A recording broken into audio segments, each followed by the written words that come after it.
Purple world.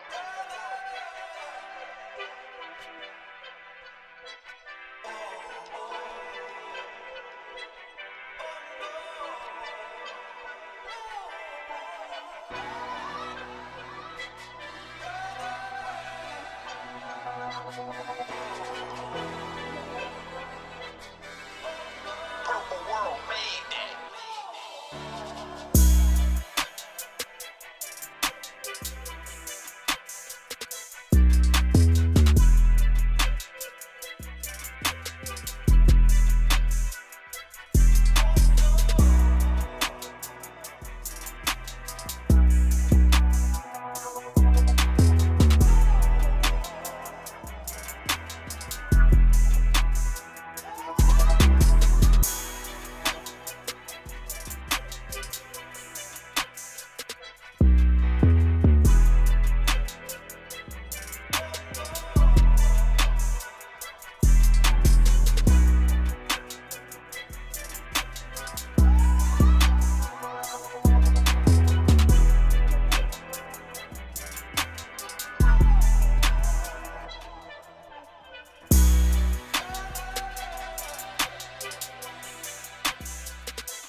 How's everyone doing? How's everyone doing? How's everyone doing?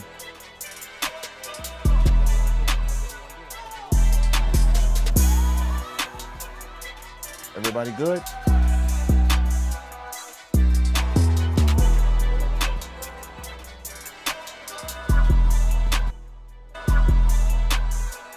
Make sure I can see you guys.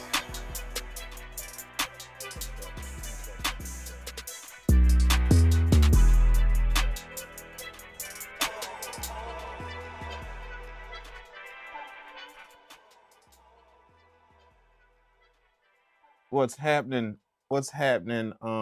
J Star or stay strapped. My bad. J Star or stay strapped. My bad. Oh, who is this? What's happening, Oddwood? What's happening, Oddwood? How's everybody doing, man? How's everybody doing tonight? Lit different deal we doing, man. How's everybody doing tonight? You know, different deal we doing, man. You know, this right here is just I'm still in my stew, as y'all can see. I'm still in my stew, but I just kind of set up a little deal where y'all could kind of check out just the way I work with a standalone unit. Most of y'all for most of y'all right here, this is gonna be a big ass treat right here. Because I don't think anybody on YouTube ever has seen me work in a standalone environment. Solely on standalone, you know, other than just my hardware synthesizers. So I know this is gonna be a treat for a lot of you guys, you know.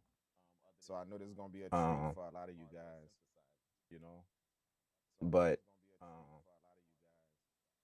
you guys always hear me a lot of people ask me about my standalone stuff. You know, they ask me about, standalone. Why don't I work in standalone? Why y'all never see me in standalone? Why y'all always see me in hardware gear? I mean, why y'all always see me in software all the time? And my basic answer, Purpleworld made that. my basic answer is the same.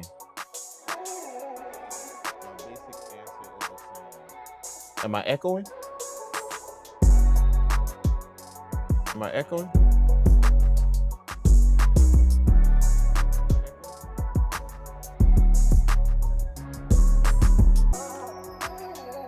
Oh, my bad. I got the headphones playing literally right in my in my stuff. What I was saying. Yeah, I know a lot of you guys have always asked me about standalone. Why I always work in software and why y'all always see me in software. Why y'all even with the MPC, all the videos I made, y'all always see me in software. Y'all never see me in standalone. Too tough. But one of the reasons is because let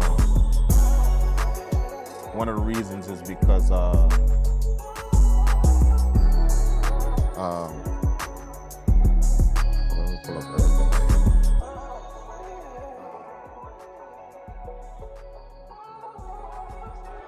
Yeah, one of the reasons is simply because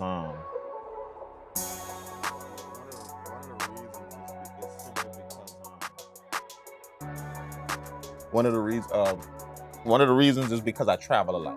My bad. I'm losing track of thought. One of the reasons is because I travel a lot, and I'm always on a go. Like to me, standalone is more in the studio for people who you always see in the studio. We always see in a spot. But I travel a lot when it comes down to what I do.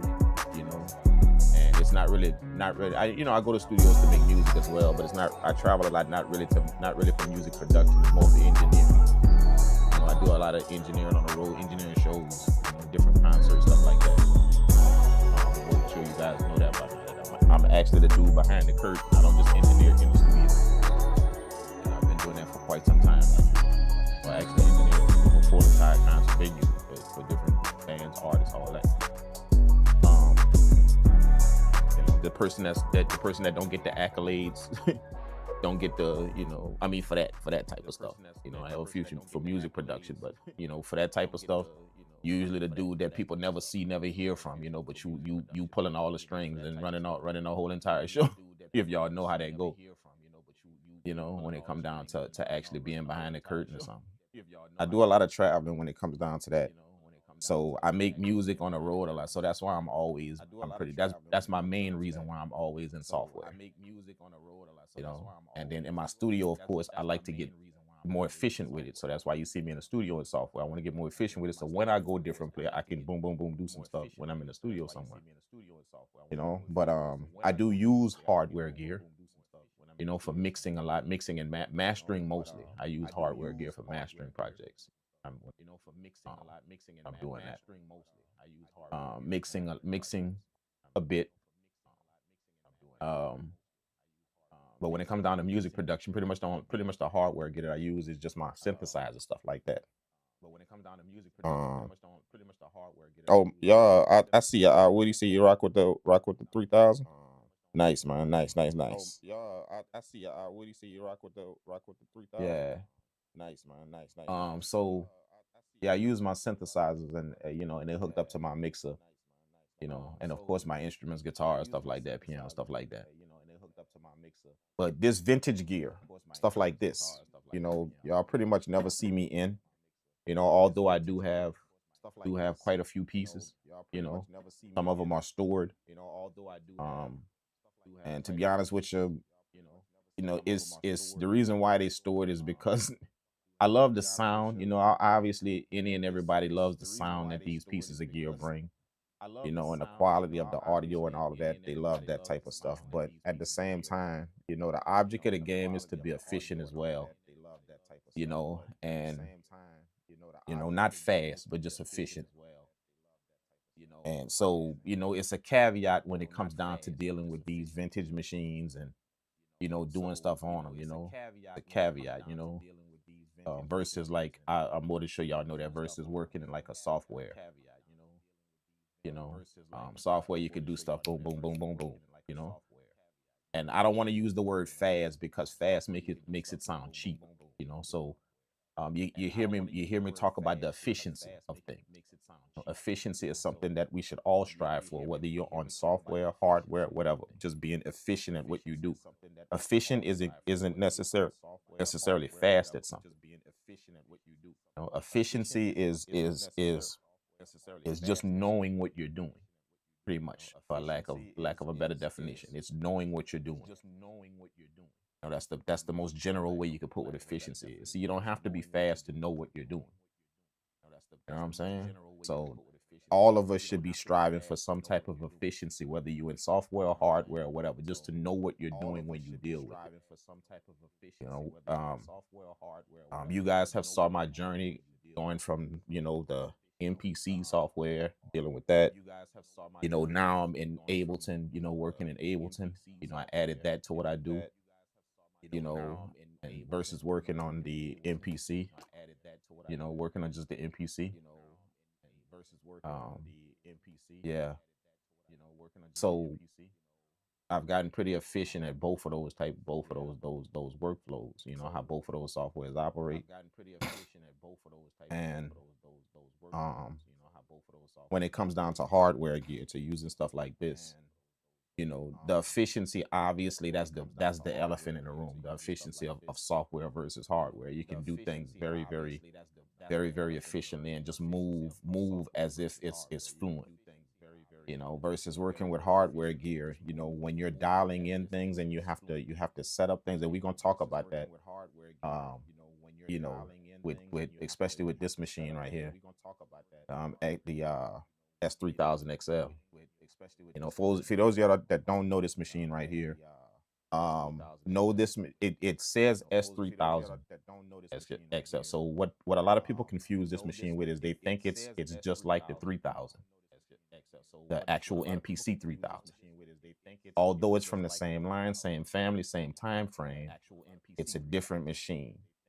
Not only is it a rack sampler, but which means it doesn't have the pads, or the MPC pads. You actually have to trigger it through another device, and it's better if that device has a sequencer, which all of you know the MPC X does. It has a sequencer, plus you can trigger things through MIDI. So I have this vintage piece of gear right here hooked up to the MPC X through MIDI. So all the MPC X is going to be doing is just triggering these sounds. What's in here? What we doing here? And I'm gonna kind of show off a little bit of that, how everything works. But it's this piece of gear right here, which I'm very familiar with. All from like the 2000. I own the 2000. I own the 3000 MPC. I actually still have the 2000. I owned the 3000, which I just got rid of that, just sold just a minute, and I know you guys gonna be like, holy shit, why? But it was to somebody who could actually use the machine, and to be honest with you, I wasn't using it. And when it comes down to gear like that, I don't hoard gear. I just don't hoard it just and be like, oh man, this is nice, I'm gonna just keep it. I'm the type of person that if somebody else could get some better use out of it than I can, I would rather them rock out on that thing and create some magic to put out there, versus it just sitting on my shelf and me just having it saying just to say I got it, because it's a nice piece of gear. So I've done that quite a bit in my career. I've let pieces of gear go that the average person would not let go. But when I do that, trust me, it's not to random people. It's to people that I know. I've been in their studios. I know they get down. I know how they rock, and I know they handle business. You know what I'm saying? So I like seeing people do that whenever they bam, whenever they able to acquire a piece of gear and just go ham with it, versus it just sitting on my shelf. You know what I'm saying? Just because I don't really use it that much no more. So that's why I kind of got rid of it. I kind of let the 3000 go. But I still have the 2000. I still have the 2000xl. But one of the pads is messed up on the 2000xl, which I could get it fixed easily, but I just never did. Um, uh, and I have the 2500 as well. And I also have the 5000. It's just not in this studio. The MPC 5000 is just not in this studio. And it's in the studio up north. I have that one as well. So just I'm not a stranger to these machines at all. Although pretty much you guys have just saw me in the MPC X, there's a reason why I could work this machine so well, and why you guys have saw me work this machine so well.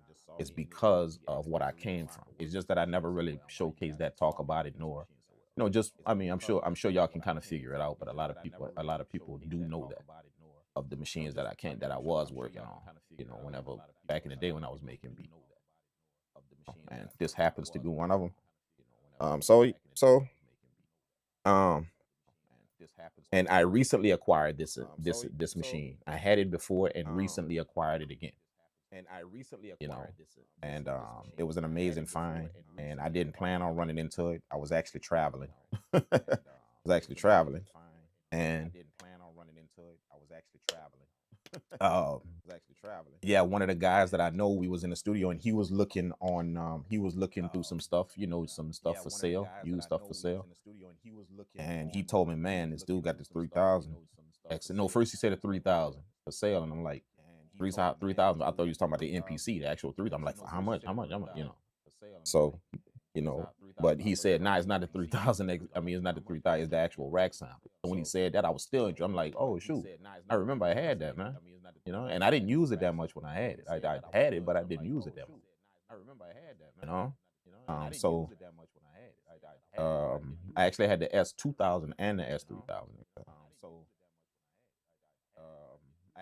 I built a case with an angle top and 5U rack plus amp extra space. If you have a shop space where you can cut plywood and trim, I can send you a flight case plans photo. Yeah, you can send anything you want to the inquiry. The inquiry's email address is in my bio of the YouTube channel. And it's probably in the video description of this. You can send any information you want there. Somebody will get back with you if there's anything that we could use or anything that we could do. Yeah. Somebody will get back with you if there's anything that we could use or anything that we could do. A 5U rack and ample extra space. Oh, that's actually nice, man. That's actually nice. 5U rack, yeah. Yeah. Yeah. That's actually nice, man. That's actually nice. 5U rack, yeah. Mm-hmm. I actually have two guys that build my stuff. They do a lot of work when it comes down to customizing my desk. Like my studio desk is customized. Pretty much all of my studio setups has been customized. There's nothing that y'all seen me on throughout my career of being on YouTube. There's nothing that y'all seen me in that's regular. Everything has been customized. Like all of my desks has been customized some type of way, to fit what I want to do. The one I have, the desk that I have now, with the new studio, a lot is customized there. Even my stand where my MPC is, like when y'all look at it, this is a different MPC X, by the way. This is a second one that I have. But even in the studio, when y'all see my MPC X on my MIDI keyboard, that's that's customized as well. How my MPC X sits with my MIDI keyboard right below it, that's a customized kind of deal as well. Just to have my keyboard and my MPC in the same kind of space. But I have a guy that actually does most of my gear. And my keyboard stand, my 3-tier keyboard stand, that's actually customized as well. But my synthesizer sits, the 3-tier keyboard stand, that's customized. Customized just to fit the space that I have for it. So I have a guy that kind of does a bunch of stuff for me. I put him to work. I'm not gonna lie, I do. But he get paid very, very well. But yeah, I'm always looking for new stuff like that, man. If anybody got new ideas and stuff like that, new ideas, things like that they working on, especially if you handy with that type of shit, woodwork, all that type of stuff. Yeah, we always looking for shit like that. I'm saying, so yeah, send whatever, man. Send, like, if you got some designs or something, send it to the email address in the video description, and just make sure you put your contact information, all that, your phone number, all that stuff, just in case we gotta call you. You know, and who knows, man? Who knows? Who knows? It might be something that we might be able to put you to work on, man, to do. You know? Who knows, man? Who knows? But what was I saying? But I built mine for a mixer, MPC one, and racks. But this would be sick for you for your thing here. Yeah. Yeah. With this right here, I don't think I plan on. I may incorporate it in my setup. I may, you know, and I have the rack space for it. But like, trust me, that's not a problem. You know, like at all. You know, that's not a problem. You know, like at all. You know, but I just kind of set this up just to kind of show you guys a little bit about it. But you know, like this whole little thing right here. You know, so bear with me. I'm on my laptop right here, as y'all can see right here. That's what I'm running the stream through. So let me just kind of explain the connection that I got going on right here. That way you guys can understand what's happening. Okay. The S3000 is gonna be the main sampler, which means that's what the sound gonna be going through. All right. The reason why this MPC X is up here is just to trigger what's going on in here. So I got MIDI going from here, going from the sampler, the 3000 sampler. I got the MIDI going to the MPC X. Okay. The MPC X is triggering the things in there through the MIDI. Okay. Now, I also have the output of the sampler going to my audio interface right here on my desk. All right. And then I have Ableton pulled up so you guys can hear it. I'm not going to really be working in Ableton. I just got Ableton pulled up so you guys can hear it through the stream. That's what y'all going to be monitoring through. So it can actually be on a computer, that way it can go through the live stream. But pretty much the basis of what I'm going to be doing is on, and the good thing about it is the way I got it set up, I could use the MPC, right? I could use the MPC,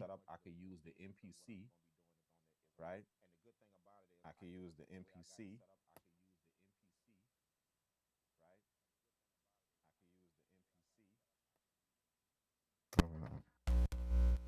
My bad. I don't know if I was.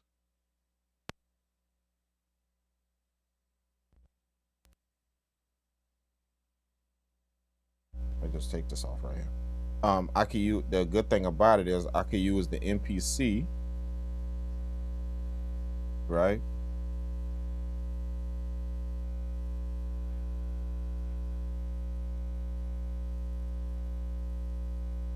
I can use the MPC as well, the MPC X as well, all of the functions of the MPC X as well, obviously in standalone through the machine here. So that's kind of how this setup works right here. Just a simple, kind of very, very simple, very minimal.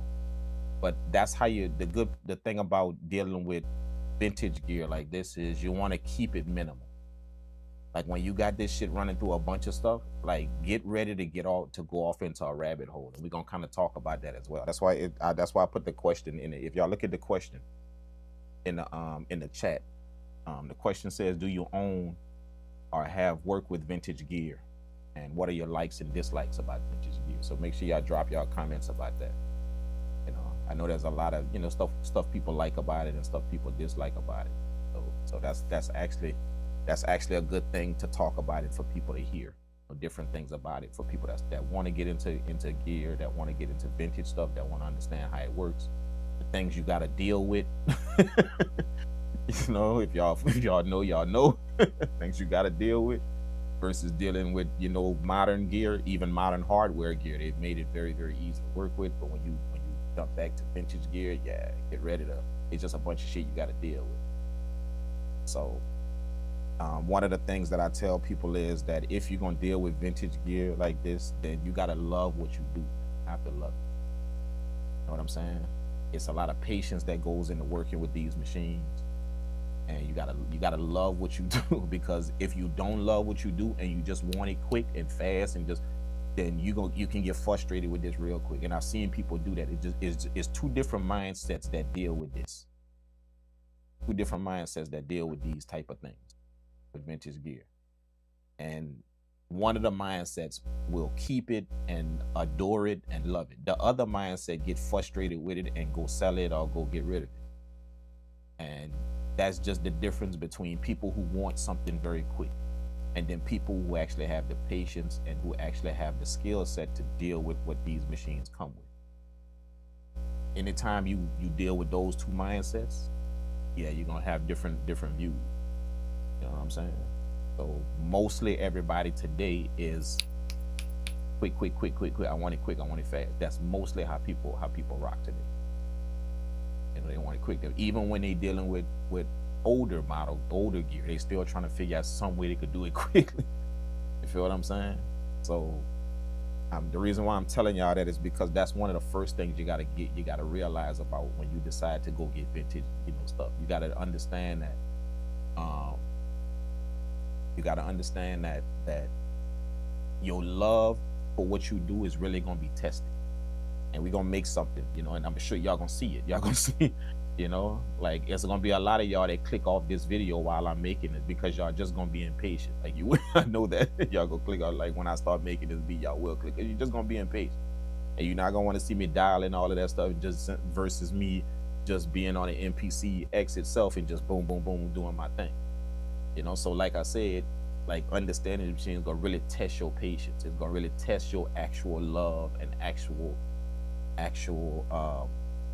your actual respect for what you do as a music producer when it comes down to making music. You know what I'm saying? It's gonna test it.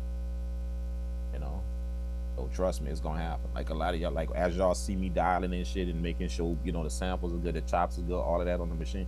Trust me, y'all gonna be like, nah, man, I'm gonna watch something else. I'm gonna go. You will be, you know. But you probably one of them people. That's what I'm saying. You probably one of them people that just, you know, your patience is when it come down to what you do. You know what I'm saying? Versus you're gonna have a few people that's gonna be locked into this. Like literally, they're gonna want to see it from start to finish, even if no matter how long it takes, they're gonna want to see how it goes, just because they have that type of love for their craft and that's the where it came from and all the stuff you can do with this stuff. You know what I'm saying? So just get ready for that whenever you decide to purchase some vintage gear or anything like that. Now, you know, I'm pretty decent at the machine, you know, just from my experience of working with a bunch of samplers back in the day. I'm pretty decent at going through the workflow of this, you know, but at the same time, it's still tedious, you know. So just to kind of explain a few things of what y'all gonna see happen. Why am I getting signal through here?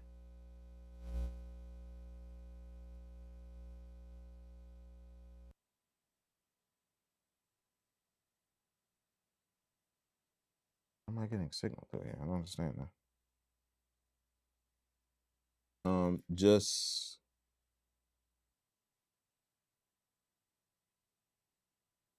so y'all kind of understand a few things y'all gonna see happen.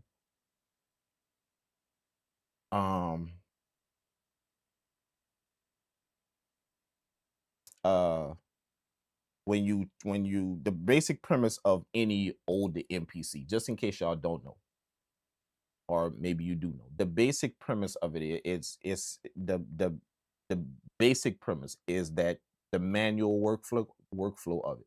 That's the basic premise that you have to deal with. The manual workflow of it. See what I'm saying?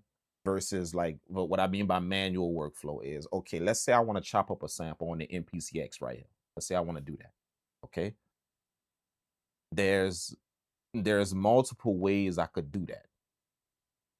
What I'm saying? I could lazy chop it, which means I could drag the sample in and then hit one pad. Y'all know that. And then once you hit the first pad, the sample gonna start playing, and then you can hit the other pads wherever you want to chop. And it's gonna literally put the chops with. See what I'm saying? Boom, boom, boom. You chopped up a sample.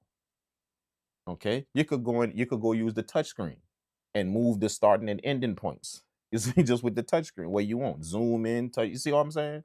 All quick, easy, very, very boom, boom, boom, boom, boom. That's not manual. See? That's not manual. That's more of the modern way of doing it. Manual is when you actually have to deal with the numbers of the starting and end points. See? That's what these machines do. There's no dragging a slider from left to right. No, you deal with the numbers, so you know the number of the starting of the starting of where you want to put a shot, and the ending number of where you want to do it. See, that's a manual way of working, which that's what's going to be happening here. Again, like I said, I'm pretty decent. What makes it tedious is that the controls on here, the controls on these type of machines, vintage machines, you have to scroll through a lot of stuff versus just we get used to just touching something on a touchscreen. We go straight to it. Even on our phone, we go straight to it. Let's say you got 10 things in a row on your phone. You don't have to cycle through them 10 things to get to the 10th one at the bottom. No, you just touch it, you just tap that 10th one at the bottom. See, you didn't have to cycle through everything through the other 9 to get to the 10th thing. You didn't have to do that. See what I'm saying? You just tap. So we get used to that with the devices we have now. We get used to that. To just boom, bam, going straight to stuff. Even on the MPC like this, the MPC X, we give you bam, just tapping something and going straight to it. But on these vintage machines, you have to scroll through a lot of stuff. You see what I'm saying? You don't have this. No, this is not a touch screen or anything like that. You literally have to scroll to. If you got 5 things on the screen, you got to go through boom, boom, boom, boom, boom to get to the 5th thing. See what I'm saying? So that's what makes it tedious. But if you get the controls down and understand, like if you're able to work the navigational pad, and get the control down, then you can go you can kind of move through it, a little bit quicker and a little bit more efficient. So that's 2 things about working with vintage gear. You're gonna have to scroll through a lot of stuff. And the second thing is you're gonna have to manually dial in things. Manually. See what I'm saying? And that's the things you just have to deal with when it comes down to that, which is why I told you at the beginning that working with this type of stuff gonna test it's gonna test your patience. It's gonna test your love for what you do. If you really, really love what you do, you know what I'm saying? Like y'all gonna see me sit here and dial in everything. See, because I really love what I do. I really love, the craft of the art of design and just making sounds and making music. I love that. You know what I'm saying? So, but like I said, it's gonna be a lot of people that's gonna literally leave because they just don't have the patience for that to say why somebody do that. They don't have the patience. You know what I'm saying? So, again, just like I wanted to make that distinction so you can start understanding what type of person you are, because there's a lot of people that say, "Man, I want some vintage gear. I want some vintage gear," but you're gonna be the dude to not click off because you can't really take somebody going through this. See, you gonna be that dude, but you want some vintage gear. You see what I'm saying? So it'll be interesting to kind of gauge yourself as you watch this process of what's going on. Just gauge yourself and be like, man, I don't know if I could do that. You see what I'm saying? Or maybe you're gonna be the one that's like, hell yeah. I probably could learn that shit and get it down nice, to where I could just flow through it. See what I'm saying? So um there's a lot of naming things in here. You have to name different things. One of the workflow, one of the things that this workflow in here um dictates that you have to do is, if you want to, let's say you want to copy something, whether it's a program, a sample, anything, you have to copy it and then you have to rename it something else. Like if you copy something on a computer, it's going to automatically put a 1 behind, even if you don't rename it. If you copy a file on your computer, y'all know when y'all do that, when you drag the same file into your computer, the same file you have, you drag the same file into your computer, whether it's a music file, any type of file, document, anything. It's going to ask you if you want to duplicate it or replace it. And then you hit yes, it's going to put the same name on it, but a 1 at the end. And then if you do it again and you hit yes, it's going to put a 2 at the end of that, but it's the same doc. See how it's labeling it for you? It's doing it all for you. With these vintage machines like this, that's not how it works. When you copy something, if you don't label it something else, it's going to automatically overwrite it. So basically, you have to keep in mind that if I'm gonna do something to the same thing, and I want the same thing or a copy of what I'm doing or anything like that, which you do a lot of copying, or the way I work in it, you have to always remember to rename it something up, because if you don't, then you can easily overwrite what you did before, and that's just a click of a button. And yeah, if y'all familiar with these machines like this, there's no undo on here. There's no undo, my man. None. So that button we all get used to in software gear, on hardware gear, That undo button, you just make a mistake. Yeah, none. So the reason why I'm telling you all of that is because, it's a lot of people that don't know that don't take none of that into consideration about stuff like this. They don't take any of that and they just want it. And don't take any of that into consideration, especially when you see somebody working on it. There's a lot of people that see people working on these type of machines and don't understand what they have to go through to get it done. Because they got something new in their studio, and then they see somebody working on these type of machines and they can't make the comparison. They think that it's just like what they're working on. They know it's a bit different, but they don't understand how different it is to see somebody working on a piece of machine. I know when I see somebody working on a vintage piece of gear like that, I know what they're going through. You understand? I get it. Like, even when I see them working, like doing it in my face. Yeah, I know what they got to go through. That ain't nothing like these machines like that. Ain't nothing like that. So when I see somebody making a beat on something or doing something like that on vintage gear, oh yeah, they going, especially if they're able to do it reasonably fast or reasonably quick. If they could do it very efficient, then that means they've been on that machine for a hot minute. You know what I'm saying? So, obviously y'all gonna see my workflow on it, what I do, how I get on with it. And it's some things that I do very efficiently, or some things that that just I'm gonna have to remember where it is or remember what I'm doing. Some things like that, even though I own a piece of gear, and it's just because working on other pieces of gear, stuff like that, you start to you develop that workflow. You know what I'm saying? And you kind of forget where this is. Oh man, I gotta remember. Okay, where is this again, or where is that again? Stuff like that. You know what I'm saying? But for the most part, I kind of know what I kind of know how to rock with them. And the beauty about it is most of them, even from different companies, Roland, MP, Akai, and like most of them operate under the same type of hierarchy. Like what I mean by that is they operate under the same type of chain. You just need to figure out the overall way. See? And that's what I tell people whenever you get it, with the beauty about vintage gear. When you buy one piece of gear, like let's say you was to purchase this right here, just this, and work on it for a while. When you go get a 3000, like an actual MPC 3000 or a 2000 XL or a 5000 or even a Roland sample or anything like that, you have already got the overall view of how it works. You are just by owning one piece. You got the overall view. Now the object is to get the intricate parts of what they did, how they changed this up or how they did it different from machine to machine. But the overall view of how it works, that's what I tell people to focus on, the overall view. And if you can do that, then you can pretty much go cop any piece of gear, like any sampler, and it's gonna work in the same type of fashion. It's just that they did that the overall thing in their way. It's no different than synthesizers. See, once you understand, how to maneuver through one synthesizer very, very well. One, you understand the oscillators, you understand how to shape them, you understand the envelopes, you understand the LFOs, once you understand that about one synthesizer, just one, then you have now understood the overall view of how it works, of how a synthesizer works. Now, when you go get a different one, you're going to see them same things in it. See? The overall view. You already got it. You just got to figure out how that company did it now. That's pretty much how you work through pieces of hardware. That way you don't get frustrated or get overwhelmed by it. Your goal is to learn the overall view of how something works, not to learn that piece of gear. That's what people get frustrated with, or people tend to get stuck because they buy something and try and learn just that. No. I want to learn the overall view of it. And once I learn that, then I'm gonna start understanding how this company did that. The specific company I purchased, how they did it. See? Basically, what I'm saying is like having a pie on a table. A pie is a pie, no matter if it's blueberry, apple, strawberry, whatever. It's a pie. The pie is the overall view. It's a pie. See? It's a pie. Now, once you understand how the pie is made, once you understand that this is a pie and what type of pie it is, now your next mission is to figure out how that person made it.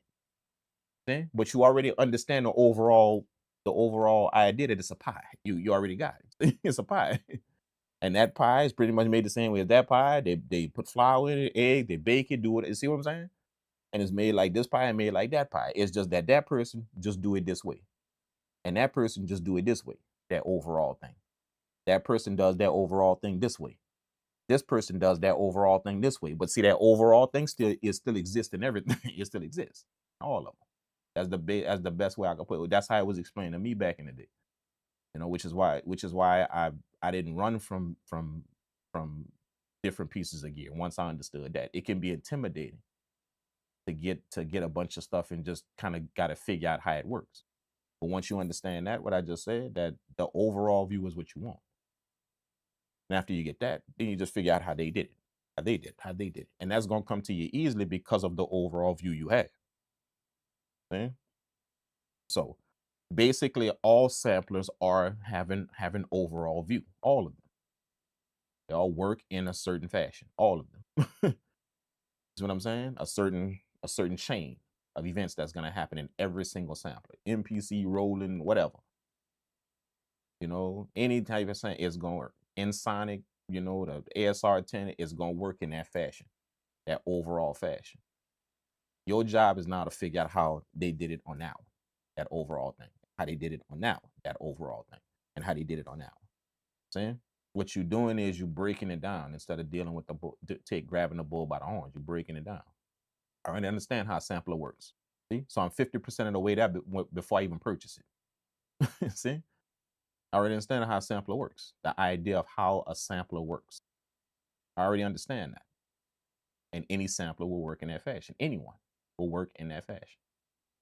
So I got 50, before I even purchase the machine or the machine even hits my studio, I already know 50% of the workflow before I even touch it. See, and that's just me knowing an overall view of how a sampler operates, the functions of it, what a sampler is designed for, why it works the way it does, what it does, what the reason for it, why these things happen in it. See, that's just the overall view of any sampler. They all have that, all of them.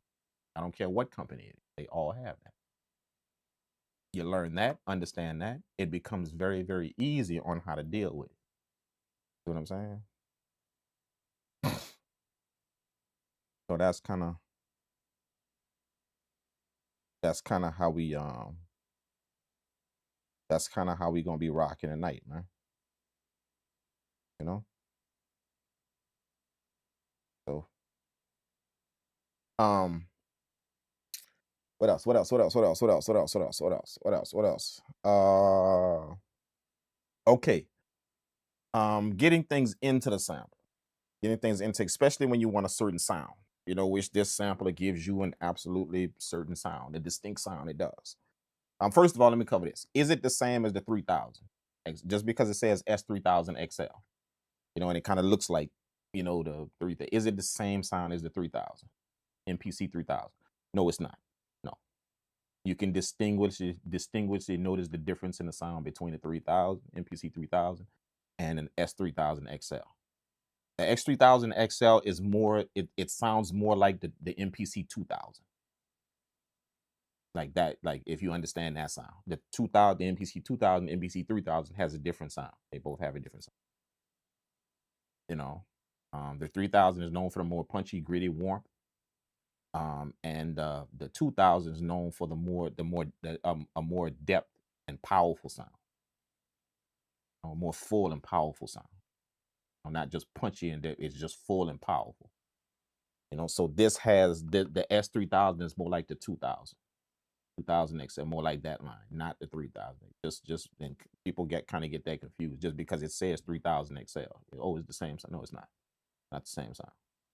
More like the 2000, which both of them are amazing sounds. And this is an amazing sound. And you know, if you know sound and you understand quality, you're gonna know the difference. You're gonna hear the difference. You know, it's because all of us, this is something that people never address whenever they're working on hardware gear, whenever they work, especially like this, they never address the elephant in the room. Okay, and I want to address that. This is for the people who you watch on hardware gear, who do stuff like this. You know, just understand that what I'm gonna be hearing is different than what you guys are gonna be hearing. That goes for anybody you're watching in hardware gear. I don't care if they're just playing a beat on their hardware gear. They're just playing it for you, and you're watching it on your phone, or watching it on your tablet or your computer on YouTube. You know, like from a short or something that they post, a YouTube short that they posted or something like that. I don't care what you're watching. Just understand that you're hearing it in a digital fashion. Always know that. That's the elephant in the room that nobody wants to address. You're not hearing what they hear in their studio. That's factual information. You're not hearing that. So when you talk about, oh man, I can hear the warmth and I can hear it. No, you can't. No, you can't. No, you can't. See? You can hear that maybe it's louder. You can hear it maybe articulated a bit better coming out off of that machine. You can hear that. But you can't hear the detail of what that actual person is hearing in their studio. You can't hear that. And it's just simply because you're listening to it on the digital device. See? So for all of y'all that watch people on hardware gear, watch from your phone or from whatever, and you're like, oh man, that's amazing. That sounds amazing. That sounds amazing. Just understand what you're saying. Just look at the device you're listening to it on. Understand that. See? You're not in that person's studio with listening to that machine coming off of them speakers. That's not where you at. See? And I think a lot of people get that misunderstood, that they can pick up a digital device and hear everything that's going on in that person's studio. You can't. You can't. You're going to hear a little bit more loudness. You're going to hear a little bit more articulation in the sound. You're going to hear that type of stuff. But you're not going to get the full depth, the full scope of what's coming out of that dude machine through them speakers into his studio. You're not going to get the full unless you in that studio on side of it.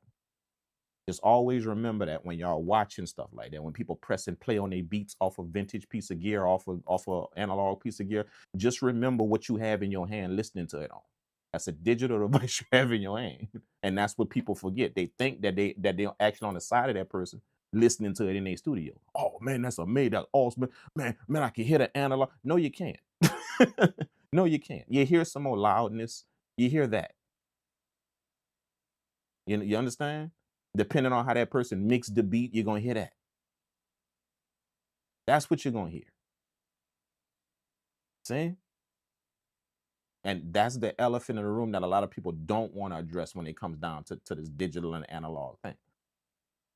See? It's not about how the beat was made. It's about what you're listening to it on. See? Just think about it for a second. Think about how a studio runs. Okay? I can have the best pieces of gear in the world in my studio. Nice, amazing shit. Okay? Now, once I output through a source, I summon somewhere, like to a summing mixer or something, I summon. Okay? I gotta have some speakers hooked up to that summing device, right? So I can hear it, right?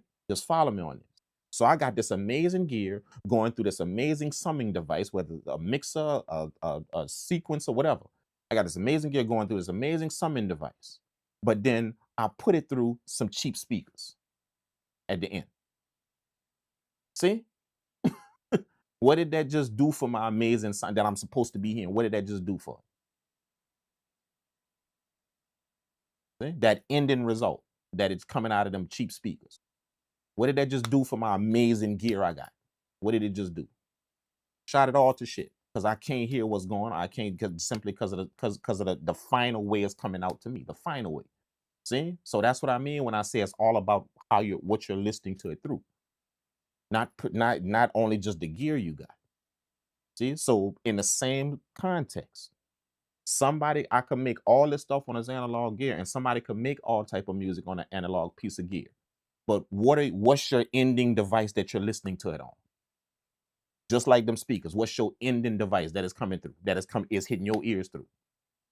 That digital phone you listening to. No matter what type of analog shit that they did. That's the elephant in the room that people don't want to address. People talk about this gear like they're actually in the studio with them. Whenever you watching somebody on a video with analog gear, they talking like you in the studio with, oh man, that's amazing. Like you in the studio, you are listening to it on a digital device. That is the ending result of how that sound is hitting your ears. So they got a bunch of shit you don't hear. See? A lot that you don't hear, that he hears in the studio. See, because his ending goal isn't that digital device. See? He's listening through the actual speakers. See? The ending result is not a digital device. The ending result for you is a digital device. See? So if you take the example of what I say, if you understand the example of what I say, when you listen to stuff through in the studio, when you listen to stuff, you can have all the amazing gear you want. SSL console, running through this and running through that, and get, you know, but all of that amazing shit, that beautiful shit, the ending result is coming out of some crappy speakers. See? That's the ending result. That's the ending result of how it's hitting your ear. Now it doesn't mean you can have all that beauty in the sound. It just how you hearing it through them speakers. It doesn't change what you did in the sound. You could have mixed it well, done everything to it well. It's just how you hearing it through them speakers. Now, as soon as you unplug them speakers, and plug up a nice pair of speakers, now you're gonna hear something happen. See how it didn't have it didn't, just because you hearing it through them speakers a certain way, that doesn't mean it just degraded the quality of somebody's sound. No, you still have good sound running. It's just that ending result that you listening to it through does something to that sound. It's doing something to that amazing sound you got.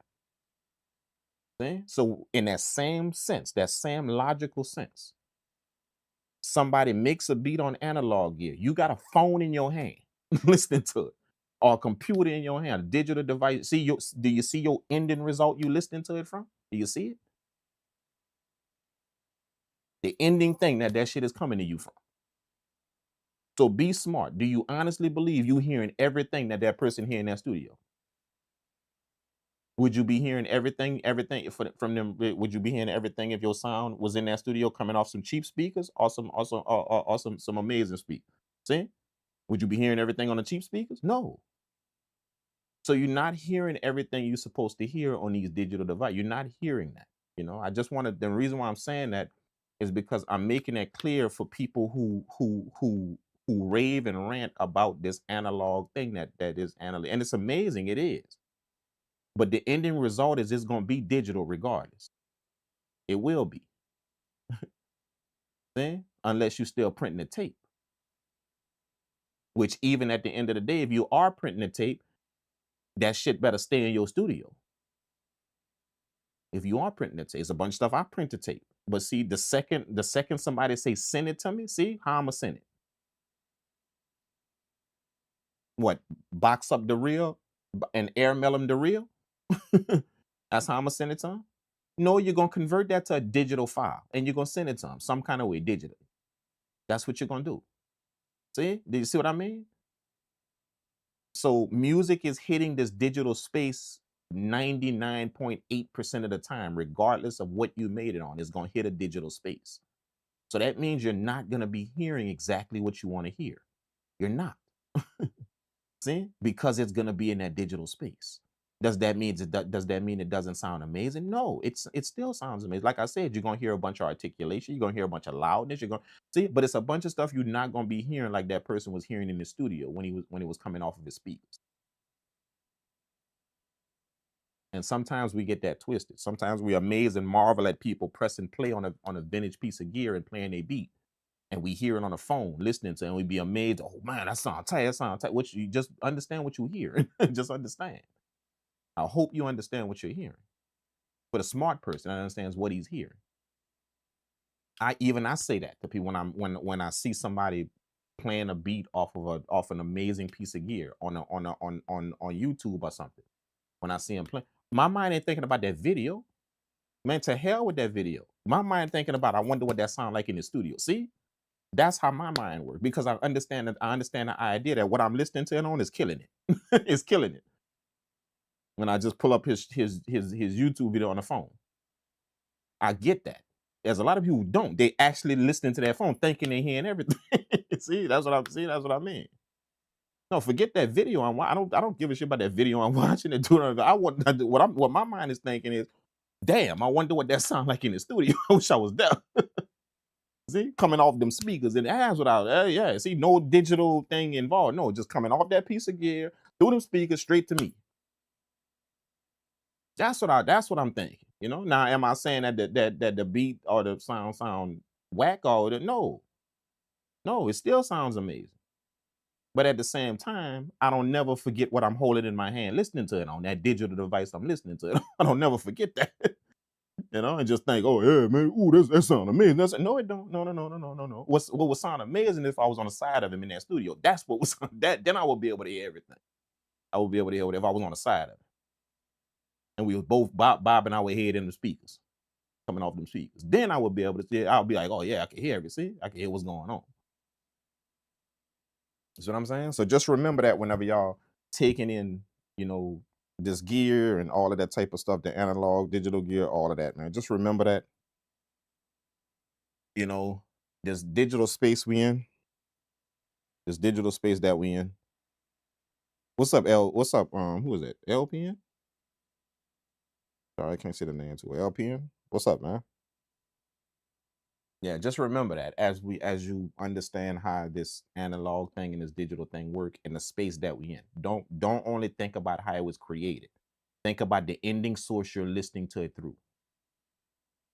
See? That has always got to be factored in. The reason why it's got to be factored in is because it's factored in your studio. It's factored in. See? Your shit sound different on headphones than it do on your speakers. See, so you got those different sources you listening to it through. You know what I'm saying? You got those different things you're listening to it through. So, you know, that's how it works. You know, so if you have something in your hands, listening to it on a digital source, then just never ever forget the ending source of what you're listening to it on. Never forget that. You're not in the studio with that guy listening to his shit off his speakers. You're not doing that's not where you at. You know what I'm saying? So just remember that, man. Are you gonna upgrade your equipment? It's pointless to me. Yeah, I upgraded a bunch of my equipment. I upgraded my whole studio, man. The whole entire studio. You know? Two new synthesizers, you know, a mixer, you know, a console mixer. I upgrade everything. It's just certain pieces of gear that I'm not gonna upgrade. You know, but I upgrade. You know, if you just talk, you said when are you gonna upgrade your equipment? You know, not certain pieces of gear. If you're talking about certain pieces, no, certain pieces I don't feel a need to upgrade. But I do upgrade my equipment. I do.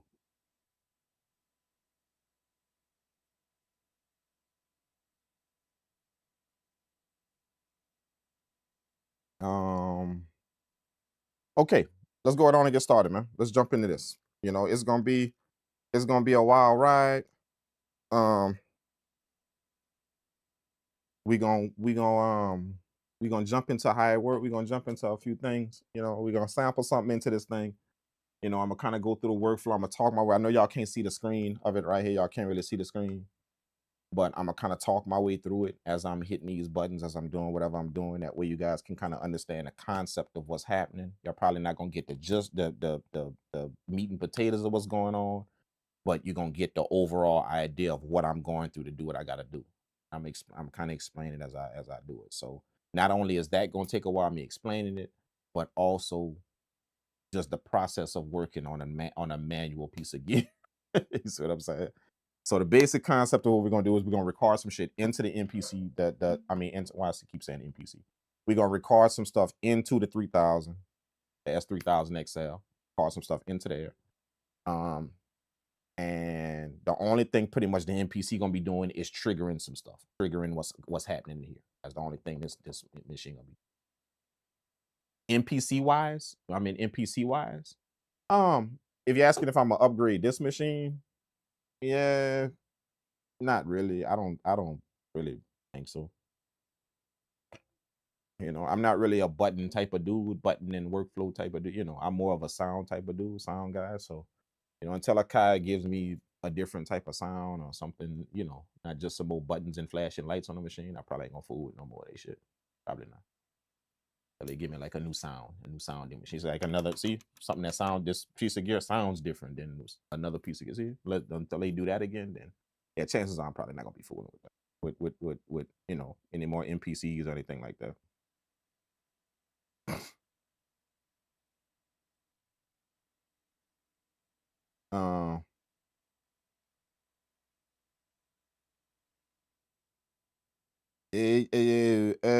Okay, all right. Okay, so let's see, man. What I'm gonna do? Okay, wait. Recording to this thing. I forgot to go over that. Recording. When you record to this machine, or vintage piece of gears. This is the idea of what you're doing. Okay, whatever you're recording from, which you could be recording from a turntable, whatever. Obviously, I don't have a turntable with me, so I got my phone that's hooked up to the back of this through a mono source, hooked up to the back of this. So I'm gonna be recording some things that I recorded on my phone. I recorded some samples on my phone from you know, records, all that stuff. I have a bunch of stuff I keep on my phone, a lot. And that way I could just listen to it and kind of, you know, get the vibe of it before I get in the studio and deal with it. Anywhere I'm at, I could listen to something. When I'm in the car, I'll hook my phone up and just be listening to sample. And I'll be like, oh shit, that one I want to deal with. So when I get to the studio, you know, boom, boom, boom, I just jump in with the record and do what I gotta do. You know what I'm saying? So I got a bunch of stuff that's on my phone. So I got my phone hooked up to this source right here, right? And that's how we're gonna be doing that. So the idea of when you record to these machines like this, when you record to, okay, the source you're recording from, keep that minimal, keep that volume minimal. So I'm not gonna turn the volume of my phone or a record player or anything. I'm not gonna turn that volume up all the way. See? I don't want that to be the main volume. I don't want that to be it. The object is to record from your source at a minimal level. And then you use the record gain from your device, which is on this machine right here, this record gain. You use that to clip the conversion, the converters in here. See, so that's pretty much what I told y'all about the overall idea of vintage gear. See what I'm saying? Any vintage piece of gear works that way, you know. So that's the idea of recording into. So for all of you guys that's recording into your shit hot, then you're kind of missing the idea of the machine. You turn down your source audio. So the source audio is gonna be my phone right here. See, I got this cable. I got this cable right here. Boom, this cable right here. I'm gonna plug up to my phone. See, so my phone gonna be the source audio, right? That's gonna be the source audio, right? And remember, the source audio I recorded from analog sources. I just needed to store it on my phone, okay? Versus having an actual turntable or anything in front of me right here. So the source audio, you turn that minimal. So I'm gonna take my phone, if I turn that down a little, you know, like halfway, maybe a little bit over half. And then I'm gonna turn up the record gain on here. What I'm saying? And that way it clips the converters in here. I get that sound I want from the recording. I get that sound that I want recorded into the machine. See what I'm saying? That's the beauty about the machine. And the good thing is I don't have to worry about, you know, distortion. The actual distortion is what I want. That's gonna bring that to the sound. That's what I want. See what I'm saying? So digital, you know, zero, boom, you're distorted. Analog, you know, it kind of helps you out a little bit. That distort, it helps you out a lot with that sound that you want. But that's kind of the idea of what we're gonna be doing. Keep the source audio minimal. Boom, crank up the record gain.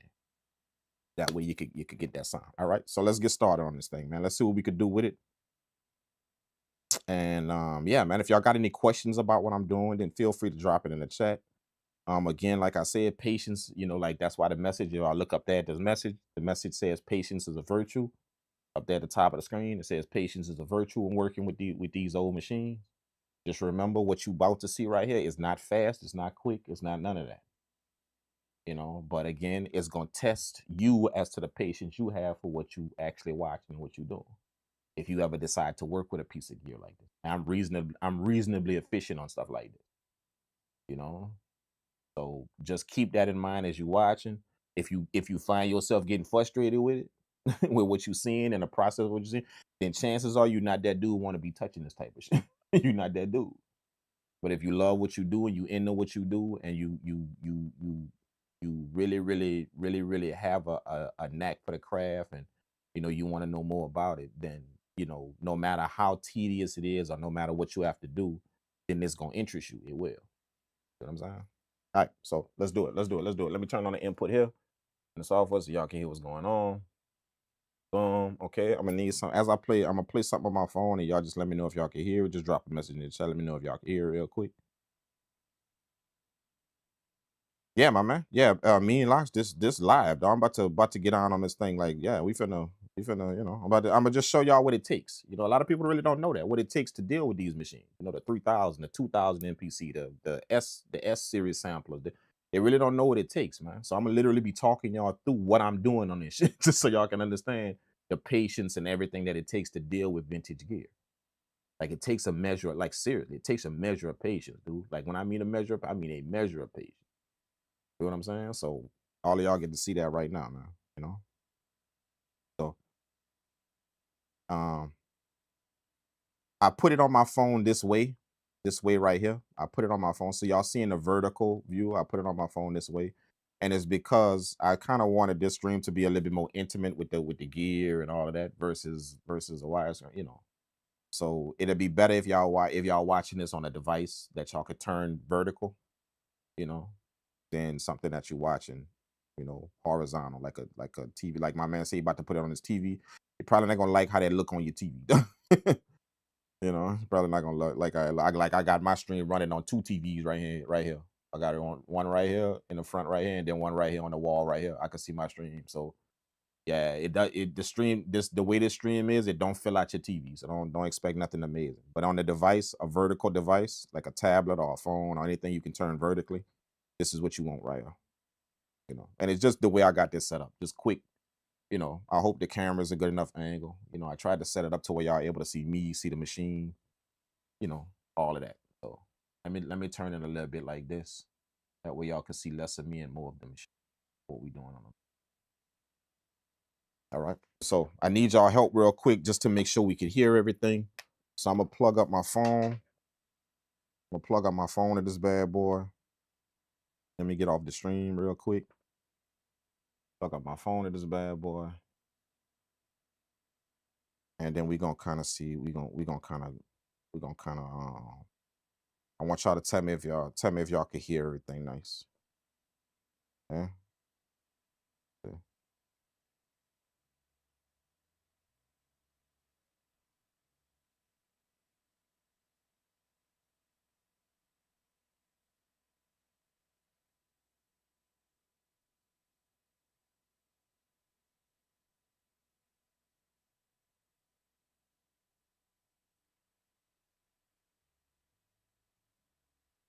Hold up, hold up, hold up, hold up.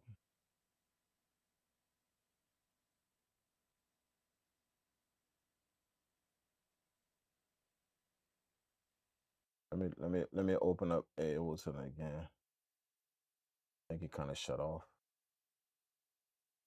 Maybe it did. I don't know.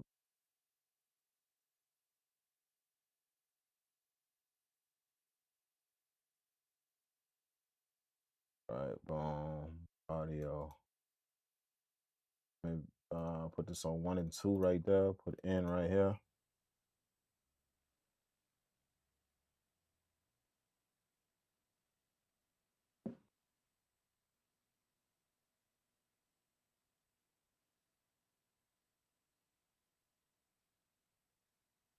Why this shit not going through Ableton, man? What's happening? What's happening with it?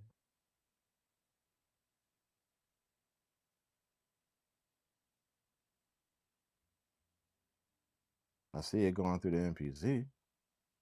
I don't see it going through Ableton, bro. What's good with it? Let me just make sure we good. Let me just make sure we good. We good. We good. Speakers, bam. All right.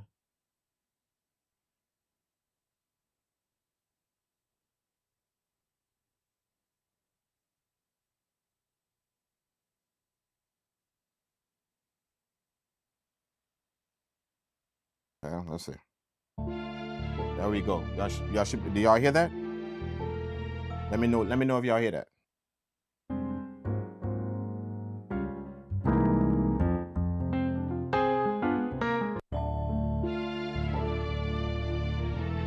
Do y'all hear that? Can y'all hear that? I hear it. All right. Good. Good. Good. Good. Boom. There we go. There we go. Okay. So let's what we gonna sample, man. Let's what we gonna sample. Let me pull up a few things that I was checking out earlier. Let me go to this folder right here on my stuff. That's funny. I got a phone just for this, just for music production. That's crazy, dude. I got 4 phones, man. But I got one of my phones is strictly for music production. Like that's all it's for. That's crazy.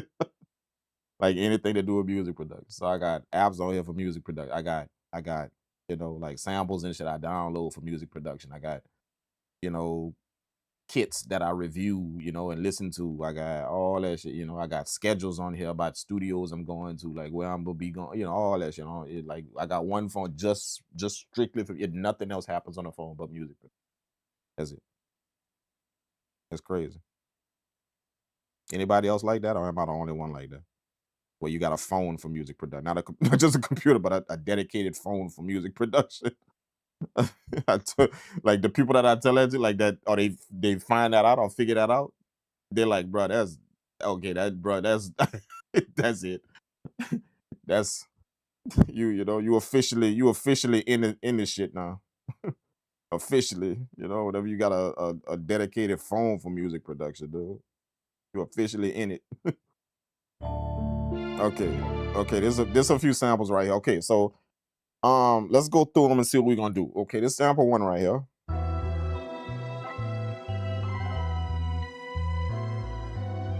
That's one. Kind of like how that's working. There's two.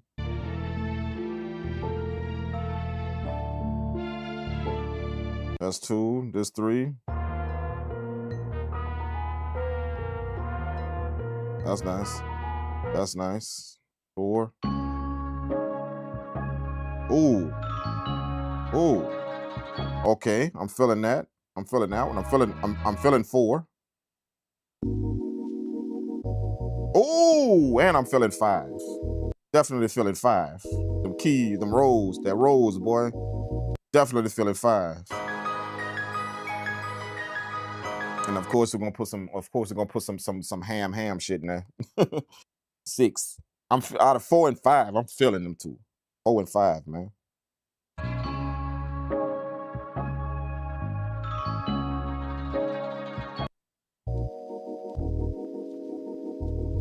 What we going? We going mellow or we going vintage? 4 is vintage, and 5 is mellow. What y'all think?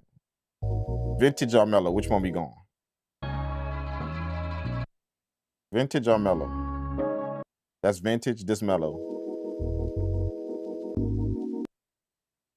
Vintage or mellow? What you think, man? We on a vintage piece of gear, but that mellow shit gonna sound nice and warm if we sample that on this thing. That gonna sound nice and warm. Them rose keys, electric piano keys. That gonna sound nice if we sample that. But that vintage stuff gonna give us a vibe too, though. Like that vintage number 4 gonna give us a vibe too, especially on this machine right here. Oh, that vintage shit. He say mellow. Hyperboy. Let's go mellow. He say mellow. Let's go mellow. Let's do it. Let's do it. Let's do it. Let's do it. Our man spoke first. Let's do it.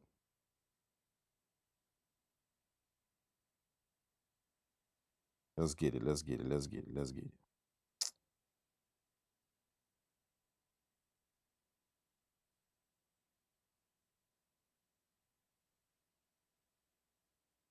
I'ma slow the tempo down. Actually, I'm gonna slow the tempo down. I'm gonna do all this from my phone. I could do all this from my phone before I record it.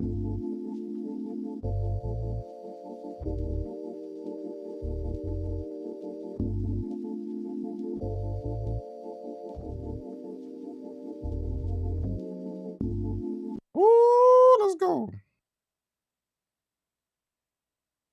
Shit, let's slow that down to 7. Let's slow that down to 7. Let's do it. Change. Let's do it. And then we're gonna record it in. All right. So how you record it in? I already got it. I already got it on sample. Let me turn the contrast down on this thing right here. That way we can see what we're doing. Okay. So the way this works on the machine is you got the input. You hit the sample button right here. Sample is gonna give you two screens, two tabs at the bottom, set or record. I got it on record. And then it's basically the same as the MPC X. You turn the dial wheel, you can hit the threshold where you want to set it, the threshold, to where when you record it in, it's gonna trip the threshold. As soon as it starts, it's gonna start recording. All right, you gotta set the time manually. So right now it's on 1 second. I'm gonna sample like 20 seconds. I got enough memory in here, don't worry, I got enough. So it's all good. So we're gonna sample 20 seconds. Remember what I told y'all? You gotta dial everything in. So I gotta go to right now it says 1.00. That's 1 second. So if I was to sample right now, all it's gonna do is just record 1 second and stop. That's it. So what I'm doing right now is I got to scroll through the 1.00. I got to scroll through every digit until I get to, it's going to start from the right, which is 0. From the right to left, it says 001. From left to right, it says 1.00. See? So the cursor going to start out on the right. You got to scroll from right to left to get to the 1 to change it. See? So I got to bypass the 0, go to the 1, and then start dialing it in for the 20 seconds. And you got to do that with everything. And you see what I'm saying? The numbers, the start and end point, all of that. That's what I mean. All right, so that's what we're going to be doing. So right now, it's on 001. Let me bypass to the 1, put the 1 on 20. I'm going to sample like 20 seconds. Now, so I don't know if the sample is 20 seconds. I don't know. But, you know, if it's not, then we just going to have some space it in. But 20 seconds should get what we need. All right, so let me put it to 20 seconds. Boom. I'm gonna put it on arm.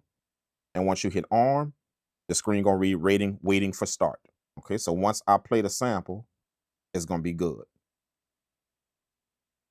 Okay, we ready? It's gonna start recording on its own. So I'm gonna turn up. Remember what I said? I got the phone at a lower volume. So my phone is probably at 60% volume, 65% volume. That's what my phone is at. But I got the record gain turned up quite a bit. See what I'm saying? So that's what we want. The record. We want the converters in his machine to be clipped. That way we can get that sound going in. Once we got it locked in, we good to go.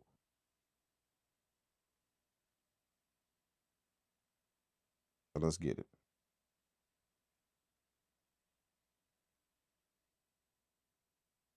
Let's get it. Boom, it's recording now. It's recording.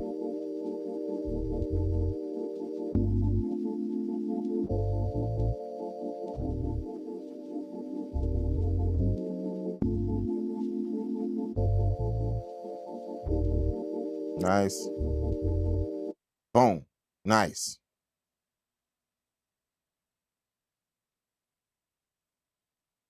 Actually, it's 20. Actually, the sample is 27 seconds. Let's get all of it then. We might as well.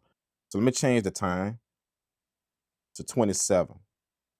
I'm gonna change the time to let's do 28. I'm gonna change the time to 28 seconds because the sample is 27 seconds. I'm gonna change it to 20 and I'm gonna arm it again and we're gonna re-record that again. Let's go.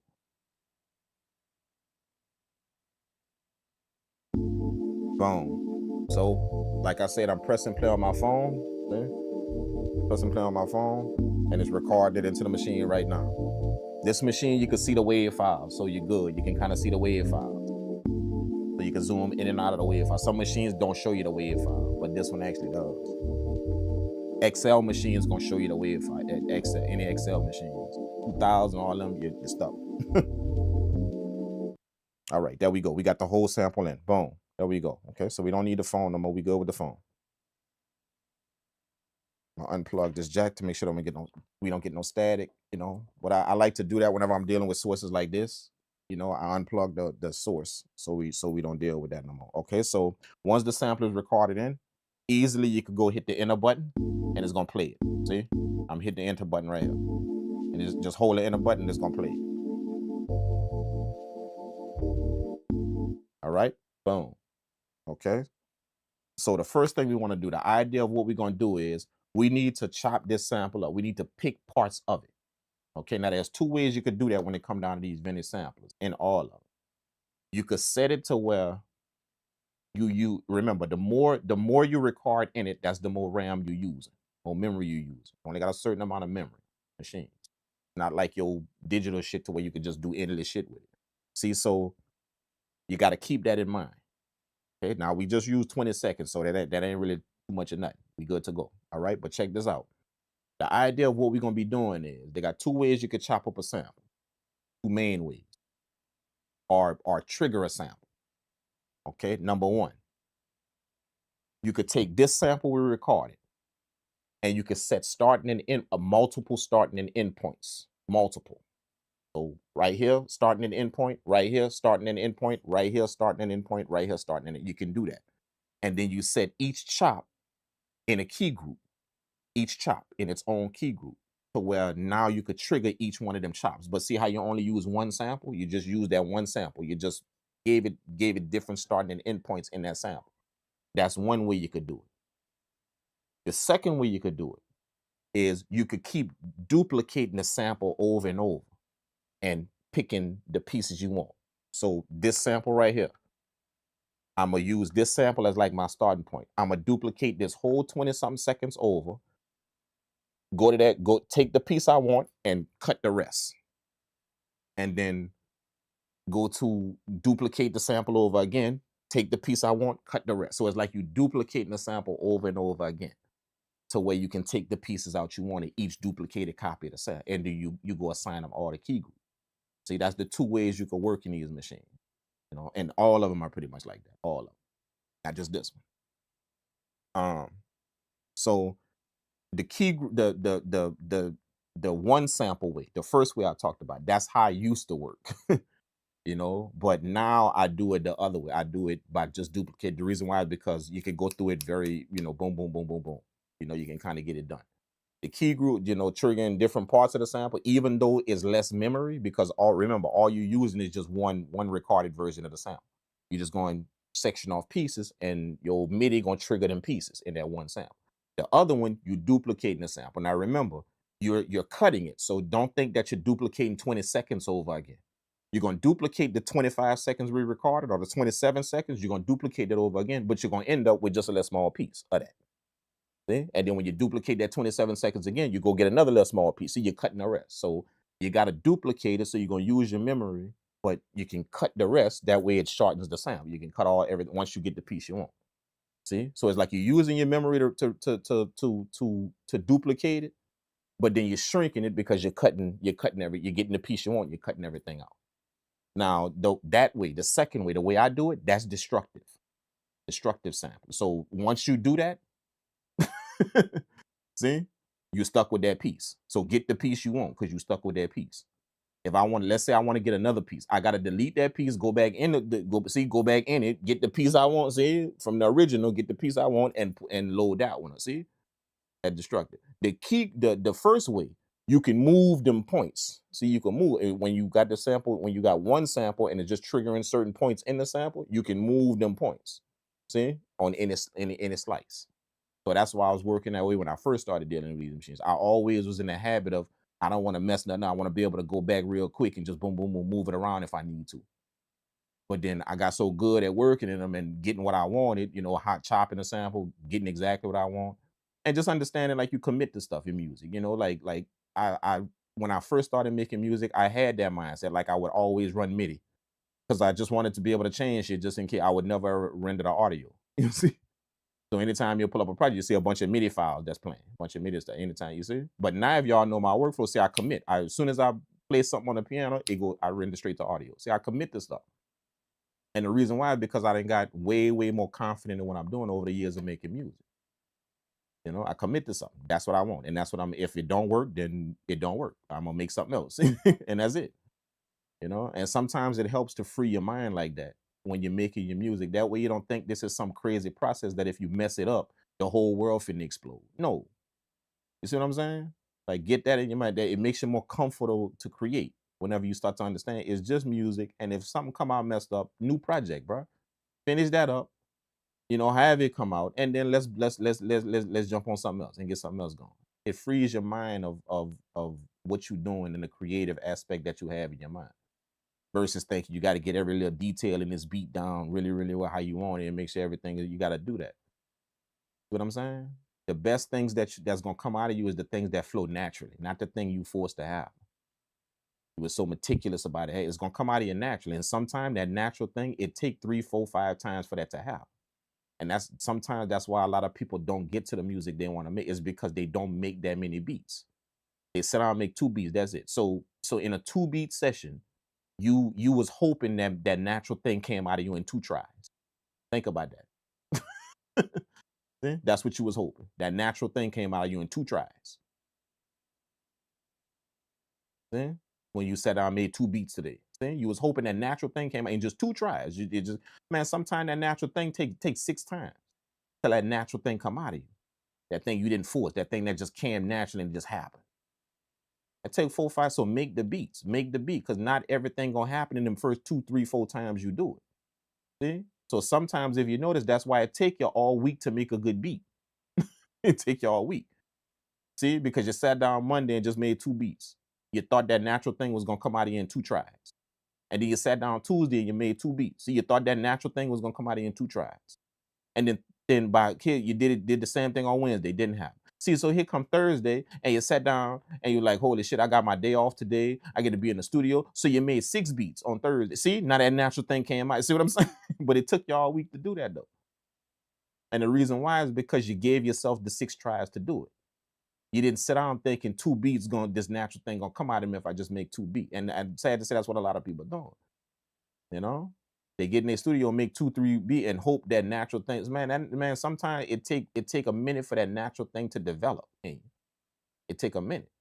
It ain't gonna just come out of you on the first beat or come out of you on the second beat. It take it a minute to develop. The reason why it take it a minute to develop is because that first beat, that second beat, that third beat was an intro into everything, into what you wanted. It was an intro. It was a stepping stone to that thing you want to get. So you had 4 stepping stones till number 5 was what that natural thing was. You had 4 stepping, but you had to take them stepping stones. Most people stop at the 2 that they make, and that's the beats for the day. See? So if you can understand that concept, that's why y'all always see me making music all the time. The reason why is because I don't never want to believe that if I just sat down and make 1, 2 beats today, that natural thing came out of me. No, bro, it take 4, 5 times for that shit. As good as I am, it take 4, 5 times for that thing to come, that natural thing come out. You see what I'm saying? So I'm literally gonna make. I'll literally make like 10, 15 beats a day, like daily. And y'all know I do that because y'all just saw me do it on his live. You see me do it. Make a bunch of beats on his live. See? So that's not a cow. I literally sit down and make 10, 15 beats daily, bro. Simple. You know? And the time that I get to do it is at night. And the reason why is because, you know, most of the time the studio is empty at night. You know? I'm working in the studio during the day, mixing and mastering and getting projects ready, not really making music. So at night is when I hit the studio and I go ham. That's why y'all be seeing me on live streams all night long. That's my time to go ham at night, you know. But I kind of broke off just to let you guys know that again, that has something to do with the patience.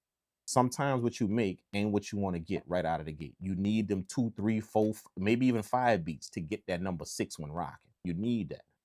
So make the music.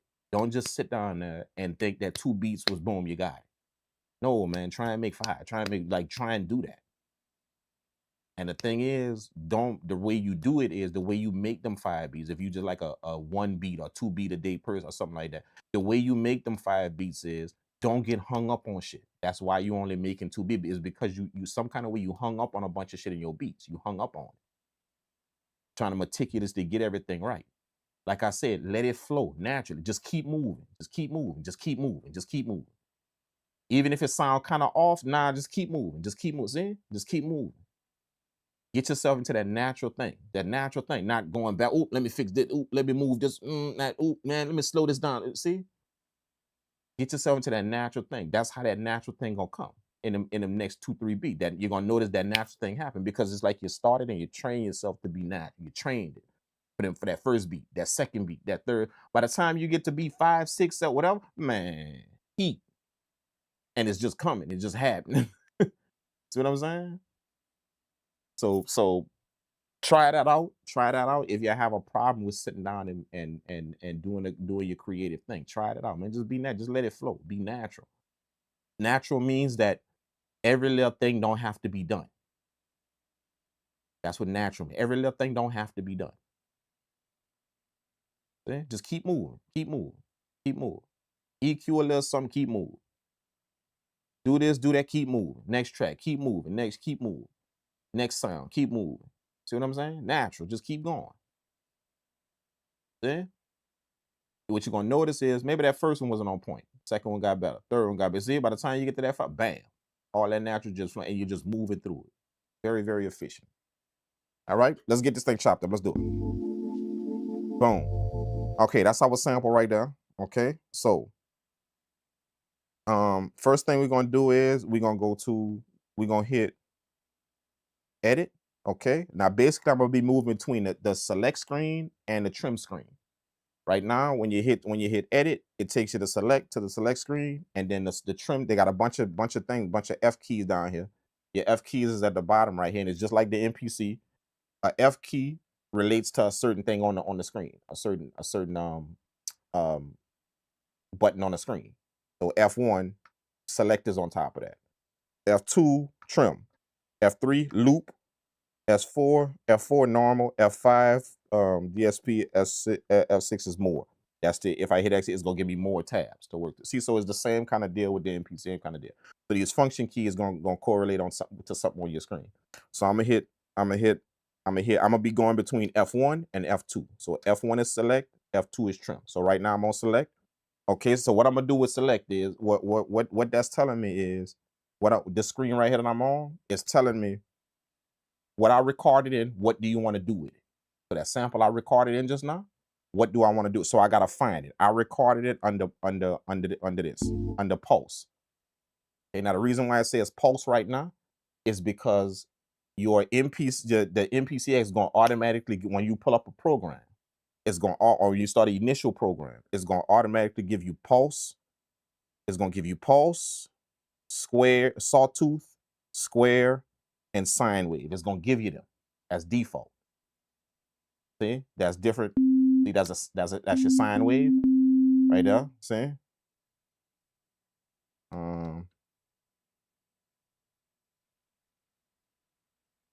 that's your sine wave. This is your square. See, and all I'm doing is just hitting enter right here. Enter, it says enter / play. So I'm playing. That's your sine wave. That's your square wave. This is your sawtooth. See, and this is your pulse.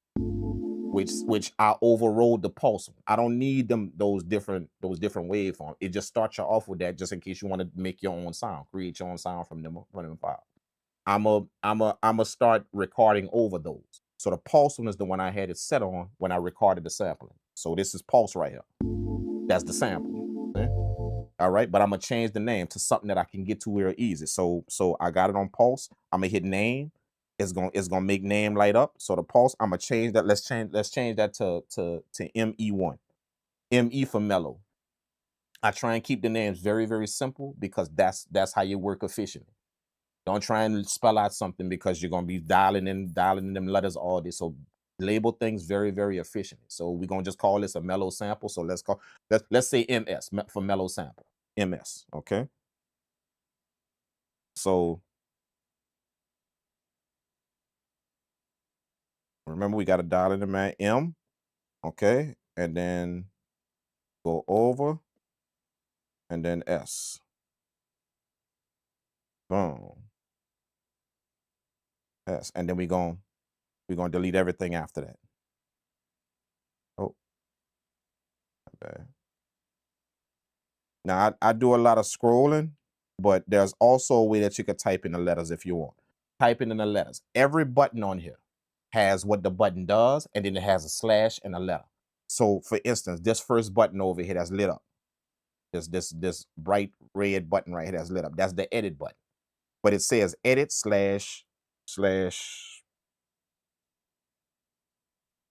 E. Edit / E. Right? So when I'm in the name function, if I hit that button, it's not gonna be edit no more. It's gonna be the letter E. So all of these buttons have a letter. So A starts right here up at the top with single. That's the single button. That's A. B is the multi button. That's B.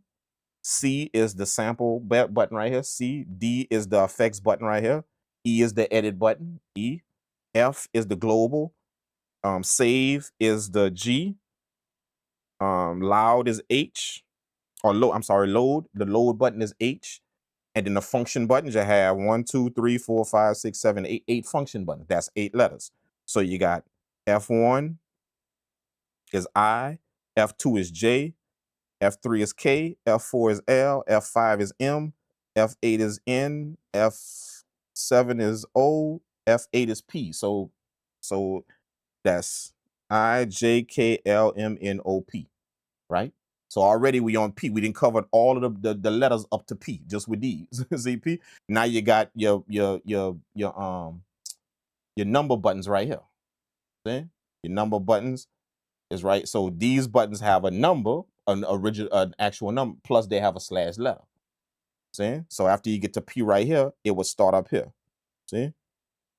it would be OP, then C, 7 up hit Q, R, S, T, U, V. See, I'm going down my number pad, but I'm going down. So 7, 7, 8, 9, 4, 5, 6, 1, 2, 3. See? So going up a number pad, that's 1, 2, 3, 4, 5, 6, 7, 8, 9. So looking at it coming down from right to left would be 7, 8, 9. Then the second row is 4, 5, 6. The third row is 1, 2, 3. So 7, 8, 9 would be Q, R, and S. 4, 5, and 6 would be T, U, V. And then 1, 2, and 3 would be W, X, Y. 1, 2, and 3 is W, X, and Y. And then the 0 key is Z. See? So you still could type. The reason why I went over that is because you still could type in. You just got to use all of these buttons to do it. You could type. So whenever you're in name, you can go find the button with the letter, and it'll put it in. But you got to be in the name function right here, which I'm in. Or you could just use what I'm doing. You could just use your left and right arrows, scroll to the next slot, and then use your dial wheel to scroll through all the letters. And then once you get to the letter you want, you scroll over to the next letter, scroll through it. But see what I'm saying? So that's what I'm doing. All right, so we're going to call a sample recorded MS. All right, if you hit enter, it's going to lock that name in. Okay, and then and once you hit enter, it's going to lock it in. It's going to give you a few options to copy it, rename, or exit, which means to go back to what you want. Exit it, clear out that name, go back.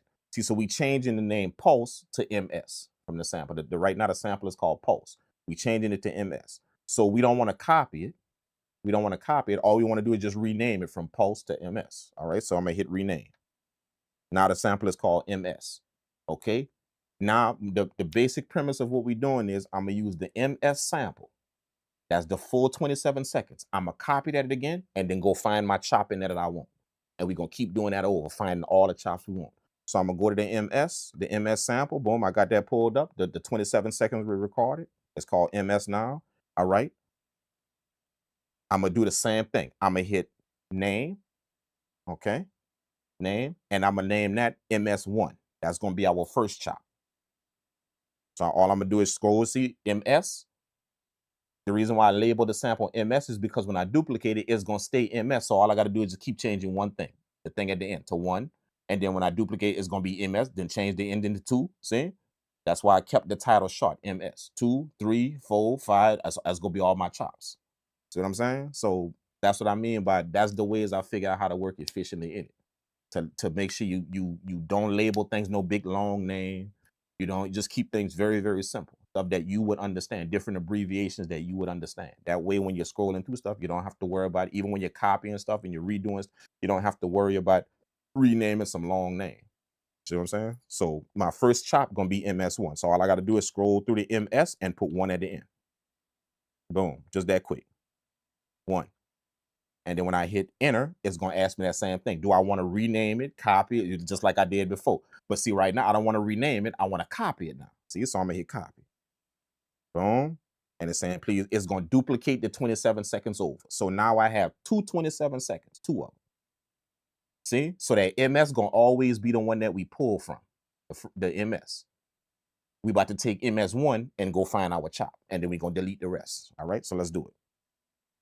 See, so right now I'm in the select. You remember I told you I was going to be bouncing back between 2 screens, the select screen, the chop screen, the select screen, and the trim screen.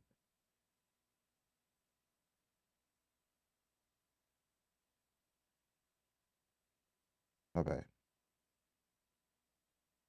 Let me pull up the.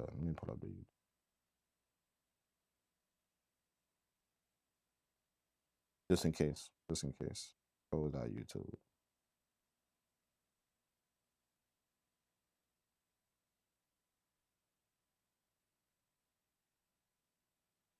Okay. All right. My bad. Okay. Hopefully it stays open. I hope it stays open.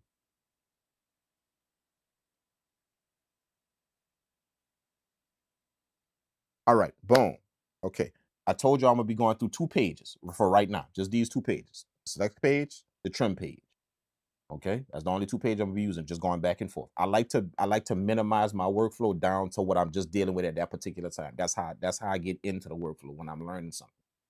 I minimize it down to to what I need at that particular time. So at this particular time, the only thing I'm gonna be messing with is the sample page, that select page, and going back to the trim page. Select page, going back to the trim page. You know what I'm saying? That's all I'm gonna be going through right now. We're gonna use other pages after we do all of that. But just to chop this sample up and get the slices we want, select page, trim page, select page, trim page. Let's go. So we in MS1. We duplicated the MS sample. When I say MS sample, that's our original sample. So keep that in mind when I say MS. MS, anytime you hear me say a number at the end, that's a chop. That's a chop we're gonna use. So the MS is our original sample. We're working with MS1 right now.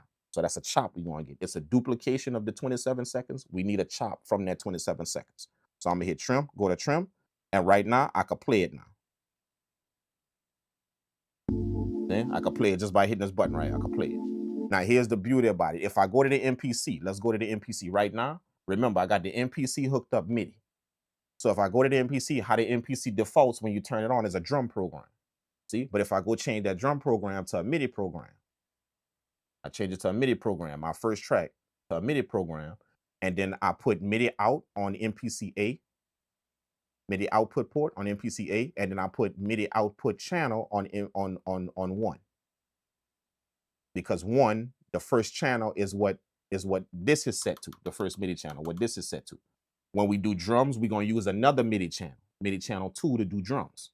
We're going to record the drums and the drum break in the same way, but I'm going to put the drums on MIDI channel 2. That way I could use another MIDI channel. I could have my sample on a track playing through MIDI channel 1, and then my drums on another track playing through MIDI channel 2. So right now we on MIDI channel 1. Okay.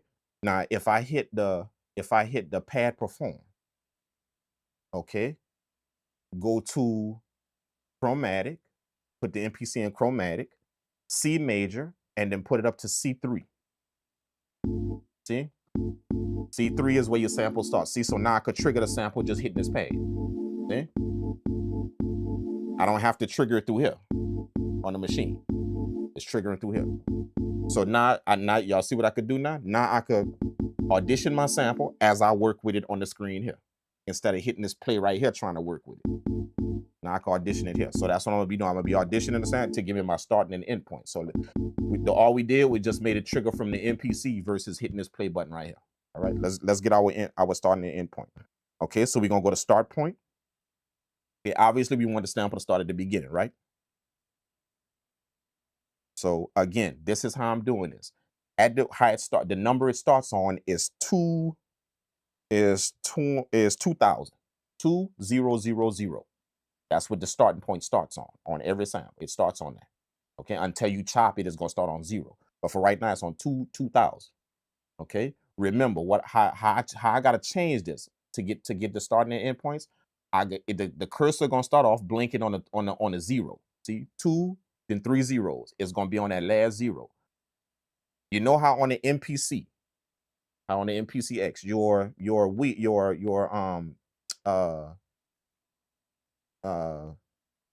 what they call these things, right? Encoders, your encoder knobs. Every knob, every level, when you move in the starting and end points on your sample, every knob makes it finer.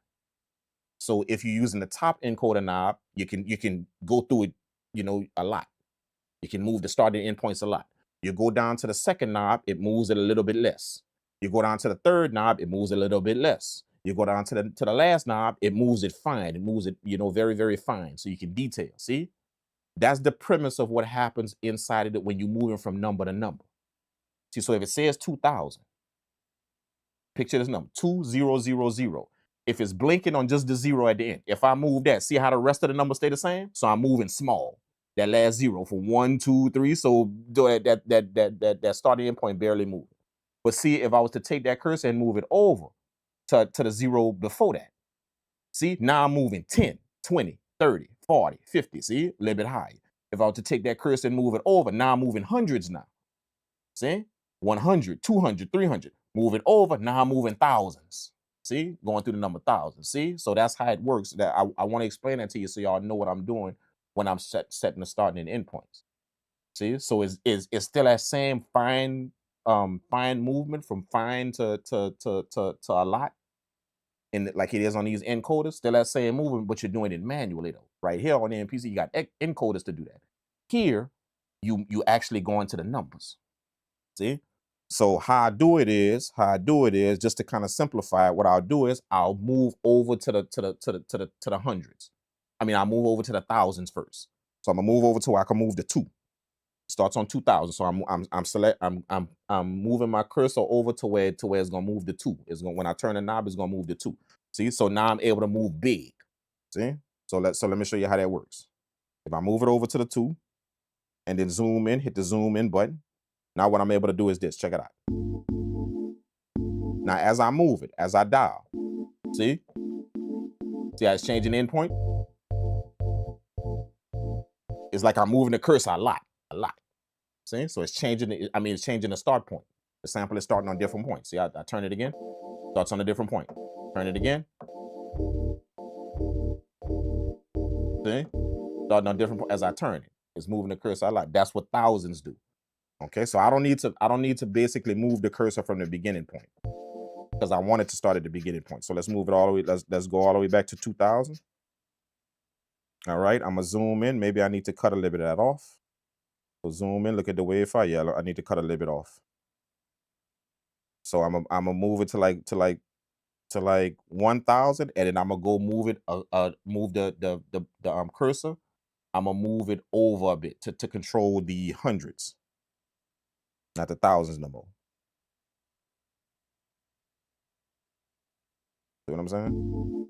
Now it's at the beginning. There we go.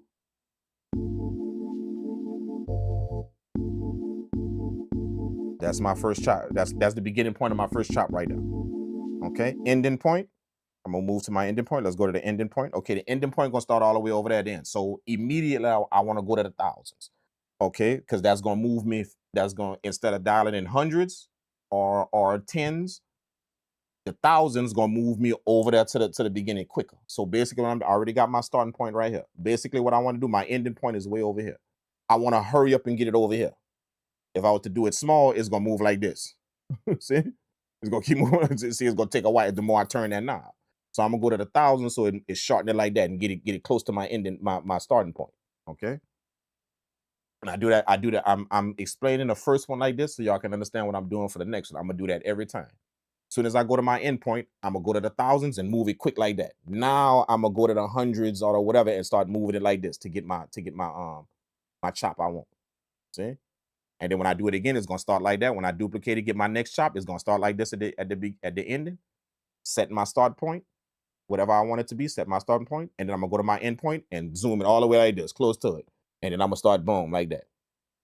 Next chop, start my starting point wherever I want, and then boom, zoom my ending point all the way to the end, and then start doing this. See? That's the workflow.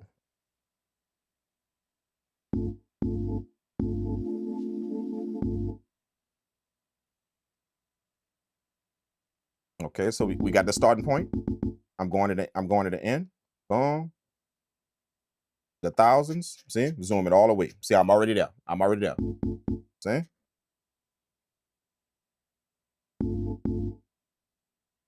Oh shit. There it is. Look. See?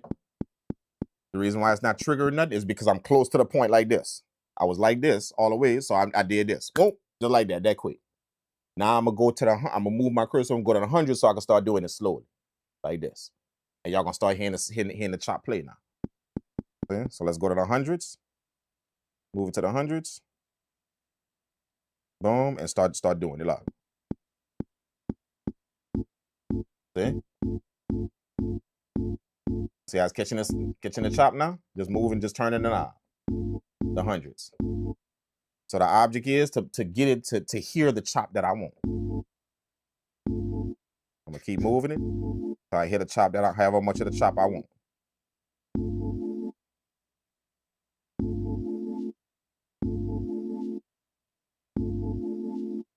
See what I'm saying?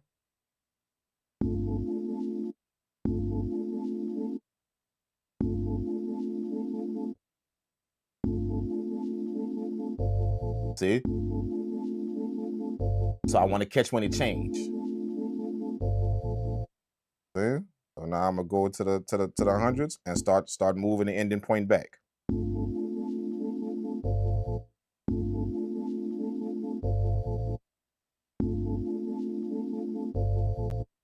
Come on.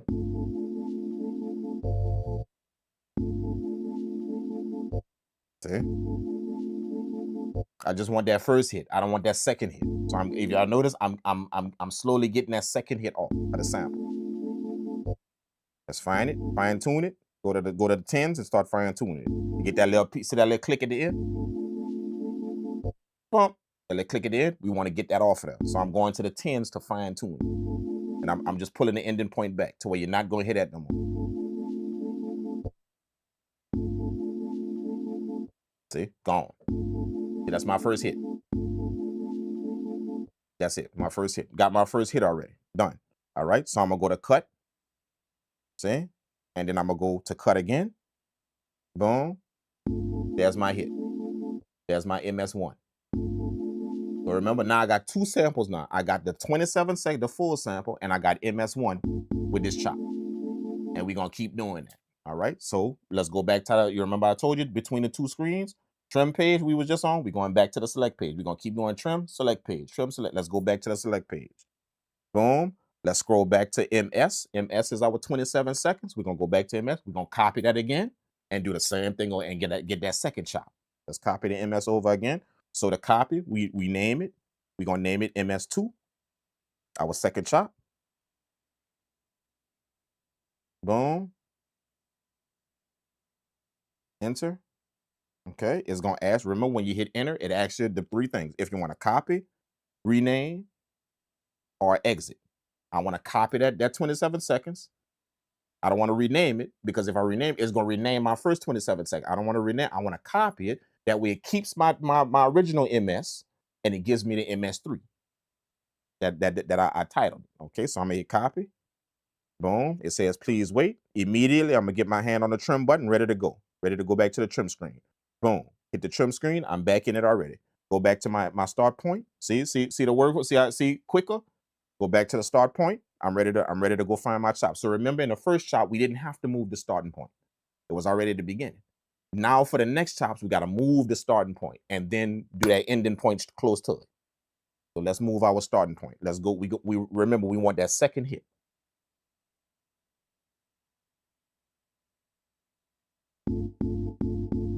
Let's go to the 1,000. Y'all remember? Go to the 1,000, 2,000. Let's go to the 1,000 so we can make it move quick. I'm gonna move it until I see. There's the second hit. I'm already there. Let me move it back a little bit so y'all can hear. See that second hit? That's the first one. Second one right there. Let's move it forward. There it is. I'm gonna get as close as I can to it. See? So you hear a little piece before it and you hear the second hit. Da-dum, da-dum. So now I'm gonna do it fine to where I take that first piece off and just catch the hit I want. So let's go from 2,000, let's go to the hundreds. And fine tune. See? There I am. On my first hit. On my second hit. Now, go to the ending point. Remember the ending point is still way over here. I didn't move the start point where I wanted.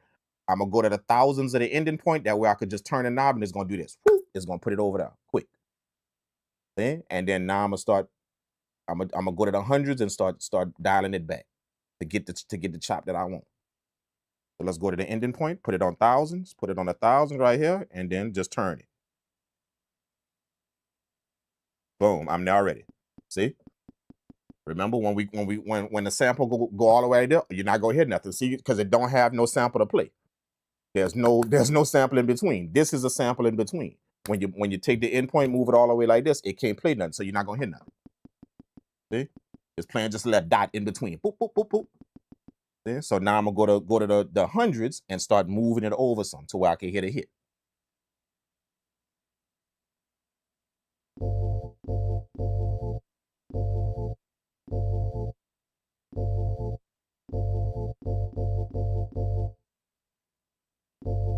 See, I want that. See that bass hit? It goes boom, boom. See, let me move it over. Look. Boom, boom. I want both of them hits. Boom, boom. So let's get the first one. Let me dial it back. See? Let me go to the hundreds. See, I can hear it now. Boom, boom. Let's start wheeling it back.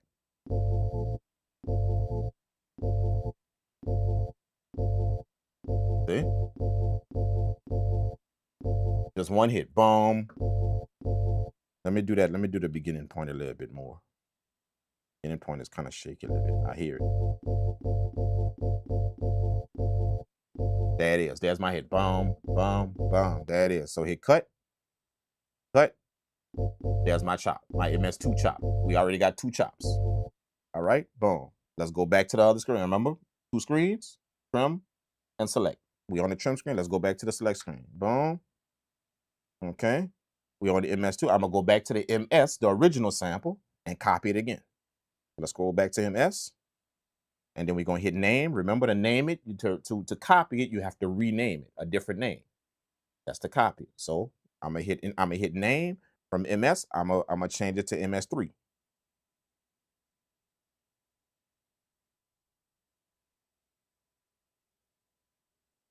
Boom. Okay. And then hit enter. And it is going to ask me, copy it, rename it, exit. I want to hit copy. And then get my hand on trim, ready to go on the trim page. While it's copying it, boom, it's ready to go. Get my hand on the trim page, ready to go. I'm already in the trim screen. Back to the trim screen. Starting point, ending point. Let's go get the second hit of that bass. All right. So it's starting right here at the beginning. See that second hit? Boom, boom. I want that boom at the end. We already got the boom. I want the boom, boom, boom. Second hit. Let's go get it. I'm gonna go to the thousands to make it move quick. To make the starting point move quick. Let's move to the 2 on the 2000. Move quick.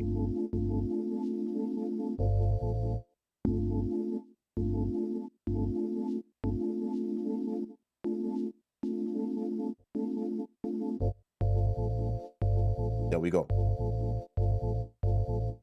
See, I'm on it already. Let's go down a little bit. Let's fine tune it a little bit.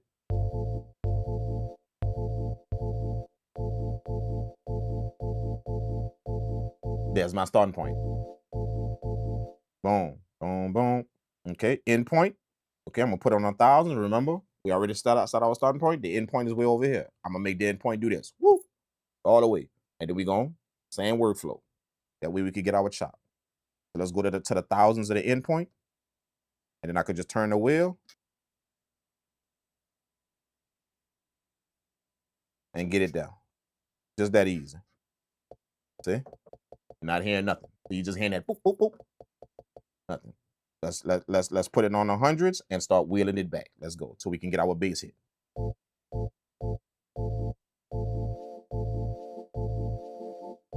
I want it to play until I hear something else. See? Boom. See that last hit? That's going to be our next chop. So I got to cut that off, that last hit at the end. Cut that off. So let's go. Let's fine tune it. Fine tune the scroll wheel and start going back.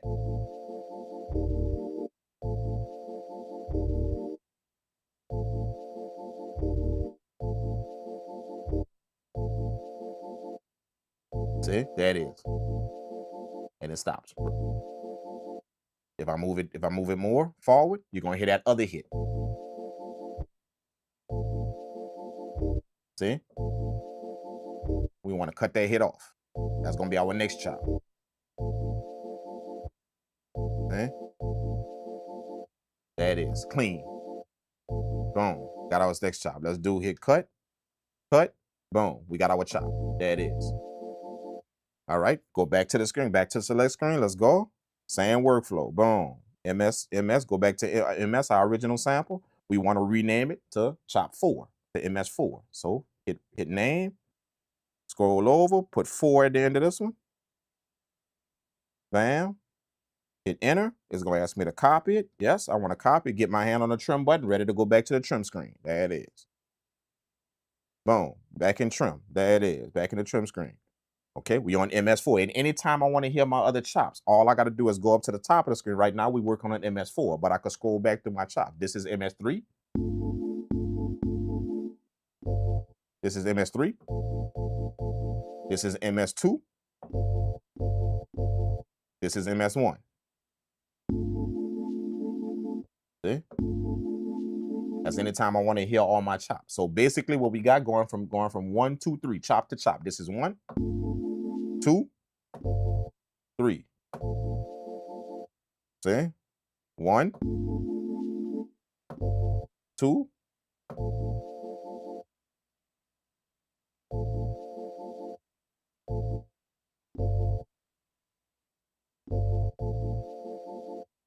See? So it's gonna go like this. Look, this is gonna be, let me see if I can play it real quick. See? Dum, dum, dum.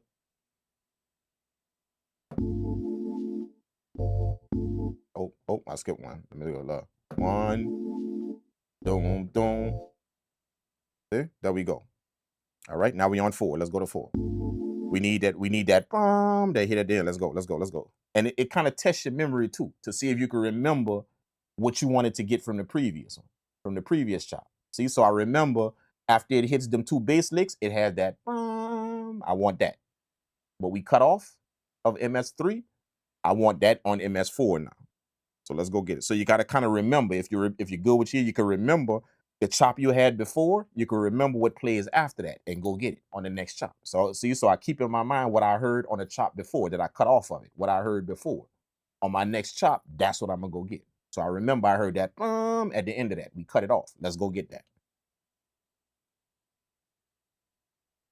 Everybody kind of following this a little bit? I know it's kind of weird, you know, because y'all can't see the screen and what's going on, but that's my 2 bass hits. Already got those. Boom, boom. And then after that, there's something after that that I want.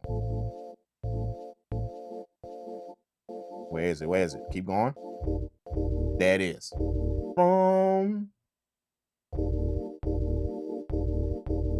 Let's get that. Let's fine tune it.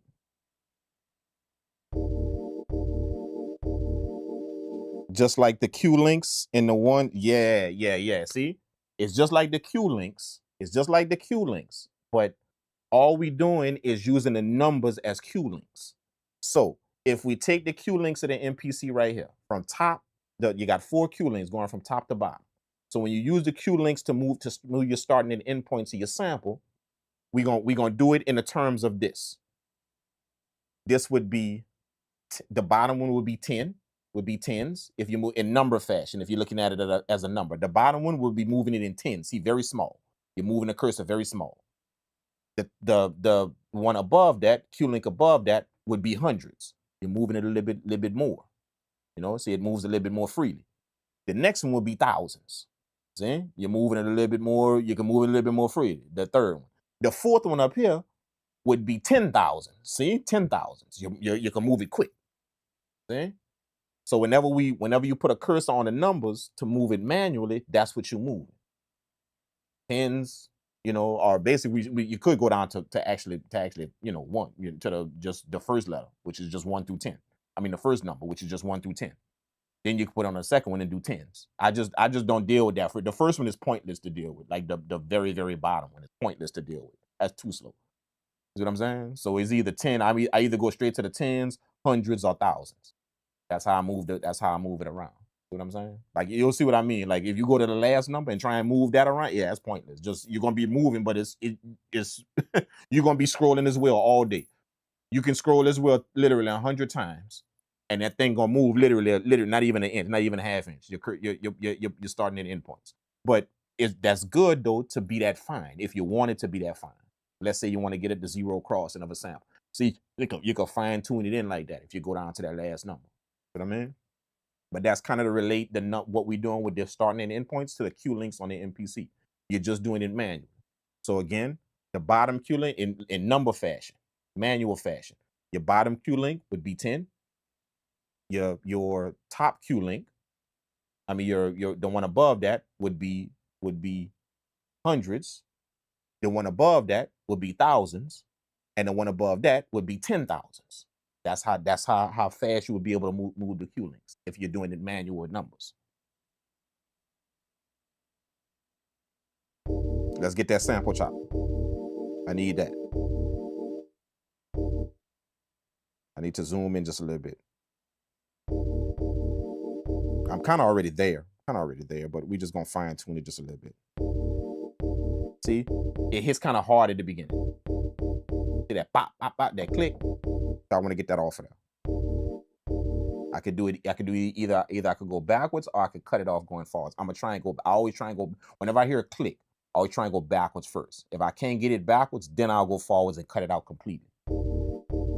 But I could go backwards and it cuts it out. See, this is with the click.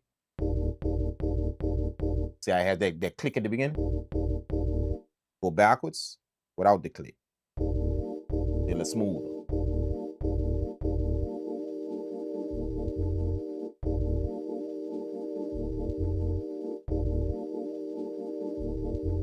See, that's 3 hits. Boom, boom, boom. See, so I want the long one, and then I want the 2 hits at the end. Boom. I want those. So already I got 3 samples I could get. See how I'm remembering from this chop. I know the next 2 samples I want to get. See? So I want this right here. This chop right here. But I see how that dum dum at the end. I want those 2. Dum dum. And then it's gonna change right there. That's when it's gonna change. See what I'm saying? So I want them 2 chops. So already from this, just from listening to this, that's what I mean by it tests your memory. Chopping these samples. See? From listening to this chop, I know the next 2 chops I want. I want this, and then I want that boom boom with the bass. I don't know if y'all can hear that bass line on y'all phones, but the bass changes. Boom boom. I want them 2 hits. So let's get this one, this long one real quick first. Let's get that one. So remember what we're doing? We already set our starting point. We're about to take the ending point and do this all the way. See? The reason why I keep saying that is because I want y'all to understand that's the quickest workflow. To if you're trying to dot, you could do this. You can have your ending point right there, and you could try and do this, look. And then try and gauge where you want your chop. See? But the quickest way is to just do it all the way to the chop to where you don't hear nothing. Do it all the way to the starting point. Close it. Close the gap. All the way to and then do this. See? You want to get there quickly. Get there. Get to that other side. See? Doing this. See? It's gonna take you a minute to gauge it. See? How much you wanted to chop. But if you just do this, whoop, get it there quickly, and then, see? So we're going to the end point. We're going to whop, get it over there. Let's go to the end point. Let's go to the 1,000. We want to move it quick, so we're going to go to the thousands. We're going to go to the thousands on the number and get that quick.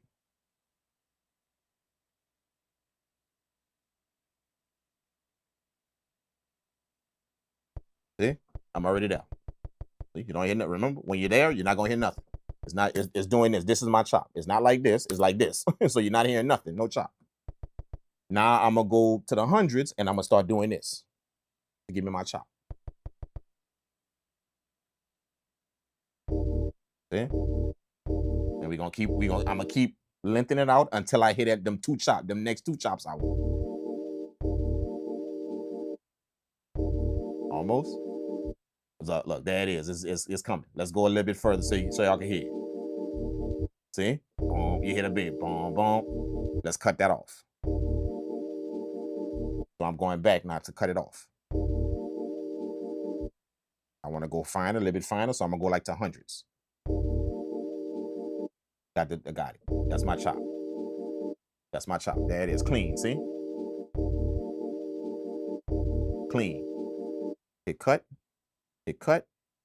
Boom. There's my chop. Got my chop. Let's go back. We on the select page. We on the trim page. Let's go back to the select page. Copy it over. Copy our first sample over again. See what I mean? Manual workflow. And if y'all kind of understand what I'm doing, manual workflow. MS, we back to the MS sample, the long one, the 27 seconds. Let's copy that again. We on chop what? We did 4. We on chop 5 now. Let's go. And the good thing about it, if you forget what chops you on, it's going to tell you. See, if I was to put it, let's say I was to label this chop 4. It's going to tell me right underneath it that it exists already. Like you have to put it on something to where that exists disappears. So when I label it chop 5, that exists going to disappear. So that way you'll know if you're using the name over again. Just in case you forget. My memory is pretty good. I could kind of remember where I'm at, what I want to do, all that. All right. So I know I'm on chop 5. See, right now it says MS, and then it says exist under that because the MS exists already. You know what I'm saying? But if I change it to MS, see, it's gonna say, let's go through them. Let me go hit name. Boom. And then put it at the end of MS that it's saying exists. So if I was to change it to MS1, see, let me show you. MS1 is still saying exist because we already got that. MS2, change it, it's still saying exist. Already got that. MS3, still saying exist. MS4, we just did that, still saying exist. MS5, now it says new. It changed to new. It's telling me that's new. You can use that. You can use that name. So let's go. MS5, boom. We hit enter. Once we hit enter, it's going to give me the copy, rename, whatever. We're copying. We're copying a sample. Let's copy it. Or I say, please wait, get my hand on the trim button, ready to go back to the trim screen. And please wait, boom, let's hit it, trim screen, boom. Takes about, to copy it, that 27 seconds, takes about maybe 2 seconds, 2.5 seconds. But in that 2.5 seconds, while it's saying busy on the screen, when it's copying it, I got my hand on the trim, waiting to go to the trim button, waiting to go to the trim screen. So while it's saying, as soon as it says complete, boom, I hit the trim screen, ready to go back into my trim screen.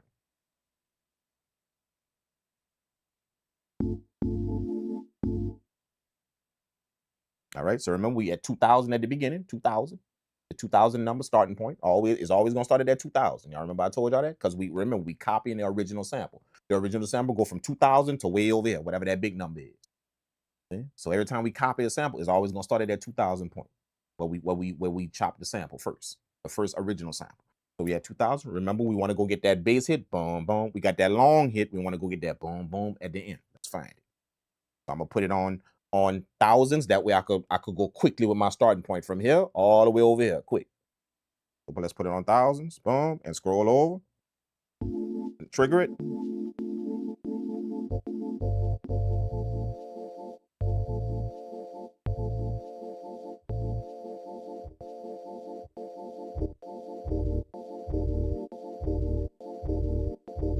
See, that was my fourth chop. That was my fourth chop. I want that boom, boom at the end. So let's go get that.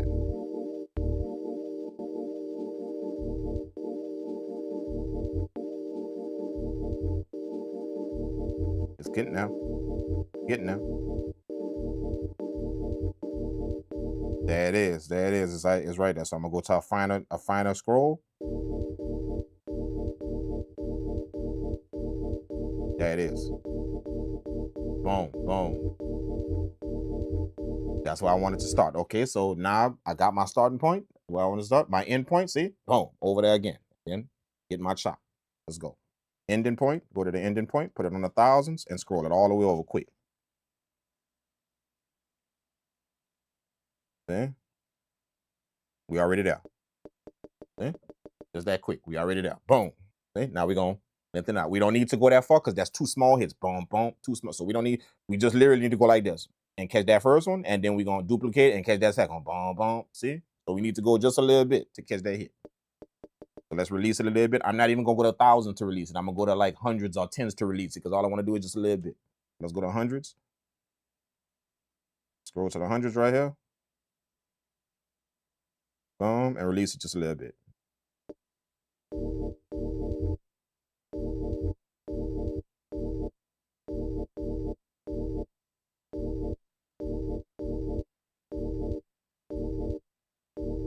For all of y'all that was wondering, just quick intermission. For all of y'all that have ever asked me on any of my videos, when I'm gonna work with standalone, when you gonna work with standalone, when you gonna work with standalone, and y'all saw me on all my videos with this machine, all of them videos, showing y'all things about the machine, showing y'all how to deal with the machine, or showing y'all the software.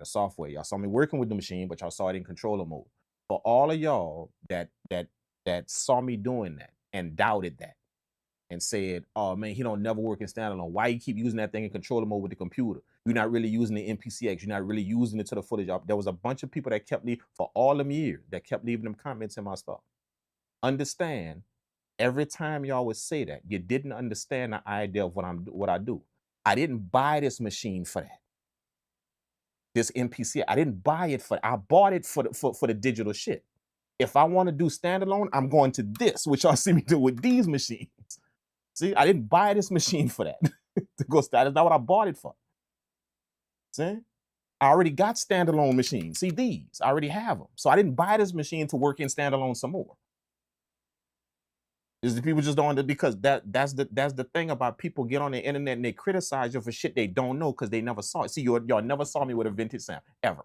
See, so in your brain, you never ever stop to think that ain't what he bought the machine for. He already got vintage samplers to do his standalone shit. He already got that. He didn't buy that machine to go more standalone. That's what he bought that MPC X for, to go more standalone. Is that when you tell people that, they never saw it, so they instantly go to contradicting you and saying, telling you don't know how to use the machine. You're not using it the right way. You need to use it in a standalone. That's the right way to use the MPC. You didn't understand. I didn't buy this particular MPC for that. See? This is my standalone shit when I want to do standalone, like y'all see me doing right now. See, I'm gonna hook it up to some shit like this. This machine ain't never gonna go in standalone because I don't want the sound out of this machine. I don't want that until Akai do something with that. If I go standalone, I don't want this shit coming out of the back of this machine. I don't want that. I don't want that. It's a decent sound, but it ain't like this though. See, standalone like this though. It's a decent sound, but it ain't like this. See, so I didn't buy this machine to use the IOs on the back of this. If I want to go IOs, you best believe it's going through one of these. 100%. Y'all just never saw me do it. See? You just never saw me do it, ever. On no video, nowhere. All you saw me doing was pulling up this machine and using it in the controller mode. That's all you saw. But you never ever stopped to think, oh, that's not why you bought it. Just because we ain't never seen him work on a hardware sample, that's not why he bought that machine. We keep telling them, man, put it in standalone, put it in standalone, put it in, you're not using the full potential of the MPC, put it in standalone, put it in. I didn't buy this machine to deal with standalone. That's not why I bought it. I didn't go to the store and say, ooh, I'm gonna buy the machine because it gives me standalone capabilities. I went to the store and bought it because I said, ooh, it gives me a digital capability. It gives me the software. It gives me, I already got standalone. I already got a bunch of machines standalone at the crib. I already got that at the store. See? Most of y'all went buy it for that standalone shit, because you don't have these. See? So you went buy it for that too. You went buy it for that. That's not why I bought it. I got standalone already. I have that. And I've been doing that. If y'all remember, that was my answer to the questions whenever I addressed it on a video. Why people keep telling me use it instead. I told y'all because I already have standalone. I have enough of that. I didn't buy this machine for more standalone. See? I already have enough. See, enough. I got enough. These, I got the MPC XL. I got the S3000. I already got vintage machines for what I want to do. I already got standalone machines for the shit I wanted. I already got that. I didn't buy this machine right here to go more standalone, to do some more. I bought it for that other thing it provides. I already got the standalone shit. Let me check out that digital shit. See? Let me go check that shit out. How it works with the software and how it deals with that and what it does, the capabilities, all that shit. Because I've been doing the standalone this. I've been doing it since the beginning of time. See? The reason why I'm making that known is because to the people that make video and do stuff like that, that's what you're gonna run up against. You're gonna run up against people that's getting in your comment section that really just don't know what the hell they talking about because they don't know you. All they going is about what they saw on the video. That's all they going by. They have no clue what else you do. No clue what else you do. None. Until you see it. See? Now, if you see this video now nobody else gonna jump in my comments saying, hey man, he don't use standard. No, he does. We just never saw him do. He does. He actually does. He just don't do it on these machines. He don't do it on that. Because that's not the sound he want when he deal with a standalone device. That's not the sound he coming out of the back of his new machine. That ain't the sound he want. See? If I deal with anything in standalone, you better believe it's going. Just see, always understand that. See, it's going through this. If anything is standalone, 100%, it's going through something like this, a vintage sample somewhere. If I deal with anything in standalone, like I'm doing now. See, this is my first video in 3 years of all of y'all seeing me work in standalone. This is my first video ever out of all of the hundreds of videos I've made. This is my first time ever showing y'all standalone. But you see how I'm working in it? See? See? I didn't just pull up this machine, this MP, and start working in stand. No, see how I'm working in stand? That's how I do stand. This is how I work in standalone. This. Not with this machine, not with this. If I use this machine, you better believe it's running through one of these. If y'all can understand what I'm saying. See? You better believe that. You will probably never see me in standard just in this machine, right? Just in the MPC. You will never see me just in standalone messing with this machine. Ever. Ever. You will see this though, if I'm in standalone. You will see this though. You will see something like this. You're gonna see it running through another MPC. Like I'll chain this to the MPC 2000xl and work like that in standalone. But you will never ever see me pull up this machine. Probably never. I won't say no. But so far, till this date, you have never saw me just grab this machine and work with it in standalone mode. Just this machine. You've never saw that. And you probably won't. Because I just don't want that sound. I don't want that coming out of the back of that machine. I don't want that. I want this one. That's the one I want. I want this one. If I use some standalone shit. You know what I'm saying? That's what that was the point I was trying to make, that nobody or very few people understood years ago. That I could be doing something y'all just not seeing. I could be. That y'all just not seeing, that I've never put on a video, never. And if you know me, then you'll start understanding about me. I don't show people everything. I show you what's necessary and what's needed for what I do. That's what I show you. But I ain't gonna show you every piece of gear in my studio. I'm not gonna show you every rack gear, every piece of every rack. And I told y'all the reason why I don't do that. I told y'all that the reason why I don't show you all my shit is because I always want to keep you as the viewer in your head to work with whatever the hell you got. Stop looking at the shit in my studio trying to go get that. Stop looking at the shit in anybody's studio and go and get whatever they got. Stop doing that. You got what you got, and you work with that until you can upgrade. Now, I understand that in every other video you're going to watch from anybody else, they're going to keep showing you their gear and keep showing you the shit they got. But I'm not like that. I want to always keep in your mind that what you got is what you got. And you can do whatever you want to do with that. I don't give a shit if it's a crappy interface and a laptop. Learn that shit. Learn it. Learn it very well. Because when you get to that gear, when you get to that, see, you're going to carry that respect with you to that piece of gear you want. It's going to be a measure of respect you got going to that piece of gear. But if you're trying to get away from that in that crappy laptop, and if you're trying to see how you're disrespecting that, when you get to whatever you want to get, you're not going to carry your respect with you up there with what you got, what you had before. You're not going to carry it up there. So you're going to be that same shitty producer with that new gear you got. You're going to be that same shitty producer with that new gear you got. But see, that thing you on right now, that you don't have this right now and don't have none of it, you don't have, and you're looking at my shit and want that stuff you got right now, show respect to that. Learn it very well. Use it. I don't give a damn if it's just Ableton and your laptop. I don't care. Learn that shit. Learn it very, very well. The ins and outs, how to operate, what to do with it, the different ways you can do things. Learn it very well and take that respect with you to that next piece of gear you buy. You wasn't peeping in everybody's studio on YouTube, salivating over the shit they got in their studio, trying to get what they got. That's not what you was doing. I don't encourage nobody to do that. No one. That's why I don't show people what I got. You're just gonna randomly see me pop up with shit, not knowing. Oh, you had that. Well, I didn't have. I just got this one. So you'll randomly see me pop up with the 5,000, and you'll be like, "Holy shit, he had the 5." Yeah, I had. Yeah, I've been had that. Yeah, for like 9 years. I've been had.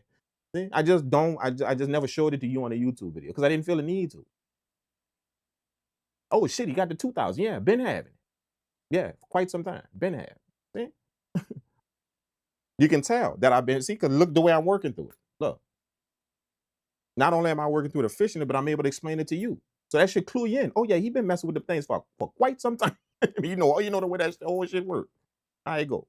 Quite some time he be messing with that shit. We just ain't never seen him do it. See? So stop. So my point of telling y'all all this, my point of breaking this down to y'all, just stopping in the middle of this and breaking this down to y'all, is just so y'all understand what y'all watching for people on these videos, that's not their life. That's not their life.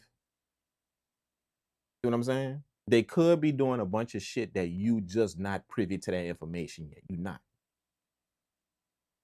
They could be. You're just not privy to that information yet. They got people that are. They come in the studio and see what I got. See what I got. They are privy to that information. See what I'm saying? That's why I don't call myself a content creator. See, a content creator, y'all just be seeing everything I got. Anytime I buy, boom, look what I got. Boom, look what I got. See, the sake of making video. That's what a content creator. So when I got it, boom, let me make a video. As soon as I got this, let me make a video on. As soon as I got this, let me make. But I buy all type of shit, and that shit don't go on my YouTube channel at all. No. I upgraded a whole studio. Literally, I upgraded a whole studio. Y'all ain't seen me do a studio tour, no nothing yet. See, I just popped up with it. With a whole new studio. I just popped up with it. See? That's how I work. I'm not a content creator. I'm just a dude that turn on the camera and show you some shit. That's it. If you want to label me as a content creator, do that. I'm a professional audio and I'm a professional lead audio engineer and a music producer. out studio and in studio. Meaning I engineer in a studio and I engineer on the road as well. Concert, shows, everything. That's what I do. I'm not a content creator. The content creator isn't in my description. It's not. I'm a dude that turn on the camera and show you some shit. That's what I am. And if you don't understand what that means, if you don't understand what that means, just understand that just because you cut hair doesn't make you a barber. See? Just because you change oil under a car, you change the spark plug or two, doesn't make you a mechanic. See? So in the same reason, just because somebody turn on a camera on a video does not make them a content creator. It doesn't. It doesn't. See what I'm saying? I'm a dude that turn on the camera and show you some shit just so it can help you. And if it helps you in any way possible, then take what you can from it. Which, based on the way this channel has grown and the views I got on them YouTube videos and the comments and all of that shit, them videos helped y'all quite a bit. They did. And I'm glad. I'm glad I was able to bring that shit to y'all. See what I'm saying? And I can understand why you would label me a content creator, because that's content and I made it. So you would be, oh yeah, a content creator. Yeah. Nope, I turned on that video camera each and every day and I showed y'all some shit. That's what I did. I didn't turn it on each and every day because I got this piece of thing or this thing right here and I got this thing I want to show and I got this. Nope. I turned on that camera because I had a certain specific thing I wanted to show y'all and I wanted to show it to you in a certain fashion, in a chain. I chained them videos together in a certain way to keep showing you things in a certain fashion, how to take advantage of the tools you have. If you go back and watch my whole YouTube channel, it's showing you how to deal with what you have. I just showed it to you on the MPC and the MPC software. But if you notice, 90% of the videos, you could do it in anything. 90% of them. So as such, they got people that use FL that follow this channel. They got people that use Logic that follow this channel. They got because they started to figure out, oh shit, he not a content. He just showing us shit that just applies to what we doing. Anything. I just showed it. I was working on an MPC with the MPC software, but the things I specifically showed you, you could do it in any DA, anywhere if you understand the concept. See, I showed y'all concepts. I didn't show y'all how to use something.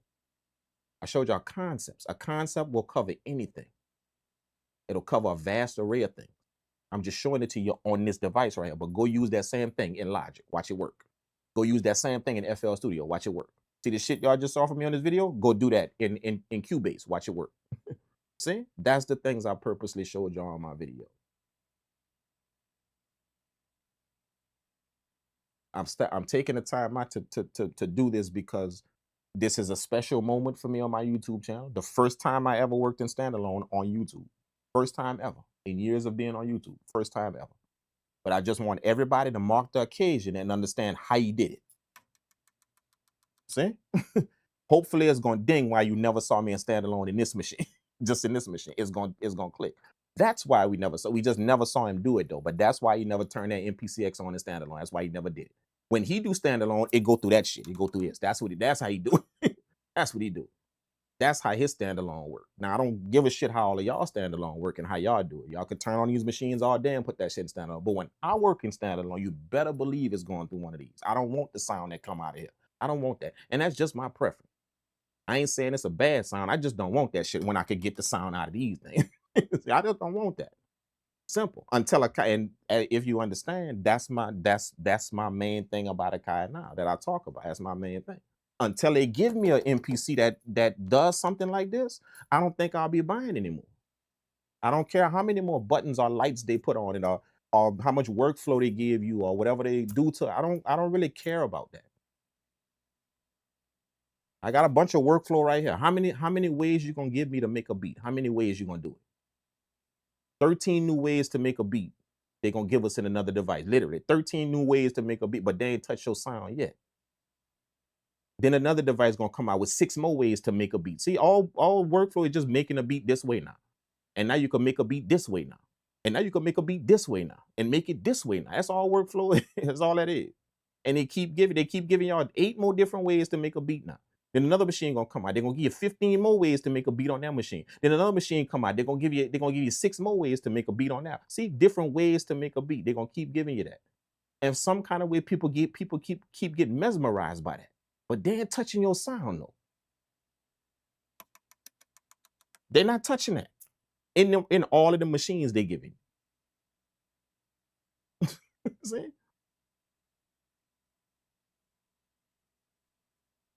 Nah, they're not touching that. So I'm sorry if when I turn on a machine, I want to hear this.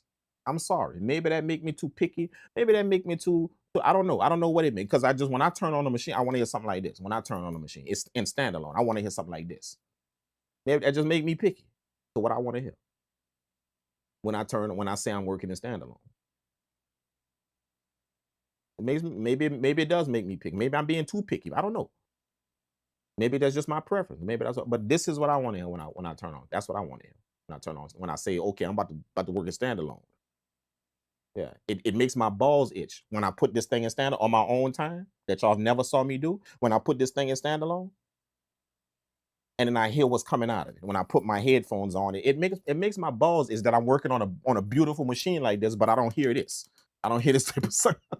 I'm serious. It makes my balls itch, bro. I'm working on a beautiful machine like that, like beautiful. Look at the way it look, beautiful, beautiful, beautiful. But I don't hear this type of sound. It literally just I'd rather get kicked in the nuts by a golf shoe. For real. I'd rather get bitten ass by a spider monkey than hear that sound coming out of this machine right here when I'm in standalone. You see what I'm saying? And like I'm saying, it's not a bad sound. Don't get me wrong. I'm not saying it's a bad sound. It's just not the one I want to hear when I'm working on a machine like this. That's not the one I want to hear. I'm sorry, it's not. When I got this beautiful piece of gear, right? This beautiful beast right here that looks amazing, and it just has all this shit on it. And I'm ready to get down. And when I press a pad, boop, what? whoa, let me press that again. What? Huh? Yeah, so if it's gonna do that, and it's in standalone, it's gonna give me that sound, I might as well hook it up to that computer. That's why y'all saw that. If it's gonna give me that sound, that type of sound. And when I put in the stand, if it's gonna give me, I might as well hook it up to that computer. Ain't no way I'm missing out on nothing. What I'm missing out on? What you gonna tell me? What?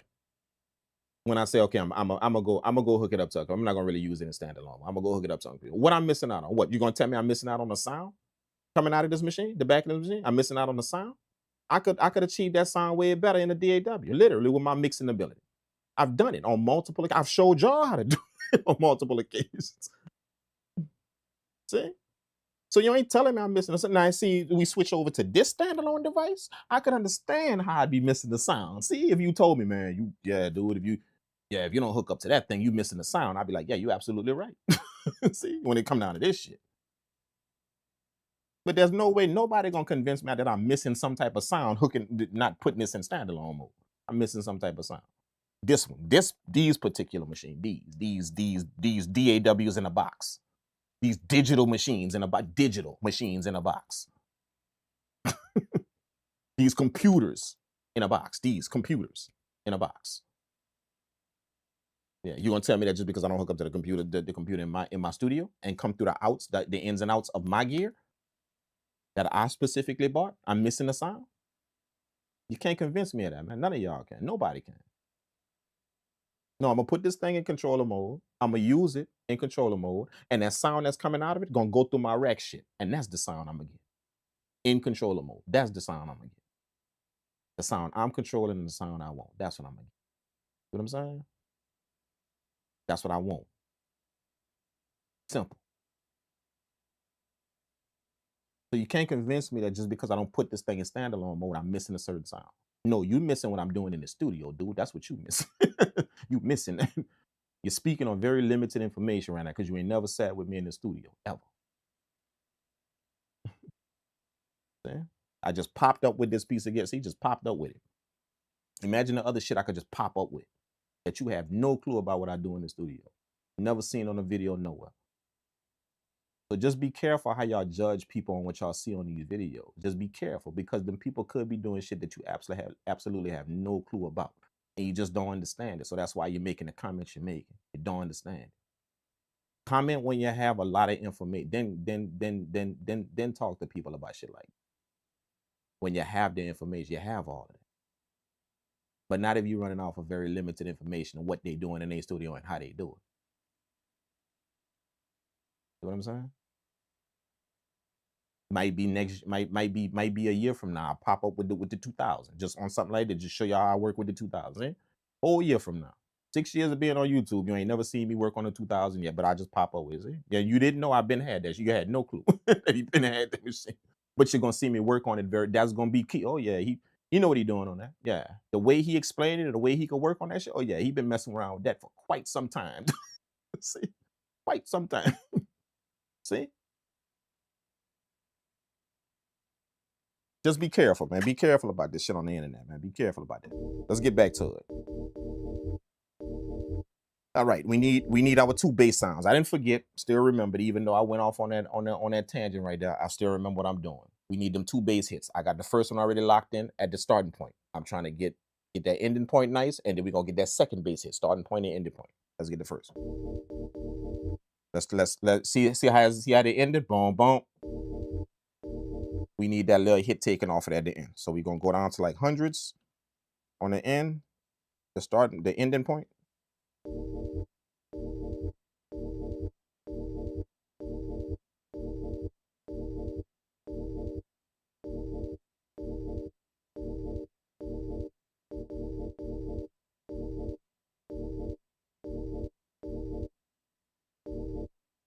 That is.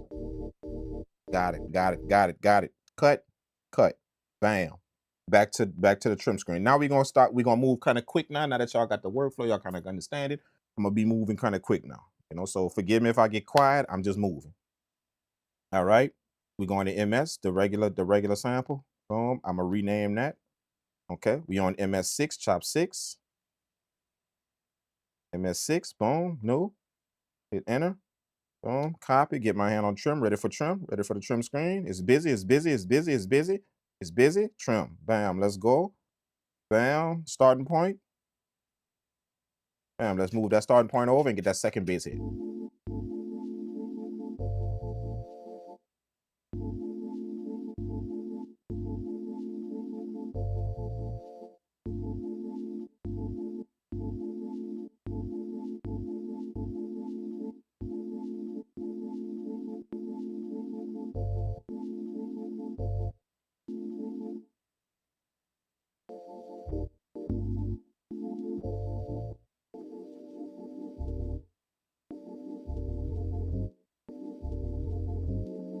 Oh, dum dum bum. We want that hit. See? Dum dum dum. So we got basically what we getting is I think 2 more hits. We about to get that middle hit.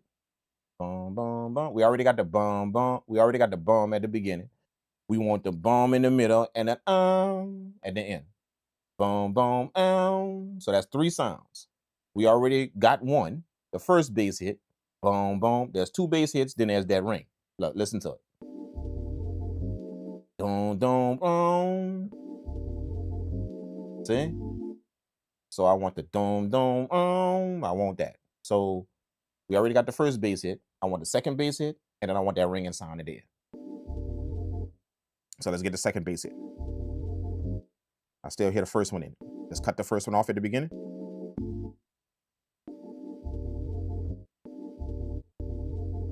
Oh, we get now. Let's go to the hundreds, fine tune.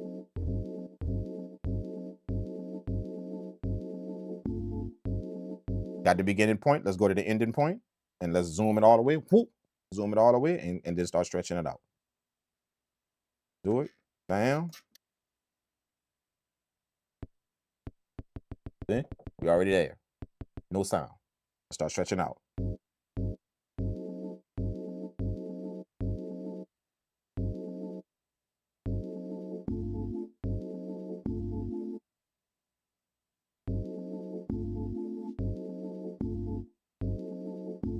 Oh shit, no, it's at the wrong one. I cut off the bass sound. Let me go back to the beginning. I think I cut off the bass sound. I cut it off. I went too far. I'm not hearing that second bass sound. I think I went too far. I was moving too fast.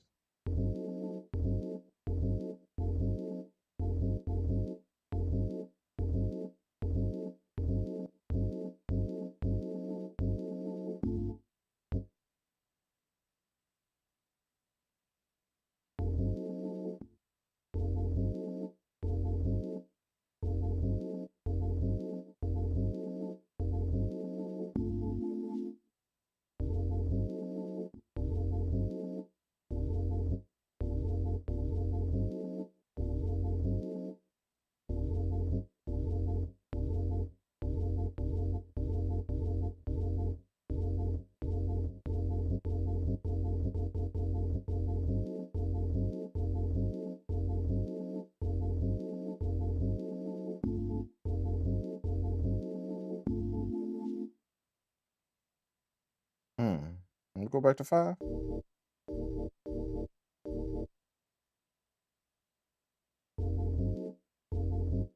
Oh, I got it. I got the ending point. I got it. I got the starting point. I got it. I got confused. I got confused just a minute ago.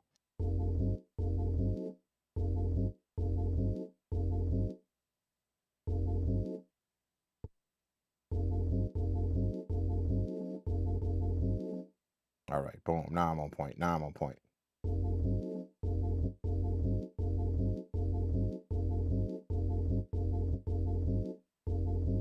Just trying to cut that last piece off.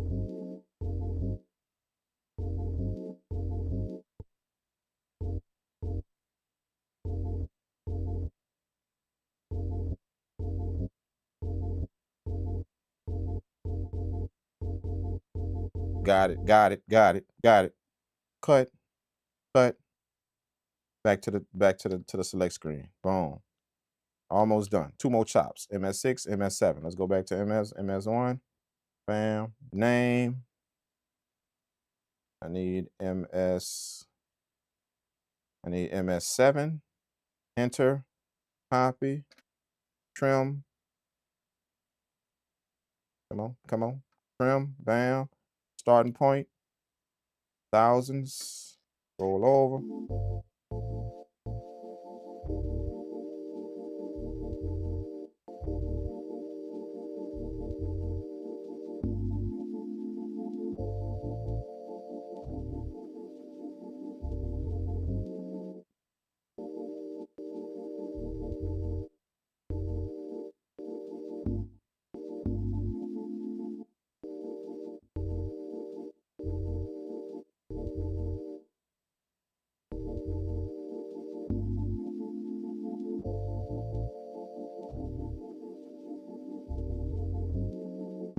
Doom.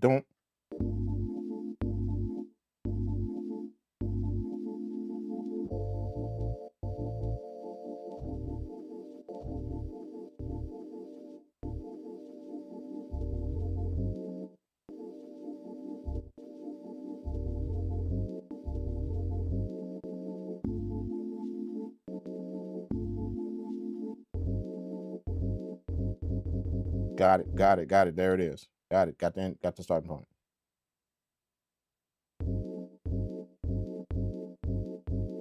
Fine tune it.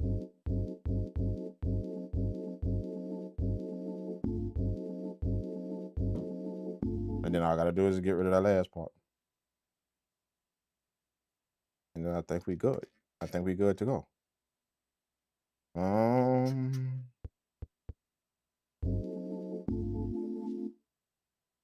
Fine tune it. Get rid of that last part.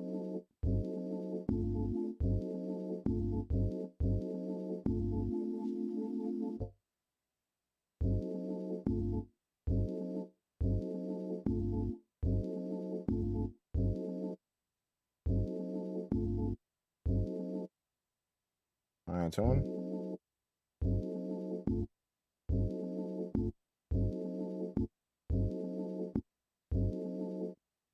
There it is. Cut. Bam. Let's go through the chops. 1, 2, 3, 4, 5, 6, 7.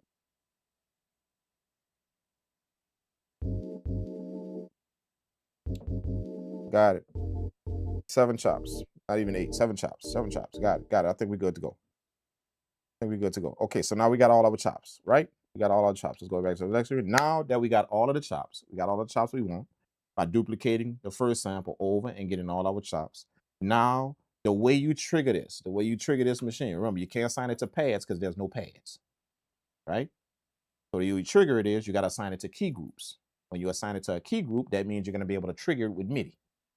Your MIDI in here is attached to a key group, not attached to a pad. It's attached to a key group. So if we put all of them chops in their own respective key groups, so chop 1 needs to go in the key group, chop 2 needs to go in the key group, chop 3, not all chops in one key group. No, chop 1 in his own key group, chop 2 in his own key group. Then each key group is going to be triggered by MIDI in here, each key group.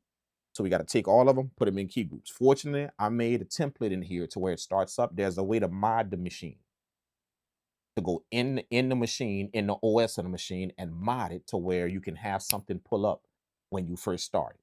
Okay, so this machine comes in 1.5, OS 1.5, but the latest version,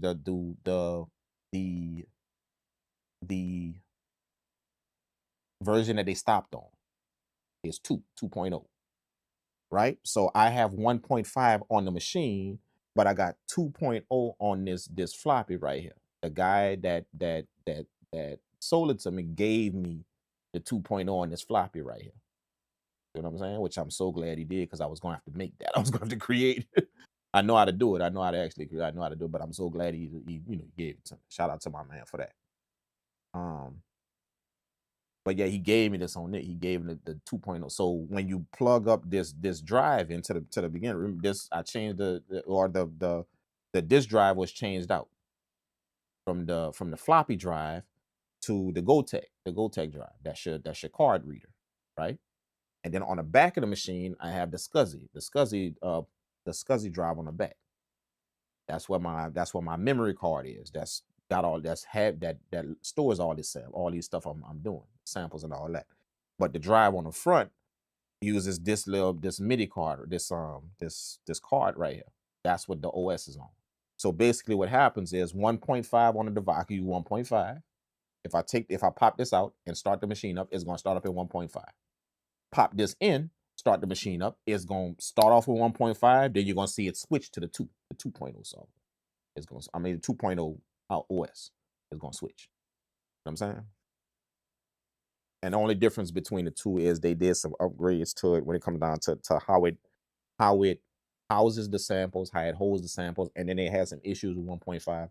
Well, whenever you would turn the machine off and on and off and on, off and on, some of your samples will be corrupted. Some of them would do that. So they kind of warned you by just flicking that thing off and on, off and on, off and on. Be careful with that. You know what I'm saying? All right. Boom. So we got the key. We're gonna put all the samples in the key group. Okay. Oh. We still on sign. Boom. MS1, MS. This is our full sample. MS1, MS2, MS3, MS4, MS5, MS6, MS7. So we got 7 we need to assign the key groups. Okay. So the way you do that is you go to single, hit edit, and then you're gonna see the key group tab at the bottom, key group, bam. Now I'm in my key groups. My template that pulls up. That's what I was telling y'all before. I kind of forgot about that. My template that pulls up gives me 16 key groups already. Kind of created that. So that way when I turn on the machine, it defaults to that. Gives me 16 key groups already. And I did that myself. It's not a machine Kang. I did that myself. I know how to do it. Go in the machine and you it's kind of like you kind of like tricking the OS. You know how to do it. Tricking up when the OS loads up, instead of going here, it's gonna look there for something.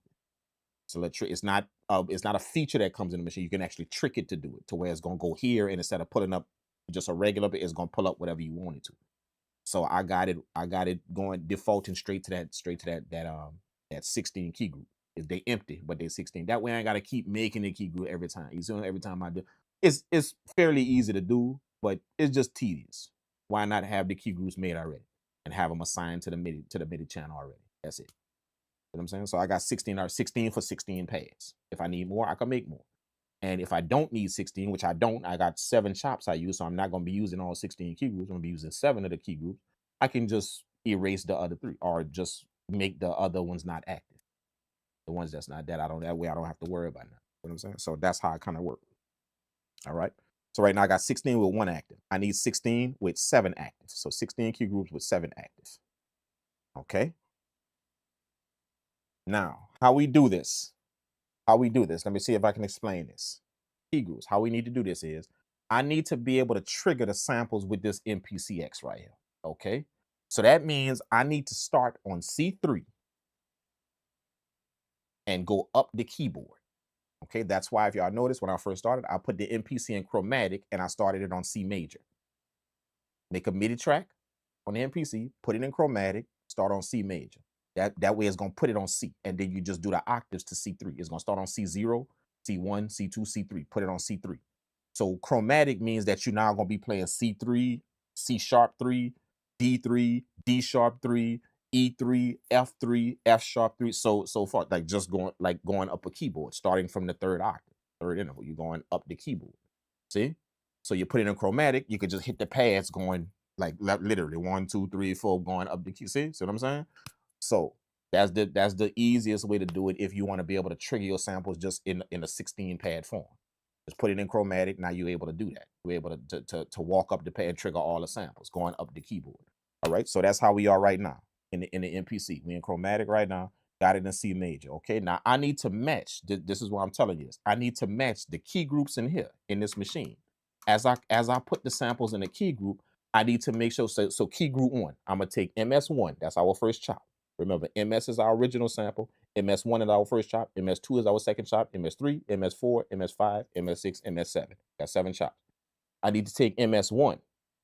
MS is what I labeled it for all y'all that's just pulling up. MS is just what I labeled it. Mellow sample. MS. MS1, chop 1. I need to put that on the key group and then make that key group trigger C3. See? And then chop 2. I need to put that chop 2 on a key group and make it trigger C sharp 3. I need to put chop 3 in a key group and make that key group trigger D3. You know what I'm saying? And you do all of that in here, manually. You know what I'm saying? So you see why I made the key groups already, 16 key for 16 pads, 16 key groups, 16 notes, you know, C sharp, D3, C, all of that is made, the template, all of that is made already. All I got to do is take them 7 chops I made, and go plug them in. Boop, boop, boop, and it's already going to be mad. You know what I'm saying? So let's go do that.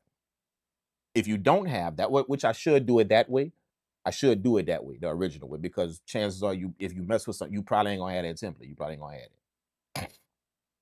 You know what I'm saying? So you're gonna have to make the key groups yourself, do all of that. So I should do it that way. It's just 7 chops. I should do it that way. Matter of fact, that's what I'm gonna just label all F1, C3, C sharp. I'm gonna kind of go through that as I do it instead of just plugging them all in and they automatically gonna be there. You know what I'm saying? So let's do that. All right, so right now I'm in the key group page, the key group tab. That's under single. You hit single and then you hit the edit button. So the edit button, you can kind of look at the edit button that it opens up another page. So when you hit single, that's a page. The hardware buttons, the physical button, that's the button that's lighting up right here in red. When you hit the single button, it's gonna give you a page. And then when you hit the edit, it's gonna open up another page in that single page. See, same thing with sample that we was in. When you hit the sample button, it's gonna give you the sample program. And then when you hit the edit button, it's gonna open it up so you can edit the program. See what I'm saying? So just think of this edit button like a page underneath a page. Any of them top pages gonna do it. Then when you hit the edit button, it's gonna open up something in that page. Kind of look at the edit button like that. So we in single, we hit the edit button, that's gonna give us our key group tab. Key group, boom, we hit key group. We got 16 already made. I just activated 7. 7 for 7 chops. I activated 7. So we're gonna go in there. We're gonna now put the samples on now. All right. So the way you do that is you go from the key group tab to the sample tab, SMPL, or the sample tab right here. Okay. See, on right now, I activated 7 key groups, so it's saying key group 7, but it's saying it's on F1, F sharp 1. See, so let's go ahead on and change that. So I'm a encode. I'm gonna hit the encoder 3 times. All it's gonna do is just the last number. So I'm in F sharp 1. So that's the lower octave of F sharp. When I turn the encoder, it's gonna be F sharp 2, F sharp 3, but it's not gonna leave F sharp. See, it's gonna be F sharp 1, F sharp 2, F sharp 3 as I turn the knob. See, so what I do is I turn it to 3. So F sharp 1, click it, F sharp 2, F sharp 3. See, so I got the 3 at the end. Remember, I need to be on C3. I got the 3 at the end.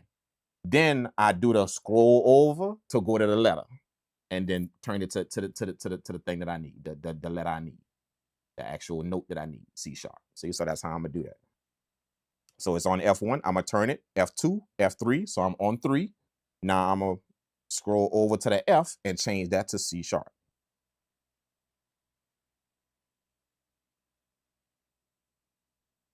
All right, and I gotta make sure I'm on key group 1. Right, key group 1 when I do this.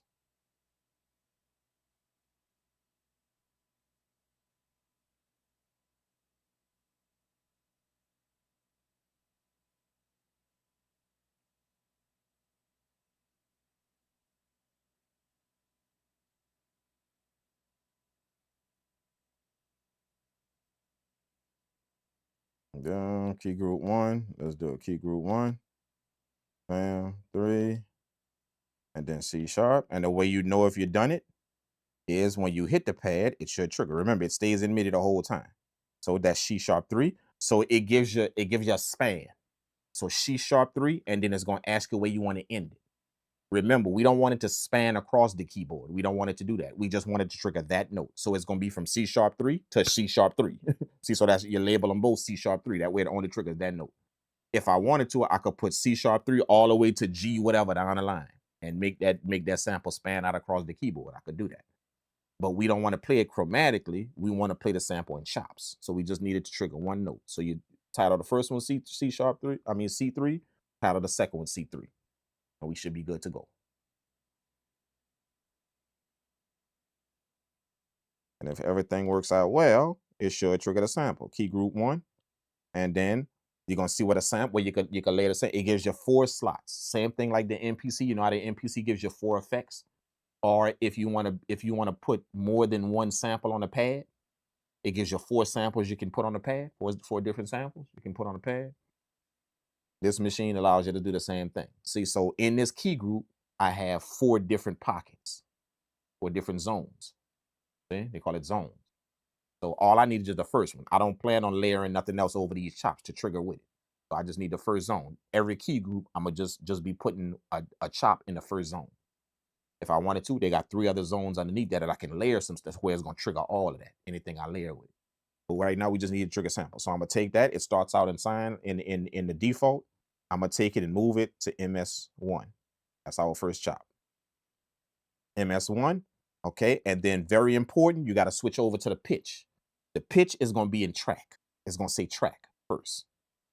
Track means that it's going to track out the keyboard, meaning that when you hit, as you hit a note, it's going to take that sound, whatever you did it from, C3 to whatever, or C3 to whatever, it's going to track that out according to the keyboard.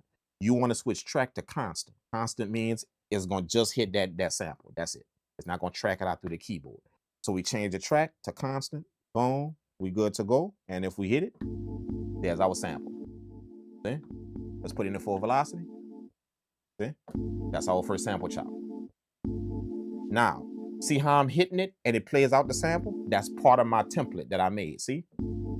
It's not going to do that. You're going to have to hold the pad when you first do it. You're going to have to hold the pad. See, it's going to be in that note on, whatever, to where when you hold the pad, when you release it, then the sample going to stop playing. The chop going to stop playing. That's how it defaults whenever you do what I did. But if you notice, I could just hit it and it just played the sample. The reason why is because in my template, I went to each key group and I took the envelope. The envelope has the attack and decay. In each key group, I took the attack, sustain, and release, ADSR. That's that you got that on in each key group you make, an envelope for each key group. I went take the envelopes and in every key group, I took the attack and sustain and raised it all the way up. See? That way the sustain and release and raise it all the way up. The reason why is because the sustain and release is now going to allow you to hit a full sample. The release, remember, the release is the ending of your chop. The sustain is in the middle. The attack is at the beginning. So let's say you wanted to smooth out the sample chops, every chop. You will go to key group page, take the envelope, and turn the attack up a little bit. It's going to smooth out the beginning of the chops. It's going to do that. See? But if you keep the chops as is, keep the attack as is, up the sustain, up the release. Now the sustain is the middle of the sample, how the middle of the sample plays. The release is how the ending of it plays. With that turned all the way up, now you're gonna hear my sample when I just press it. You're gonna hear the whole thing. Anything I have on a pad is just gonna play the whole thing out.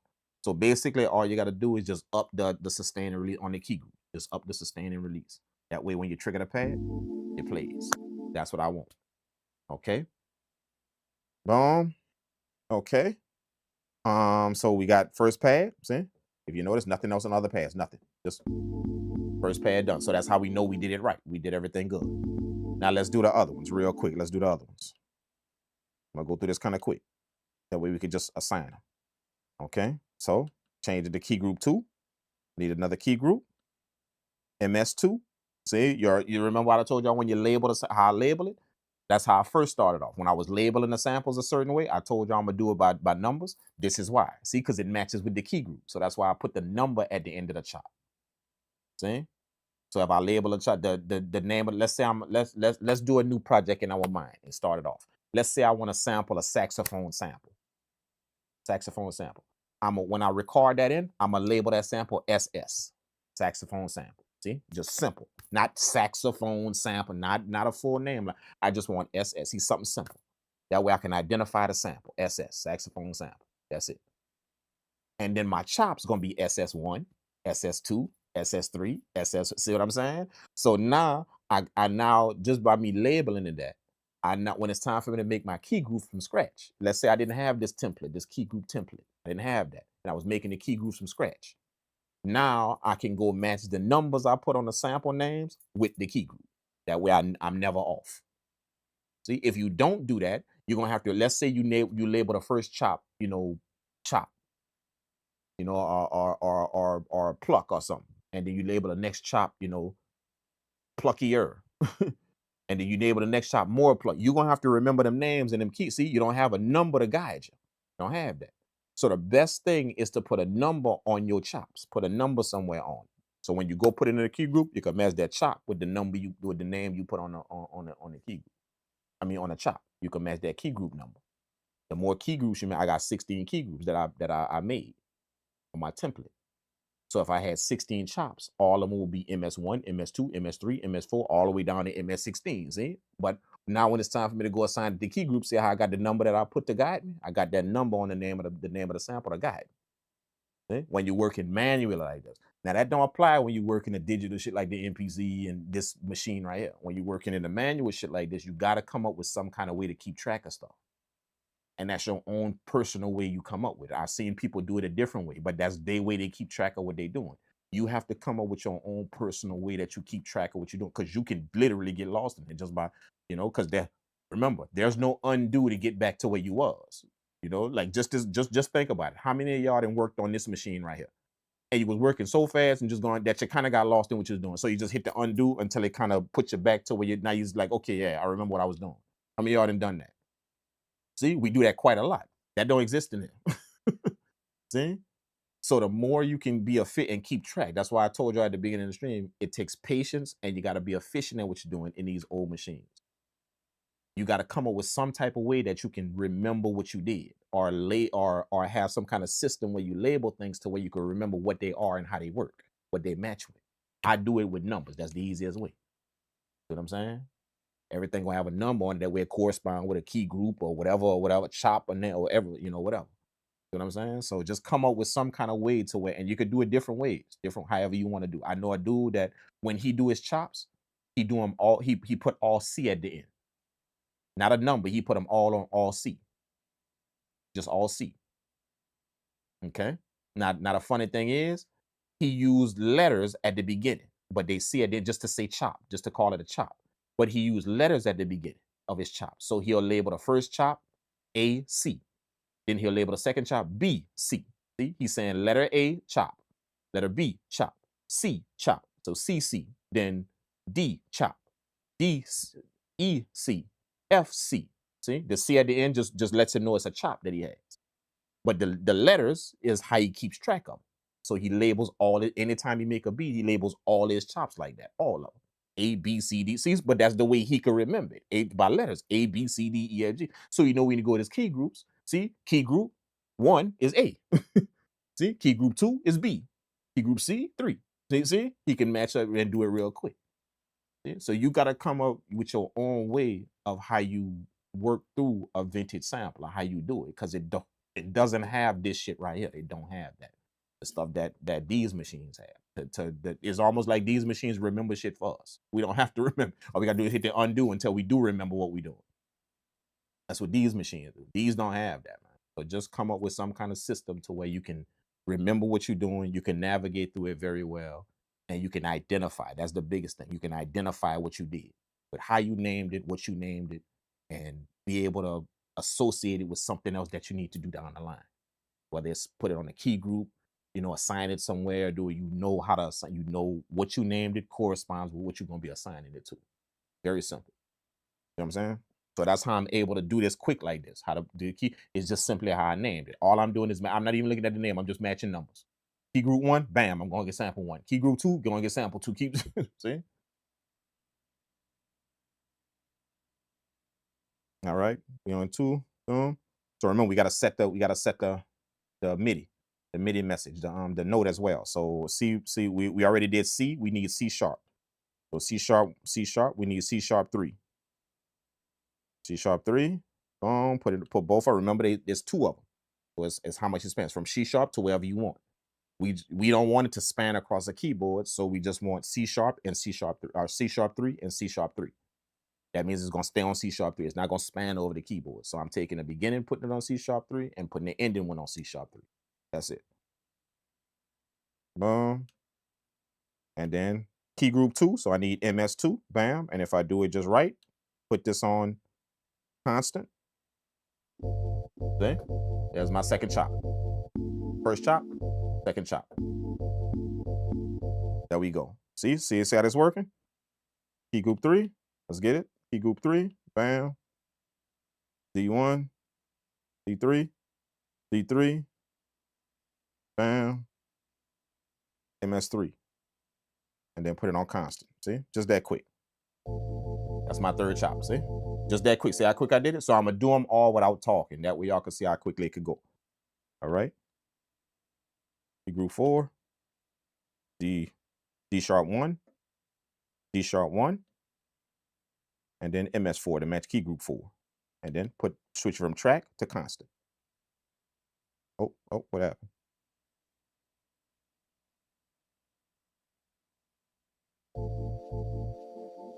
Oh, D sharp 3. My bad. It's on 1. D sharp 3. D sharp 3. There it is. It was on D sharp 1. There it is. Second one. Boom. 5. Key group 5. We need E. We in E. So E3. E3. We in key group 5. So I need MS5. Sample 5. Boom. Change it from track to constant. 5. There's 5. See? There's my chop 5. 6. Key group 6. See what I mean? Key group 6. We need F. So F3. We was in E, we need F. F is the next note. F3. Key group 6. So key group 6 is gonna match with sample 6. So I need MS6.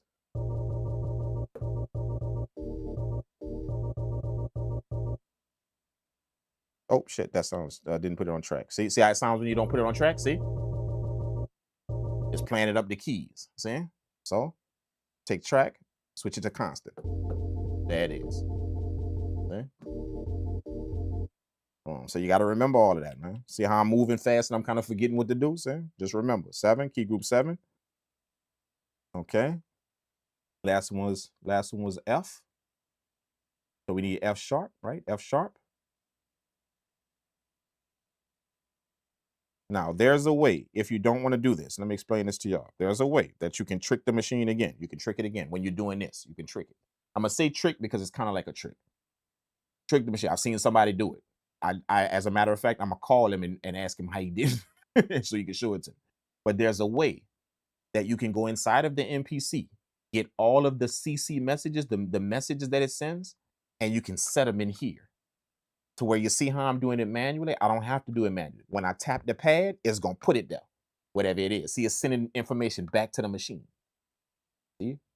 It's going to send whatever I tap in the MPC back to the machine. So instead of me manually dialing in C3, all I got to do is just hit the C3 pad, and it's going to put it right there.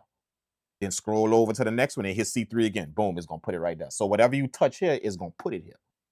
There's a way to, I saw a dude do it. I did. I seen him do it, and I was amazed when he did that. Because out of all my years of working with these machines, the 2000, the 3000, the 4000, the 3000xl, the rack sampler, out of all my years of, I ain't never seen that before. When you go trigger yourself. And remind you, you don't have to use this. I'm just using this. I could take a keyboard, just a regular MIDI keyboard, and hook it up in the places. All I need is just something that triggers the MIDI. That's all you need. That's it. So you could take the Ableton push, put it in the place of this. As long as you got MIDI. You could take a MIDI keyboard, put it in a place of this MPC X. You could do that. You could take a cheap little $20, thing with pads. Them little $20 Temu things with pads. You know, as long as it got MIDI and hook it up and trigger it. Just as long as you got MIDI, you could do that. Now, what you need though is, what you're gonna need is, you're gonna need a sequencer. See? That's what you're gonna need. Sequencer. The reason why I got this MPC that's sitting up here is because we know the MPC, not only does it have MIDI, but it has a sequencer in it. See?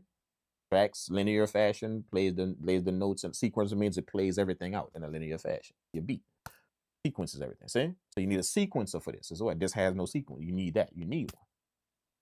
See? Sequencer means that if I chop all this up and make all this stuff, there's not a play button on here that I could play and it's gonna start playing shit. You know, I put some MIDI notes somewhere in here and it's gonna start playing something. There's no way to do. You need something to do that. See? So you need a sequencer. So you can use a keyboard that has a sequencer. See, you can use the Triton that has a sequencer. You can use the you know, for synthesizers, they got a sequencer. You can use the Juno, you know, DS series that they got sequence. You can use the Yamaha Monte, it has a sequencer. See, so you can use any one of the things that got a sequencer in it. Bam. See? You don't have to just have this sitting up here, an MPC sitting up here. It's easy if you do have an MPC because it kind of works with the workflow, you know, the 16 pads, the way the MPC, where it kind of works a little bit better. But you can do the same thing that I'm doing with a keyboard or anything like that. You do the same thing, same exact thing. You can actually do it with multiple things. If you get a MIDI box, that's how I have all of my synthesizers connected to a MIDI box. That way I don't have to keep every time, you know, I get a new synthesizer or something, I gotta buy some okay and then hook it up. You know, I don't have to do it. It's a MIDI box. You know what I'm saying? So buy a new synthesizer, hook it up to the MIDI box, boom, it's connected to my studio. Everything could anything could trigger it in my studio. Anything. The MPC could trigger it. Anything I work on could trigger. See? That's the way I like to make things efficient. I like when people that come into my studio, like if they bring their MacBook, they could plug out one cable, boom, and they plugged up to everything in the studio. Everything. The rack, the keyboards, the everything. Plugging like 1 or 2 cables, done. They plug up their USB, then they plug up the USB cable, they Thunderbolt cable, and then they plug up the audio cable to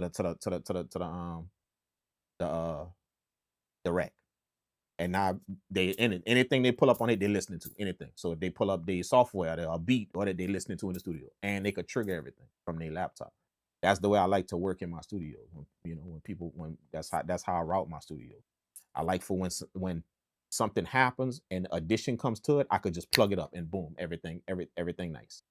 So I'll purposely go get racks and hubs and things like that to make sure it works in that fashion. If I go get a new synthesizer, plug up the power, plug it up to this, boom, everything. Just like that. Plug it up to the hub, is now connected to everything. I'm hearing the sounds real quick. It's plugged up to the mixer. It's plugged up to it's chained with other synthesizers as well. All I got to do is go in it and change the MIDI channel. And now it got its own, that synthesizer that I just bought got its own MIDI channel now. See? So that's it. And I'll put like a little stick on it somewhere on the synthesizer that so I could always remember what MIDI channel it is, just in case I want to route it somewhere in the studio. You know what I'm saying? Stuff like that. That's how I like to work, to make sure I don't confuse myself the more things enter into my studio, or even if people enter into with their stuff. You know what I'm saying? It's no confusion, no nothing. What you got allowed? You got a MacBook? Okay, you got a cable, a Thunderbolt. Even if they don't have one, go in the drawer, grab a cable. Okay, plug it up right there, and then plug your audio up right there. Boom. See? Now they hook. As soon as they plug that up, they could pull up they could trigger, they could press the MPC pads, and whatever software they got, all they got to do is set the MIDI. So let's say they pull up Ableton on their MacBook. All they got to do is set the MIDI channel. When they go to my MPC and press the pad, they're gonna see Ableton light. They're gonna see it light up, the MIDI channel light up. See?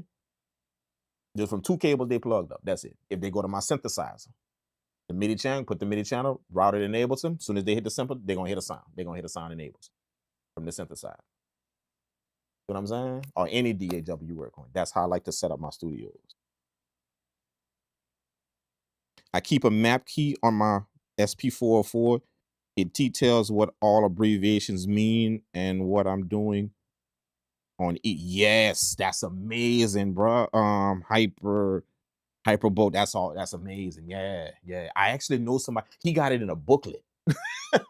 Like a little booklet, but the same thing you talking about. You got what you say, you got on my SP, I keep a map key on the SP4, like on the actual machine. You keep it on the machine, which is cool. He got an actual booklet. One of the dudes that I know in the studio. He got just like you got, but it's in a little pamphlet, a little booklet. So all he got to do, that booklet is like his Bible, as we call it, his studio Bible. That booklet. And the thing about it is, check out how he got it in the book. When you open up the booklet, he got it categorized, my boy. So at the top, he got synthesizers.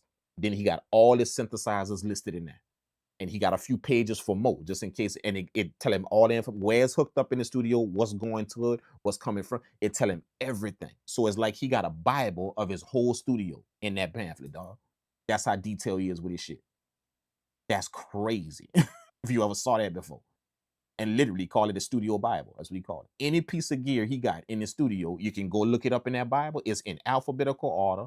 It's all listed, any piece of gear. So if you want to go to his montage, go to thumb to the M's, synthesizers. See, he got it in category synthesizers, montage. When you look under that montage, it's gonna tell you everything is routed to, the MIDI channels it's using, the what ins and outs is going through, what's coming into it, what's going out. It's gonna tell you everything he got routed about that machine, everything. And he got all this gear like that in that book, bro. All this shit. You know what I'm saying? Like, that's a dream for me in my studio. Like, if I could get somebody to do that, because that's a lot of time to write that shit down, like everything, bro. That's a lot of time, especially when you like I ain't got half the shit he got in his studio, but that shit would take me like probably like 6 months to write down all that shit in a book like that and organize it like that. Probably the better part of a year to do my studio. So I could just imagine how long that took him in his studio. When I asked him, I was like, man, how long it took to make this? All he did was look at me like this. He gave me one that looks like this. Like one of them looks like, what you think? What you think? You tell me how long it's. You see what I'm saying? That shit probably took half a lifetime for him to do that. But that shit is efficient as hell, though, man.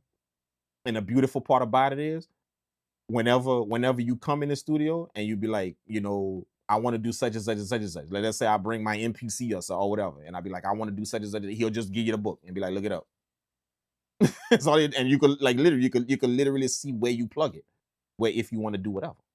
You can see what's already there, what to chain it to, how to plug, all of that, just by what he got in that book, bro. So basically, he got a map of his whole studio in a book, in like a Bible.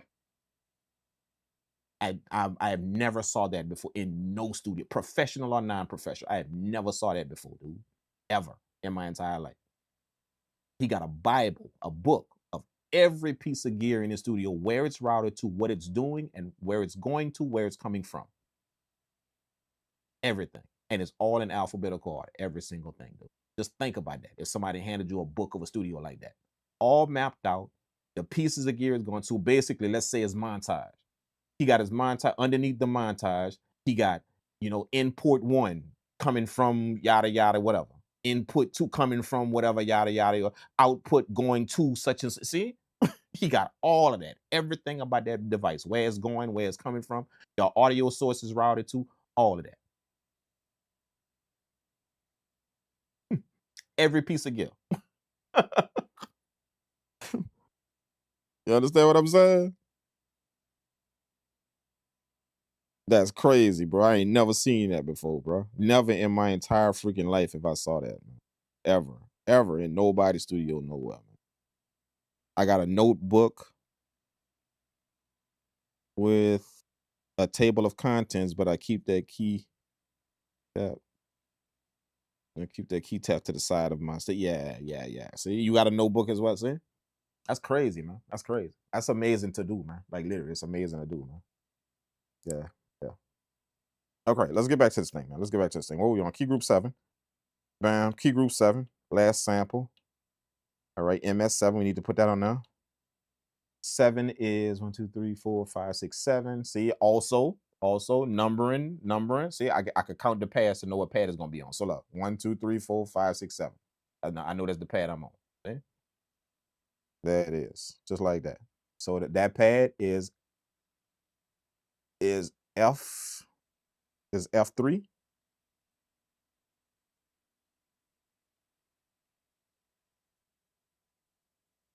Is it F sharp 3? My bad. F sharp 3.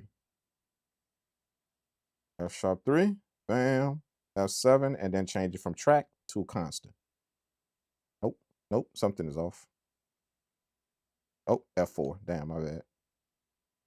There we go.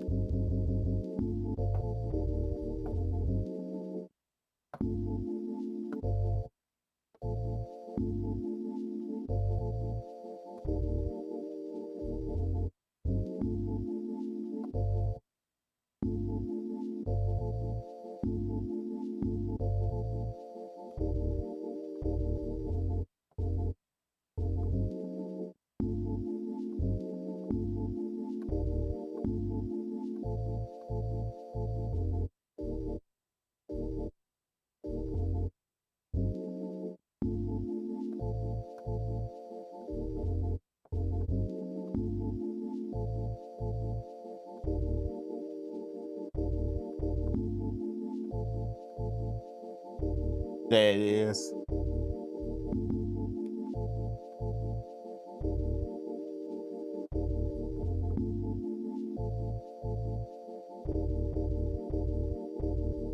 I already got my sequence. I already got my sequence. How I'm gonna drop it already. Already. Boom.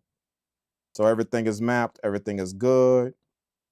We got everything planned through track one, MIDI one, track one with a MIDI channel on track one, right? Okay, now here's the trick. We need a drum break, right? We need some drums, okay? So we're gonna do the same thing with a drum break. We're probably gonna get just 3 hits out of drum. So we're gonna label the drum break DB, whatever I sample into it is gonna be DB for drum break. And then DB gonna be the same thing with the samples. We just gonna do it with a drum break. Same exact thing. DB for drum break. That's gonna be our original drum break. And then we're gonna have DB1, DB2, DB3. Kick, snare, hi-hat. That's it. That's it. See what I'm saying? Same exact workflow. But we about to chop up a drum break. Same exact thing. Now what we're gonna do is we gonna assign this right here. What we did, we need to assign this to MIDI channel 1. Our drum break, we're gonna do the same thing, make a new program, do the same thing, label a program DB, do the same thing, record the drum break in, boom, boom, boom, get DB1 from the chop for our kick, DB2 for the snare, DB3 for the hi-hat, drum break 3 for the hi-hat, and then we gonna assign those to pads same way, and then we're gonna take that and put that on the MIDI channel 2. MIDI channel 2. So now what that's going to allow me to do is it's going to allow me to play both them programs each in the MPC in this MPC X right here. Program 1 going to be my sample playing on track 1, MIDI 1 under MIDI channel 1. That's what's going to be triggering. Program 2 going to be my drum break sample triggering the drum sounds under MIDI channel 2. See? And you could keep going with instruments like that. I could add a saxophone. All I got to do is just keep recording shit into it. Go and get the chops, put it on MIDI channel 3. See? That's going to be triggering a saxophone sample, whatever that is. If I want to go get some strings, record some strings in, chop that up. See what I'm saying? Now, again, you got to know your keys. You got to know your pitches, all that shit like that. Listen to the sounds, make sure they fit. When you listen to a sample, be able to listen to your beat that you playing, plus listening to this new sample you want to add to it, and be able to hear some stuff in the sample that you could bring into the beat. See what I'm saying? That's the trick to this, all this manual way of working. You got to be able to do that. So if you understand that, that's how you guys see me able to chop samples so well. It's because of I came from this. You have to listen to the sample. Like while I'm playing a beat, let's say I lay this sample sequence down to this chop sample. Let's say I lay the drums down as well. I got the drum playing plus the sample sequence playing. All right. Let's say I tell myself, you know what? Ooh, I want to add, let me see if I can add some strings to that. I'm gonna go look for a string sample somewhere. When I gotta be able to listen to that string sample while this beat playing and hear some shit in that string sample that I can add to this. See? If I hear some stuff that I can add, I'm gonna record that piece in and start the workflow all over again. Get the pieces of the string I want, put it on pads, assign it to key groups, bam, bam, bam, lay that down on MIDI channel 3. Man, middle channel 4, and you could keep going. You see what I'm saying? And add until you build your beat. Same exact thing. You could that's pretty much my workflow in this thing. If I want to make a beat fully in this thing, fully. You know what I'm saying? So, the beautiful part about it is, this is the thing that you hear people say about vintage equipment, vintage samplers, when they tell you that working with shit like this, working with stuff that's older, with an old workflow, it forces you to work with what you have. It forces you to do that. It forces you to make do with the thing you got. You know what I'm saying? When we pull up this new gear and do all of that, it give us so many options. Like it kind of keep us confused because we got so many things we could do.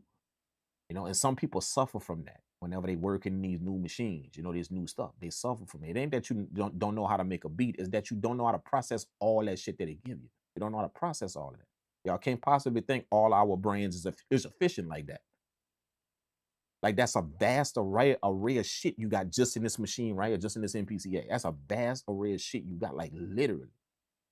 Not a lot of people can process that and narrow it down to what they want to do. Their brain is kind of scatterbrained like that. All of us have like people with ADHD, all that shit like that. Like people like that trying to make beats and do all of that. See? Like some people got a problem with comprehending that the vast things that they could do. So it keep them confused as to how to do something or what they want to do. Or it does that to them. So they got to battle that plus battle making the beat now.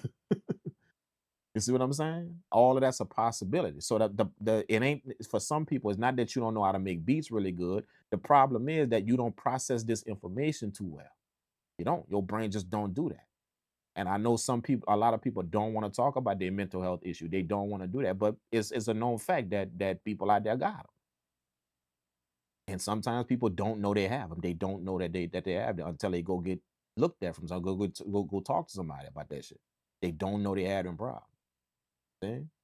So you know, there's a lot of people that's in their DAW trying to fix their music production. They in their DAW and on their computer trying to fix their music and going buy gear to upgrade their music production. What you need to do is go sit on a couch somewhere and go talk to somebody. Watch how fast they'll upgrade your music production. I done told that to people. You need to go do that, bro. Like seriously, go unpack some of them issues on a couch somewhere. Watch how fast you start making beats off the chain after that. Yeah, no gear necessary, no upgrading gear, no upgrading. You need to go get a bunch of shit off your mind. See? That we don't just talk to everybody, even your wife or your husband, or you don't just talk, you know, you don't just speak that shit, like talking about it. So you've been holding all that shit in and ain't talking to nobody, ain't saying nothing, nobody, nowhere, nothing. You know, but yet you're in your software trying to make some beats. You're trying to figure out how to get your workflow going and trying to figure out how to do this and get this popping. And man, you need to go sit down on a couch somewhere, unpack some of them issues, bro. Then jump back in your music production and watch how that shit work out for you. Watch what type of upgrade you make when you start to clear your head of some of the mental problems. You see what I'm saying? I'm serious. I know I'm giggling, but I'm being serious about that. That's a serious thing. That people with them issues still out here trying to make music and trying to do anything in life, trying to have a company and trying to sell beats and own it, you know, and got mental health problems. They do. And some of them issues is keeping them from the shit they want to do. And they just don't know. And they don't want to go nowhere to know. They don't want to go know. Like nothing on their brain saying, yeah, man, I ain't never really talked to somebody. I ain't never really just went talk to somebody and just spoke some shit to somebody that just, you know, that's gonna look at me with an unbiased view, don't know me, don't, you know, and I could just talk some shit done, talk, you know, about some real stuff. They're not gonna look at me messed up. They don't have no reason because they don't know me. You know, and they sworn under a certain code to help me out with whatever they sworn under that. You see what I'm saying? Maybe I should just go talk to somebody, just go see. Just go talk to them and just kind of unpack a few things in my head about whatever. Let me just go do that. Go pay whatever they just go do that for, you know, maybe 2-3 seconds. Just see what happens. No, people don't want to do that. They even got things in their brain that they've conjured up in their mind that's a bad thing to do. Like, man, I ain't gonna talk to no stranger about my problem. What I want to do, what they gonna help me? They don't know me. Then see shit like that. They conjure something in their brain that none of that shit can help. None of it can. You know, when it's a sheer fact that you talk to you know you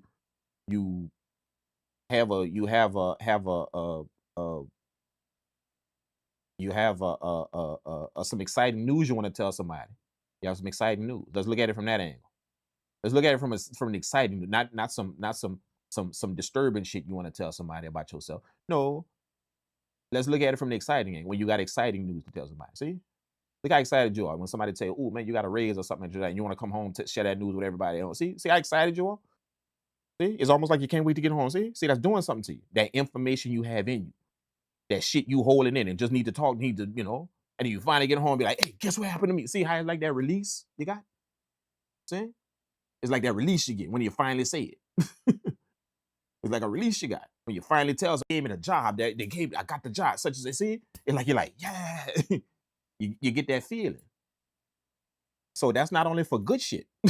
That's what I'm trying to tell you. It's not only for good shit. You get that type of it. You get that shit when you release some wild shit off your chest too. You go talk to somebody. You get that feeling of, oh, holy shit. I've been carrying that with me for 13 years. See what I'm saying? So I tell people, don't knock that shit. Don't knock that type of shit. Go and talk to somebody out there about whatever going on in your life. Don't knock that type of stuff. Don't, bro. You know, they got some people out there that can literally see a few things that you can't see. They can see it. Can't think that you wise about everything and you know all about yourself. Nah, they got a few people that can see something. They can see when your pants unzip and you can't see. They can see it. They can see when something hanging out of your nose and you can't see it. They can see it. Yeah, all that happens to in his life, and we don't identify them things until somebody look at it, until somebody actually sees it. Until they, hey, man, you got something in your nose right now. And we be like, oh shit, I didn't even know. See? Or they be like, hey man, train off the track right now, man. See? You'd be like, oh shit, damn, I didn't even know. You zip your pants. See, that all didn't happen to us. And we didn't know until somebody looked at us. So this is like that too. This brain is like that. You know what I'm saying? You're not gonna really know some shit about you until somebody take a peek. Simple. And it helps. Sometimes it helps. Sometimes it's I'm not saying it helped all the time. Some people have done it. It just didn't help. It just didn't do nothing for them. You know, some people then went talk to people and bro, like it's like they looked at life with a whole different outlook now. They're looking at some shit differently now, bro. It's like it's like that person didn't really give them no different path. It's just the fact that they got to say it to somebody. They just got to say it. So like I told y'all about that good news. Like it's not just for good news. That's for stuff like that we got that we sitting on in our life that we don't really want to speak about. That's for stuff like that too.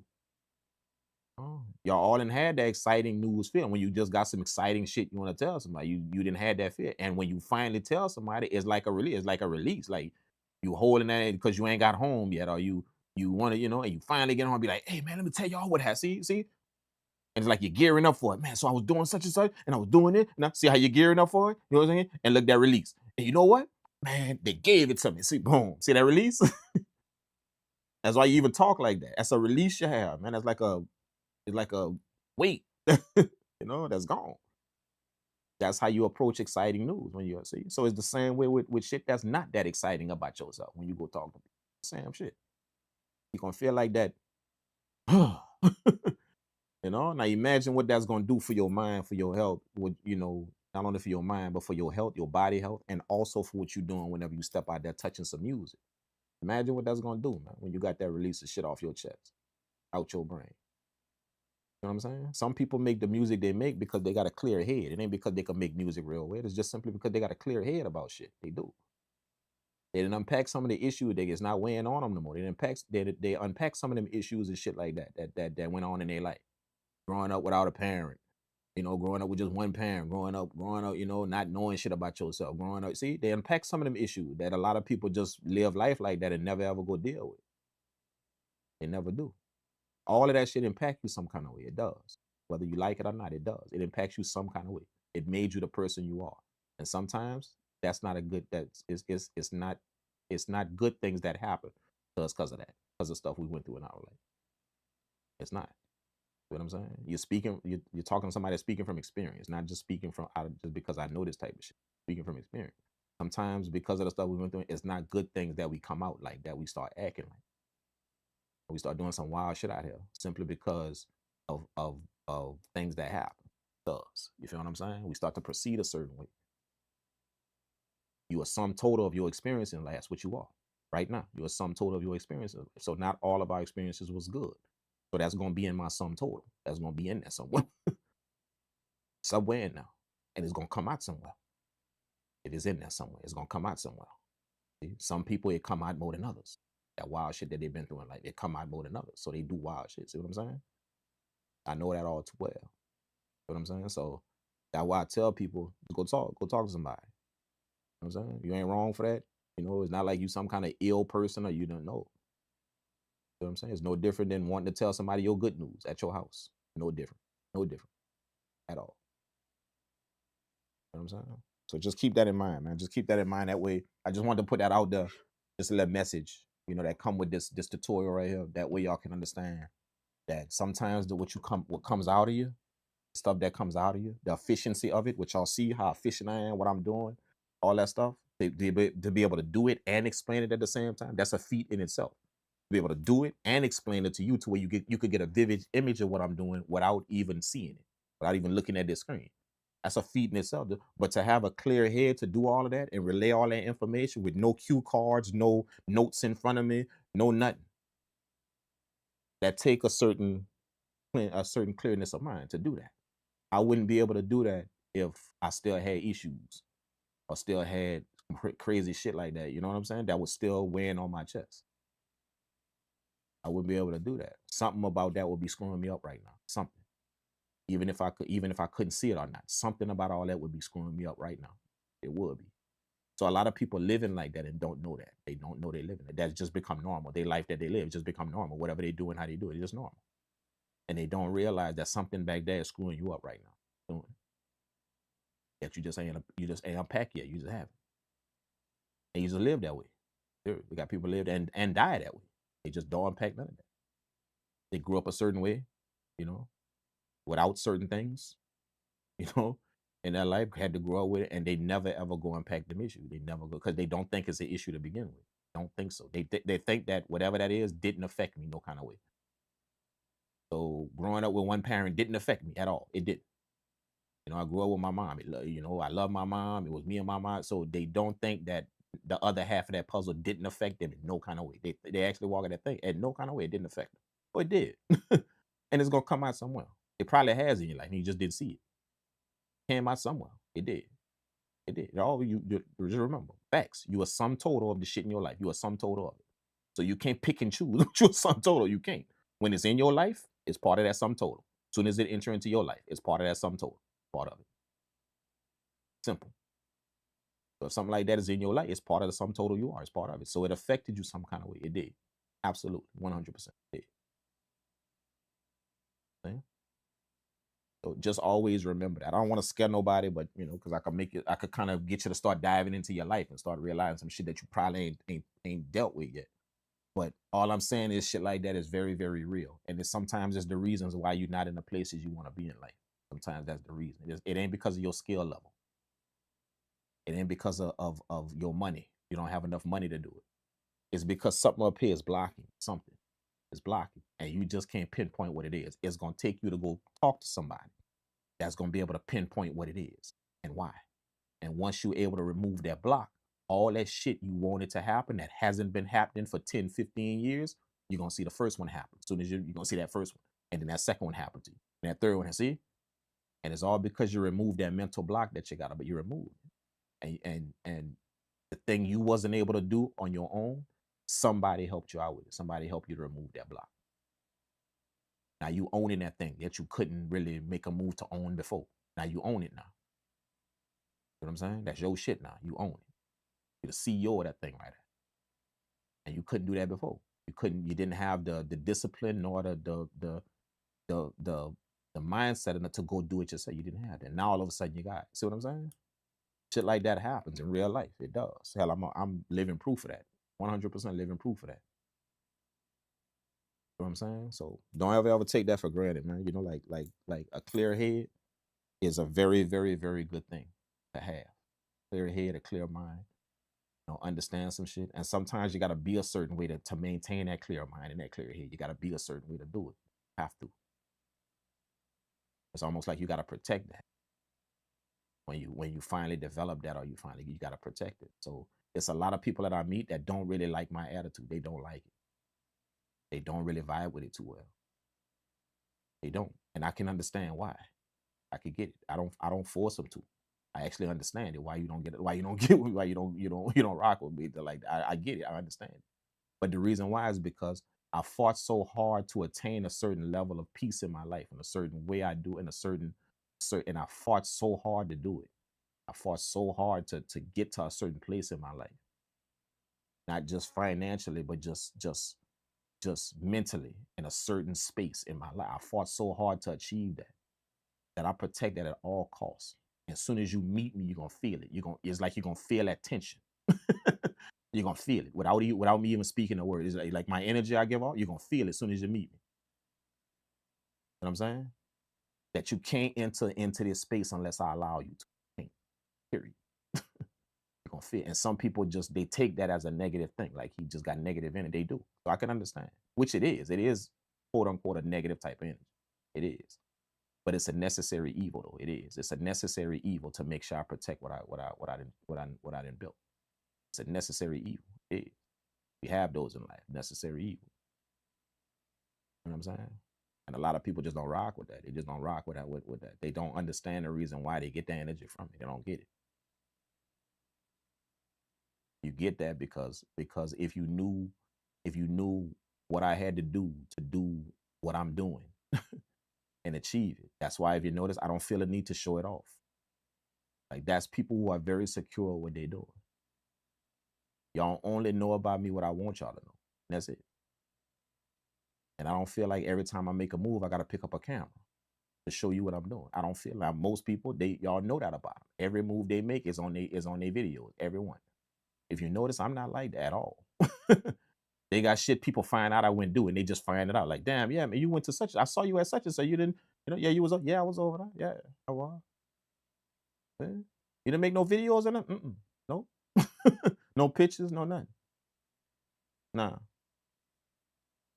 I'm not the dude that go on vacation and pull out my cell phone and start snapping. I'm not that dude. I'm the dude that go on vacation and I don't even look at my phone. Yeah, they don't come out for no pictures, no phone calls, no nothing. Because when I get back, in my brain, me going on that vacation, in my brain, that makes me calm and makes me feel it don't make me feel good when other people know I went on a vacation. Some people like that. They're not content with just them going on vacation. You know when they content? When everybody else know they went on vacation. Now they content. When everybody else know what they did. Now they content. I'm not like that. So no, I don't have to have a picture or nothing to remind me of that. I don't have to have just the fact that I did it and it's in my brain and I could look at myself in the mirror and know that's up here in my brain. That's perfectly fine with me. So I don't feel a need to get on nobody post nowhere, no video nowhere, and show nobody nothing that I wouldn't do. Nothing. Absolutely nothing. And I fought for that. I fought for that type of peace to be able to do that. See? So no, I don't need to post content to keep my YouTube channel alive. That ain't how I look at that. I don't need to post content to keep my Instagram account alive. That ain't how I look at that. None of that. See? None of that shit. At all. Y'all feel what I'm saying? For those of y'all that can understand what I'm saying and understand where I'm coming from. You know what I'm saying?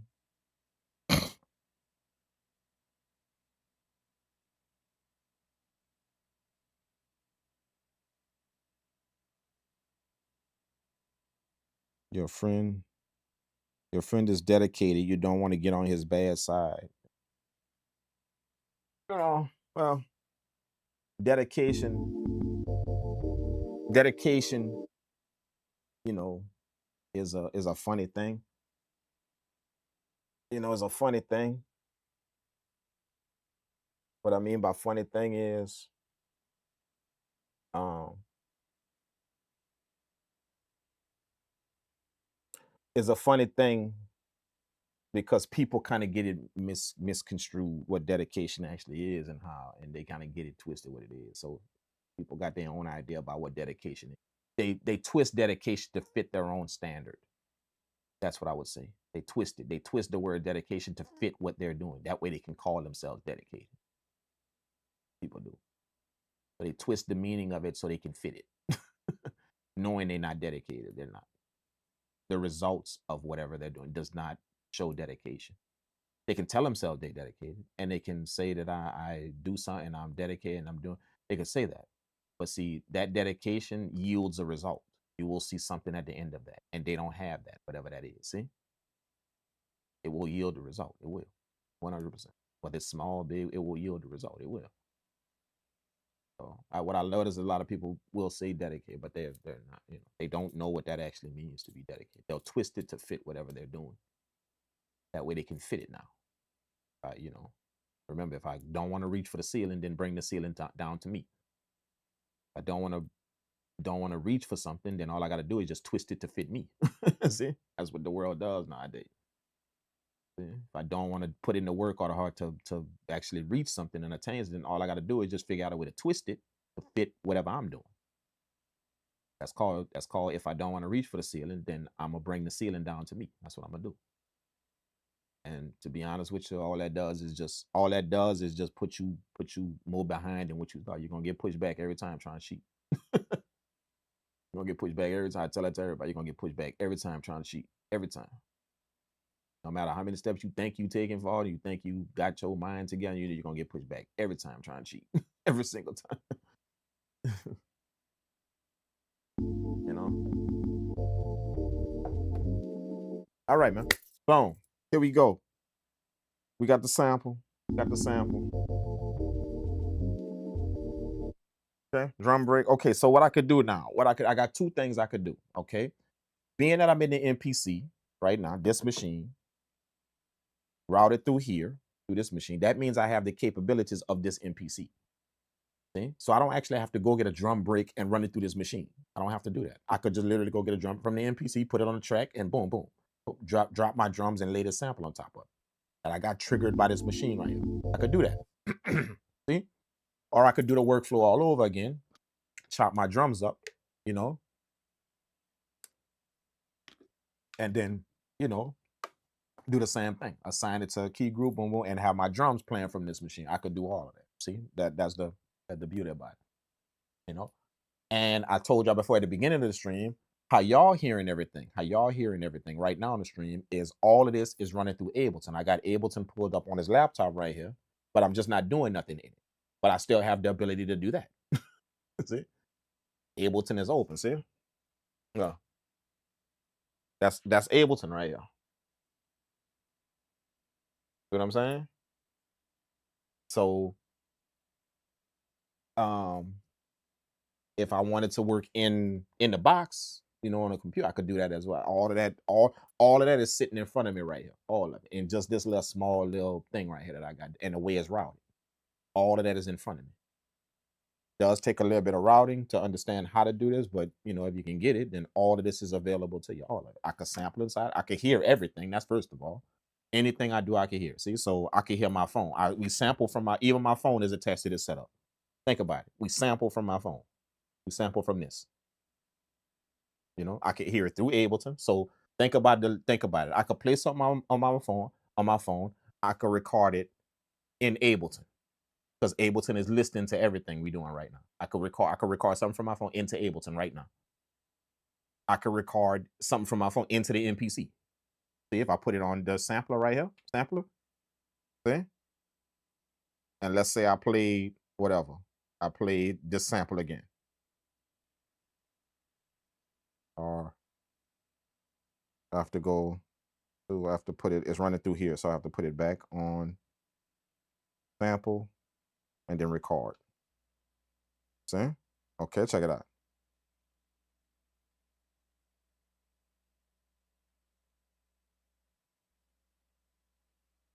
Is it clear? Oh shit, the volume is on. See, so low. See?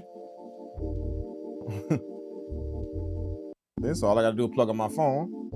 The levels is coming through here on the sampler. See, so I can record that into the MPC right here if I want. From my phone. Any device. Literally. All look. I'm just plugging up straight to it. See? From this cable right here. So I could plug this into anything that got audio and get it straight to any one of these devices. All three of them.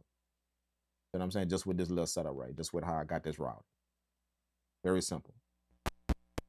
Or anything. I just use my phone because it's quicker. Like in what I'm showing y'all right now. It's quicker. Normally I'd probably be on a turntable or something like that. And I have that plugged into, you know, some aux cable or something.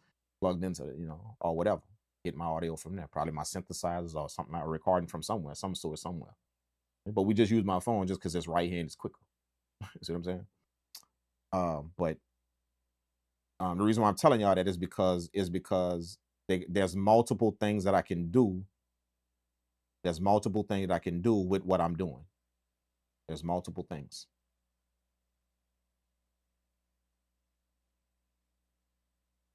There's multiple things I can do with what I'm doing.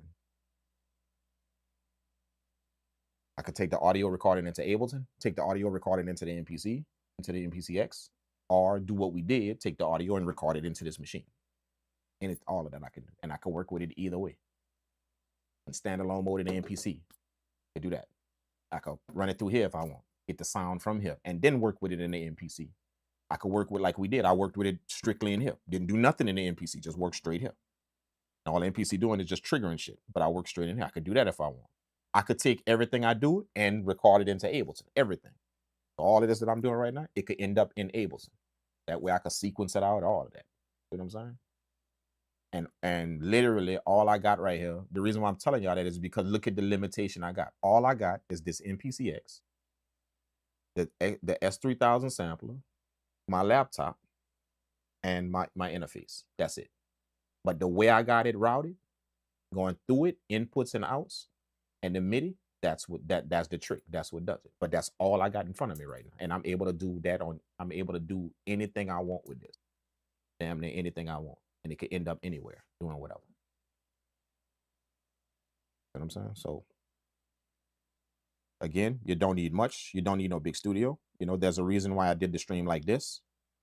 You know, why I could have been in my studio, in the normal studio, just doing my thing, you know, with all of this hooked up in the studio. But I wanted to show y'all that look at what I got. Look, like I'm literally sitting on a chair right now, and I got this in front of me on a stand. My MPC on top of this on a stand right now in front of me. And I got my laptop to the left, sitting on another stand. That's it. That's all. And able to do all of that and have the sound quality I want. You know what I'm saying? So just a testament right here, a testament that you don't need much. You don't need no huge studio. You just need to know what you're doing, know how to do it, know what you want to do, and how you want to get it done. And when you know that and you're able to route stuff and understand how to route stuff very, very well, you can achieve what you want to achieve on just what you had. You can do that. Absolutely, 100%. You can do it. You know? Okay, drum break time, right? Drum break time. Okay, so what y'all want to do? I'm going to let y'all be the judge of this. I'm going to let y'all kind of be the judge of this. Or let, you know, y'all comment on this if y'all want. Do y'all want to get the 3 samples from the drum break? We go get a drum break and do the 3 samples of the kick, snare, and hi-hat the same way we did the sample in the 3000xl. Y'all want to do that? The vintage way? Or do y'all want to just go get the drums from someone and just load them in the MPC X and just work from the MPC X with the drums? Either way we could do that. Either way. If we want to keep in theme with what's going on, is going to get the drum break recording again here and going to get the 3 drums from the drum break. Same way we did the sample. That's keeping in theme with what we did. But if we want to break theme, if we want to break it, what we could do is we could now that we got the chops.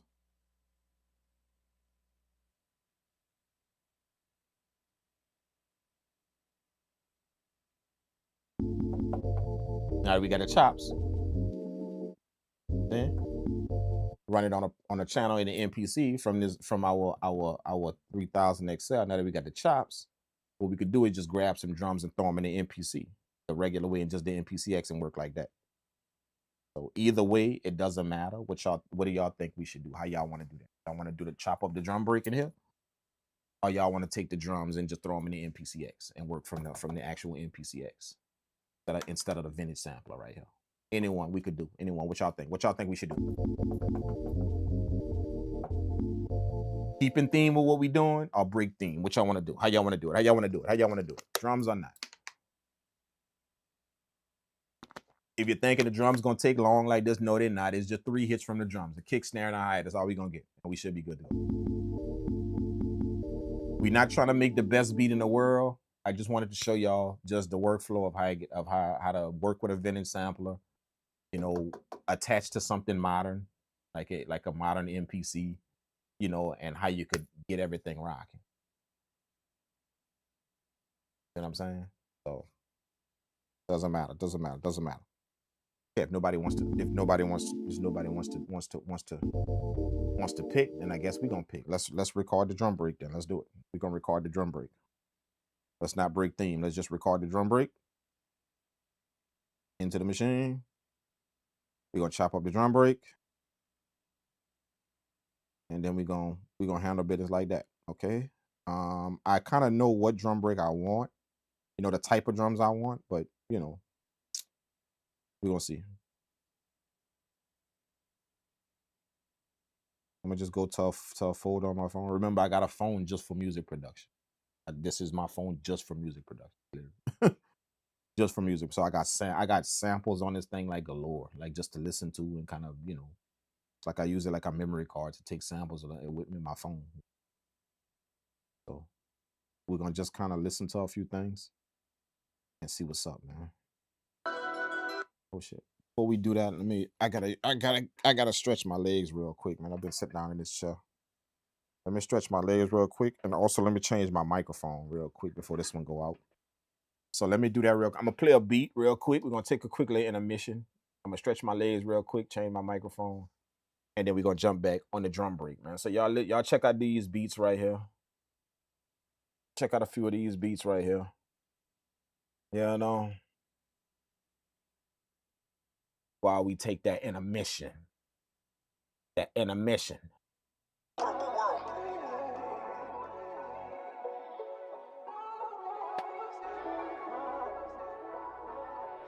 I'm gonna be right back, you guys. Right back.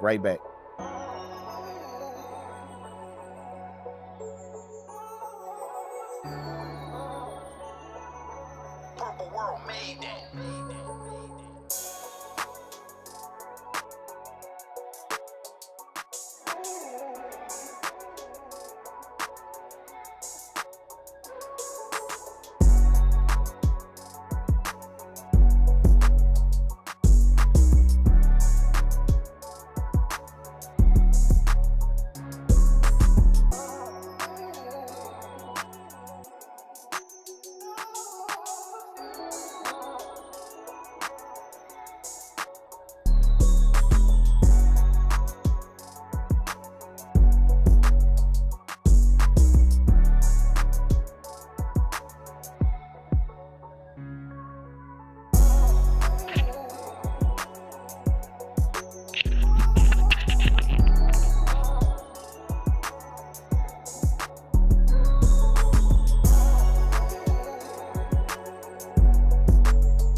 Mm.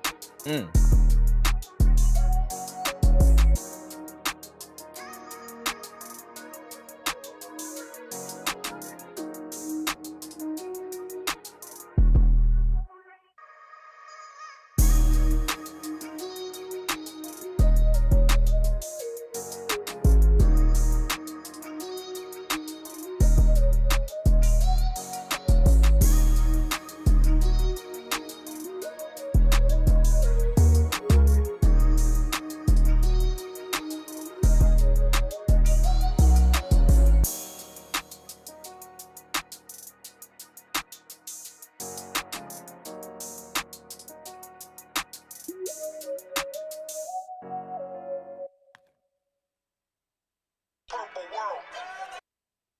All right. Drum break time. Drum break time. Let's do it. Let's do it. Let's do it. Get my cable. We're gonna play a few things off up in here. In the phone right here. Boom.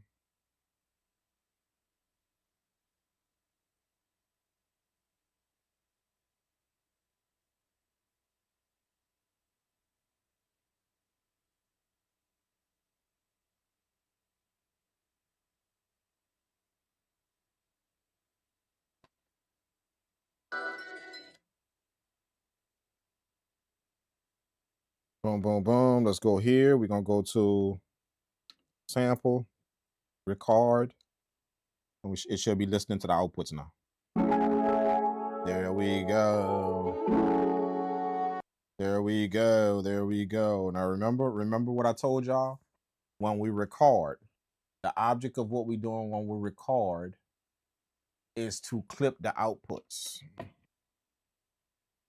To clip the outputs, okay? So the way you do that is, remember what I said? When you record, you don't do it by your source. So my phone is turned down. That's what we're recording out of. My phone is turned down like probably 60%. But the record gain right here is what's turned up. So you want to clip it here. The reason why I keep making that clear is because that's how you want to achieve the sound that you want to get coming into your machine, right? A lot of people, what they're going to do is they're going to turn the source up and then kind of moderate the gain right here on the machine. No. Turn the source down. Turn the source further and then boom, crank this up as much as you possibly can to where you can hear that sound. You know, you can achieve that. You know, you're gonna hear the difference in the sound. You're gonna hear it, like literally. You're gonna hear it. If your ears is good like that, you will hear it. But that's how you gotta want to do that. That's how you clip. That's how you clip the converters in your machine to make sure that you're getting whatever you want from it.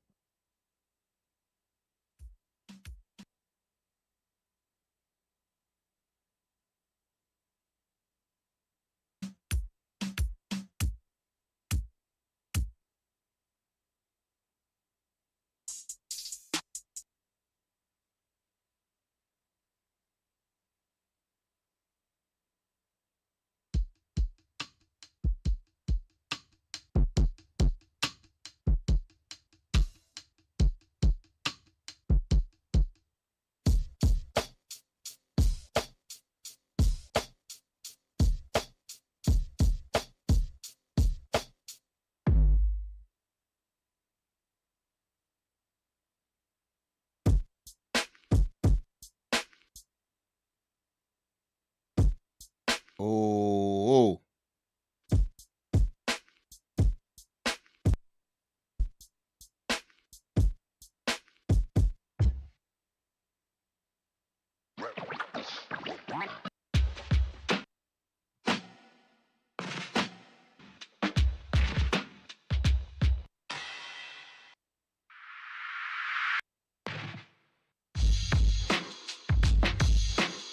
I'm just going through a drum break that we got. Y'all, do y'all hear how the drum sound coming through it? Do y'all hear that?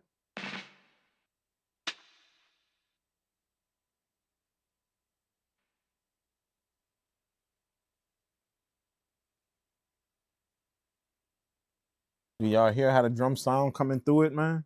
Like the drums is crazy coming through this thing, dog.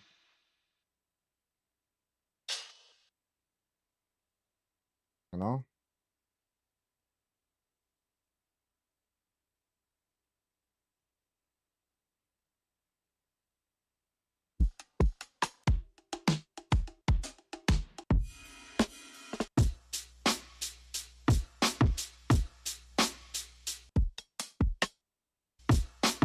Oh, let's do that one. Let's do that one. Holy, let's do that one.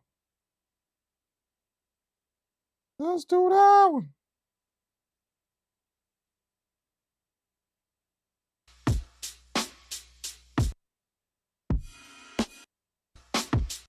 Ooh, let's get that one. Let's get that one. Let's get that. Let's get that drum break right there. Let's get it.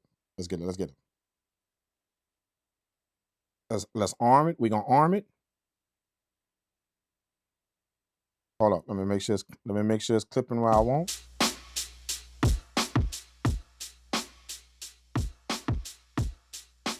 Ooh, let's go.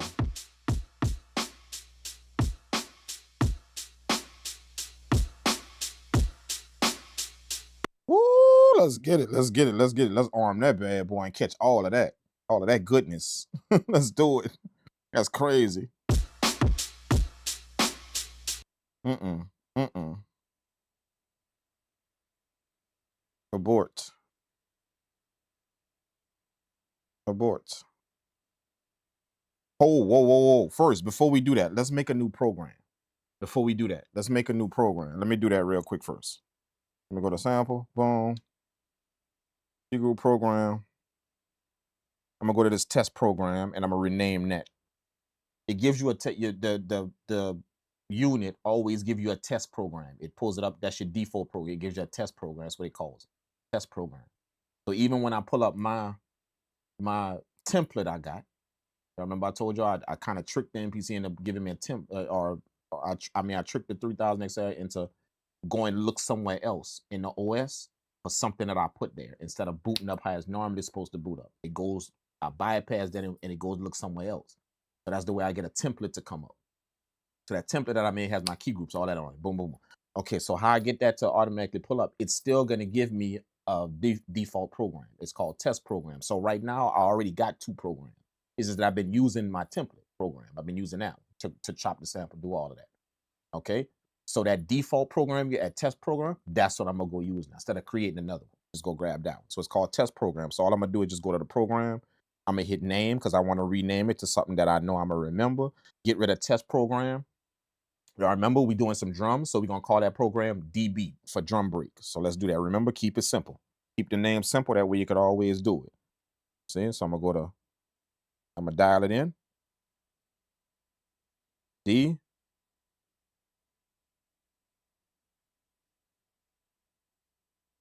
B.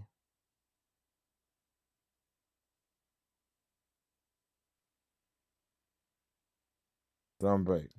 Enter. Bam. Okay, it's gonna ask me if I want to copy that program, that test program, if I want to copy it, which means it's gonna keep the test program and then give me this new one as a copy that I just made, or if I just want to rename that test program. I want to use the test program, just rename it. So let's hit rename. Boom. That's now called DB. That's my program, DB. Okay. Now, no, let's rename it again. Let's hit name and call it DBP for program. And the reason why I'm gonna do that is because I'm gonna call my drum break.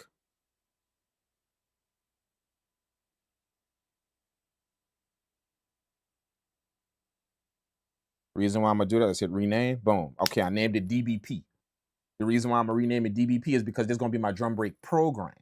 DBP. DBP. Okay. And then what I'm about to record now, that drum break I'm about to record now, I'm gonna call that DB for drum break. See? Keep it organized. Let's go. So let's go back to the sample, record, boom, get our source, ready to go. Wheel that back, bam. Oh, I like that crunch. I love that crunch right there, bro. That crunch is crazy. I love it. I love that crunch, boy. That crunch is sick. See what I mean? Y'all gonna hear it coming through this machine. If you got good ears, you're gonna hear what this type of shit does. Like, listen to that coming through the machine. Listen to it. Look. See? That's what I'm saying. Now I don't know if y'all can hear. Y'all remember y'all listening to it through a digital source. You probably can't hear what I can hear coming to these headphones. I'm hearing coming straight through this machine, straight to these headphones. You hearing it come through your cell phone. It's coming through, all coming through your cell, that digital thing. But like I told you, you're gonna hear the loudness as the first thing. You're gonna hear the sharpness. You're gonna hear the crispness. You're gonna hear that. They got a bunch of things you're not hearing on that digital device from this analog machine. You're not hearing that. See what I'm hearing? You're not, but you're hearing enough though to understand. Okay, that sound different though. Listen to it again.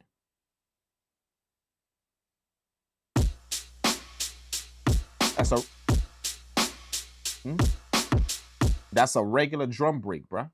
If I was to load that drum break in Ableton, dude, let you hear how that sound, it would not sound like that. You understand what I'm saying? That's what these machines do. You understand what I'm saying? So the reason why I'm making that known and making that understood is because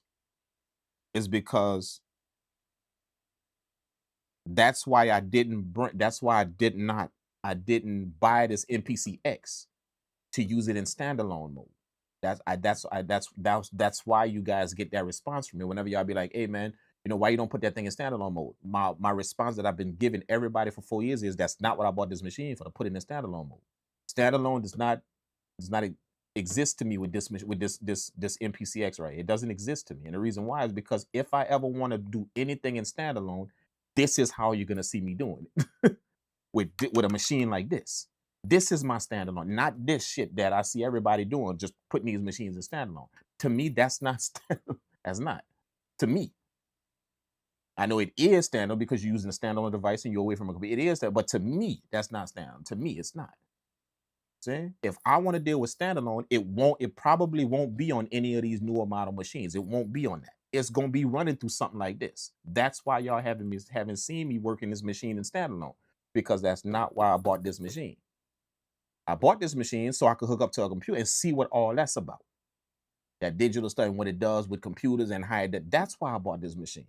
I did not buy this machine to use the ins and outs on the back of this and do all of that. If I want to use ins and outs, it's gonna be going through something like this. One of these machines that I got, one of them. See, so do y'all understand the reason why standalone, like why y'all haven't started putting up this machine in standalone, these machines in standalone? That ain't what I bought them for. My MPC Live, my MPC X, that ain't what I bought these. I bought these machines to see what's up with the digital shit that they provide, how it connects to things, how it routes it. That's why I bought these machines, not to throw that in standalone mode and get out. If I throw something in standalone mode like this machine or any other machine, it's gonna be running through this. It's gonna be running through something like this. My MPC 2000, one of them is gonna be running through one of them. Guaranteed. That's how I work in standalone, which is why y'all never saw me work in standalone. This is my standalone setup. It will come attached to a vintage machine. 100%, it will. If you see me working in standalone. Wait, I don't give a damn if it's a synthesizer you see me working in the standalone. It's gonna be attached to some type of vintage shit running through my rack, running through a machine like this, something. It's gonna be attached to. That's what I view as a standalone workflow. That's how I view that. You know what I'm saying? Just throwing a machine in standalone, this machine is still a digital machine. See, it's still a digital machine. It's a DAW in a box. So just throwing this in standalone, and thinking you're doing something other than a computer. The only thing you did was detach from a computer, but you're still on a computer in a box. It's just right here in front of you. You're still on a computer. You got an interface in here that you're using, audio interface in here that you're using. See, my audio interface is on my desk. Yours isn't now in the MPC. And the shit you seeing on the screen, the MIDI notes you seeing on the screen and all that, that's on my computer screen. See? Now the IOs on the back of this thing, the IOs on the back of this MPC X, the IOs on the back, and on the back of the XL and the new MPC, whatever the hell that's called, you know, on the back of all the machine, all them IO and them the ins and outs, that's up for debate. As if your IOs on the back of that machine, you just working in that thing in standard, your IOs can match my rack gear. That's up for debate. Cause see, when I run some shit in Ableton, it's gonna run through that rack gear. Now it's up for debate on what song gonna be hot. Whether you trust this MPC shit in the back that Akai gave you, or I trust my rack gear, the shit that I actually built to give me a certain sound I want. Whenever I run anything through digital shit, it's gonna run through that rack gear as well. See what I'm saying? That's what I mean. All of that is how you craft your sound. All of that, whether it's digital or analog, is how you craft it. I'm giving y'all all this information because I want y'all to understand that even though I'm in analog right now, I could go on digital and I could still achieve a very, very high quality sound. I could still do that. See? I could go in Ableton right now, go in my studio in Ableton right now, fire up that rack gear and run Ableton through all that and still achieve a very, very, very, very, very crazy ass sound. You know what I'm saying? Is it going to be the same as this sound I got coming out? No, it's going to be different, but it's still going to be high quality, 1,000%. 1,000,000%. It's still going to be a very, very, very high quality sound. See what I mean? So that answers a few. Pulling up a vintage machine, which is why I wanted to do this on this channel. I wanted to do it. You know, remember, this marks the first time ever you guys have saw me in standalone, doing anything standalone. First time ever in 4 years of having this channel. This is the very, very first time that you guys have saw me doing anything in standalone. Anything at all on my channel. Anything in standalone. You guys just thought I didn't do it. No, I just don't do it on these machines, on this MPC. That's why you never saw it. I don't do it on this type of shit. If you see me in standalone, it will be this. It will be. Absolutely.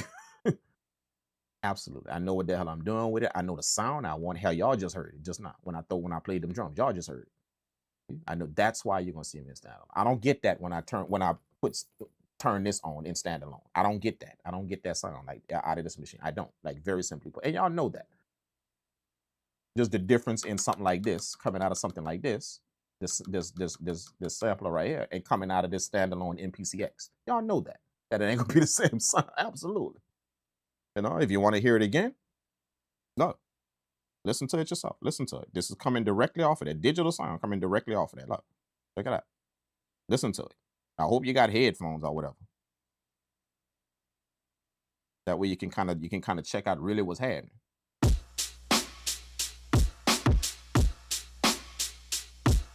That's what we about to record right now. And that's coming clean off the sampler, dude. See? I don't get that when I'm in this machine. If I was to do the same thing coming through this MPC X right here. I don't get that. Absolutely not. Not that crunch, not that grit, none of that. I'm gonna get a distorted sound. Now, some people mistake that for a crunch just because your shit distorted. You tried to push it through this MPC X and turn the volume up. I'm gonna get a distorted sound. Not that crunch like that. Not that sizzle like that. That ain't distortion, dog. And that shit cranked up. That ain't distortion, dog. That's a sizzle coming off of them drums, bro. Literally, a pristine sizzle coming off them. Yeah, y'all can hear that. See what I'm saying? That's what I mean. I didn't buy this machine right here to put it in standalone. I didn't. That's not why I bought it at all. If I say, yeah, I'm gonna go make some shit in standalone. If I do that, absolutely, 100% is gonna be attached to something. Even if you see a machine like this, it's gonna be ran through a vintage sound. It will be. Absolutely. See what I'm saying?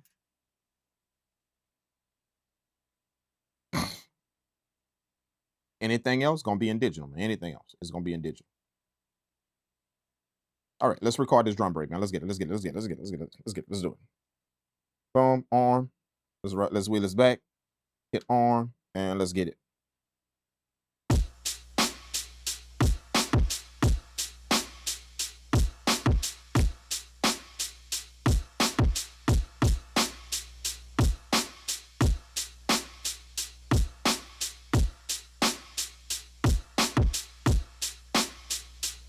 I don't even know why I'm recording. I still got the 25 seconds from before when we did the sample. I still got them 27 seconds. So I don't need to do that. Let's abort that. And then let's turn this down. All I really need is about 10 seconds of this drum break. That's about it. Not even that. Probably about 8 seconds of this drum break. Let's do it. Arm that. And then let's wheel it back and play it and record it again. Let's go.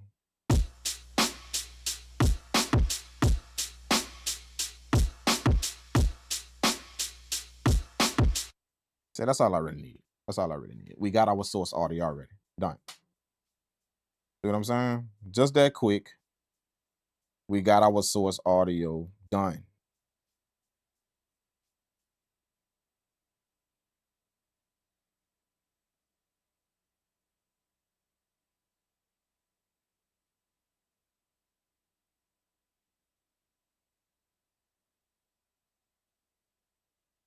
right?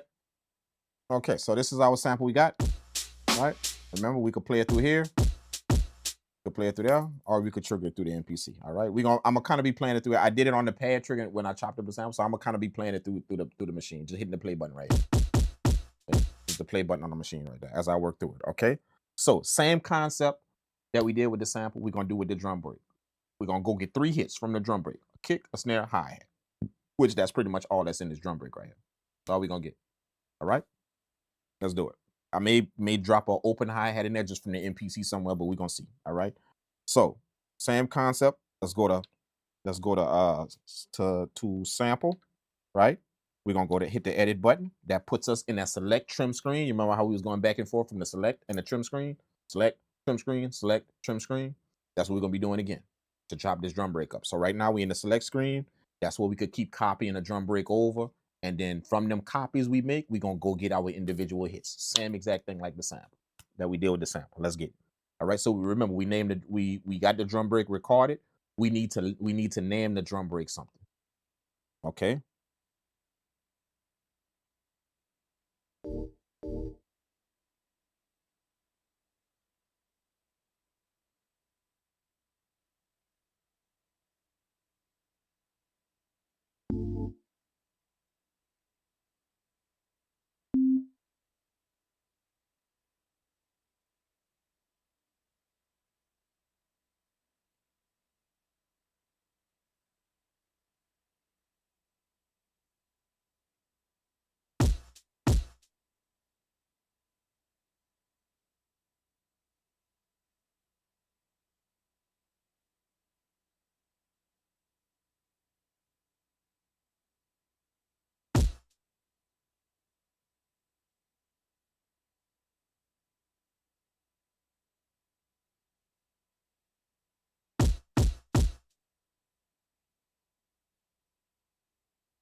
Wait, hold on. I think I recorded over one of my chops. I did. I recorded over one of my chop. My MS6 chop. I recorded over it. Oh shit! I did. It recorded over it. God, man. See, that's my MS5 chop. MS6 chop. See. Oh man. Let me see if I changed it. Nah. If I renamed it, it's gonna rename it to MS6. It's not gonna keep the MS6. And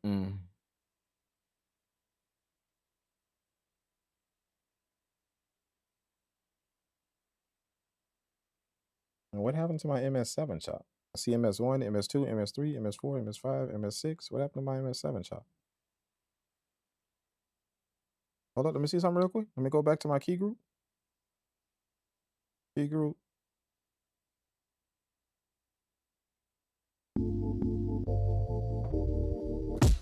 See?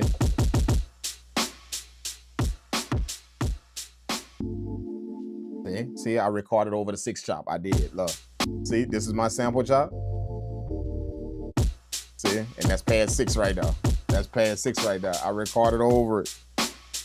Holy shit, I recorded over it. I did. We gotta go get that chop again. We gotta go get it again. That was my bad. Not listening to what I not realize what I was doing. Damn, we gotta go get that chop again. Easy fix, easy peasy. I don't know what happened to my chop 7 though. I don't like that. What the hell happened to my chop 7? My MS7. It's there.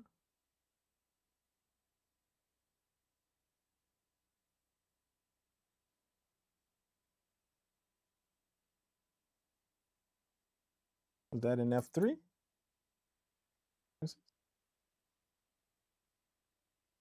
It's there. Constant. F3.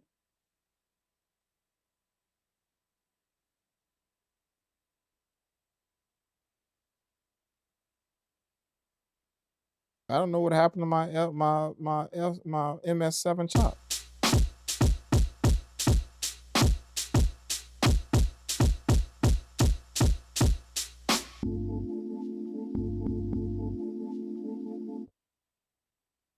All right, we may have to go get the we got to go get the MS6 chop, and we got to go get the MS7 chop. We have to. We have to. Let's get it. Let's get it. Ain't no sense in crying over spilled milk. We got to get it because I recorded over both. Okay, so what happened is, this is good that it happened though, because it's gonna show y'all what you got to do whenever you mess something up. That's good. I'm glad we had a mess up like this. That way we can explain it. What I did is when I recorded that drum break, y'all remember what I told you? If you don't rename something, if you don't, it's gonna override it. So I didn't rename the drum break I was making. I did it after the fact. So what it did is I had it already on the MS6 track. That's the the MS6 sample. That's a piece of our piano sample we chopped. That 6 chop. Remember I got 7 of them, 7 chops. I had it on there when I recorded the drum break. It was on the MS6. It was on there, and I didn't realize.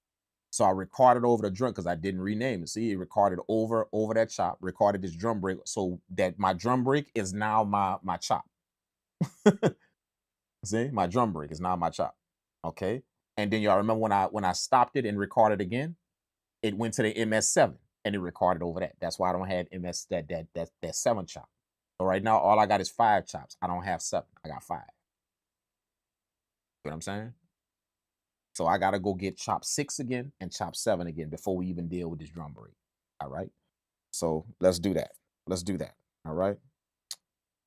So what we're going to do is we're going to go to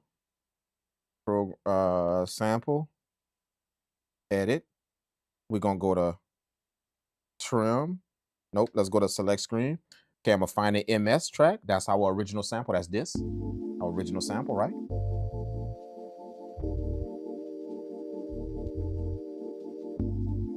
All right. And I gotta go find what them chops was again. So that's an easy fix. Let's go to trim. And now I can play out the whole sample. Okay?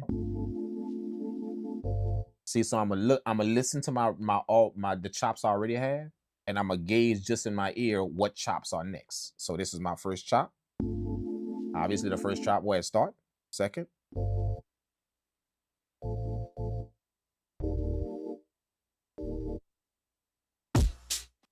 See, that's 6. 5 and 6. This is 5, and then 6. See? So I need to put a chop on 6 and then create another 7th chop. So let's do that.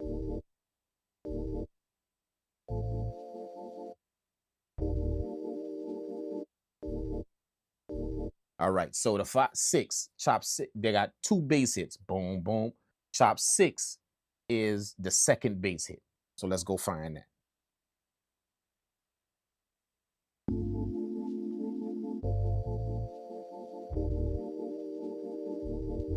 See? Boom, boom. Boom, boom.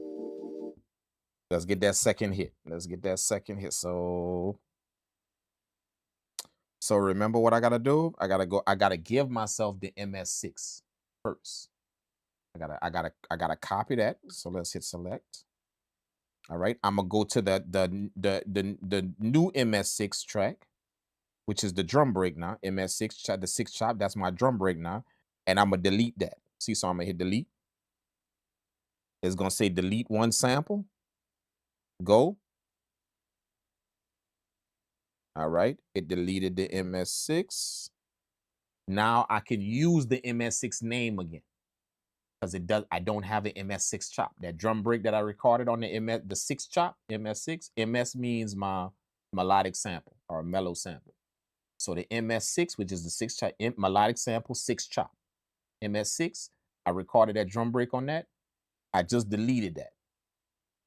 Okay, I deleted the whole chop. So that means the name MS6 is available for me to use again now. So let's go back to the MS, which is the melodic sample, the whole 27 seconds. We're going to duplicate that over, and what we're going to rename MS6, and then we're gonna get our chop from it. Let's go. MS6 is available now for me to use that name. Okay, so let's go back to the MS track, the original sample track, which is this one. That's my original sample, the 27 seconds. We're gonna copy that. So let's hit name. Remember, rename it MS6. Boom. Got it. Right? Then hit enter. Boom. And then it's gonna ask me to copy, rename, or exit. I want to copy it. I want to copy that original sample MS onto this MS6. That means it's gonna give me another 27 seconds. Then we're gonna go get the piece we want, that little piece. So let's hit copy. Boom. While it's waiting, let's get our hand on trim. Ready to go to the trim screen. Busy, busy, busy, trim. Let's go. Boom, trim. We in there. Gotta go find a starting and ending point. So let's find a starting point of that bass hit. I know the bass hit. I know the bass hit is on.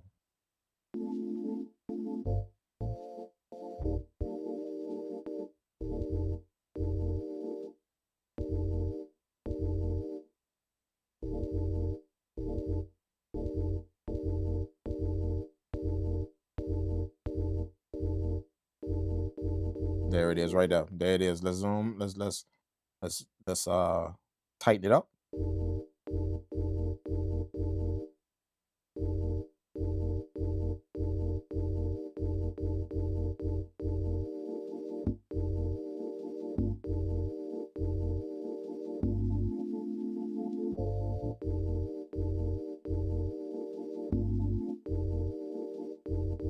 There's our sample.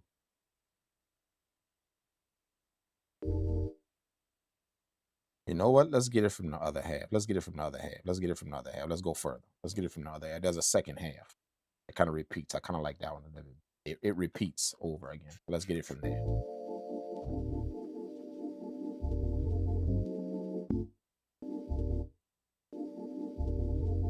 There it is.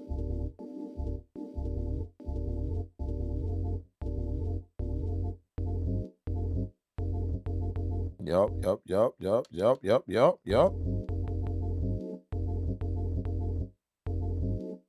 See, I got that click. Let's get rid of that click.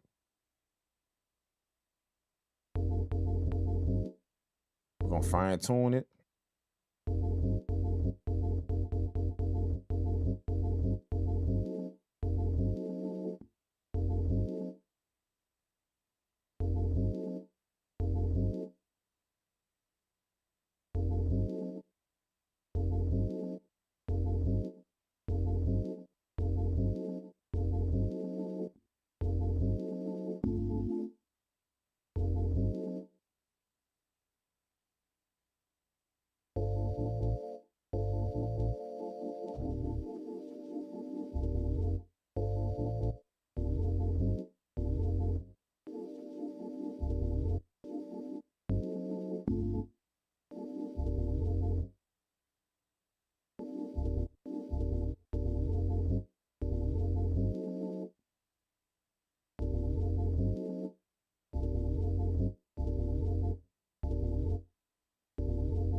Tighten it up some.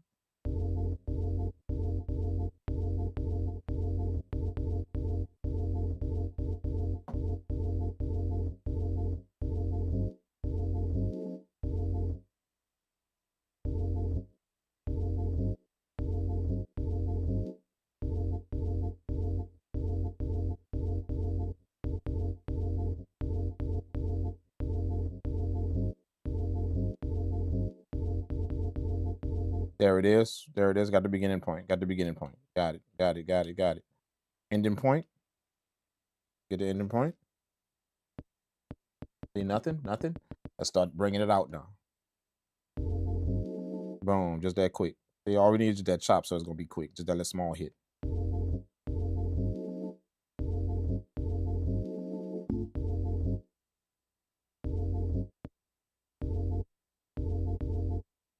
There it is.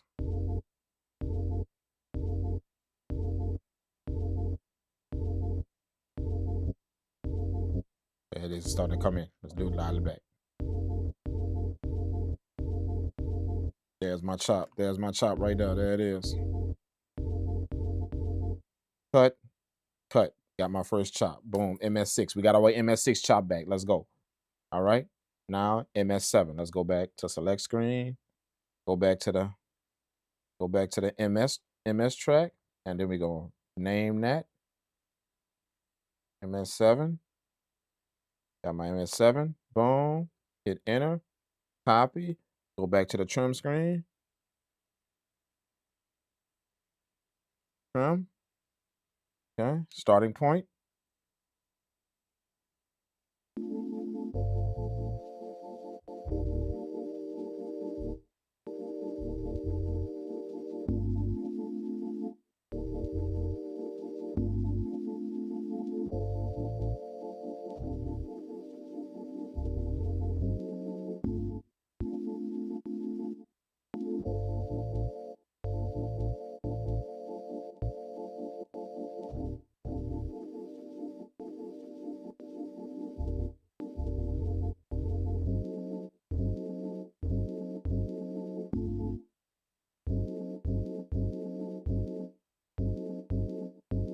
There it is.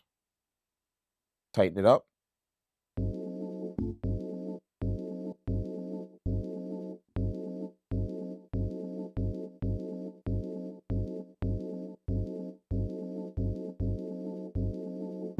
There it is. There it is. Ending point. Got the beginning point. Need the ending point now. Boom. Let's go.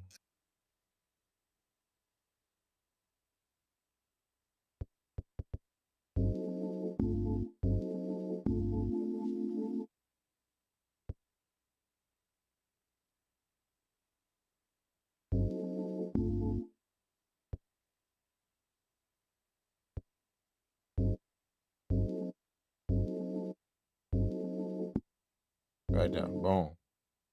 Tighten it up. Get rid of that little buzz at the end, that little pop it in. Y'all hear it? So let's pop it in. Keep wheeling it back. There it is. Gone. Got it. Cut.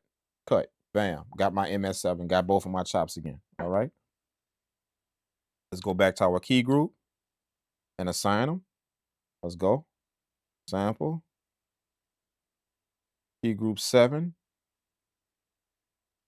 I need 7.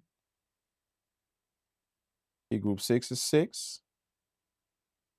All right. Key group 6. Got it. And that's it. Everything is good. We should be back.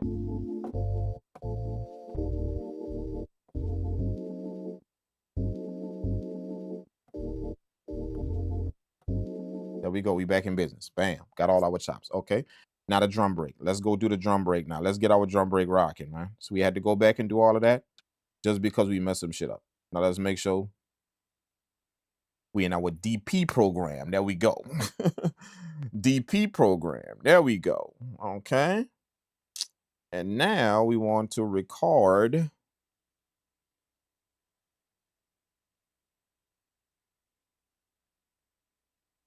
We want to record. We want to sample.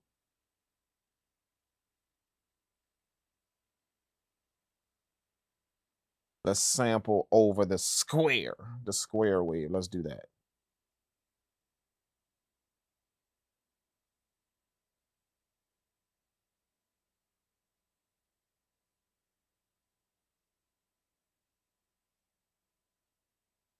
So let's call that D. We're gonna rename the sign. This I'm gonna record over the sign wave. Oh, let me hit exit. Yeah, let's record over that. See? I remember I told you it gives you your default sine wave, sawtooth wave, all of that. We don't need them because we're not designing no sounds. We don't need them. So I'm just recording over those. So in the sample, I think I recorded over I think it was the square wave. I think I recorded over. The record I was sampling. Now to record this drum break, I'm gonna record over the sine wave. This is what I didn't do. This is why I messed up. I was on MS7 when I did this, when I recorded the drum break. I should have been on the sine wave ready to record over that. That's why we had to go back and do all of that. So now I'm where I want to be. This is the sine wave, but I don't need that, so I'm about to record over that. All right, so let's change the name sine. Let's do that. Hit name. and we're gonna call that DB. That's gonna be our original drum break. So D or drum, yeah, DB for drum break. D B. Get rid of the rest. Boom, we good to go. Now let's go to record. Bam. All right, and let's go ahead on and get our drum break back. Let me get my audio plugged in. Pop, pop, pop. There we go. Bam. We good. Name, because I want to rename it to something that I know I'm gonna remember. Get rid of test program. That was the YouTube stream on my phone. Playing through my phone. All right, boom. Okay, now we got this. That's what we need to record. We record our drum break. Make sure we set the clip. We wanted to. I'm gonna push it a little bit more, just a taste more, just for GP. You know, coming in hot. You know what I'm saying? Remember, turn the source volume down and clip your machine. That way, you get the converter clipped out of here, out of the machine. You don't want your sound to be in your source loud. You know, I see people doing that when they record, even from vinyl. They record the vinyl in at a loud level. You don't need to. Whatever you're recording it into, clip that. If it has some type of vintage conversion like that, clip that. You want that converter clipped. You see what I'm saying? So turn the turntable down, and then turn your record source up. What is going into, turn that up. See, now you get this machine clip. If you turn the source up, like the turntable, if you turn that up, so you got to turn the machine recording down. You got to turn that down. See? So give yourself more gain from the machine. Way more, like substantially more than the actual recording source. So we're going to turn the phone down, and we're going to turn this recording source up. And that should give us the sound we want. Okay? Let's get it. Arm, and let's play. Remember, we just need 8 seconds. Let's go.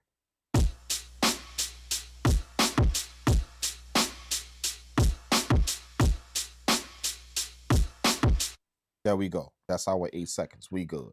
Let's unplug that. We don't need that no more. Good to go. Right? Boom. Now we good. See?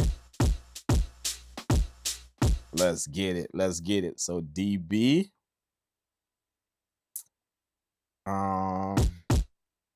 Let's get our kick first. So we're gonna go to bam. We're gonna go to edit, and then we're gonna go to the trim screen. Nope. Let's go to the set screen. We're gonna take our DB that we just recorded, drum break that we just recorded, and we're gonna rename it to DB1. Rename DB1. Let's put a 1 at the end of that. That way we can get our first chop, which is gonna be our kick. Enter. Boom. We want to copy that whole drum break. Busy. It's gonna bring us to the trim screen. Let's hit trim and let's go find our kick. I want that second kick, not that first one. I want that second kick. Second kick is cleaner. Way cleaner.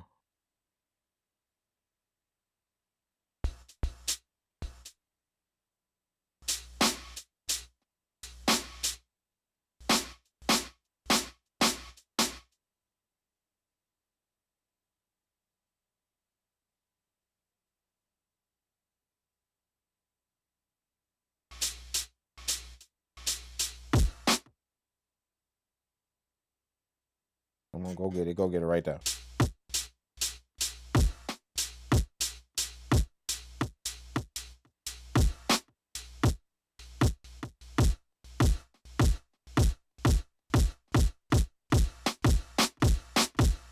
There it is. There it is right there. Boom. Ending. Ending.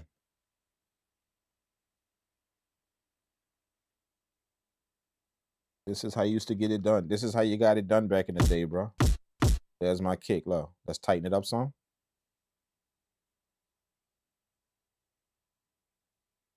I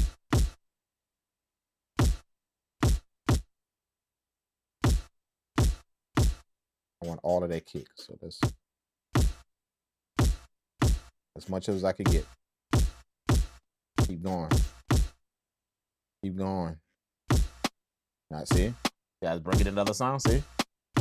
Let's take that off. Tighten it up some.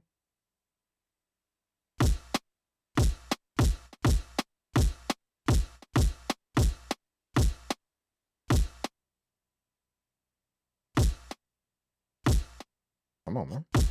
Damn.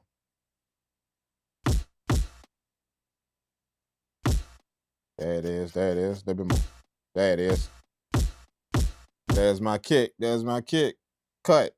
Cut. Bam. Got my kick. There's my kick. Boom. Okay. And then 2 is going to be the snare. Let's go back to the select. We're going to go back to the DB. Bam. Rename. Let's call that DB2. This is going to be our snare. Enter. Copy. Get ready for the trim screen. Go to trim. Boom. DB2. Let's get it. Snare. Let's get it. Go to the starting point. Let's go get our snare.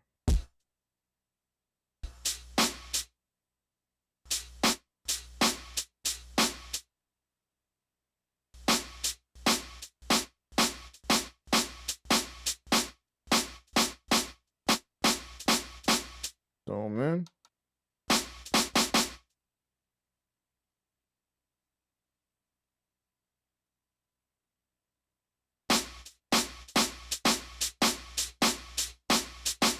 Nice, nice. There's my snare right there. Let's go, let's go, let's go. Let's beginning point, zoom out. I want the ending point. Now let's get the ending point.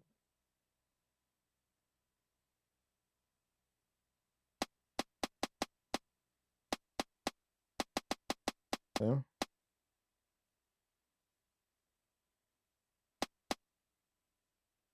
Okay, and then let's bring that down.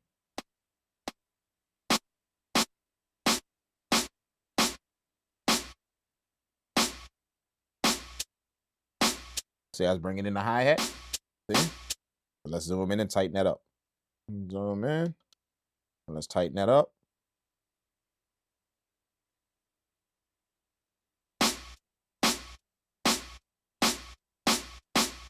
There's my snare. Let's go. Cut. Cut. Bam. Woo! That shit crazy. Actually, you know what? Let's take a little bit more off of that beginning part. Take just a little bit more off that beginning. There we go. Little bit more snappy. Let's cut that and then cut. Boom. There we go. I like that. I like that. I like that. And then 3 is going to be our hi-hat. Let's go back to select screen. Go back to the DB program. The DB chop. And then rename that to DB3. DB3. Hit enter. And then copy. Go back to the trim. And then we're going to get our hi-hat. Trim. Beginning point. Let's catch down right now.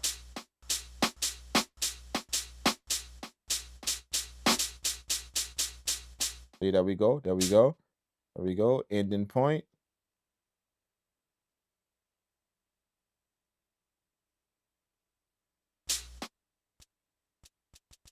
There it is. There it is.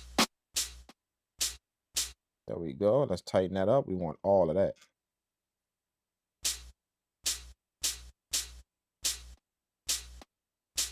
Yeah, let's bring it in the snare. Let's go back.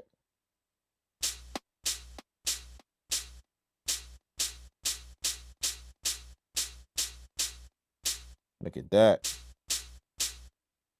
Cut. Cut. Bam. There's my hi-hat. Let's go. So we got all 3 of my sounds. Let's get it. Let's get it. Let's jump out of that and go to the key group. And then we're going to put them all in the key group real quick. We want the DB program. And we want key groups. How many key groups do I know? We need 3 because we got 3 sounds. Remember, I got to create this key group from scratch because I already used up my template one. So we got to create this one from scratch.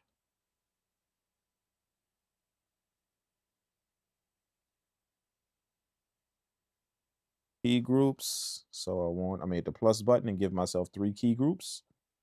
Bam. All right. Remember, let's go to sample. Let's start putting them where they need to be. Okay, so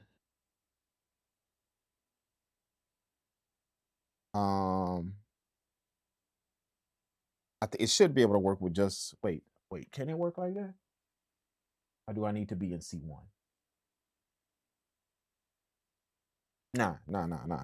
That's only if I want to spread it out. Okay, so we're gonna do the same thing. C3. So C3.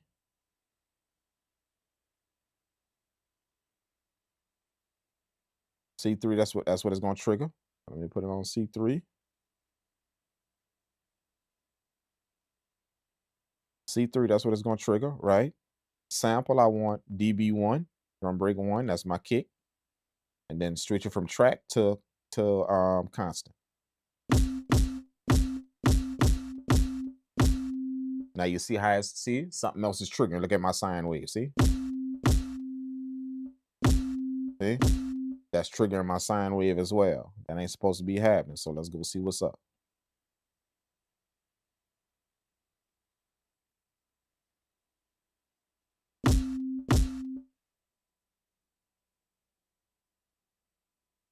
Why is that triggering the sine wave as well? Let's see what's up.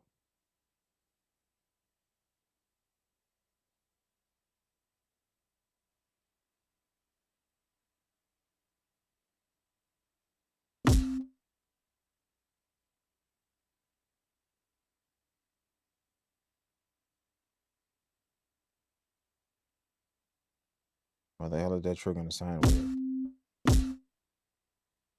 Why the hell is that doing that? Let's go. Oh, wait. Whoa. Did I put it in? I didn't put it in the things yet.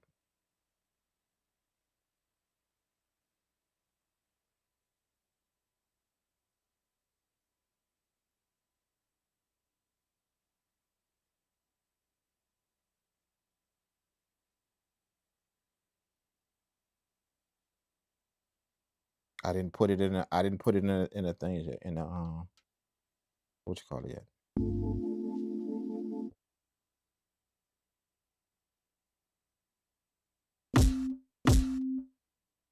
Why is that shit triggering a doing that? Why the hell is it triggering a?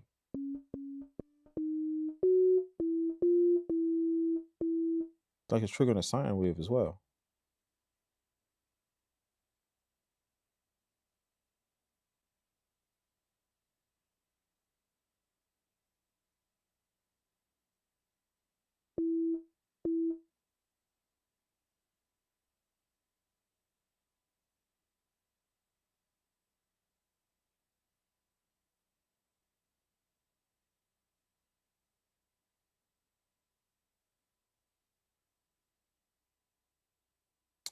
Ah, that's why.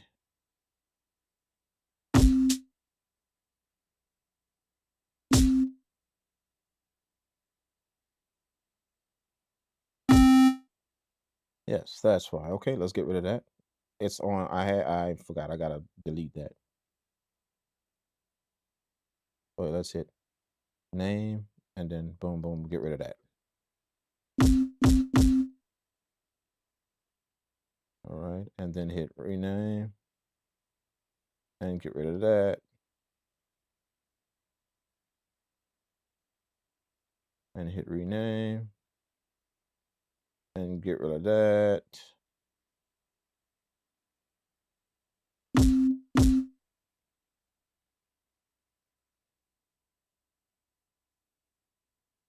And 3 also has one on there. Hit rename and get rid of that. There we go. Figured it out. There we go. Bam. We got it off. Just I had sine waves playing on the other zones, which I don't know why I did that, but you know, oh well. All right. Bam. So C3 we got. What's going on, Happy Fool? What's going on? What's going on? There's our drum break. Okay, so see the sound right here? See how it's not playing our whole thing when we got to hold the pad to play it? See? We got to hold the pad to play it. That shouldn't be doing that.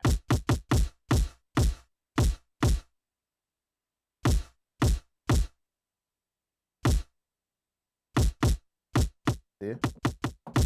We want to be able to just hit the pad one time and play it. See, before, if you remember, our samples was already done. Remember, I had the template that I created.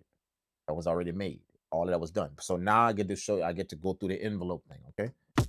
So to make that sample ring out, so you don't have to hold it, you got to go to the envelopes. Let's go back to main. Gonna hit sample, edit. Make sure we sample, edit. Make sure we're here. Oh shit, where is it? Where is it? Key group, envelope. See, back in envelope. There we go. Okay, so let me make sure I'm in that. I'm in this one right here, DB, the DB program, DBP program. All right. And then what I want to do is I want to do all of them, all of the chops like that I'm gonna make. So what I'm gonna do is they got an edit button, a edit thing on here, and it allows you to switch it from one to all. So that's just like saying on the MPC if you want to affect all the pads or just one. See? So if I turn it to all, it's gonna affect all my samples I got, anything. All right. So I'm gonna turn it to all. That way, what I'm about to with that envelope is gonna do it to all of them. All right, go to the envelope. Boom, envelope. We got the attack. I want the attack. Nothing off the attack, right? Nothing off that. I want the decay. I want to bring the decay all the way up to 99. Bring the sustainers all the way up, and then bring the release all the way up to 99. There you go. And it did it to all of them. All right. So when I go back to the key group, and I go back to the sample page and hit the sample, see? Now I don't have to hold the pad no more. Playing a whole kick drum sample without me holding the pad. Good. And it's gonna do it to all of the next chops I assign is gonna do it to them all. Just remember to go back when you switch that thing to all and then you do what you gotta do. Go back and switch it to one. Just remember that. Because whatever else you do, remember, whatever else you do now is gonna mess with all of them. See? So trust me, that used to be a bad thing. A bad habit I had. Whenever I would switch it to all and do something to everything, I would forget to go switch it back to one. Is one, and so anything I would do next, it would affect everything, mess everything up. See what I'm saying? So don't move too fast. Remember, when you go switch something to all, make that a mental note to switch it back to one. That way you're only affecting one thing at a time. Again, it's back to that. So let's go turn it back to one. Everything back to one. We good to go. Go back to our key group. Bam. We got our see-through. Let's go back to our sample page and put in the rest of our stuff. So key group 2, we need our snare on that. So that's 2 is DB2. Drum break 2. Bam, that's gonna be our snare. Okay, and we want that on C#3. C#3, right?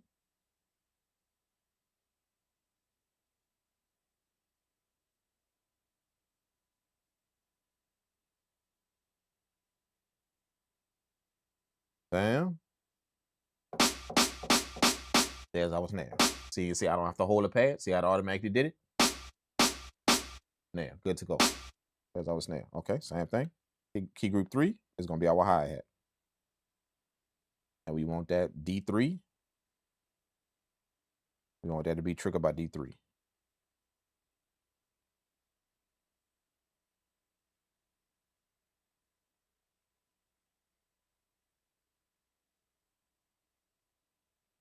And we want DB3. There's our hi-hat. I like that on pad 4. I like it on pad 4. So let's change that to D#. I just like my hi-hat on pad 4. So let's just change it real quick to D#. That way it could trigger on the next pad. Possibly I'm gonna put a open hat. So now it's on this pad right here. There it is. On that pad. We good to go. There it is.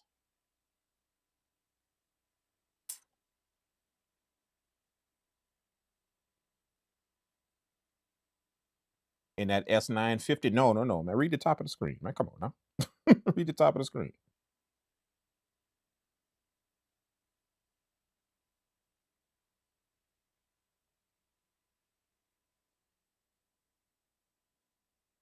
Huh? Yeah, all of them. All of them. All of them.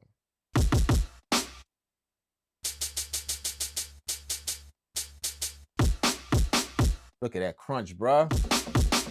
Come on, man. Come on. You see what I mean? You see what I mean? Come on, dog. Y'all can't tell me y'all don't hear that.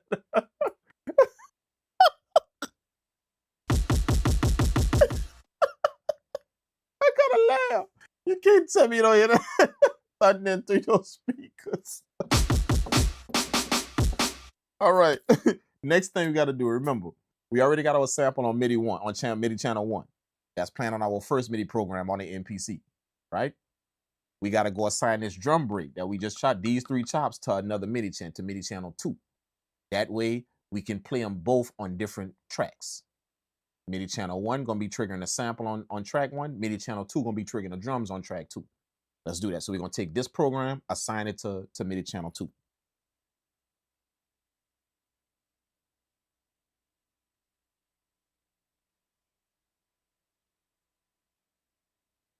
All right, let's go to I forgot what it is, dude. Damn, I forgot what it is. Holy shit. Sample. Where is that again? Shit, I had a brain fart. Where is it again? Oh, multi. You gotta hit the multi button. Yeah. Multi button. Multi button. Okay. So on channel 1, we're gonna put our 16 key groove, boom, our template, and then on channel 2, we're gonna put our drum, our DP. There it is. And it should be good to go. I don't think I have to do nothing else, right? Nothing else, right? Nothing. Okay. So it should not trigger anymore. See? It's back to trigger my sample. If I was to put my DP program on channel 1, see, it would be back to triggering my drums. See? So that's how we know we good. That's how you could check it. Channel 1, trigger my sample. If I put my drums on channel 1, my DBP, my drum break program, DBP on channel 1, it's gonna be triggering my drums. All right. So I want my sample program on channel 1, and I want my drum break on channel 2. Okay. So now that we got that set up, all we gotta do is go to the MPC now and set up our tracks. So we already got MIDI channel 1 on the MPC on track 1, MIDI channel 1. So all we gotta do is give ourselves another track, new track, give ourselves a MIDI track. That's gonna be MIDI 2. All right. And then we change the MIDI output port to MPC A, right?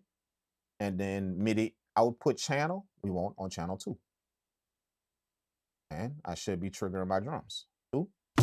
Okay. That's track 1, track 2, and this is track 1. So now I can play out my sequence ready to go on my MPC. Now remember, nothing is being played on the MPC. Everything is being triggered from this machine. Drums, sample, everything triggered from this machine. You know what I'm saying? So let's lay down our drums first. Let's do that. Let's go to track 2. We're gonna put our tempo up to, like, let's say let's say 184, 185, something like that. All right. We're gonna go to the arrangement, make sure the arrangement view, make sure that we span this out all the way. Bam, and then we're gonna change it to 16 bars, from 8 bars to 16 bars. Let's go. That should give us everything that we need. All right, and we're also gonna change the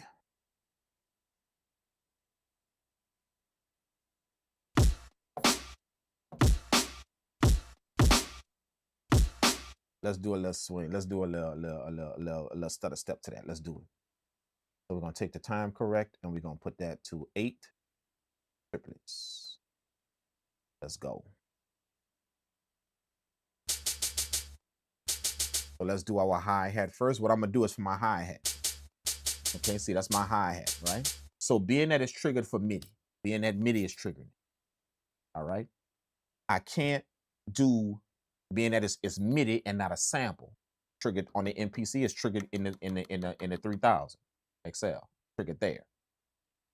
Being that it's triggering that, I can't do the velocity thing. Y'all know how I put my, when I take a hi-hat sample and drag it to a pad, y'all know how I do the velocity thing where I put it in the velocity and y'all see me hitting the pads like this, going through the different pad of my hi-hat. That's to give my hi-hat a certain type of bounce, certain type of swing. It's different velocities I'm doing it at. So I take my hi-hat, spread it out in velocities across the pads, and then do it. Okay. I'm gonna be doing that manually. Being that it's triggered, the way you do it manually without spreading it over the pads is you take the full velocity off. Take it off. So now you can play it manually. So if I hit the pad soft, see? If I hit it hard, see? So I'm gonna be doing my hi-hat like this. See? I'm gonna be hitting it hard and soft there, so y'all gonna see what I mean when I lay down the hi-hat. Let's do it. Matter of fact, let's do that now.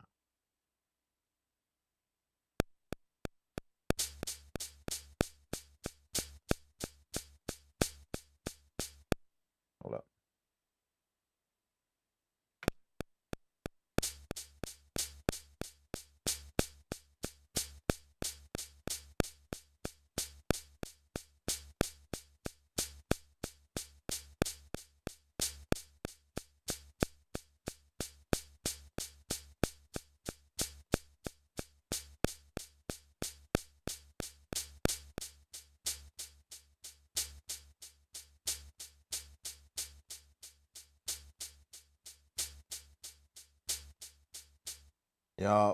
Yup.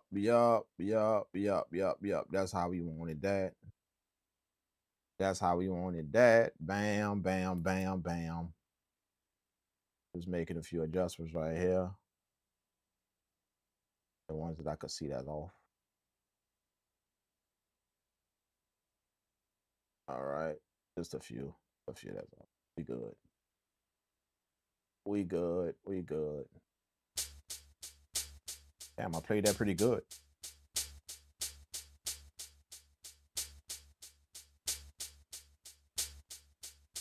I got a little bit of latency on this right here. It's a little bit, just very little bit of latency it is. So that's why it's off like that, a little bit of latency. And the reason why it's just got the MIDI running through all these machines. You know, and I'm not using an ASIO driver. I'm not doing that. You know, and that's just so I could stream, you know, so I could stream and have y'all hear everything. And I don't have to go through no crazy shit to have y'all hear everything. It works better if you just don't use no ASIO driver on a live stream. You know, it just works better like that. You know, just so y'all could hear everything. If I wanted to, I could use the ASIO. It would be perfectly synced, no latency, no nothing. But then I would have to do some crazy shit to my stream so y'all can hear the audio. You know what I'm saying? So I just didn't want to do that. I just didn't want to set that up, you know. So we just gonna deal with a little bit of lag, a little bit of latency, you know, the way we play everything. But I'm pretty good with the pads, you know, to where I could make up for that. I can hit the pads and kind of make up for the latency. All right, so this is my hi-hat. I got that. But y'all see how I played it? You see, y'all, can y'all hear it? How I played it? See? I was doing the velocities myself, just on one pad. See? So some I was playing hard, some I was hitting the pad hard, some I was hitting the pad soft. The way I do it is, let me show y'all the way I do it. It's hard to do it with one finger. Hard to do it if you're just doing it with one finger. But if you use two fingers to do it, put two fingers on the same pad and do it like that. So use your index finger, your first finger, as your soft finger. And then use your middle finger as your hard finger. You know what I'm saying? I was hitting it soft, soft, soft, hard, soft, soft, soft, hard, soft, soft, soft, hard, soft, hard, soft, hard, soft, soft, soft, hard, soft, soft, soft, hard, soft, hard. See? Between the two. You know what I'm saying? So my index finger is my soft finger, my middle finger is my hard hi-hat. So that's how I do it to keep track. It's hard, it's kind of, I could do it with one finger, but it's just kind of, I have to do it like 2 or 3 times with one finger. But if you do it with 2 fingers, very, very easy to do.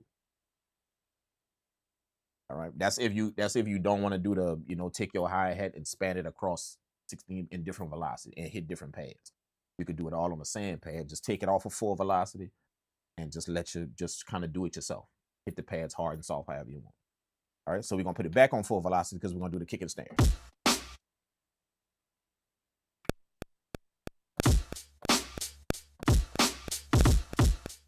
That's not what I want.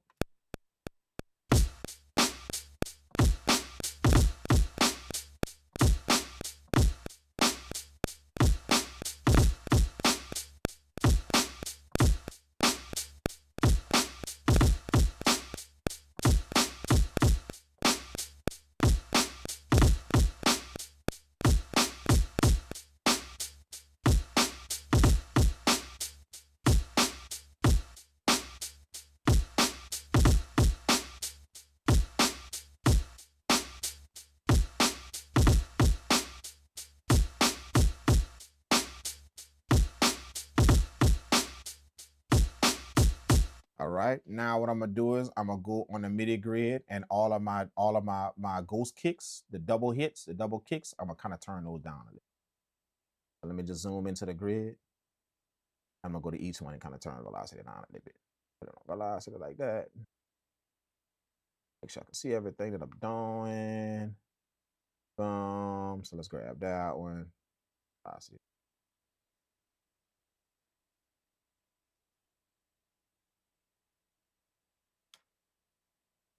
How do I turn the velocity down again? Do I shift? Do you hit shift and do it, or what's the easiest way to turn the velocity down again?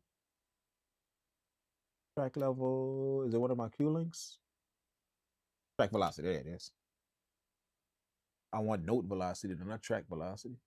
Is it gonna be? Is it the same thing?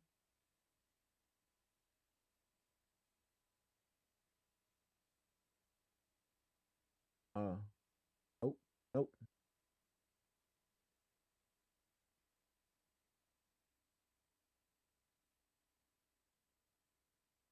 Oh, there we go. All I gotta do is hit it on the screen. Right? Oh, that's nice. That's nice. Oh, cool. Cool. Let's go. Let's go through them all. Let's do it. Boom, boom, boom, boom, boom, boom, boom, boom, boom. Got another one right here. Got that one. Turn that down a little bit. Let me see. Woo! There it is. There it is. I just want that double hit to be a little softer. You know, normally I would do a ghost kick, but you know, just to save time, we're not gonna really do a ghost kick. Y'all get the point of what I'm doing. Just turning out that double bounce on my kicks where I have that double bounce. I'm just turning down the velocity on the first one. Come on, man. Oh, it's not doing it. Oh, there we go. That's crazy. Crazy how you can just touch the screen like that. Yeah. Keep going. I'm gonna listen to it after. I'm gonna just do them all and listen to it after. I'm just manually doing it, kind of eyeballing it. Grab this one right here. Got this one right here. Let's go down.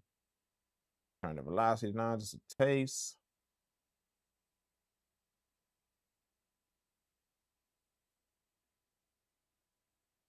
Boom. Right. And that's it. All I got is 3. That's it. That's it. That's it. That's it. All of them. Let's see how it go. Woo!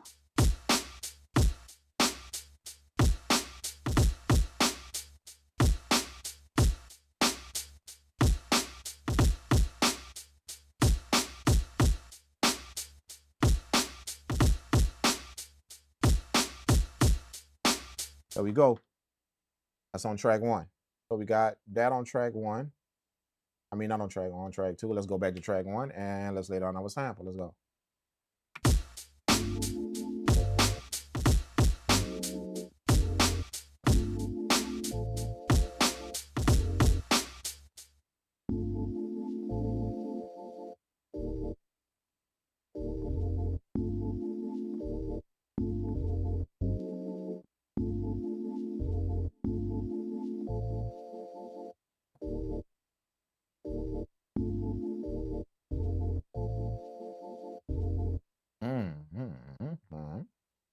Okay, okay.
Something like that I want to do.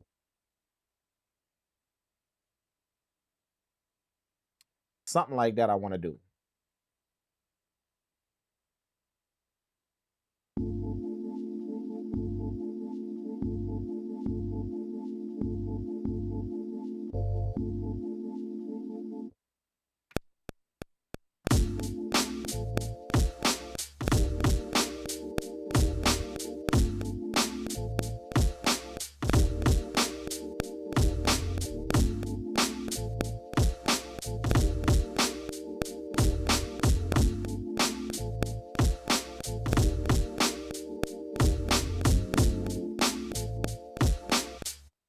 Let's do that one more time. I like that. I like that.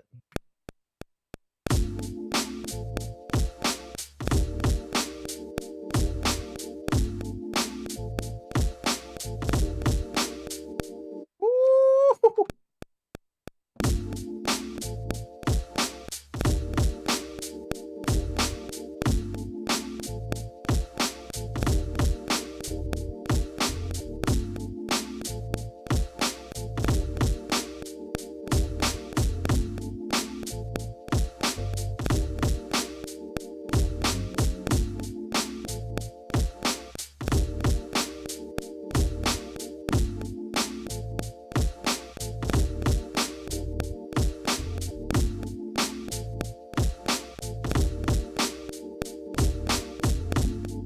Woo!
Come on.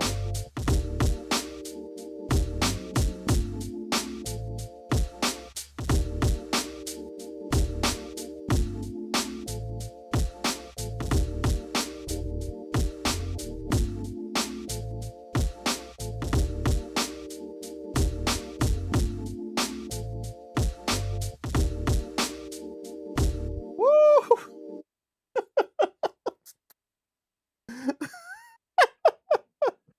Oh my gosh! Oh my gosh! I'm loving the sound. I love that warmth. I love that. I love that hiss from the drums. I love the fullness of the sample, that mellow sample, how it gave it that dark kind of tone, kind of texture. It's like a dark kind of tone, but it still feel rich though, you know, on the sample.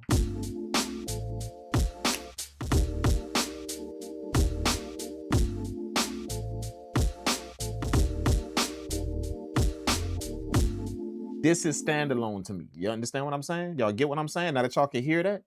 If y'all can hear, y'all, you see what I'm saying? This is standalone to this, not just this machine, just taking your MPC and putting it in. This is standalone. If I don't hear that type of sound right there, I wasn't in standalone. I just may as well go hook up to a computer. I don't care if I'm just using the machine without a computer. I may as well go hook up to a computer. I might as well. That's what I think about the new MPC. I might if I'm just taking a machine, buying one of these new MPCs, one of these new ones, and just putting it in standalone. I don't think I'm in standalone. That's not how I'm looking at it. I don't think I'm in standalone. I may as well go hook it up to a computer. I might as well. You know what I'm saying? And the reason why is simply because I'm not hearing this. I'm not hearing this type of sound. When I hear this type of sound, now I'm in standalone. Now. See? So that's what I mean. The reason why you guys don't see me in standalone is because I just choose not to work with these vintage samplers that much anymore.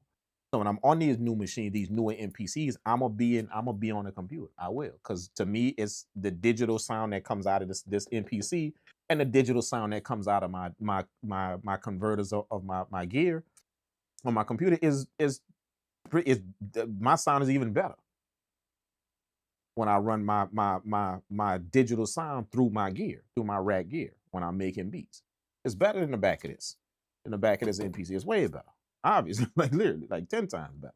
The back of the MPC. So that's why I don't work in standalone mode in these machines. I don't think standalone mode is that crazy in these machines simply because I could get a way better sound on my computer running through my hardware gear. Way better. See? But if I do decide to work in standalone, if I do, understand that you will see a vintage sample. You will see that. That's why you guys don't see me in standalone. Hopefully that clears it up. Why you guys don't see it is just simply because I just don't work like this anymore with these machines. I do sometimes. Like I set this up just to show you guys this right here. That if I work in standalone, this is how you're gonna see me doing. Not just in this machine. No, hell no. Hell to the no. Fuck no. Let's put it that way. No. Whether it's a Live 3, a Live, a MPC X, no. That machine will be attached to some type of gear like this. It will be. If I'm working in standalone on the MPC X. Okay? It will be. It will be running through some type of machine, whether it's the 2000, the 3000xl rack sampler like this, the 2000xl rack sampler, the 2000xl MPC. Something is going to be running through that now gives me a standalone feel, like I'm literally in standalone now. Standalone just to me isn't a machine. It just isn't a machine. I could see why people would say that. To me, it just isn't a machine. Standalone is a feeling. So when I say I'm finna work in standalone, like just hardware gear, I want to hear a certain sound coming out of that. And that's just simple. I want to hear this. See? I want to hear that crunch. I want to hear that grit. I want to hear when I sample. I want to hear that lo-fi kind of vibe of the sample. See? Remember when I didn't tell y'all this, but when I recorded that sample, I recorded that at 10 kilohertz. I didn't record that at a regular sample. I recorded that at 10 kilohertz when I was recording it in. See what I'm saying? You could do that in these vintage machines. You know what I'm saying? So that's why it sounds so warm and so lo-fi, the sample. Let me play just the sample. Put it in track mute and play just the sample up. See?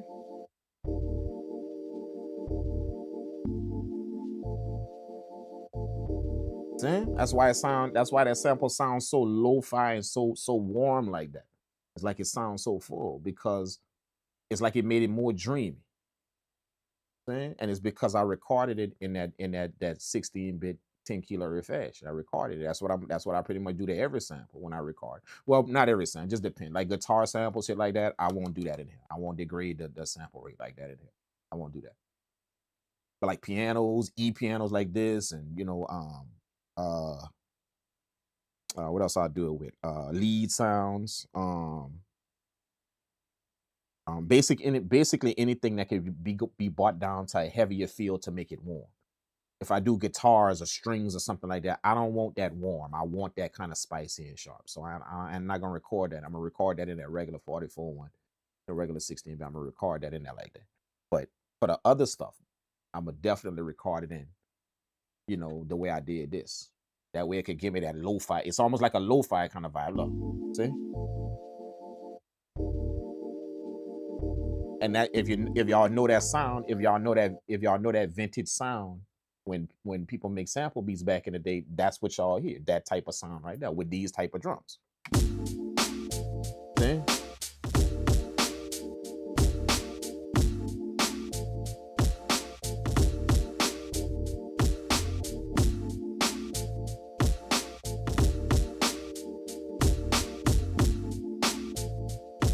That's a beat right there. And let me tell you what else that does. Let me tell you what else that does. If you can record in that fashion, don't be scared to drop the sample, because when you record in that fashion like that, when you drop sample rate, like this don't need a bass line.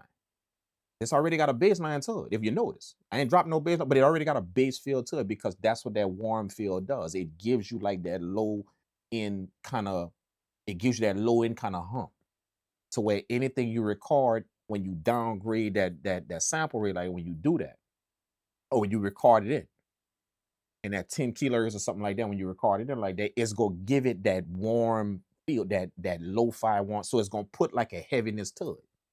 See what I'm saying? So you don't really need bass, just depending on the instrument you record. You don't need no bass line. So for this E piano, right? This is like an E piano, a regular electric piano sample. See what I'm saying? So just that E piano sample, when I recorded it in, it gave it that low. And so if you notice now, it don't need a bass line. I could put a bass line on it, but I would have to filter a bunch of that out to put a bass line on it, which I don't want to do. You know what I'm saying? Or it would sound better if I filtered it out, but it don't really need one if you listen to it. Look.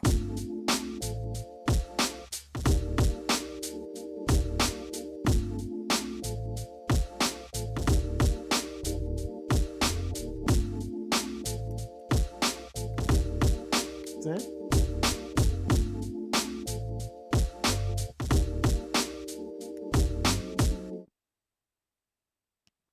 Yeah, so hopefully just messing around with this and kind of going through the workflow of it, you know, y'all can kind of understand, number one, as I started off the stream, that's why that message is up there. Patience is a virtue with these old machines. That's why it's up there like that. Patience is a virtue if y'all read the top of the screen. All that we did, that's a lot of patience it takes to manually do this. Now, the reason why it took this long is because I explained it every step of the way, what I was doing on the screen. So y'all can go back and watch this. And I'm more than sure it's going to help you if you get a vintage sample of your own. It's going to help you. Like just watching this video and just kind of listening to what even if you can't see the screen, physically see what's going on, just listen to how I explained it as I was doing. I was literally saying everything that was on the screen that I was touching. You know, I told y'all how I section stuff off on the screen to where I just go back from this page to that page, this page to that page. And then when I get to this part of my beat making, I go from this page to this page. See, I don't look at it as a whole thing inside of here. No sample. Whether it's the ASR, the samples like this, you know, older MPC, I don't look at no sample of it. Because if I look at it all like that, that's overwhelming. Everything that you got to do.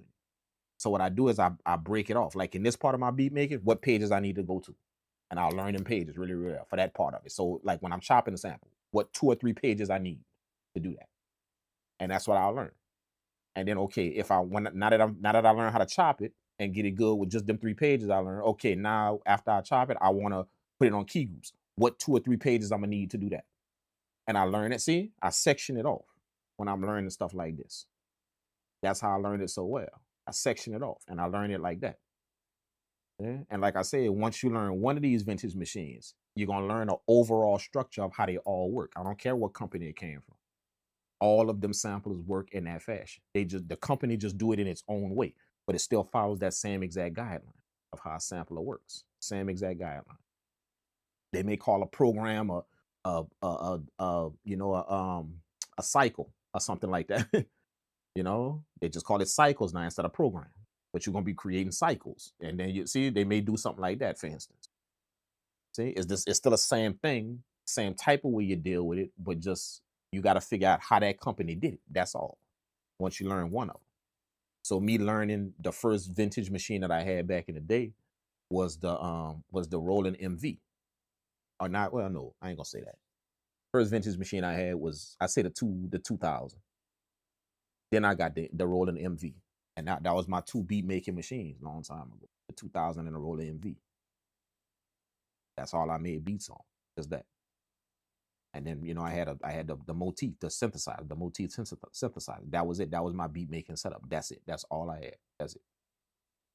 You know what I'm saying? And that's how I made beats for a long time. And then learning them samplers very well, it taught when I got a 2000xl. See, it taught me that. I just knew it just from working with them. When I got the ASR 10 back in the day, I just knew it from working with them other. See, that's all different companies, but I knew the overall way of how these samplers operate.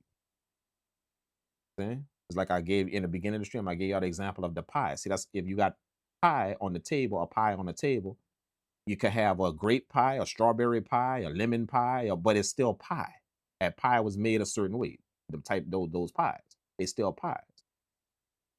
Now, your job is to figure out, okay, how did she make it? How did she make it? How did she make it? But see, the overall is still a pie. It's still a pie. The overall premise of it is still a pie. See? So no matter how she made it, it's still a pie. And no matter how she made it, it's still a pie. And no matter how she made it, it's still a pie. So if you take that same example and you relate it to different samplers, don't let samplers overwhelm you because they big. When you learn one really, really well, what it's going to do is, see, you learned a sampler. That's like you understanding what a pi is. So any sampler, you're going to understand what it does. You just got to figure out how they did it, how that company did it, what they call these certain things. Where did they put them? See, that's all you got to figure. That's it. And that's not hard to do once you understand how an actual sampler works. See? You understand that it's pi on the table. Understand that first. Once you understand the pi that's on it, then you understand, okay, how did she make it? How did she make it? How did she? But it's still pi. See, it's all samplers at the end of the day. All samplers, different ones. Old school, this company, that they're all samplers, and they all work in the same fact. From Roland to whatever, to Akai to whatever you buy, they all work in the same fashion. Sampler. Same fashion means it has the same purposes. To have you grab something, get it into the machine as audio, and then trigger it out of the machine to something else, and have you be able to manipulate it and work with it in different fashions. See, that's the premise of a sample. There's the pi, understanding the pi. Now that you understand that the sampler does that and how it does it, your goal is not to figure out how that particular company did it, because that company gonna do it their way, this company gonna do it their way, this company gonna do it their way. You know what I'm saying? That now don't overwhelm you that you got a new piece of gear and you don't know nothing about it. No, you do know about it. You do know. You know how that sampler works. You know how it works. You just got to figure out how that company actually did it. What they did. You know what I'm saying? It's no different than an MPC and native instrument, the machine. See? Once you understand the MPC, see, 16 pads, you could load stuff in it, sample it. See? You got, once you own the MPC, you got the idea of how, even if you don't have a machine, a native instruments machine, you got the idea of how, see, you understand the pi because you know this one. So you know the 16 pad, you chop stuff and put them on the 16 pad. You could put samples on these pads. You could trigger them a certain way. Even if you're working on software, the grid is going to operate a certain way. See, you know a bunch of stuff, even though you don't have one of the machines. See, that's you understanding the pi on the table. See? Now, when you get it, now your job is to figure out how native. I already know how Akai did it. Akai made that pie. How did native instruments make that pie? But I still know the pie. I still know it very well. See? When you think in that fact, none of this shit's scary. No matter what you go and get and you haven't touched it before, I don't know, it doesn't scare you. Simply because you know something about it. You know what I'm saying? So hopefully that this kind of, like I say, whenever I do stuff like this stuff is just kind of random. Whenever I do stuff like this, it's just to inspire. It's just to inspire y'all. This was kind of to give y'all an idea of when you work inside of a vintage machine. Number one, the first and foremost thing that y'all should have took away from this is the patience it takes to do that, to do everything manually. The patience it takes. Okay. Now, if you notice, there's two parts. There's the part of the stream when I was explaining everything. And then if you notice, as we got into it, there was a part of the stream where I stopped talking and I just was doing it. But you see how quickly I was moving through it when I wasn't talking and just do it. See, that's what's going to happen to you. You're going to develop a certain type of way you work with it. You see what I'm saying? And what I noticed from newer machines and older machines is I noticed everybody got the same thing that they do on these newer machines. See what I'm saying? Everybody got the same thing they do. You see? But on these vintage machines, you're gonna notice people got their own different way of working with them. It spreads out vastly. See? They got some people that just want the sound out of this. They don't want the workflow. They don't want to touch none of these buttons. They don't want to do none of that shit. They just want their audio to pass through here. That's all. So basically, they're using the MPC they're using a sampler as an effect, like as if you was to go get a reverb or a compressor and put it in your rack. They go grab one like this and put it in there, and their sound go through it. They're not messing with none of these config. They just want their sound to pass through the converters on it. That's it. I know people that use it like that. And then they go chop their samples on another program. Some type of other thing they're doing, some type of other synthesizer or whatever sequencer they got or whatever. They chop and flip their samples on that, and they just have the audio passing through here. Some people use it like that, see? Because they just want the sound. That's it. When they chop that sample on whatever, like let's say they chop it on a I don't know, the Roland DS, something like that. and they chop this and do whatever.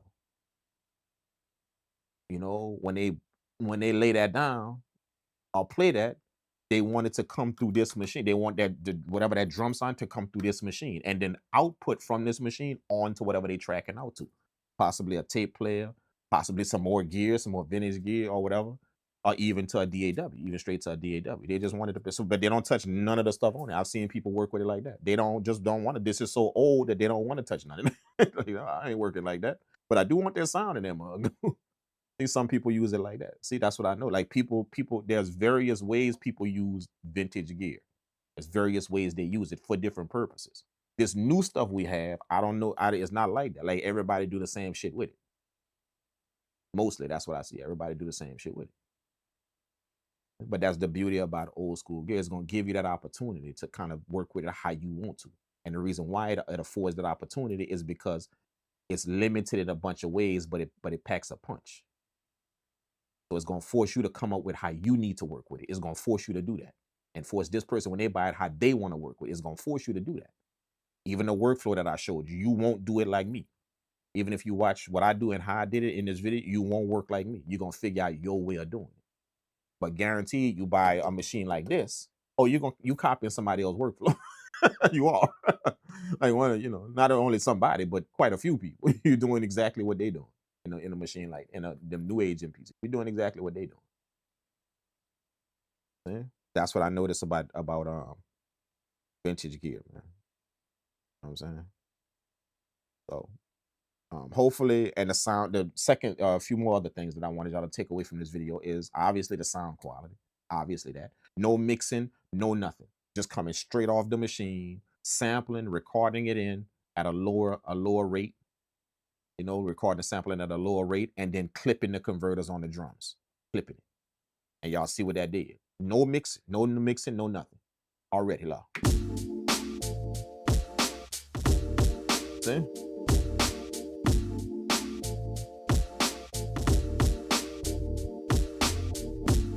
Now just imagine if I was to clean that up. If I was to run that through Ableton, clean that, which I could do that right now. I could literally record that in the Ableton and start cleaning that up with my mixing skills. Make them drums crispy and make them pop out a little bit more, put possibly a transient shape on, or some type of, bring some type of parallel compression to it to make it thicker and deeper. I could do all of that to them drums. You know what I'm saying? And then a sample, I could clean it up, wash it up a little bit, make sure that it has a little bit of high end tone, a little bit of melodic tone to it, but still keeps that fullness. All my mixing knowledge, I could do all of that to that. And I'm not gonna have to do much to it because of the sound that's coming out of this machine. I'm not gonna have to do much. You know what I'm saying? So this is like a full in-depth video of what you can do when you grab something that's vintage, old school. Now me personally, this is not law. This is not law at all. At all. But me personally, I would tell anyone, I have been telling people, and I would tell anyone to absolutely have a piece of vintage gear in your studio. Now you ain't gotta collect it and just get crazy. No, but go like invest into getting something. Something that is heralded for a certain sound quality. Get something like that and put it in your studio. And this is the reason why. It's not really to make beats or to make, yeah, you're gonna do that with it. Obviously, you're gonna do that with it. But that's not really the reason. The reason is because you need to start hearing the difference between whatever you're doing now and that thing you put in your studio. You need to start hearing the difference in your studio yourself. You need to start hearing that. Now, when you see other people doing it, it's gonna open your eyes to why and how they're doing it. Okay? It's gonna open your eye. Even you're gonna start to hear people beats and know when they implemented some type of hardware gear in it. You just by their beats. And you even say their studio or how they made the beat. Just from the quality of their beat, you're gonna know, yeah, that passed through some hardware gear. That did that. Absolutely. See, that's why I tell people to get some type of piece, some type of vintage hardware gear in their studio. Vintage. I ain't talking about just old. I'm talking about vintage. That's what I'm saying, like vintage, like something that is heralded for a certain type of quality of sound. Get that and put that in your studio. Now, obviously, them things cost a few ducats. You will spend, you will.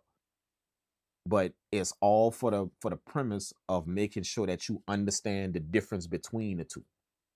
And you're not doing to see if one is better or not. That's not why you're doing it. You're doing it so you can understand the difference. Just because something is different does not mean it's better. To you, it doesn't have to be better.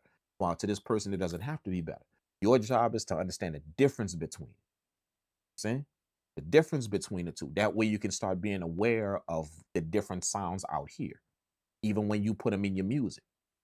You see what I'm saying? I know people that just go grab samples. They just go grab and they're grabbing some digital shit and they're grabbing some acoustic shit, some analog. They grab all these just because it sound good and sound good. But that sometimes that mess up your music when you just grabbing samples like that and you're not even listening to see, okay, is that analog? Is that mono? Is that okay? I need a mono sample for this thing that I want to do. Let me find that. Let me keep scrolling through until I get something that's kind of pushed up the middle a little bit. It can still have some sides, but just push it. See, nobody not grabbing samples with that, with that in mind. You just sample some shit. You just go grab some and go grab this sound, go grab that sound. You're not really sampling with that in mind. But messing with this type of gear, you're gonna start to so when you now make your beat, you're gonna start to pay attention to that. How you grab a sample, what samples you grab, what things you go grab when you go put them in your music, especially samples. You're gonna pay attention to that. You ain't gonna just be paying attention. Oh, this sound good. Let me put it. No, whoa. Is that analog? Yeah. Man, I need a digital feel. I need more of a clean feel. Let me see if I can find something else. Versus the other person. That sound I'm putting in my beat. Sound. See? Now what happens is you got this clashing sound. Some of it sound thin, some of it sound full, some of it sound like this, some of it sound like that. And you trying to fix all of that with your quote unquote mixing at the end of the beat. See? But you grab samples with that in mind. Working with vintage gear will absolutely help you to do it. It's going to help you to distinguish the difference between the two. You know, that sound when you hear one versus when you hear the other. Remember, it's not for you to debate which one sound better. Don't get into that war. That's a pointless moot argument. Like anytime y'all hear, and I know people get sucked into it to give their opinion on what sound better and what sound. But I keep encouraging people, don't get into that war because it's your perspective. What's better is better to you. So if digital is better to you, then that's what's better to you. And there's no law that can take that from you. There's none whatsoever. I don't care how much somebody says analog is this. And if digital is better to you, then it's better to you. Okay? Better. Just better is subjected to the person. What's better? You know what I'm saying? What's this and what's that? And people are going to be partial to what they're partial to. So they're going to push what's better on you, what they believe is better on you. But you determine what's better for you. See? So for instance, somebody can tell me, hey man, yeah, that analog sound way better than digital, bro. Way, way better than digital. I could tell them now for what I do, digital is better. See? For what I do. See? And they can't tell me otherwise. They can't, yeah, but it's better. No, now for what I do, it's that digital is better. For what I do, for the stuff I do, that my goal of what I want to get done. Now, maybe for the goal of what you want to get done, analog is better. See? But for what I do and the places my stuff goes and what I send it to, digital is way better. See?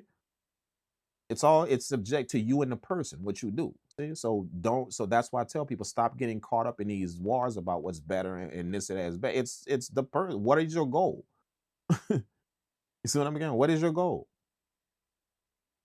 What is it? Where is it going? What are you doing with it? See, because digital might be better for you and what you're doing with what you're doing in your studio and how it works. Analog might be better for him and what he's doing and how it works in his studio. See? So for us to keep disputing on what's better for this and what's better for that, it just is a moot point. It's like Jordan. Like everybody keep trying to figure out who the great, Jordan or LeBron, Jordan or LeBron. Jordan keep trying to tell them like that's a moot point, man. It's like stop trying to argue that, bro. We from different eras, man. Different types of game, different types of competitive, different everything. For you now to put us in the same boat and try and compare us. That's a pointless discussion. Stop. See, but people keep getting sucked into it. Who better? Which one better? Who better? Who better? LeBron or Jordan? LeBron. See, people keep getting sucked into it. People love to get sucked into controversy. They love to do that. Anything that's controversial, that this against that, or this, are people love to get sucked into that. They do. But just stop, man. Stop. You know. Like you choose what's better for you and what you're trying to do. And that's going to be better for you. It's going to be better for you. Now, somebody can come to you and say, yeah, if that's a computer, somebody can come to you and say, man, this analog shit way better than that. See, I can say, well, you may think that, but for me and what I'm doing, and where I'm going, what I'm getting done in my studio, digital is better. See, I could say that. And there's nothing they could say wrong. There's nothing they could say about it because that's just what I think. that is better for me and what I do in this in this right here. If somebody says the opposite, says, hey, analog is way better, you know, or digital is way better than analog. That analog person can say, for what I do and how I get on, nah, analog way better. For what I do and how I get on. See? But the point is, when you put better on the end of something, you gotta put for what I do, for how I get down is better. See? For what I need to get done and where I'm moving and where I'm going with mine. This is better. See what I'm saying? If you ever put better on something. But people try what sparks the argument is when people take that off and then want to tell you that the stuff you is better. What you're doing, it's inferior, or that's where the argument starts. They don't say for me. They take for me off. It's better for me. They take that for me off. And they just say it's better. Not arguments. No, this is better. Not see, not arguments. See, that's how people get sucked in. But as long as you put for me at the end of that, who the fuck can argue that? Who? Who? What, you telling me what's good for me? That's what you're telling me? It was good for me. See? That's what you're telling me? That sounds kind of narcissistic. You start telling me it was good for me. Like, yeah, that's gonna be good for me. No, what I'm doing, this is good for me and how I get out. This right, this thing right here. What I'm good with. See?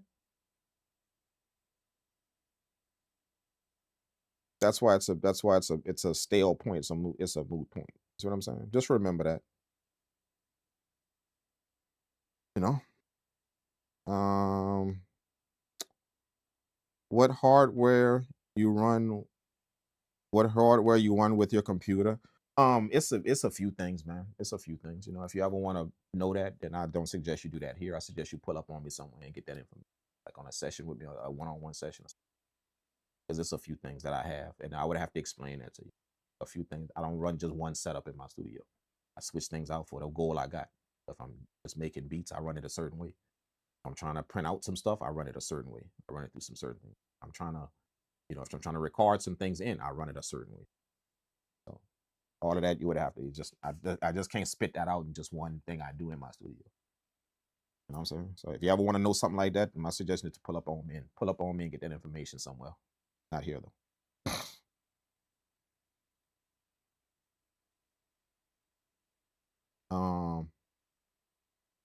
Okay. I guess I could show y'all what else we could do with this real quick before I get off here. You know.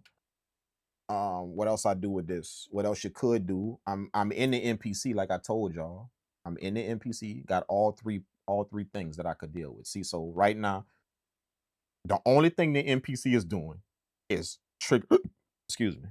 The only thing the MPC is doing is triggering what's coming out of this machine. So this machine, so the 3000xl is running everything right now. Drums, melody, everything is coming out of here. Sound out of here. That's the only thing that this MPC X is doing, is just triggering stuff. There is nothing in this MPC doing anything else but triggering shit. Not even the IOs in the back doing anything. Nothing.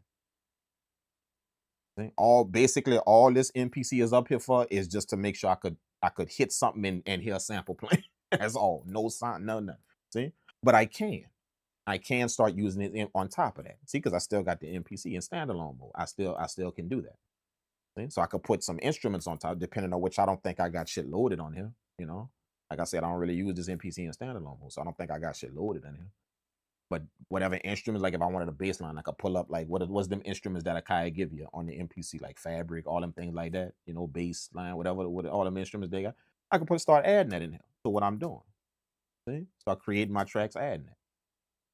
So now I'm gonna have samples being triggered out of the vintage machine. I'm gonna be running some stuff I played, you know, on the MPC through the MPC plugins, running that in here. Even if I want to add some more drum sounds for this, I don't have to stick with just this drum pad. Then, like I could go create another track in the MPC, drag some drum sounds to that track, and then start tapping in some other drum sounds on just some little hits or whatever. You know, it's still gonna revolve around that crunchy drum sound I got coming out of the S3000. Like I say, it's still gonna result in that. No matter what sounds I add to it. I just don't cover up the drum track with a bunch of other sounds. Keep that as the main sound that's running them drums. And then your sample, keep that running as the main sound. But whatever else you could do. And then after that, after these two machines taken care of, remember, I still got it running through Ableton. Now, the only reason why Ableton is pulled up is just for the sole purpose of y'all hearing the stream. I have to have something digital that this thing can run through. Do something. So I pulled up Ableton, set the output up to where now I can run it to the stream. So that's the only thing Ableton doing right now, is just so y'all can hear it on the live stream. Y'all can hear all this external stuff on the live stream. That's it. That's all Ableton do. But being that Ableton is pulled up and I got sound running through it, see, I can down start messing with Ableton. I can record this sound, that signal that's coming into Ableton right now that y'all hearing. I can record that into Ableton. Yeah, put a track into Ableton, change the track to resample, hit the record button, and start recording. If I want to track it out, see, I don't have the there are ins and out, 8 ins and outs on this machine. So you got the 8 IOs in here, so you can track out sounds one by one.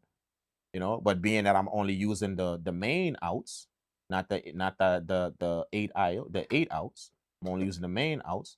If I wanted to track everything out track by track, I would just have to do it manually. Being that I don't have everything separated on different tracks, I would just do it manually inside of a DAW. Would be to take what I did, do that same thing I just showed you, create a track in Ableton, change it to resample, you know, hit the record button, and then mute all my sounds. See? So mute just play the kick, and then record that in. Record 16 bars of that, or 8 bars of that. And then duplicate that track, and then record mute my kick, and then just solo my snare. And record my snare, record 8 bars of that. And then keep doing that. Record my hi-hat, record my sample track, and see, now I got everything in Ableton on different tracks. Record it right out of the machine. It's just the manual way to record something. Just a little bit more to do, but still you can get your sounds out, you know, and have everything on every track. You can still do that. You know what I'm saying? If you don't want to run the 8 outs. That's it. Same exact thing. To get all your stuff out on different tracks.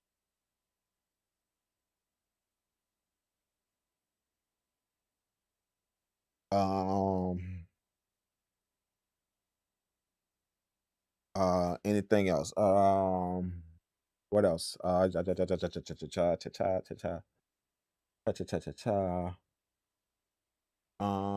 I suggest working like this.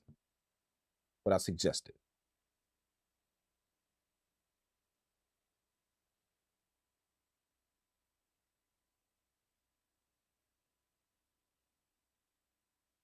If you're a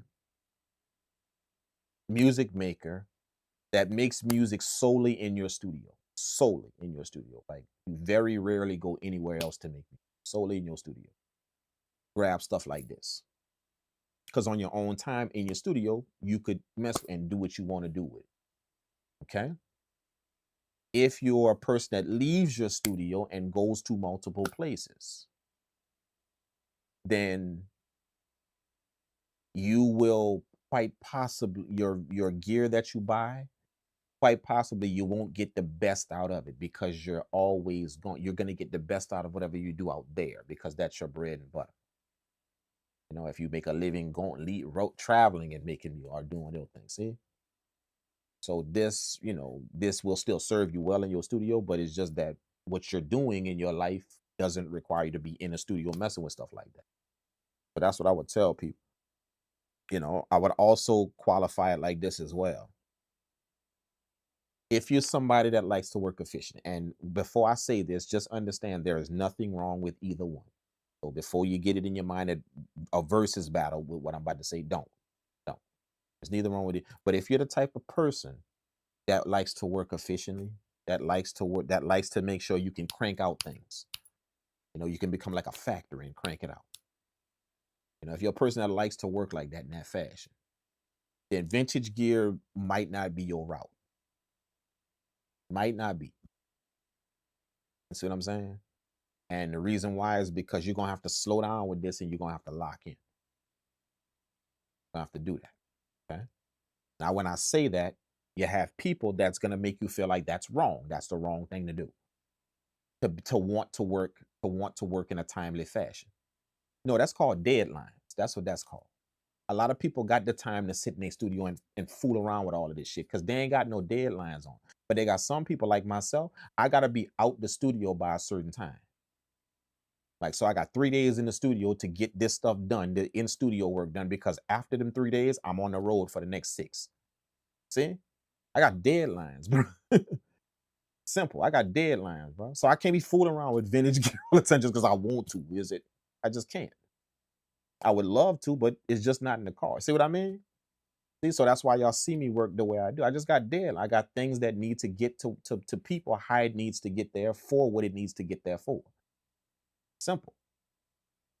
Yeah. So as much as I would love to sit in my studio and tweak these knobs and go through all this shit and relabel stuff and manually put the starting and end points and all that, much as I would love to do that,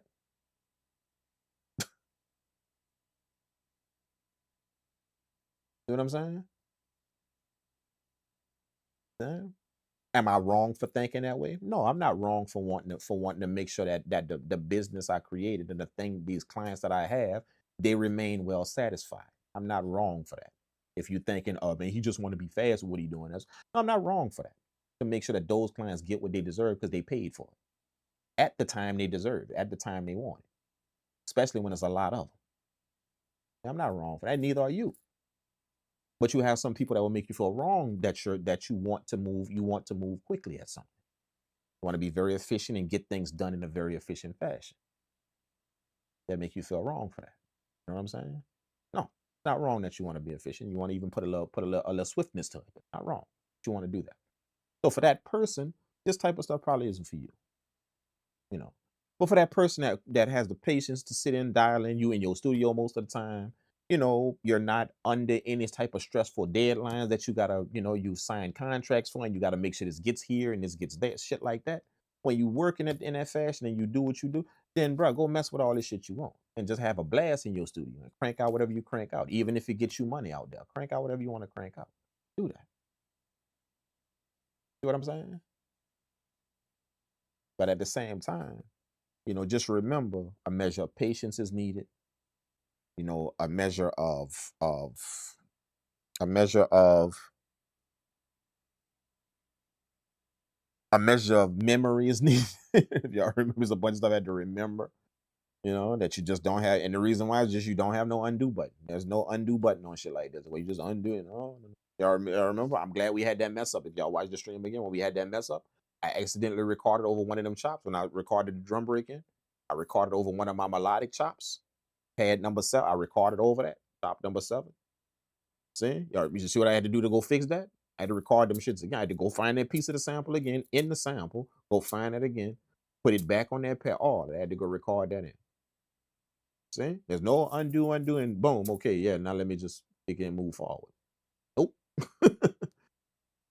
Yeah. But I'm glad that happened. I'm actually glad that happened. I kind of didn't want to run through it smoothly. I'm glad that happened, a mess up to show y'all exactly what it takes to go, if you can fix. For some things that you can't fix it. You just got to go do it again. Just depends on what it is. For something you can't fix, you just can't. Yeah, that's done. You did that. So if you want to do it over, you're gonna have to do that again. Simple. It's just so. Fortunately, this was one of the things that was an easy fix. Very, very easy fix. When I recorded that drum break over one of them chops. You know what I'm saying? So never forget that about this type of stuff. Don't forget that. If you're a sound guy, a lover of sound, like you will forfeit any type of workflow for sound. If you're that guy, then absolutely go get as many of these things you possibly can. If you're that guy. See, I'm a sound guy. I love sound. I will forfeit 10 pounds of workflow just so I can hear some shit coming out of the speakers the way I want it. Absolutely. So which kind of explains why y'all don't see me with new MPCs. To me, all that's just workflow. It's just a bunch of lights. They made the MPC bigger so they could put some more lights. That's more shit you can fool with. But they ain't touched the sound yet. Same sound in this one, same sound in the new one you got. See? Same one. So I'm not mesmerized by all of the flashing. I'm not. When I hear some shit coming out that mug, then I'm literally y'all gonna see 3 of them in the studio. See, the same way it is, same way this is. I heard one guy tell another guy that the reason why you don't like them shit is because you just cheap. You ain't got the money to buy it. That's why you always saying you ain't got the money to buy it. Some people may be doing that. But the reason why I don't buy them is not because I ain't got it. Clearly, I got the money. I don't have to explain that. all the shit y'all see me getting in my studio. You know, even to do studio itself. Clearly, I could go get whatever I want, whenever I want. And that's not a brag. That's just true, factual. Like this. See, I can go get what, you know, what I want. But I just don't feel, there's nothing drawing me to it. Something gonna have to grab me about it when Akai do that. And right now, all of them lights and all of it just doesn't grab me enough for me to go say, let me drop that. It just doesn't. This grab, see, I'll go drop that. You know, however much that is. $2 grand, $3 grand, whatever. I'll go drop. See, because yeah, when I press play on that, it's gonna give me this. See? Definitely worth whatever that is. I'm finna go drop. Akai not moving me like that right now. They're not really moving me like that. They're not really grabbing me. And I'm just an insignificant person. And, you know, I'm sure they're looking at me like, oh, well, that's you and your business. We're going to keep doing what we do. But my music isn't significant, isn't insignificant. And the places it goes isn't significant, is not insignificant. See? So I'm going to stand on that until they do something about that. Standing on that. Simple. I'm pretty much not fooling with them, none of them new machines until they do something about the sound. Until they do something. Stand on that. That might cost me a sponsorship, you know, them sending me free MPC, I do everybody else, you know. By this time, I'm more than sure I probably would have had one of them things if I wouldn't be talking. I'm talking. You know, all the shit I done done. You know what I'm saying? More than sure I would have, but, you know. But do I need that? Not really.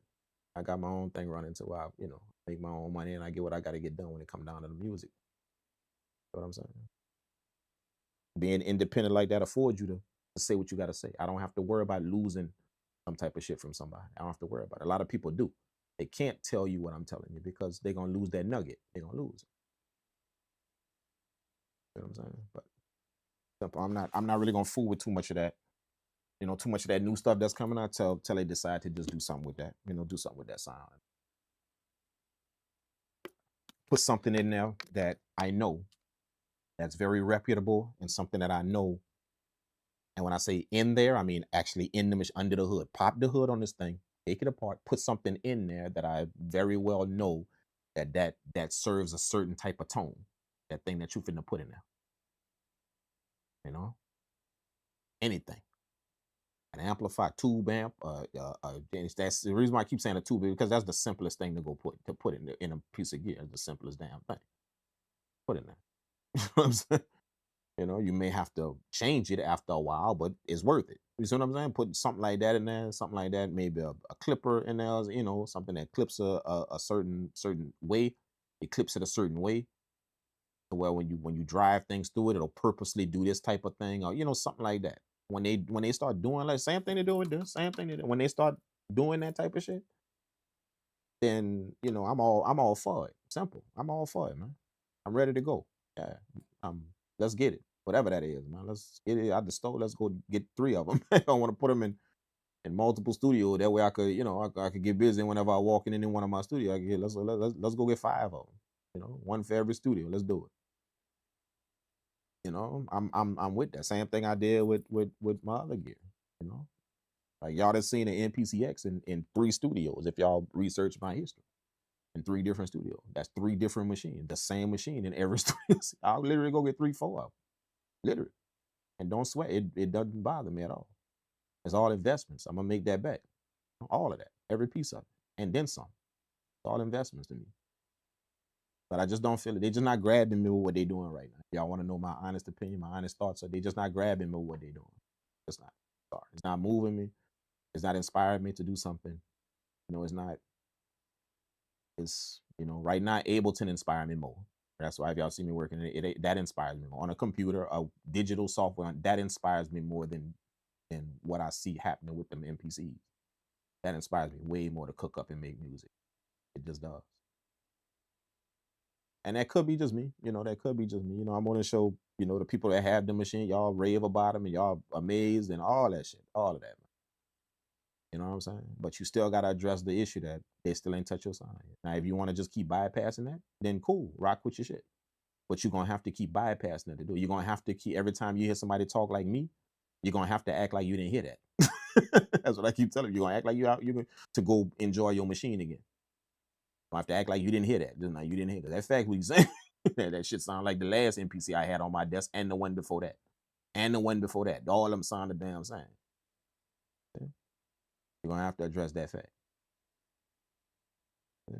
You're gonna have to dismiss that out of your mind in order for you to just smile and keep enjoying that machine. I can't dismiss that out of my mind. That I went pay another $2,000 or whatever, and you didn't touch that. You didn't touch my sound. You didn't do that. My shit flash a lot more though.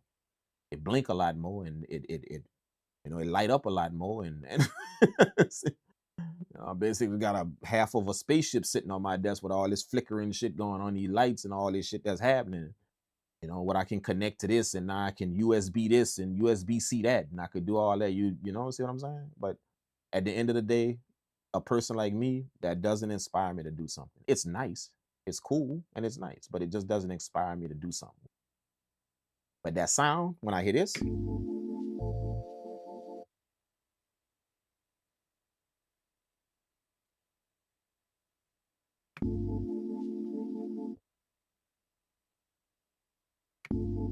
what happened?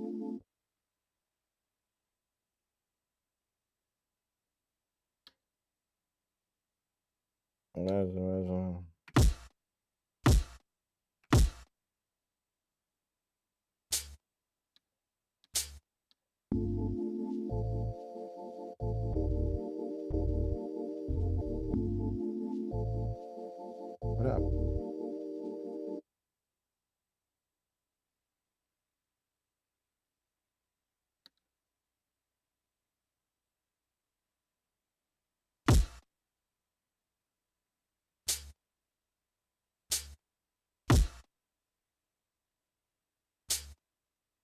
The hell happened? Is this in? The hell happened? 184? Did I mess up something? I didn't touch nothing. The hell just happened?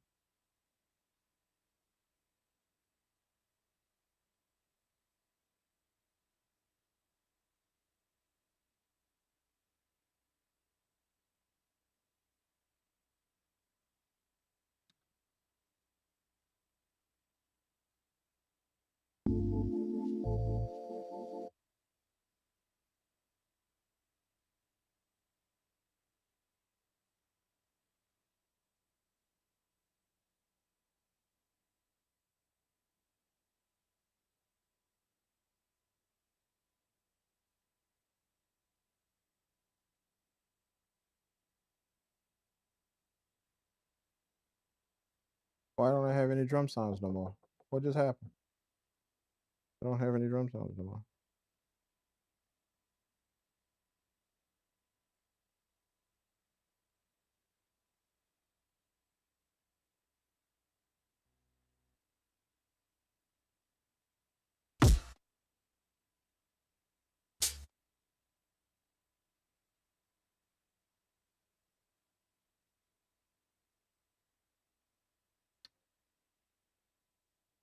The hell just happened? Huh?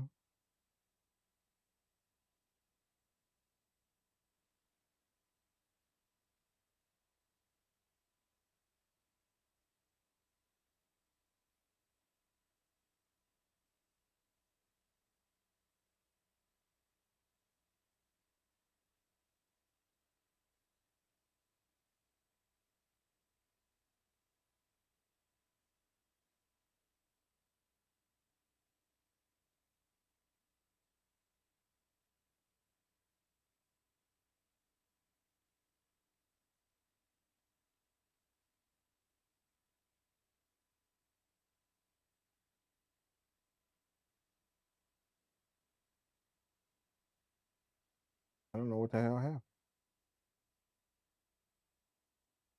What did I do? Yes.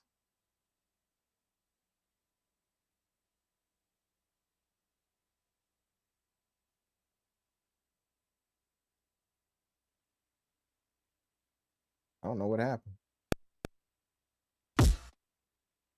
Give me one song.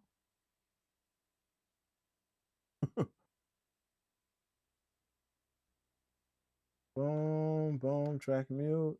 No. Is it on the wrong thing? No. MIDI port 1, MIDI port 2. For the track mute.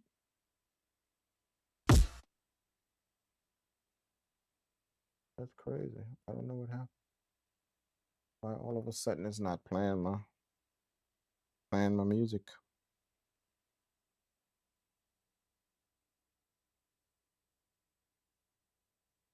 Something happened inside of here.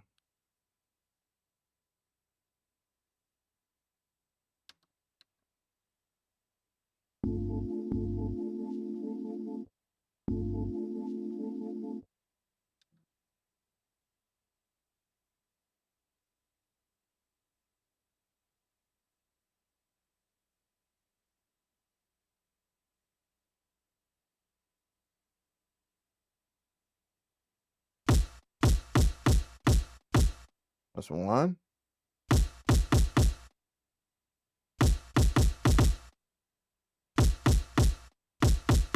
How are they all triggering the same thing all of a sudden?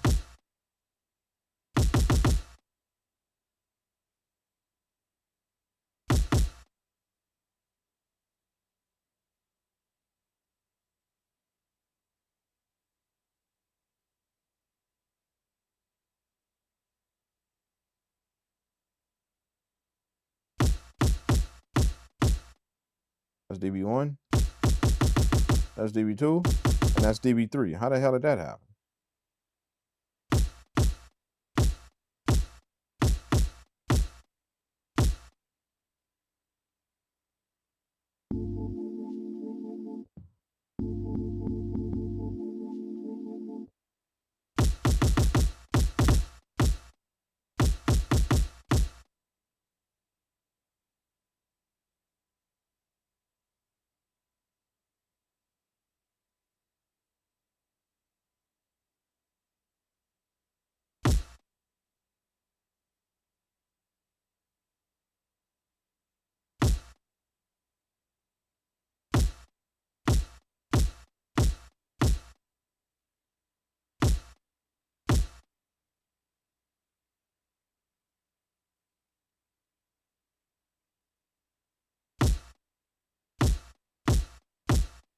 Like it's stuck.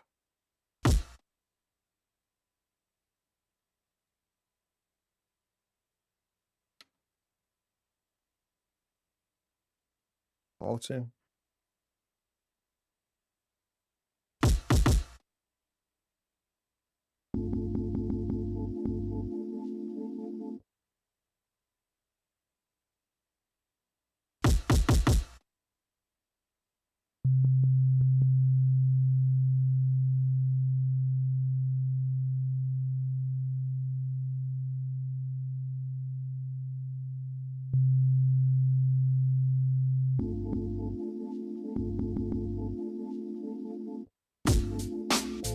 There we go.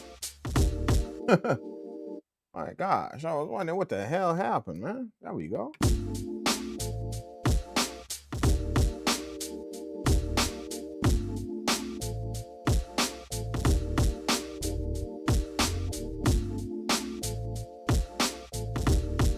There we go.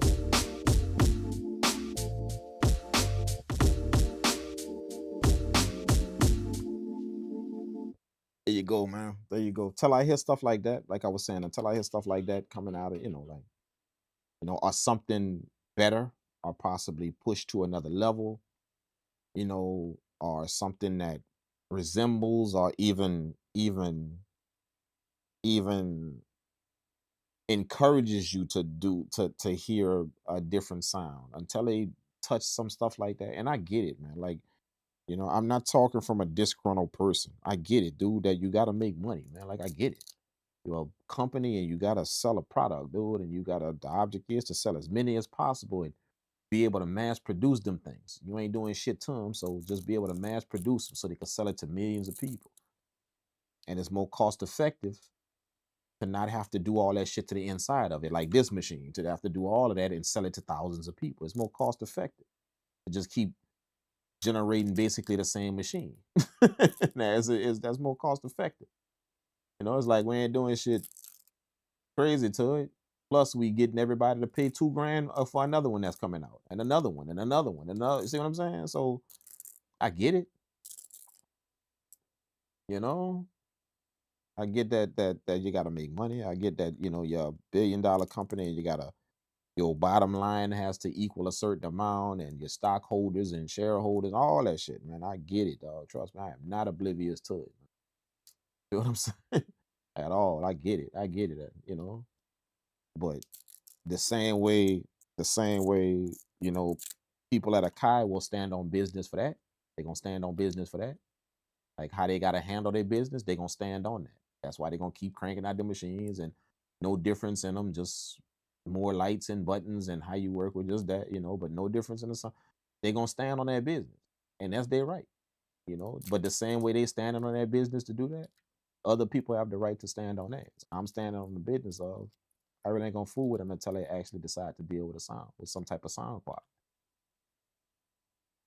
Something that when I hook up this MPC and then hook up whatever that new one is, oh shit, I could hear like something happen. See, same way I could do with this, with this sampler versus another sampler, they could hear some shit. Tell that happen. I'm gonna stand on that business right now, man. Just simple, bro. Simple. And I'm gonna go get some other shit. I ain't gonna stop buying stuff. I'm just not gonna buy that. I done got all type of shit. This, two other pieces of gear. Two other pieces of rack to go in my rack.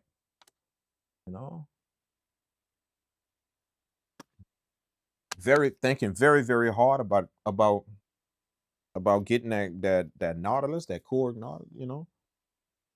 Thinking very very hard about getting that. Like very very hard by getting that. Like I'm like 2 steps away from pulling the trigger on that bad boy. You know what I'm saying? But the only thing that's stopping me from getting it right now is that I know I ain't gonna be here to mess with it like I want. I just know that. Not right now. By the time I dive into that synthesizer, it's gonna be like the like April of next year. If I was to get it right now, like have that shit shipped to the studio today, tomorrow, or when like in 2 or 3 days, it can be. I'm not gonna really be able to dive into it till like next year, March, somewhere around there. Then I'm gonna really, really be able to dive into it. See, so that's kind of why but I wanna pull a trigger and just get it. I want to, but that's the only reason why I have. I just know I ain't gonna be able to fool with it just for right now. I want to. So, man, from what I understand, it ain't going nowhere. So whether I buy it now, buy it later, it ain't going nowhere.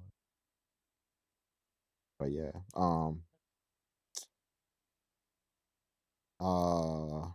yeah, I like the things I like. My final thoughts on stuff like this. Again, this is just based on the person. Okay, so you're talking to somebody. Let me describe the person you're dealing with with me. You're talking to somebody who will put sound before everything. That's before the workflow, before how the gear look, before how to, anything like that. Sound. I don't give a shit if it's all beat up and it's scratched up in a sound. That shit sound good. Let's bring it over, as long as it got that quality, boom, that quality thing to it, then yeah, bring it in. You know what I'm saying? So sound first and foremost. That's the guy you talk. I'm explaining the person you listen to before I give you my final thoughts on shit like this. First of all, sound first and foremost. Sound is number one. Period. Not how efficiently something is, how how much I could connect it to this, and how much lights it got. All no sound. What the hell coming out of it? Period. Now, once we address that, then we can move to show me whatever else this shit got and whatever else is doing, and show me that. I want to say, I want to know. But unless we can get past sound, I don't want to hear shit else. You got to say, period. Like that's it. It stops right there. It stops literally. It stops. That's what I'm saying. Like whatever you about to tell me about it, or just imagine, it stops. Whoop. So unless we can get past that, as the person you talking to.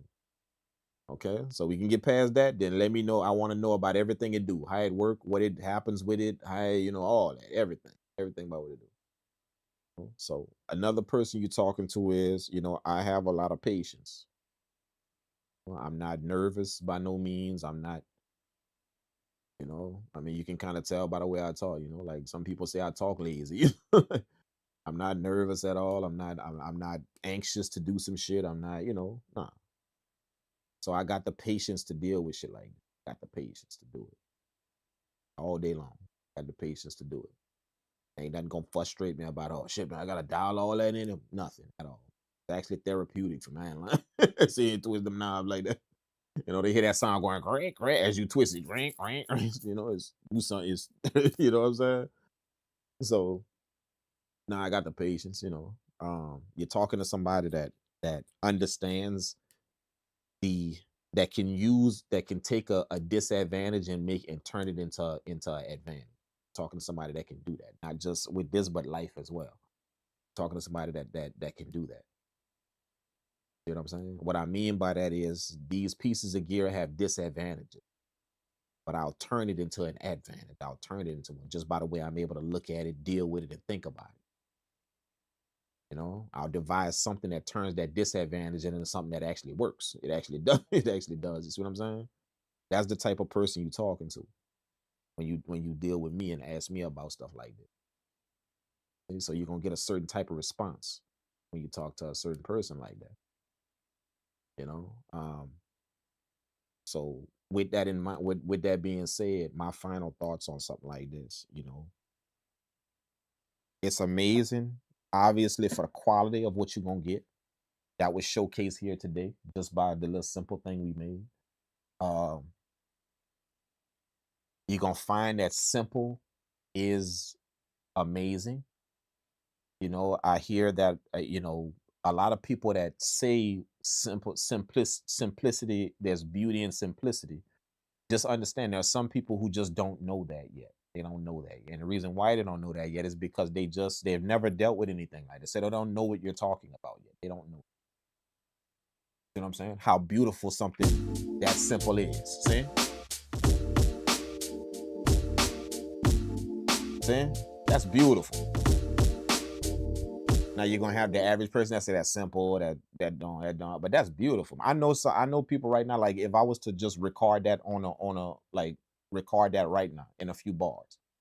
Oh, they're gonna send me back a cold ass verse to that. And that just looping over like that. And all I gotta do is just basically stop the drum like this. See?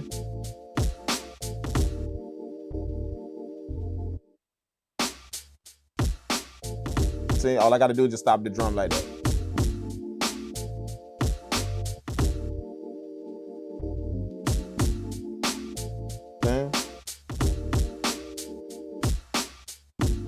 See? That's all. That's what be the arrangement. That would be the arrangement. See?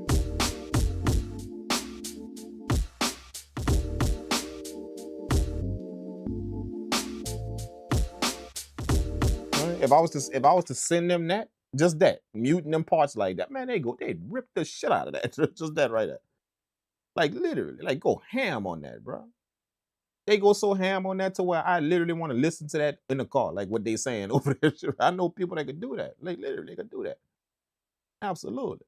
You know what I'm saying? So why I'm saying that is some people haven't gotten to that point yet to where they can understand that the simplicity of that is the beauty of it. They haven't gotten to that point yet. Yeah? So they would say, "Oh man, that just is repetitive," or it doesn't really do too much, or they would critique it like that. But they got some people who understand the simplicity and the beauty of what just happened. They get it, and they're gonna be like, "Man, that shit jam." They're gonna say that, "Man, that shit go hard, like for real." Yeah, just keep looping that shit over. That's all you need. See, they got some people that understand that that's simplicity and the beauty of it.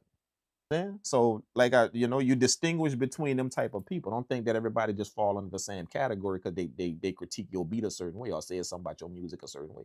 Everybody fall under the same category. No, they don't. You know what I'm saying? You got some people that just haven't really learned the beauty of simplicity. They haven't really learned the beauty of just taking a drum break, putting a sample on top of it, and for the arrangement, we just gonna mute different parts of it. Yeah, no more instruments, no nothing, just mute different parts of it. Just like that. That's it. and have that shit running. They just don't really understand the beauty of that yet. They haven't really made it that far yet in their music production. So yeah, if they listen to that, they'd be like, nah, that's repetitive, or that just, that it don't really do nothing too much. It just kind of does that, and that's all it does. That's what they would say about that. Versus this dude over here that get that, he'd be like, man, that shit, damn. Just loop that shit. Just loop that and send it to me. Don't put shit else on that. Just loop that and send it to me. That's what I'm saying. So that's what I mean. You know what I'm saying? So just remember that about me. That's the person you talking to. You know what I'm saying? So um that's part of my final thoughts of it. You got to really understand the beauty of simplicity. You got to really, really understand that. Being made it that far in your music production career to understand that beauty of it. Not 10,000 things I got to put on the beat to make it pop. Which y'all know me. I'm a melodic person. This is the type of shit I came from. That's how I could do it so well. Make shit like this. I could do that all day long, and it's gonna sound authentic. It's gonna sound just I could go ham because that's what I came from. This right here, doing this like over and over and over. Find another record, do it again. See this right here, what we just did. If it was back in the day, I'd be done this 15 times tonight, over and over again. This would be saved. I'd arrange it a certain way, section it off, sequence it a certain way, save it like that, and then I go find another record, and I do that shit literally 15 times in one night. That's what I came from. That's how I could do it so well, no matter how long it had been. But now if y'all watch if y'all watch me make music now, I'm more melodic. And it's just simply because I didn't really know how to play instruments too tough a long time ago. I didn't really know, like, I kind of knew a little bit. I could kind of work my way around it, but I didn't know how to play how I play now. I didn't know how to do it. You know what I'm saying?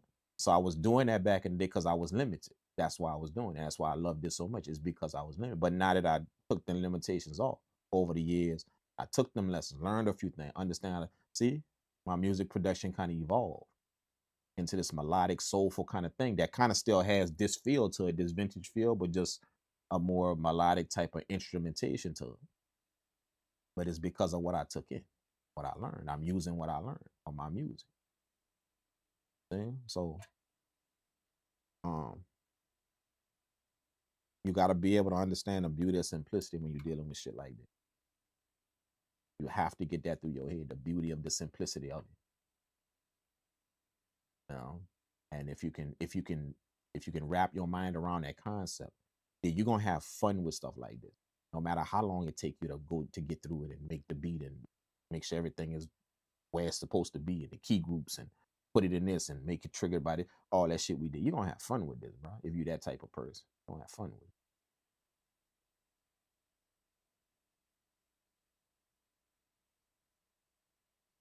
Absolutely, man. I'm ready for some 500 series, but I don't know how to hook things up together. I'm hiring an engineer to teach me things. Yeah, do that. Definitely do that. I probably not an engineer. A tech specialist, yeah, probably not an engineer. Just because somebody engineers does not mean that they know circuitry and all of that. They just because they do that. Just be careful about that. But tech specialists, they literally that's their job to go in studios and that's their job. They aren't engineers or mix music or master. They aren't. That's their job. Literally go in studios and look at what you got and make sure they hook that up the best way possible. So just be aware of that. That engineers aren't the ones that actually do that. Some of them can. I can. I'm an engineer. I can. You know what I'm saying? Some of them can, but at the same time, a tech specialist, that's what he does. That's his job. To go in your studio, assess it, what you got, how you got it, even the way your studio is laid out, the space of it, how shit angled in it, to show you what's the best place to place your desk, where to put your rack in relation to that, where to place your speed, like all that. That's his job. To look at your shit and literally design your studio. That's his job. See? So I would definitely try and stick to, try and deal with that. Just in case you didn't, I didn't know if you knew that or not, but just in case you didn't know that. Make sure you get people that's their actual job to do shit like that.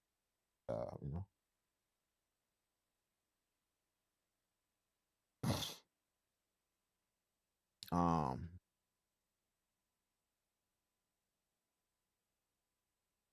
uh, I'm not a big fan of 500 series gear. I'm just not. Never was. And that's my own reasons for that. You know, if I could share this story with y'all, I mean, well, I'm not gonna share the whole story, but I was just traumatized by 500 series gear. You know, like there was a time that I did get a lot of it, and I got it, and bro, it just didn't work right at all, man. It didn't.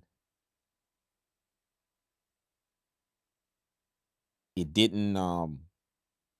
It didn't perform. I think I put too much expectations on it. It didn't perform, and it didn't work how I wanted it to. So it scarred me from web. So I always, I know it's not bad gear and it's amazing. I know that. I know that absolutely. I've seen it in multiple studios in my career.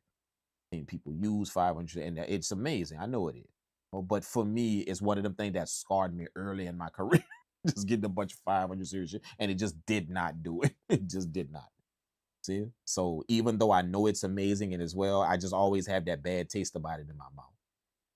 You know what I'm saying? So that's why I don't really deal with too much 500. I got a few pieces, but I don't deal with too much 500 series. You know. Rack, yeah, absolutely. Yeah, that didn't prove true my whole entire career. That proved true. Like my whole entire career. That has proved true. Reliable, stable, everything. I ain't never had no bad experiences with that. But definitely 500 series, and it kept happening. And it was just a 500 series gear. So even though I know it's amazing, I know it's awesome, it just, when something like that happened to you, like early on, it just put a bad taste in your mouth about it, if y'all can understand what I'm saying. Just put a bad taste in your mouth. It's like, you know how we say everybody got one time to make a good impression. You know, that first impression is everything. That first impression, it didn't. You see what I'm saying? My first impression of 500 gear wasn't a good one. See, so it's been like that ever since. You know what I'm saying?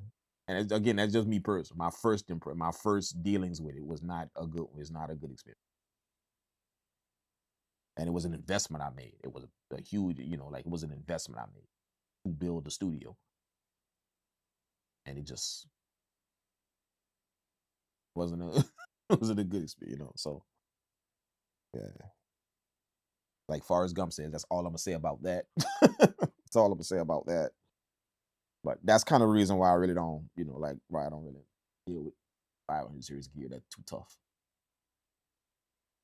But I still got a few pieces though, like some classic pieces though. I still got not much though.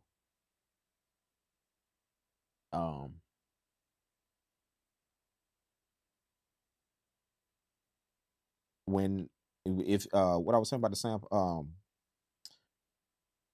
just to clarify, this is the s3000xl 3000. A lot of people I said this at the beginning of the stream, but a lot of people get this device mixed up and they think that it's it's just a sampler, a rack sampler version of the 3000 machine, the actual MPC 3000. No, it is not. It is not. Okay. This machine follows more the 2000 sound, not the 3000, not the MPC 3000. It's virtually identical to the 2000 sound, virtually identical. Like, and I know that because I had all three of them. Still got two of them. Had the 3000, had down. But so just because it says S3000xl, don't think that, oh shit, it's like the 3000. It's not. It's not. But it does have that sound of the 2000. It has that, like noticeably, like the 2000. And they're made in that same range. Just because it says 3000, don't get it twisted. It was made in that same range. The 2000, the MPC 2000, the 2000xl, the S2000. There's a S2000 like this. There's a X2000xl and XL, and there's a X3000xl. See what I'm saying? So all of that was made in the same era. And then the 3000 came. You see what I'm saying? The 3000 came. Boom. Everybody know about that one. You know what I'm saying? So that's just to clarify that. Don't think that it's the same sound as the 3000. You're about to get the same sound as the 3000. So you're gonna get the same sound as the 2000, which still, if you know, it's still that 2000 is about. Some people would prefer the 2000 over 3000. They would. I know some people like that. Me personally, I kind of like the 3000, but I know a lot of people that are like, nah, give me the 2000 every day of every every single trip of the board. Give me the 3000. Give me the 2000. Every single trip of the board, they would take the 2000 over the 3000. I know some people like quite a few people like that. Me personally, after owning all of, I think I would rather the 3000. But they got a lot of people that literally debate me on that. Like, nah. If I had the choice to ride 2000 all day, all day long, and I know why though. I know why. That sound, that ringing sound, like the SP and all. Yeah, I know that. I know that sound. People want that sound, and that's exactly what the 2000. So if y'all notice, is in here. See, that's what I mean. This is more like the 2000, not like the 3, just because it says 3000xl. It's more like the 2000. You can hit a ring in a drum. Like, look, if you listen really, really well, look. See? See, if you listen really, it's like that tinge of that ring that it puts on the when you could tell when it clips. Not only does it give you that grit when it clips, it puts that ring, that buzz on the sound. See? See? If you don't know what I'm talking about, you can hear it very good on the kick drum. So if I was to do this, really, really good on the kick, it's like lightly on the snare, but definitely on the kick drum a lot. So if I was to do this and just play the kick drum,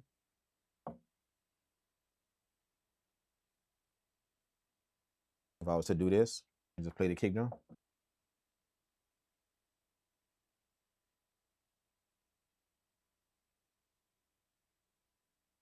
is it triggering? Do I have it on the right thing? C3. See, if I was to just keep doing that, now you can hear it. If you know that sound, like you would have to know that sound I'm talking about to identify it. You would have to know it. Like the person that hasn't dealt with any of that eventually, you wouldn't know. You kind of wouldn't know what I'm talking about unless you got really good ears. You can hear what I'm talking about. But the person that knows that sound, you know what I'm saying when you keep doing this. See, you can hear that ringing sound on the kick drum. You can hear it. Like, so that's a tinge, a buzz that it has on the kick drum. That's a low end sound, but it had that tinge on it, that buzz. That's that sound that people want. That's it. Out of the 2000, they want that. The 3000 kind of has that, but it focuses on another area. It focuses on a heavier sound, fullness. See what I'm saying? That grit, that grungy type of sound. Whenever that snare and that kick hit, it focuses more on that. This, if you notice, is still kind of clean, but it has that ringing sound, that buzzing sound, like a SP12, like them type of devices. See, all you got to do is you can hear it very well if you keep hitting the kick drum. You gotta hit it fast so it sounds like one continuous sound. Like, look, see how you can hear that? It starts to ring high. It starts to ring high. See what I'm saying? So that's the sound that people want. That. You know what I'm saying? The snare, you can kind of hear it. See, you can kind of hear it a bit. Like that ringing sound. But the kick drum, you can hear it very clear. See? So when people say they would want the 2000 over the 3000, that's that thing that they chasing. Sound right there. 2000xl gave you that sound, but it's a little bit more cleaner. And it's heavier. So to me, the 2000xl is more like a cross between having the 2000 and the 3000. It's more like a cross. It gives you a little bit of that heaviness of the 3000, but it gives you that ring, a little bit of that ring of the 2000. It gives you that. That's kind of how I look at the 2000xl, the MPC 2000. But this sampler right here follows, like, it's more of it. It's virtually identical to the 2000, virtually identical. Like very, very light noticeable difference in the sound. Very little. There is some, but very, very little. Very little. So I would put this more closer to the 2000, even though it says 3000xl, it's more closer to the 2000. Absolutely.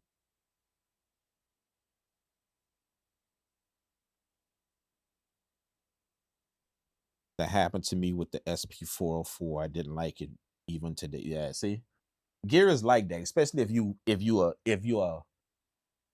a connoisseur of gear. You know, like you don't actually have to be a collector of gear to be a connoisseur or something. You know, you study it a lot.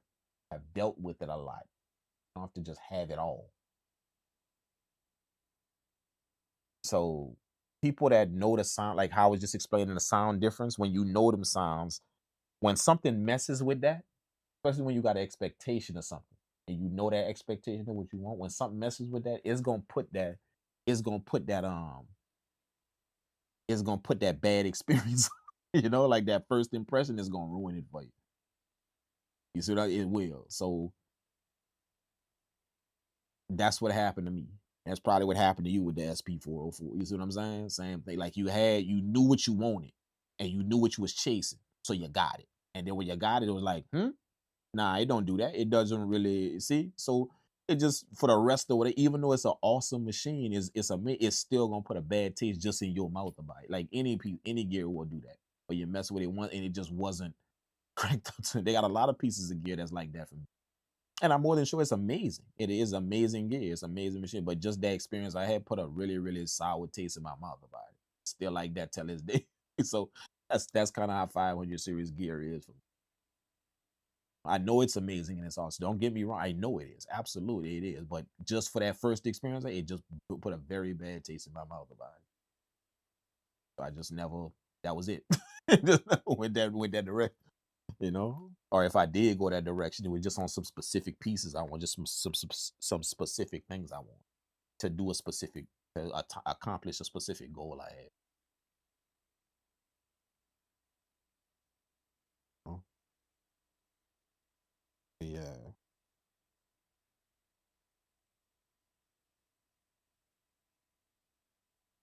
I had an SP404 for a minute. It wasn't mine, but this other guy that had it, he was gonna be gone. His girlfriend lived in a different country, and he was gonna be going visit her, so he was gonna be gone for 2 months. So, he was like, if you're looking to get one of these, I was like, yeah, man, I'm looking to get one, but I just don't really know nothing about it yet. This was a long time ago, so that's how I ended up getting my hands on the SP404. He had it, and he left for 2 months, and he left it with me. Said just take it, just hold it for them 2 months, and it's gonna be sitting at my studio. You just use it for them 2, and then hopefully by that time you could decide if you want to get one. So I had it, I used it, just for them 2 months. I had it, I used it, and by the time he came pick it up, you know, it didn't really tickle my fancy. didn't really, didn't really do nothing. It didn't really make me want to say, okay, yeah, I'm about to go get. Now I tell you one vintage piece of gear that did do that. Like when I used it, absolutely. I was at the store like within the next 3 days going get that ASR 10. Oh hell yeah, that did it.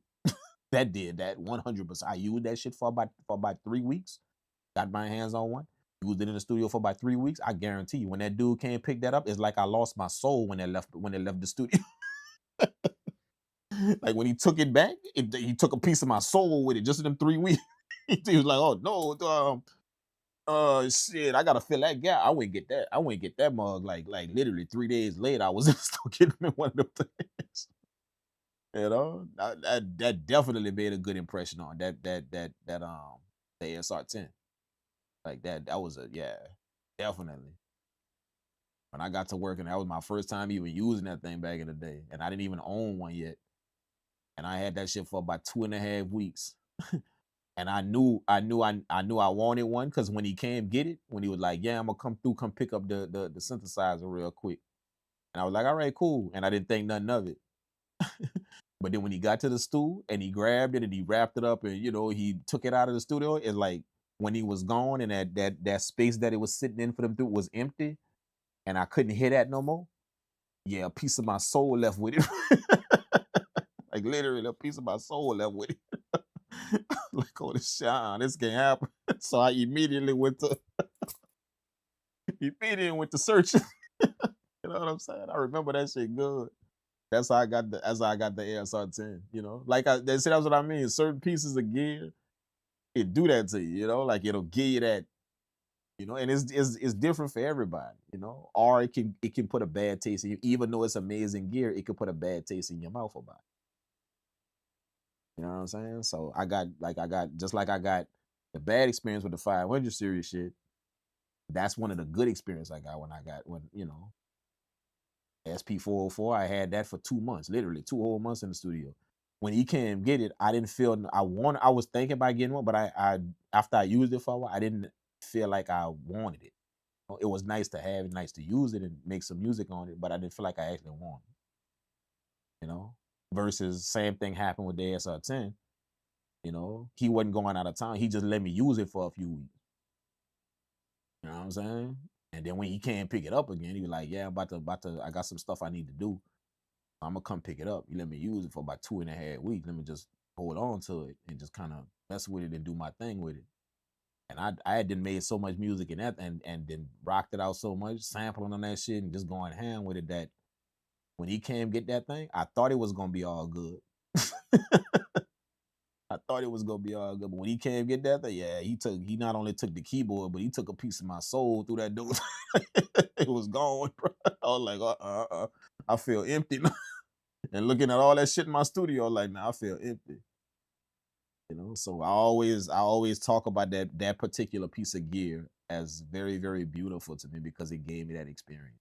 Like it was so amazing, a sound, and it just like I don't know if it was just the beats I was making at that time or what just what I was doing with it that just blended so well and did it so masterfully. Sound I wanted and everything. It was just the right device at the right time. And I just fell in love with it. And then after that, yeah, when he took it, I had to have one. It was a must. Absolute must, bro. So I got my first ASR10 a long time ago.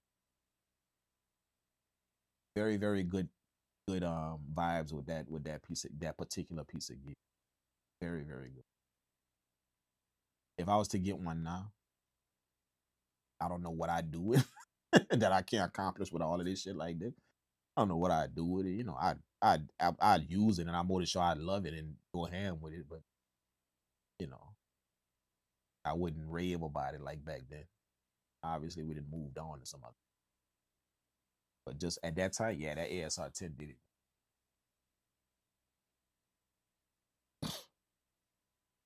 Absolutely. Mhm. The vocals be that finisher, but the vocals on the music. That's what you're talking about. The vocal on the music. MPC 2500 with my first sampler, and I still love it. Still use it from time to time. Yeah, I had the 2500. Yeah, yeah. I still got the 25. It's just not in studio here, but I still got it. It's in storage. I still got the 25 and the 5,000. I still got it. Absolutely. I might take that shit out. I might go get that shit from my other studio. I would have to have it shipped here. When I travel, I'm gonna bring it back with me. I might do that.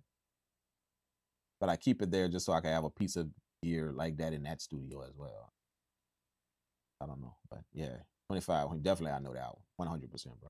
2500. What keyboard you was using? What you was using the keyboard? You was using the synth with that or just the 2500? At the 2500 and I had the that's when I was introduced to Roland. So I had the Roland Phantom 7. I was introduced to that was my first Roland keyboard a long time ago. First Roland. And ever since then it's been Roland ever since then. I was on Yamaha before then. Motifs, them. It was just popular and it was known. But that Phantom, that old Phantom was my first Roland keyboard. And ever since then, yeah, it been rolling ever since. If you notice, I ain't got no Yamaha shit in my studio, but I got 3 Roland y'all see 3 Roland keyboards in my studio. It's been rolling ever since. When I got that. And don't get me wrong, the Motif is a beast, bro. Like it's a beast, bro. Like don't get me wrong, it's amazing, it's a beast. But just that Roland sound note, like especially on the piano, to me, this is how I look at Roland and Yamaha. This is how I look at it. To me, and this is just to me, okay? Pianos, which that's the instrument I play very well, or better than any other instrument. I'm not gonna say very well, but better than any other instrument. To me, Roland pianos, crazy. Yeah, kill Yamaha. It kills Yamaha pianos, man. To me, now Everything else, Yamaha kill them. Like I mean, like the strings and the orchestra sound and you know, anything like that that's coming out of them, you know, the motif and you know, all of them. You know, even the montage. I would even say the montage as well. Like all of them sounds that come out of there like that. Yeah, yeah. Roland ain't really pushing, you know, a sound like that when it come down to them other sounds. But pianos though, yeah, I'm taking Roland. Every single trip of the board, I'm taking Roland. Every single trip of the board when it come down to piano sound. Yeah, absolutely. Taking Roland. And I know that's kind of weird being that, you know, Yamaha kind of led the game in pianos for a minute, you know. Them Steinway pianos and all that y'all see on stage, that's Yamaha shit. See? So that's why everybody just automatically say Yamaha whenever it come down to piano. But I ain't gonna bullshit you. Roll like I had Yamaha shit, and when I got my first rolling kit, them pianos was different, dude. They was different, bro. They hit different, dude. When I was playing keys, they hit different. They did. Like I felt it. Like that hit, they hit a little different, you know. Yeah, them Yamaha keyboards, you know, them Yamaha pianos, you know. Like I also miss the sounds, the other sound, like the strings and the, you know, the horn, the brass and all that. I miss them sound. You know, Roland got them sounds, but just not how Yamaha got them. Nice, they way nicer when they come down to it. So that's how I look at. That's how I always looked at Yamaha and Roland. But if you want pianos, Roland, absolutely Roland.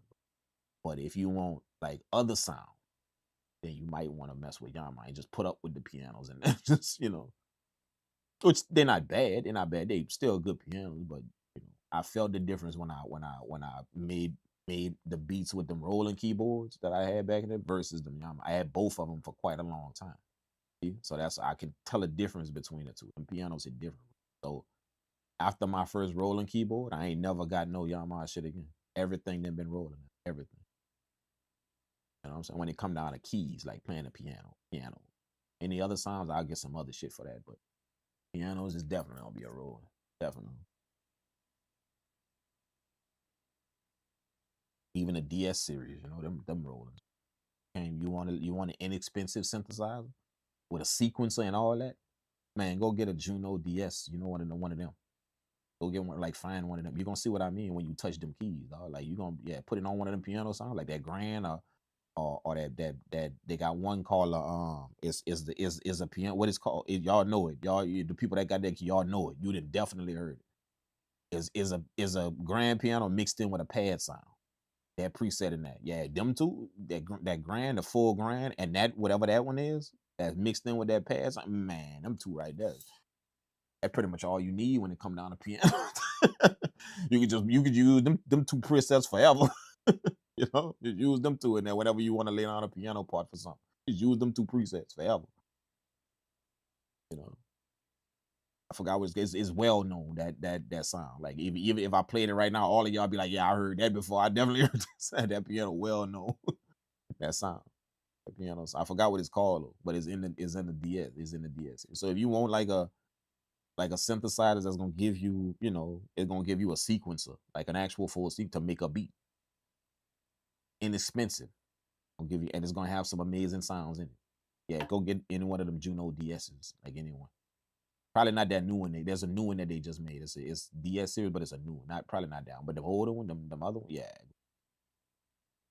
They're gonna give you amazing sound. Cheap for inexpensive price. If you don't want to go spend no $3,000 on a synthesizer, get one of them. Yeah, you'll be fine. You'll be good to go once you mess with that. And they got a sequence in it. Bonus. You know?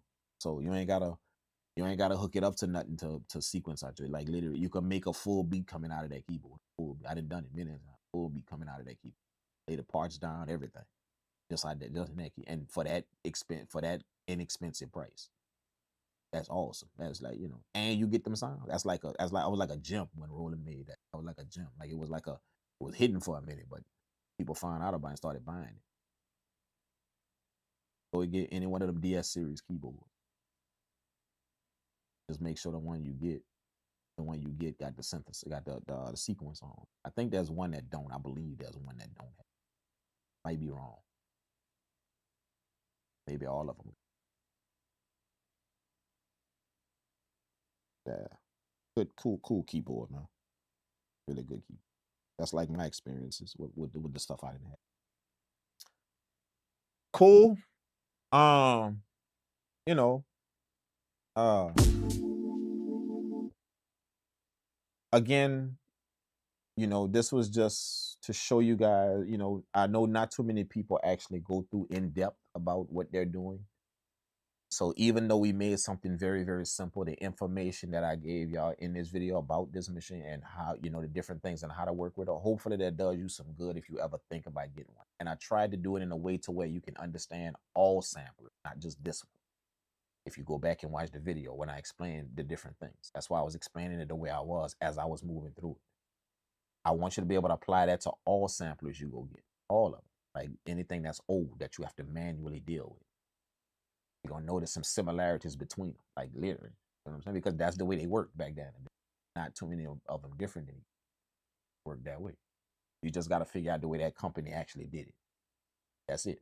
But you know, the sampler is pretty much the same. All of them is pretty much kind of the same type of workflow, type of way it's done for you to get your shit done. You know what I'm saying? So that's what I wanted to kind of explain. Not really. My goal wasn't really to make a crazy beat. You know, although this did come out amazing, it did. I just like the sound, even though it's simple. I like that shit like that. I like that when you could just run something like this.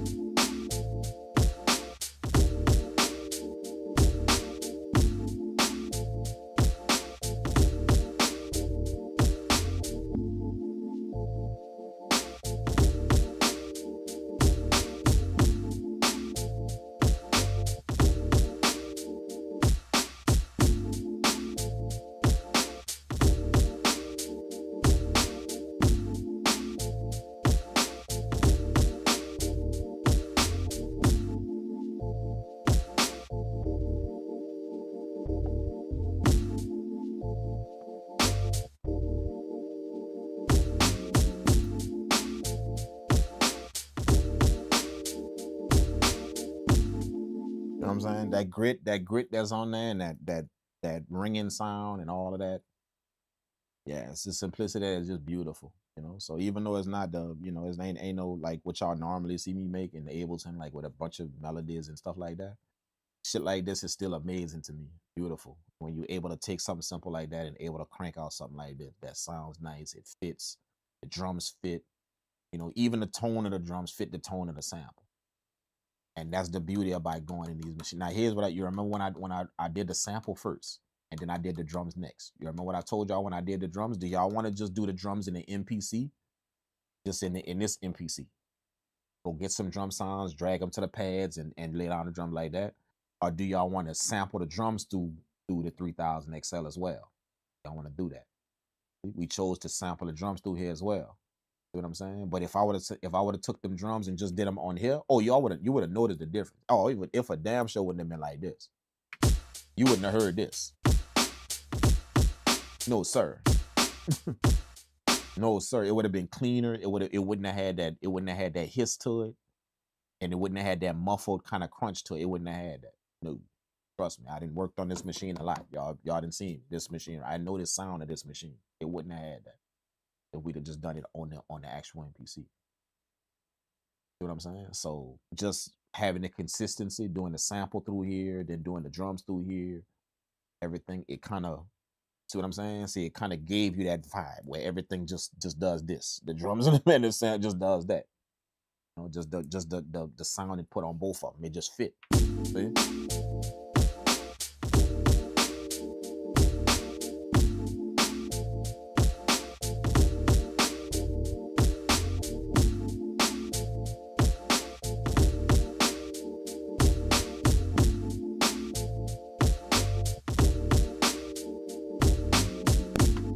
Beauty about it is it don't need no bass line.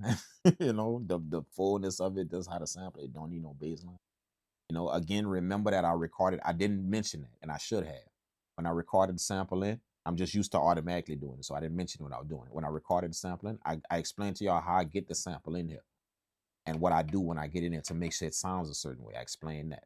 Turn your source device down. So I don't care what it is you're recording in a vintage sample, like a turntable or whatever. Turn that down reasonably, and then use the record gain of the machine.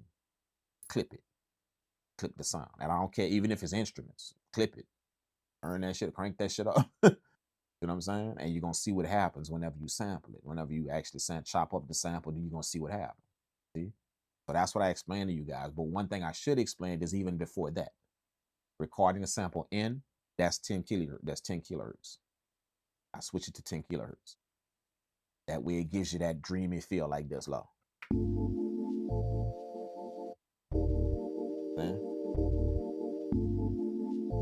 Like a nice little dreamy feel. It's like a warm kind of dreamy. That's that 10 kilohertz. That's what that is. You know what I'm saying? So, certain I don't suggest doing that to every instrument, but something like this, like E piano, stuff like that, you got to know the instruments to do that too when you're recording it. Guitars and shit like that. If you're recording that through here, I don't suggest doing it. Leave that as full as possible. See what I'm saying? Leave that as full as possible. But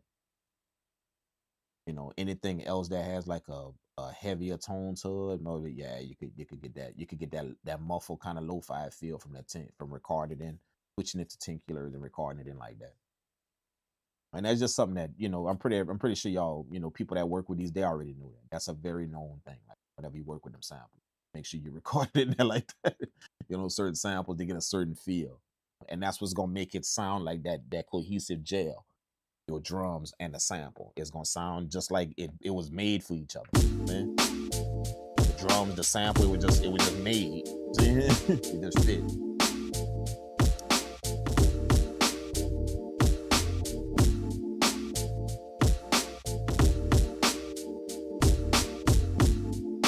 know what I'm saying? It just fit. So that's what does it. Actually. Just make sure y'all know that about when you're recording into the machine. Again, the last OS is the version 2.0. As I got both of them on here. The way you get both of them is, you got the 1.5 OS that's on it, and then you could put the new OS on a card, and when you start it up without the card, it's gonna boot to the 1.5. But then when you put the card in it, it's gonna boot to the 2.0 the new OS. So that's the way I get both of them on here. You could put the OS on to where it's on there, like physically on it. You could do that, but why not have both of them? When I like, all you got to do is pop in the card, and you got the new. It's gonna boot to that one. So, the knob on the side right here is they got a dedicated knob for the screen. It's a dedicated knob. Just in case y'all can't see it, it's right here for the screen. So it's a little twist knob, so you can brighten your screen up, the contrast on your screen, and turn it down to where you can darken it. You know what I'm saying? So just depending on your lighting, you'll still be able to see the screen. And that's good because some machines at an angle you can't see the screen. You gotta look at it from a certain angle. So you would have to look at it straight forward. But with this, no matter where you're at, you just adjust the contrast. See, like when I'm looking at it down, looking at the screen down like this. If the contrast is set a certain way, see, I can't see nothing on the screen. So all I gotta do is just darken it. Now I can see. Certain machines you can't do that. It don't have a knob like that. You can't do that. You know what I'm saying? So that's actually nice that you can do that. Whenever you're looking from a certain angle, all you got to do is just hit the knob right here and just adjust it. You ain't got to go into no settings, deep dive in no menu to get to the contrast or whatever. Not just a knob right here. That's it. And a lot of people don't know this. They just twist and turn. And I've seen a lot of people when I do it, they're like, holy shit, it does that. This is like people that have had this piece of gear, and when I do it, they don't even know it did that. When you push this button, it turns the screen off. A lot of people don't know that. They just use it as a contrast button. Just turn it. But if you push it, see, it'll turn the screen off. I done that to a lot of people and be like, hey, did you know it do that? And they be like, damn, I didn't have this shit for a year and a half. I didn't even know it did. because they just look at it as a contrast knob. But if you push it in, it'll actually turn the screen on. You know, these screens are known to go out. These screens right here, they're known to go out. So get ready. You know, a new screen ain't that much. It's like 100 and maybe a little bit over $100. Some you can get for like about 100 the screen. You know, and it's very easy to change. Very easy to take this thing apart, and it's just like maybe two connections. You know what I'm saying? Very easy to change. But the screen does go out. That's a known thing that happens to these machines. Shout out to the guy that sold it to me. He had just changed the screen on, and you could tell the screen is like virtually crisp, nice, brand new. So he just changed the screen on. He had just changed the screen. Chances are I'm gonna change it now. You know, I like the red screen. There's a red screen that you can put on it to where everything light up red, not like this digital green like that normal green. It'll light up red. So that's probably the one I'm gonna get. Like I may order today. I ain't gonna lie. I just may do that. You know, that way everything could be red. You know what I'm saying? And probably I'm gonna change these knobs as well. You know, just to kind of match the screen, the knobs on to match the red screen. Just for aesthetic, just to make it look a little bit tighter. You know. It's in the same, I bought it because it's in immaculate condition. Immaculate condition, like literally like in immaculate condition. No scratches on it, no nothing. Not even rack burn. From being in a rack, not even no rack burn on it, bro. Not, you know what I'm saying? It's in immaculate condition. You know, can't let something like that just pass whenever somebody throw that in front of you and want to get rid of it. Like, yeah, give it to me, dog. What you want for it? Give it to me. You know, so I'm glad I went back to it and I got it. You know, again, like I said, I owned it before for a long time. The 2000 and the 3000xl. I owned them both rack samplers for a long time. That's how I know how to work with it so well. So I know the workflow of it. So it's nice to pick it up again.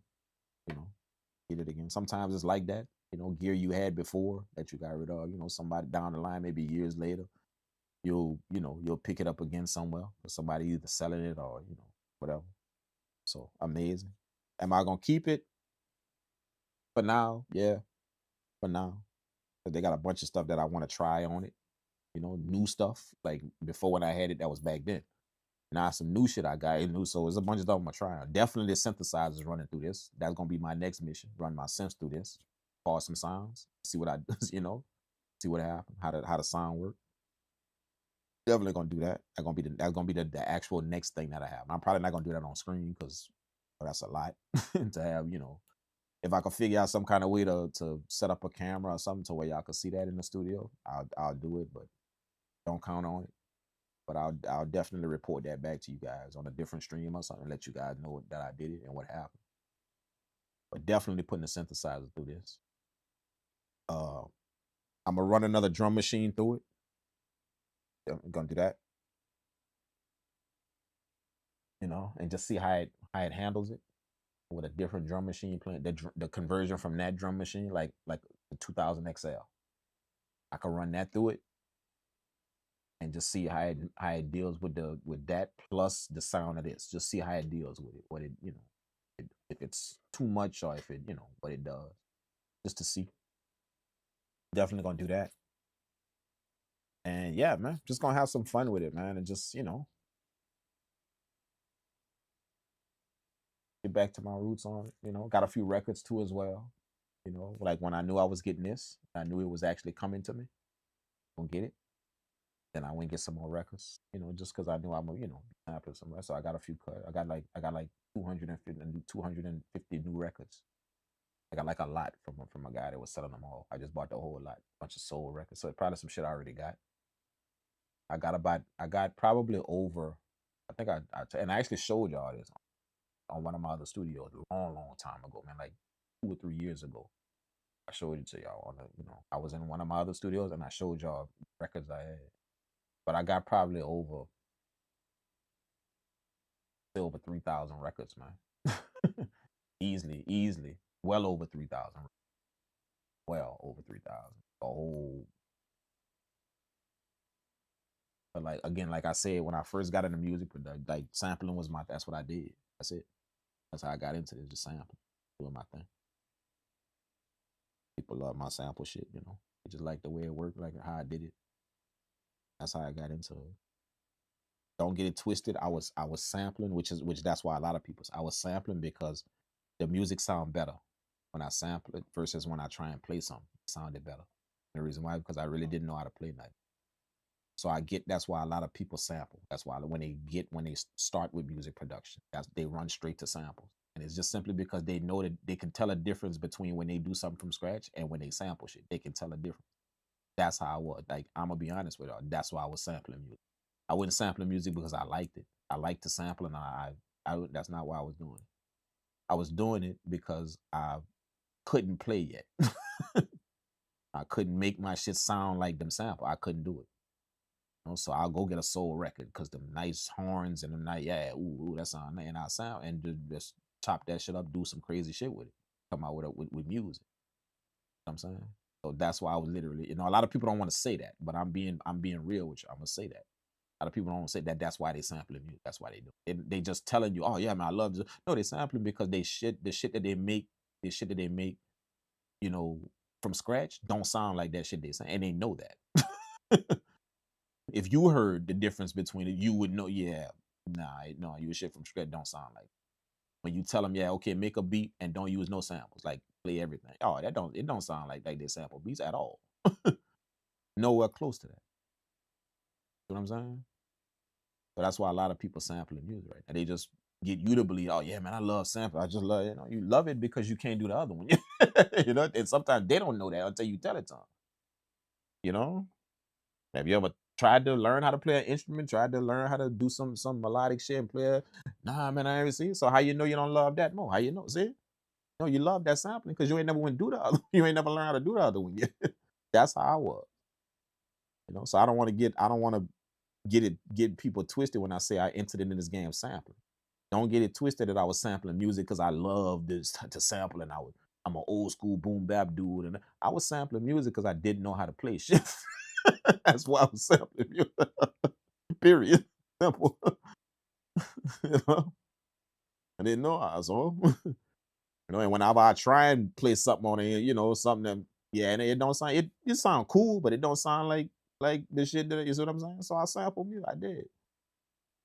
You know what I'm saying? So that's how I know a lot of people like that. They just not telling you that. They just gonna tell y'all, no, man. I said because I love sampling, man. I'd rather sample than make stuff from. So I rather, no, you're doing because you don't. If I put you on the keyboard from scratch, just a keyboard. Told you no sound, just play everything, anything. You could do anything, make anything you want, but just play it all. Like, yeah, you're not gonna sound. It's not.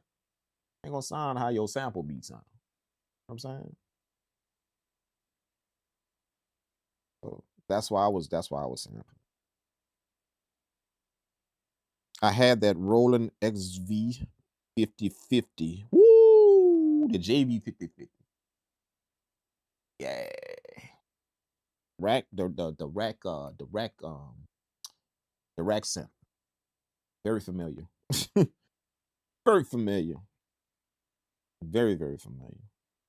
Yeah. JV 5050, the JV 2020, the JV 1035. Very familiar with them all. Yup. Yup. Yup. Very familiar with them all, dog. Absolutely. JV 1080. You know, if y'all notice, I use the JV 1080 plugin in my music production. Like that's one of my staple plugins I use. If y'all when I'm working in Ableton in the studio, just watch. When y'all watch this, you know, if y'all watching the screen good when I'm creating beats, I use the JV 1080 quite a lot. And I use I use the rolling pianos in my music production. Y'all know that. That's all you pretty much see is the rolling piano, the racks. But all them different racks come in that bundle. If you buy the whole bundle, come in there. You get the rolling bundle with the pianos, all of them pianos, you know, the different pianos, all that. And then you get the rack synthesizers too, like the 1080, the JV 1080, the JV 5050, the JV 2035. You get all of them. I got the whole bundle, but I use the JV 1080. Definitely use that. That's y'all see that a lot in my music. plugin. Y'all see that a lot. I like it. I really, really like it. I do. I love that JV1080 plugin. Like, I'm for real. I love that shit. The saxophones in it, the lead sounds in it. You know, oh, dude, I love that shit. Like, for real, for real. So, but yeah, but I know them right now, man.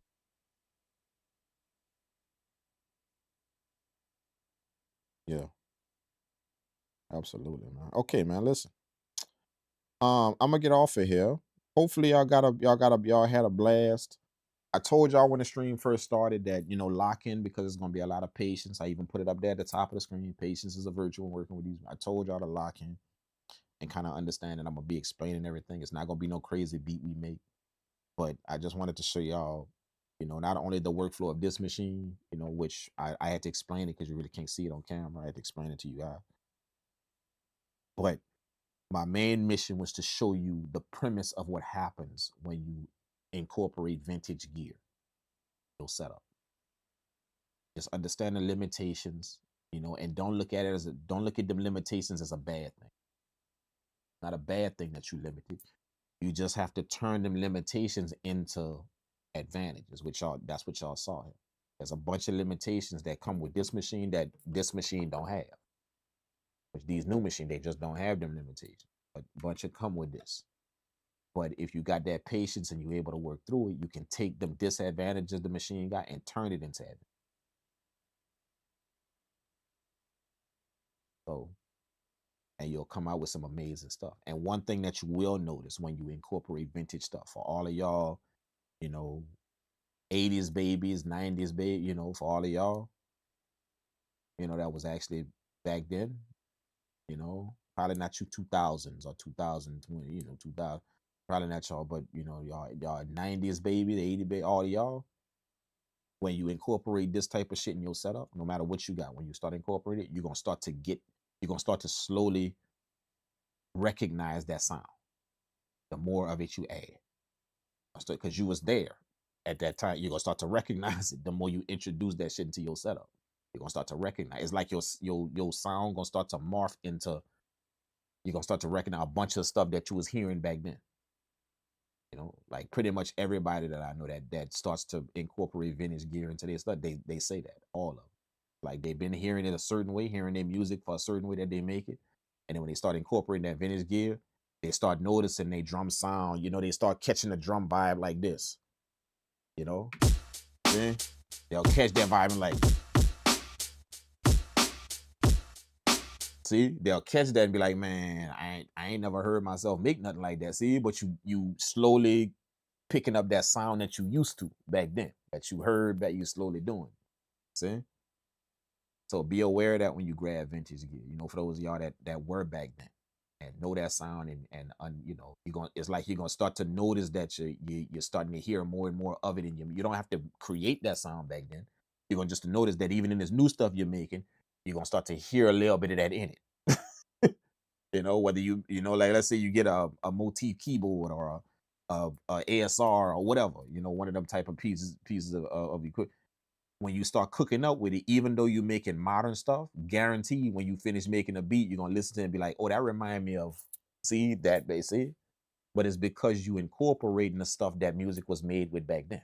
You're incorporating that in this new thing you're doing.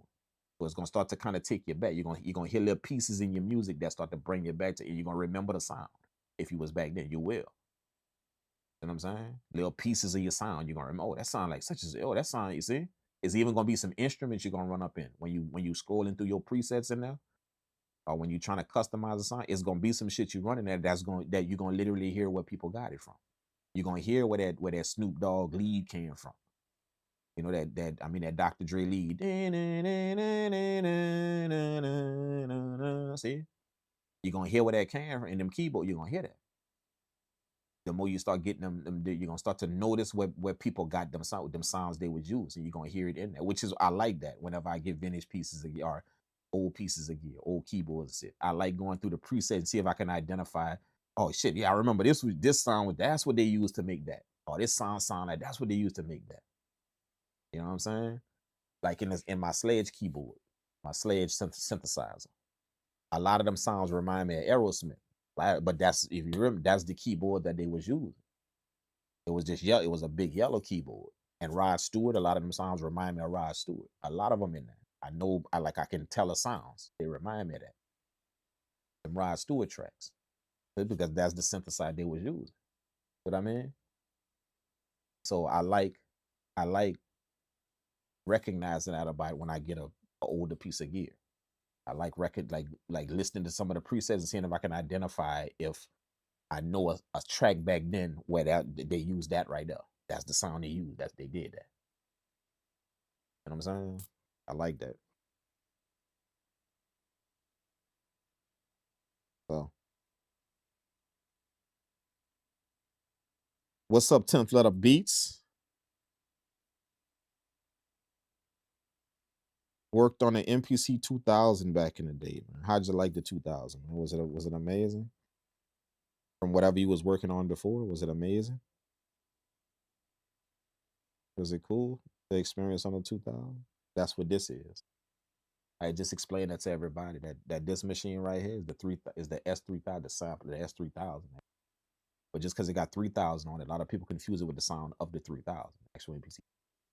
It got more. This is an identical sound to the 2000, the MPC 2000. Identical.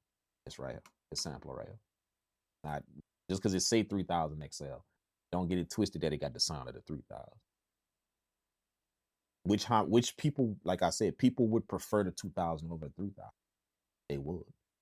Like, I know a lot of people like that. Like, if you gave them the choice, I know y'all know the 3000. That's a classic MPC. I know y'all know that, and the MPC 60 and all of them. But I know a bunch of people. If you gave them the choice over the 2000 and the rest of them thing, they getting the two. They go the 2000 all day long. They want that sound because it gave that ringing sound. Like that y'all heard on these drums. It gave that ringing sound. You're gonna notice it, that ring, that ringing sound, like the SP, or like that ringing sound. That's what people want. That's why they get the machine. You get the 3000, that means you want that heavy sound. You want that crack, that grit. But if you going back like 2000, something like that, even a little bit of the 2000xl, stuff like that, then yeah, you definitely searching for that ringing sound. If y'all know the sound I'm talking about, that ring, that ring sound on them drums, this sound right here, this sound right here,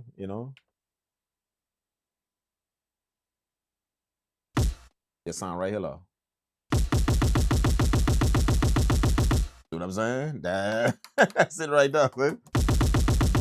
Don't that say, if you know the 2010, don't that sound like the 2000? See what I'm saying? Don't that sound that spicy ring on the top of the sound? The snare got it. The snare got it, but not too tough. But you can still kind of hear. But on that kick, you got to keep hitting the kick drum. You can't hit it if you just hit it like this. You can hear it kind of. But if you hit it a lot, oh yeah, you're like, holy, wait, yeah, give me that. But I know, like I said, I know a lot of people that want that 2000. They want that. That's what they want on the 2000. That's why they picked the 2000 over the 3000. They want that sound like that. And they know once they clip the converters in it, once they turn that record gain up, oh, that's coming. That's all you got to do. Turn down the source. Turn down the source that you record through and turn up the record gain and record it in like that. Yeah. Watch when you put that shit on the pad and touch that pad. Get ready.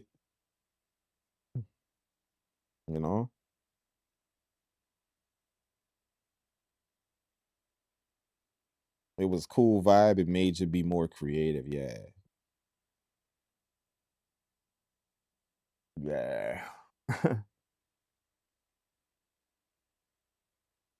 Creativity is with these machines right here, bro. You, like I say, you got to be patient, man. You got to be ready to have some patience on it. You have to be ready, bro. If you want to be creative with these type of machines, you got to have some patience. Can't be looking to do some shit quick. Get that out your mind. And I'm pretty quick on this machine. Like, like y'all kind of saw it. I was explaining shit as I went through it. When I made the beat, I was explaining shit. But like there was a point in time where y'all saw, like I just started doing it. I was moving through. See what I'm saying? I'm pretty quick on these type of machines. And it's just because I work with them so much back in the day. Pretty quick on them. But still, I gotta have patience because a lot of shit that you just gotta have patience whenever you're doing it. whenever you're messing with these machines. You know what I'm saying? Patience to turn the numbers individually, you know, like when you gotta mess with numbers on this machine, turn numbers to get from like 1 to 2,000 to turn the number, mess with the numbers individually, like to do all that shit, to scroll through the numbers like that, yeah, you gotta have patience. No starting and ending points of a sample, you doing that manually. You ain't just grabbing no little, you know, touching the screen and moving it over and touching the screen on the endpoint, moving it over. You ain't doing that. You literally messing with the numbers, the number of the start point, the number of the end point. So you got to be able to scroll through them numbers to change the increments, how you want it to, when you turn the wheel, how you want it to move. So if you got the cursor on the last few numbers, it's gonna move small. When you turn the knob, it's gonna move small. Put it on the bigger numbers to the left, it's gonna move faster. So you're doing all that manually, dude. You know what I'm saying? To chop the sample, to do all of that. It's destructive editing. So once you hit that OK or go, once you hit that go button, whatever the hell you did, I hope you prepared to live with, because there is no undo. No hit the undo and that's it. Nah. Yeah, so whenever you hit that go button, be prepared to live with whatever the hell you did. I'll do it over. Record it over. You know, y'all remember when we did the drum break? We actually recorded the drum break over 1 hour chops, the sample chops. We went to record the drum break in to chop the drum break up, but I forgot to make a program for the drum break, and I just recorded it over the chop that I had over one of my sample chops, the actual melody sample chops. So I had a bunch of chops on my pad, and then one of the pads was the drum break, no melody. Did the drum break. You know what I'm saying? I had to go back and feel like there was no undo. See? I hit the go button, I was done. It was on there, that's it. I was recording it, that's it. I had to literally go back, go find that chop again. See? Delete that drum break off there, go find that chop again, record that chop back, and assign it back to that pad. I had to do that, see? But just hitting the undo button, yeah, get that out your mind, dog. See what I'm saying? So you gotta have some patience with these machines. You gotta have some patience. And it's going, as I said at the beginning of the stream before I got started, it's going to test you. It's going to really, really test your love for what you do. It's going to test it, that patience you have. Like I told y'all before the stream, like I told y'all, it's like gauge yourself as to what type of person you are. Watch me work on it. Like when I started making a beat, watch me work on it. And if you start yawning and you tired and you can't really do it, see, it's going to test your patience to actually sit there and watch somebody lock in and do that. Turn all them things manual, and it's gonna test it. See? And if you're not that patient person, maybe there's something you don't want to fool. It's gonna frustrate you more than help you. Even though it's amazing, it's gonna frustrate you more than help you if you're not that type of person. Patient that could actually just sit there and dial all that in. You know what I'm saying? So that's why I told you guys at the beginning of the stream. Gauge yourself. But if you find yourself clicking off the video or leaving the video or clicking it just because I don't hear nothing go. See? That's what you're gonna be sitting there dealing with if you got something like that. You ain't gonna hear shit for a while. Dialing them numbers in. No sound, no nothing. Even though you got something on the pad, you ain't making no beat because you still gotta dial them shits in. So get ready for like 15 minutes of silence. See? Get ready for that. Just to dial everything in and make sure it's all good. See? 15 minutes of just complete silence. You ain't heard nothing right, nothing now, you know. See? And then when you get it dialed in, the starting end point, and then you hit the pad, now you hearing something. You hearing something. You see what I'm saying? You gotta be ready for that. To just work with, just hear like, 10 minutes of silence. 5 minutes of just silence. No beat, no nothing playing. While I just make sure it's on the right setting and it's, okay, I dial this in and make sure it's in this key group and make sure I do all of it. Okay, I gotta put it here and then put it here on this, all that you gotta do. Ain't no music playing while you doing that. See what I'm saying? See? So if you find yourself watching me do that and you was clicking off the stream just tired and you just didn't want to, see, there you go. See, I told you, I test your patience to just see if you're the dude that could put up with that. Because that's going to be you when you buy a vintage machine like that, sitting in your studio. You ain't heard shit for 10 minutes. You ain't heard not a sound. I'm trying to dial this in and make sure everything good to go. See what I'm saying? Facts, wasn't no 15-minute beats back then. We had to take our time and get those samples, chops just yeah.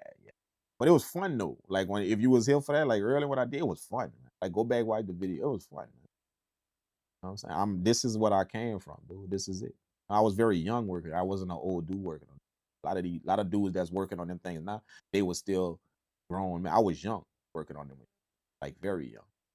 You know what I'm saying? I wasn't no grown man back in them days. You know what I'm saying? I'm not that old, but I was still working on them, though, and still doing my thing. And that's how I got started in the making music with these type of machines. And it just grew over the years, like my love for them and just, you know, getting a certain sound from 'em. And that's how I knew I became a sound guy. You know, like I knew I liked sound. I wanted something to sound good versus, you know, for it to be quick or fast or, you know, more workflow and no sound, no, they ain't touching your sound, all that shit. That just come from how I am, like how I came up in this. That's where that come from. So when y'all hear me talk about what Akai doing with the machines, don't get it twisted. I respect Akai. I respect what they do. I respect the machines they make. All this stuff is Akai. Akai, I respect what they do. Absolutely. I got our utmost respect for it. Akai has single-handedly shaped my music production career. Money, all of that. Placements, all of that. Akai did with the machines they made, all of that. So I got major respect for that company. Mad respect. And that will never change, ever. You know? But respect is different than like. Different. When you ask me if I just don't like what they're doing with these new machines. I don't like that. I respect the company highly, but I just don't like what they're doing with the new machine. I don't like that. How they serve you the same sound over and over again and paying and charging you full price for it. That ain't me. That ain't me at all, man. I just don't like that not one bit.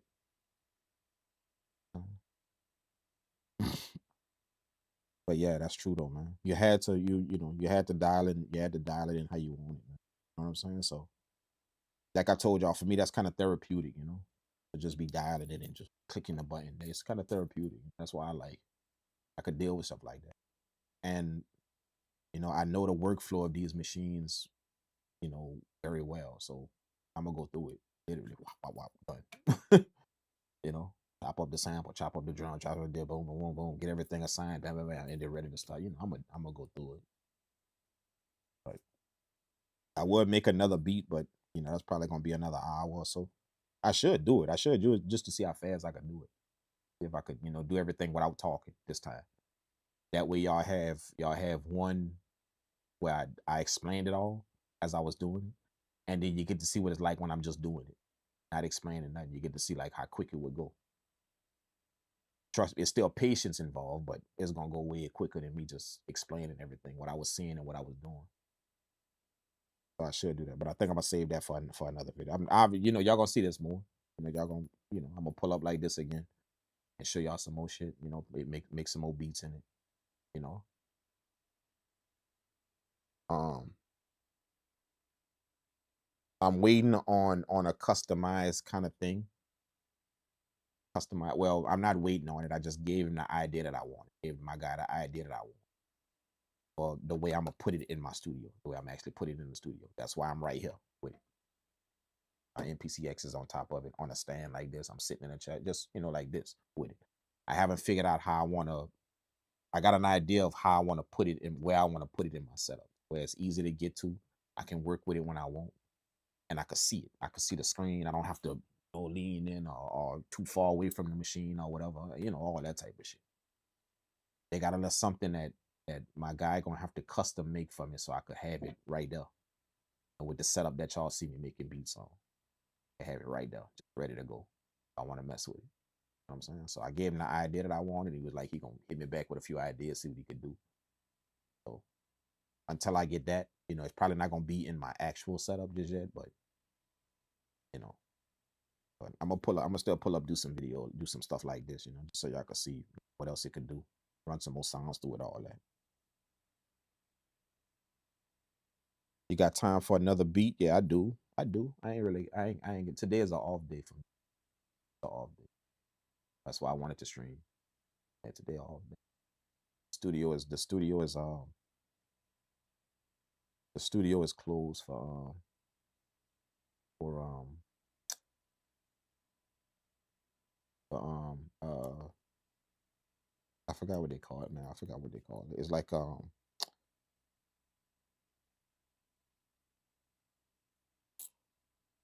it's like the day where everybody, you know, where family kind of chill out and do their thing. So that's a day where we kind of reserve for that. So anybody that got families in the studio, chill out. They family. They the way they just devote to their family. Go home, be with your family the whole day. Go do something. Go out. You know, that's kind of like mandatory in my studio. One day like that every year, instead of like a Christmas or something like that or something like that. Nah, no holiday, no nothing. Just go. If you got a family, just go be with your family. Tell them you got this day off. Go whatever with them. Something that I found that if you incorporate that in your structure of what you're doing, whenever you got people that's working for you, if you incorporate that in, shit go way better. Get people to understand that, you know, come to work, but still family is first though. Family is always first. Not your job doing that. And then there's another thing that I do. Every Friday they go eat. Friday I send everybody in here to eat. Everybody in the studio to eat. But and it just happens on Friday. They all take lunch at the same time. Like during the week, they just eat whenever they, you know, like this, they'll leave and eat whenever they want to eat. People that work in the studio. This one will take lunch at this time. This one will take lunch at that time. Take lunch, you know, they just do whatever they want to do. But like on Friday, it's mandatory on this happens every Friday. Everyone. For like 8 years. They all go eat. I send them to eat. I don't go with them, but I send them to eat. And they got an hour and a half for lunch. For that day, hour and a half. I think it's an hour and 45 or something like that. But the thing is, they all gotta stop and eat together. So they go eat every Friday. They go eat at a restaurant every Friday. Been happening for 9 years straight. All of them. And it just promotes a very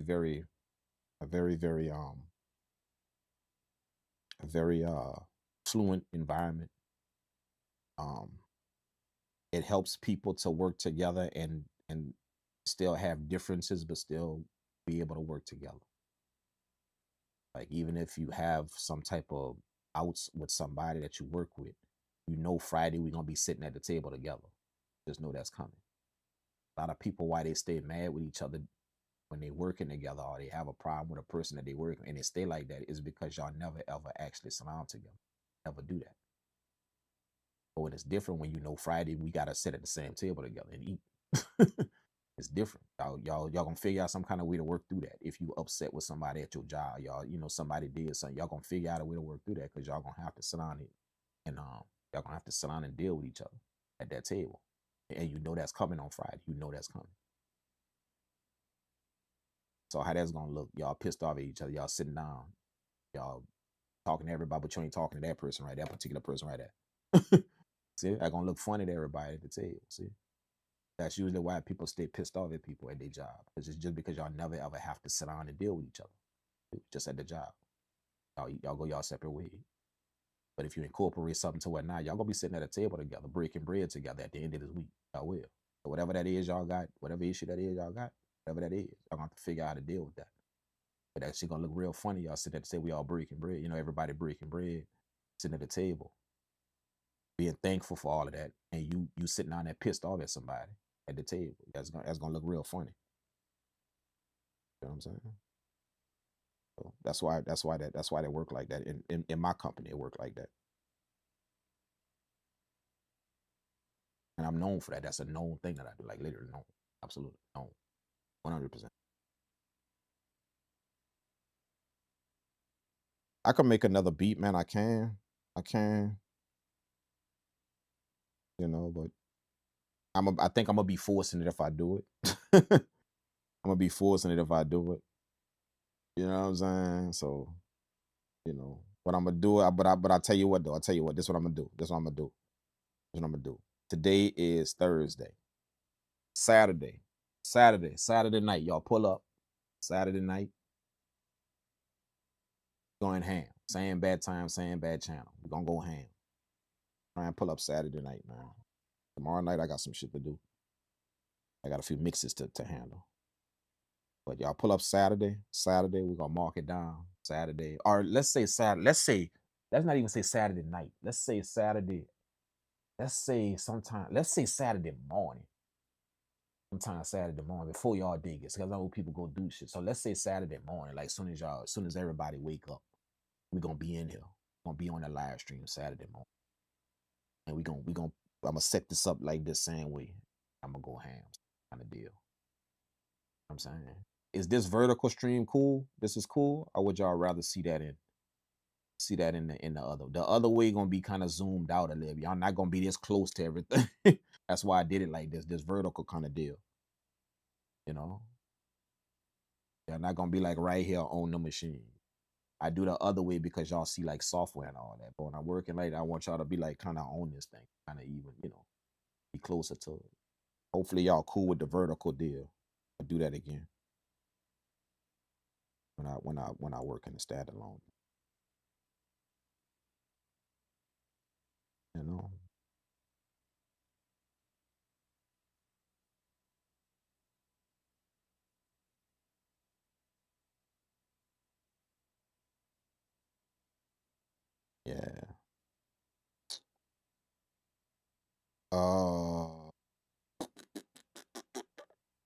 Yeah. Yeah. That concludes it, man. That concludes it. This is the beat we came up with, man. You know. Let me play the sample real quick for y'all, real quick. This is the sample. I'll go back in the machine and grab the sample real quick.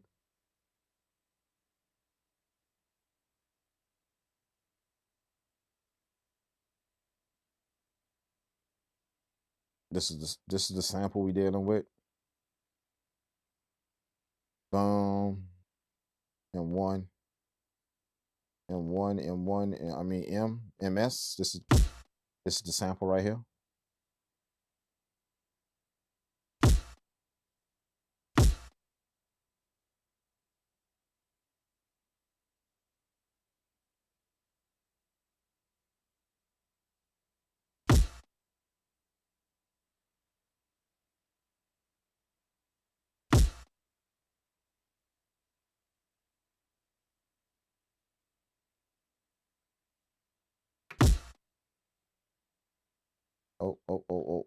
Oh, shit. Let me go back to the key group real quick.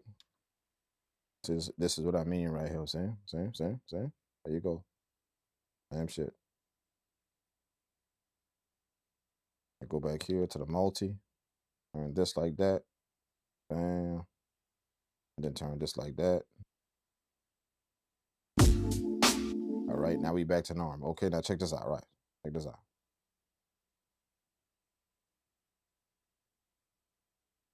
This is the sample right here.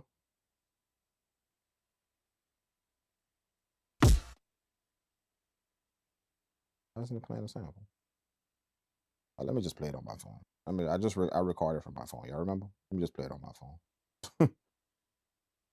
Stop playing around.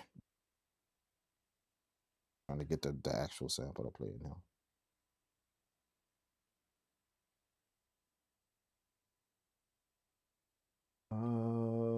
Let's get a sample right here. Make sure it's in. It's in. Good. Okay. This is the sample right here.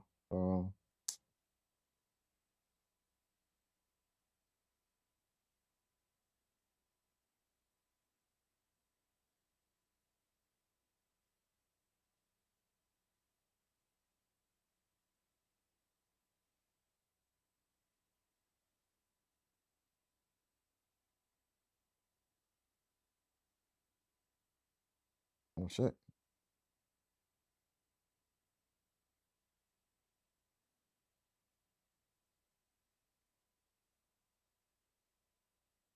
Come on. Downloads. There we go. Okay, so this is the sample right here.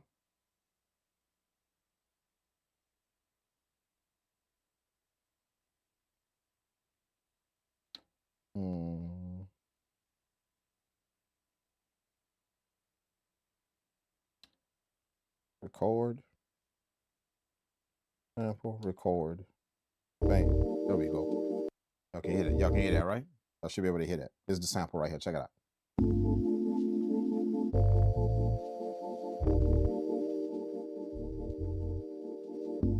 That's the sample right there. So we did kind of like a kind of chill thing. And this is the drums right here. This is the drums.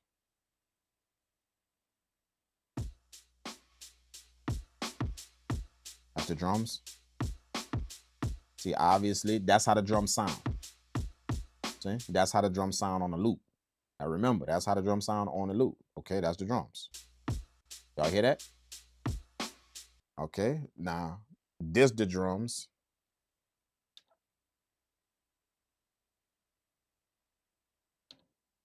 This the drums on the program. See what I'm saying? Y'all understand how that works? Y'all get what I'm saying?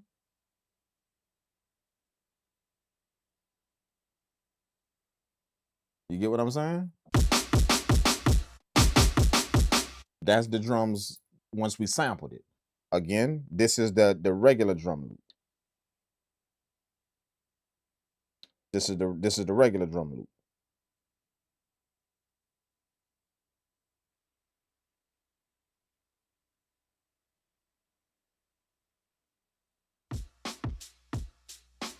No. That's the regular drum loop. See the difference?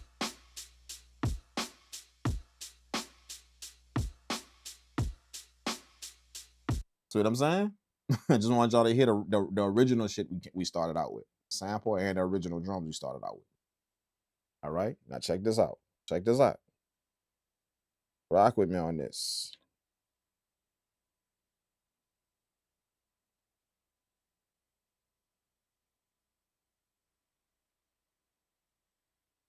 Boom. Sample chops.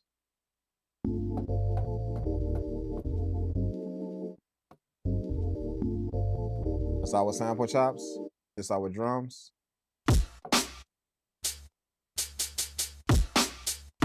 So you hear the difference in all that? That's all coming through this machine right here. That's what I mean. All of that. From the original shit. See? So this is the beat.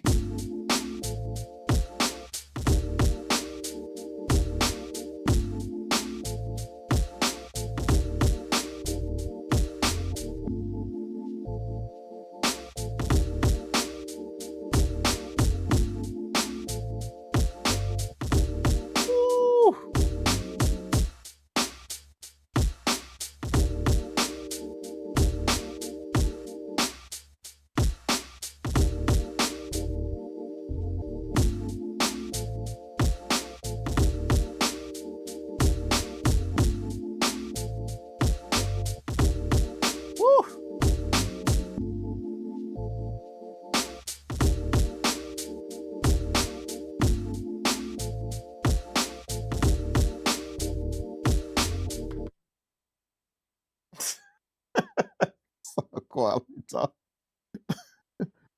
That's the difference.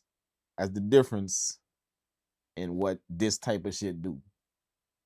Y'all heard the beginning. Y'all heard that. The beginning of what we started off with. And then y'all heard that. That's I didn't process that.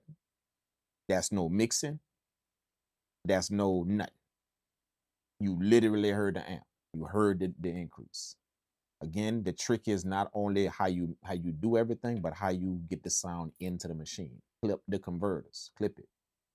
Meaning that turn your source down that you're recording from. I don't care if it's a record player. I don't care if it's I record it from my phone straight in here. I don't care what it is you record from. Turn that source down. The original source that the audio is coming from. Turn that down. Turn the volume on that down, and then clip the machine. Turn the record volume up on the machine. Clip the machine, and y'all gonna notice the difference in what that does. You know what I'm saying? See? Just from that little drum break. You know what I'm saying? My boy said the kick sound like Kanye. What? It would. It would. That kick sounds like Kanye. She gave me money. Yep, it would. Because Kanye was on the 2000xl. See? See? Y'all gonna notice. You're gonna notice a certain type of sound. You will. 100%. You will. Notice a certain type of sound. If you that dude that's sitting there right now is telling yourself, man, I like that sound back in whatever. I want to see if I can achieve that sound. Here you go. Something like that. Here you go. You know what I'm saying? You're gonna notice if you again recorded the right way, because you can literally miss what this got to offer you, not record the right way into the machine. You can miss what this got to offer you and miss it totally. You know what I'm saying? And just think because you own a vintage piece of gear, okay, I'm getting the sound out. I'm getting it. No, bro. If you don't record it the right way in this, remember what I told y'all? 10 kilo. I recorded the sample 10 kilo into it. I switched it to 10 kilohertz and I recorded it like that in here, 16-bit. You know what I'm saying? Record it like that in there. Switch all of that before you record. And it's just easy. Just switch it and record it. Record it like that. And then you can switch it back. See? And then I recorded the drums normal. But I just clipped the converters. I didn't have to clip shit for the sample. I just wanted that lo-fi type of full sound. So I recorded it in 10 kilohertz. You know what I'm saying? But for the drums, clip the converter. Clip it. Clip the converter and you'll see what happens.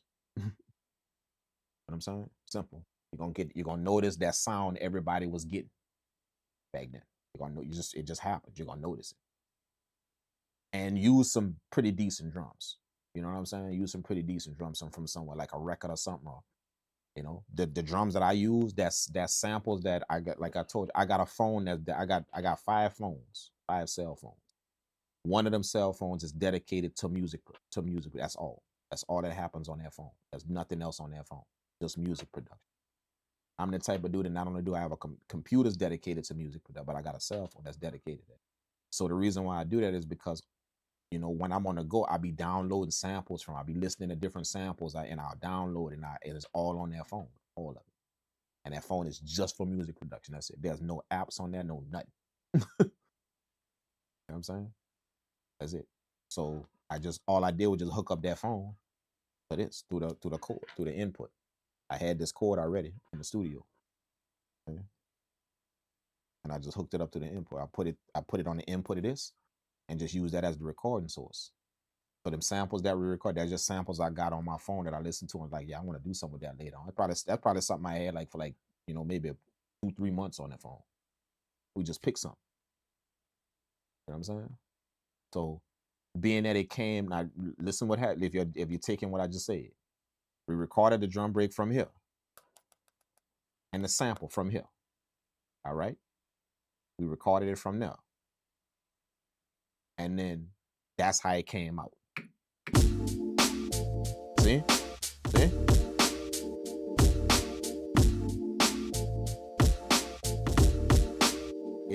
It wouldn't come out like that if I just recorded it in normal. Like if I just turned up the gain on my phone, turned my machine down to a moderate level to where I can and then record it like that. That's not what you would have heard. You wouldn't have heard that. That's those type of drums and that type of sample. You wouldn't have heard that. And if I didn't switch it to 10 kilohertz, that's not what you would have heard. You would have heard a cleaner sound. You would have heard a very it would have been loud. Right now you're hearing a full sound. That full sound is what's making it loud to you. But you would have heard a loud sound if I would have done it the other way, recorded the other way. Didn't know what I was doing, just recorded. You would have heard it would have been loud, not really full and beefy like that. Would have been loud. You know, that's what you kind of want to avoid. You want to avoid loudness and bring more depth to when you deal with analog shit. Focus more on the depth of what you're doing, not the loudness of it. The loudness is for these DAWs and shit. FL Studio and all that. Turning that master gain up and then squashing that under a soft clip. No, that's for that type of shit, that loud sound, for that digital shit. But when you're dealing with analog shit, you want to stay away from loud. You want full. You want full and very, very, very full and very impactful. And there's not one way you achieve that from analog. There's not one way. Different machines do it different ways. You just got to know how that machine actually operates to get it done. Rolling machines operate a different way to get it done. You know what I'm saying? The ASR10 operates a different way to get that done. These machines operate a different way to get that done, to get that impact done. You just got to know how to do it. It's just research on the machine and how it was made and what's in it, all that. That's going to show you how to do it. I know about this, so I know if I clip the converter, it's going to do that. Put the right sounds through it and clip that shit. It's going to do it. It's going to give me that right. I know that. See, that's why I did it. See? So proof right in your face. Proof, again, right in your face that, you know, the gear Gear is it can give you a certain sound. It can. And it's amazing to have. But unless I knew what I was doing with it, see? Unless I knew that stuff about, I wouldn't have gotten that sound. That's what this is proof of. The knowledge always comes first, not the gear. Just always remember, the knowledge of what you're doing comes first. See, I had that knowledge long before I had the gear on how to clip, convert, how to do all that to make sure you get a certain sound. All that came from messing around with mixes and shit long before I had to get actual gear of music production. See, I got the knowledge of what I'm doing. So when I get these pieces of gear, I know how to get what I want out of them, no matter what you hand me. Yes, it could be a cell phone recording. It could be a vinyl record. It could be whatever. I know how to get the sound I want. That this y'all just saw it right here. Proof of it. I could get the sound I want out of it.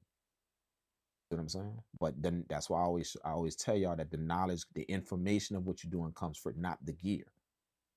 Get the information of what you're dealing with first. Get all of that. That way, when you now go grab this piece of thing, you know exactly what and how to do what you want to do, not just how to work it. A lot of people know how to work something. They know how to work the gear they got. A lot of people know how to do that. But when you ask them, can you get that specific thing done with it? They can't. See, they could just work the gear really well. But what they do, and they say, no, but I don't want what you do. I want you to do that with it over there. That thing right there over there. Can you do that with it? See, I don't know how to do that. See, because you just know how to work your gear very well.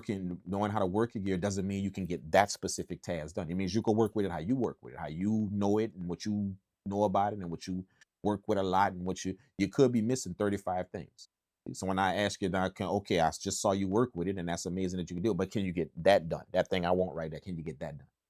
Oh shit, man, I don't even know how to do that. Or you're trying, you can't get it done.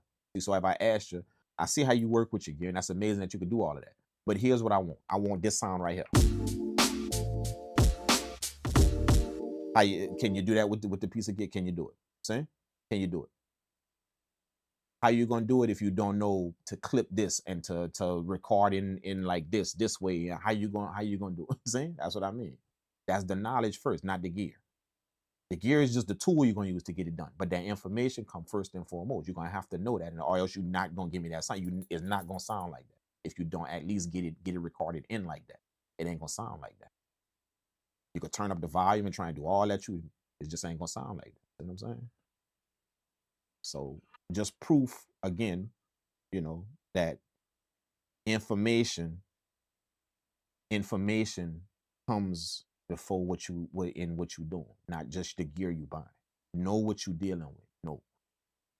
Possibly long before you even buy the gear. No. Know some shit about it. Know some things, understand some things about it. Whether you gotta watch somebody work on it, go ask somebody some shit about it, know all of that. But if you notice the new person now got tons of gear in this shit and don't know how to work with it. $3,000 synthesizers, can't design one sound yet. $500 MIDI keyboards, can't play. If you ask them to play a C minor diminished, they can't do it. They don't know what the hell a diminished chord is. They have no, see?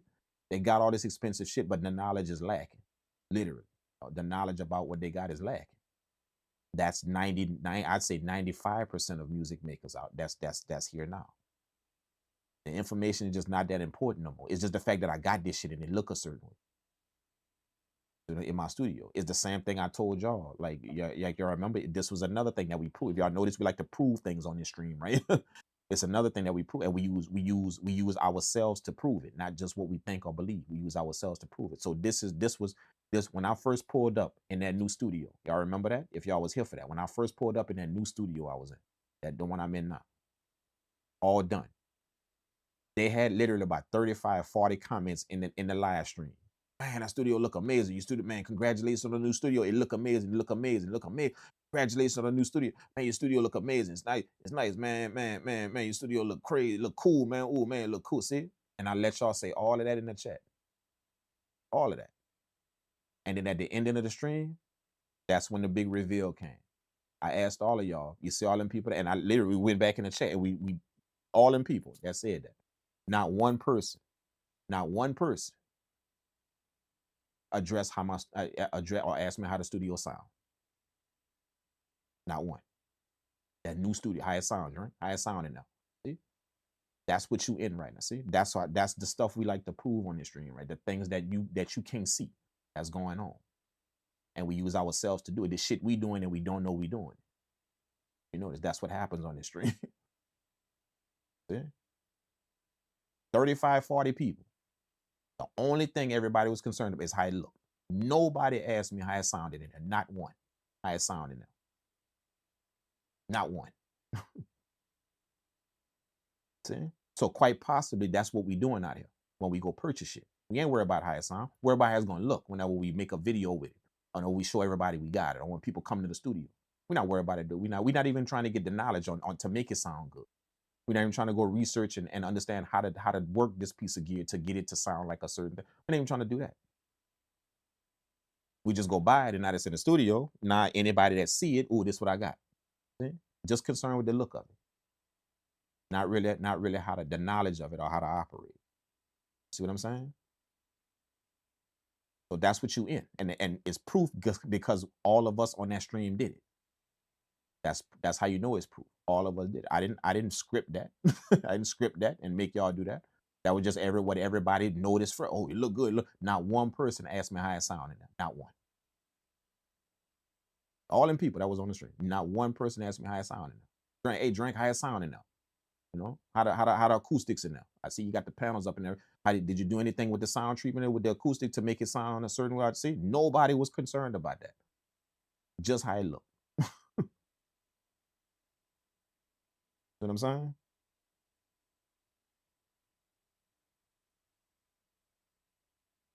Drink, you're definitely one of the better teachers on the tube, man. Appreciate that, bro. Appreciate that, Happy. Well, thanks so much, man. I'm glad that y'all can get something from. Sometimes my methods ain't what you want to hear. I admit that. I'm very, very aware of that. That my methods of showing you something ain't exactly what you want to hear. It's gonna open your eyes to some shit, but it's not exactly what you wanted to hear. And sometimes it's sting a little bit. You know what I'm saying? But hopefully we could pull respect out of our bag instead of just trying to like what's said all the time.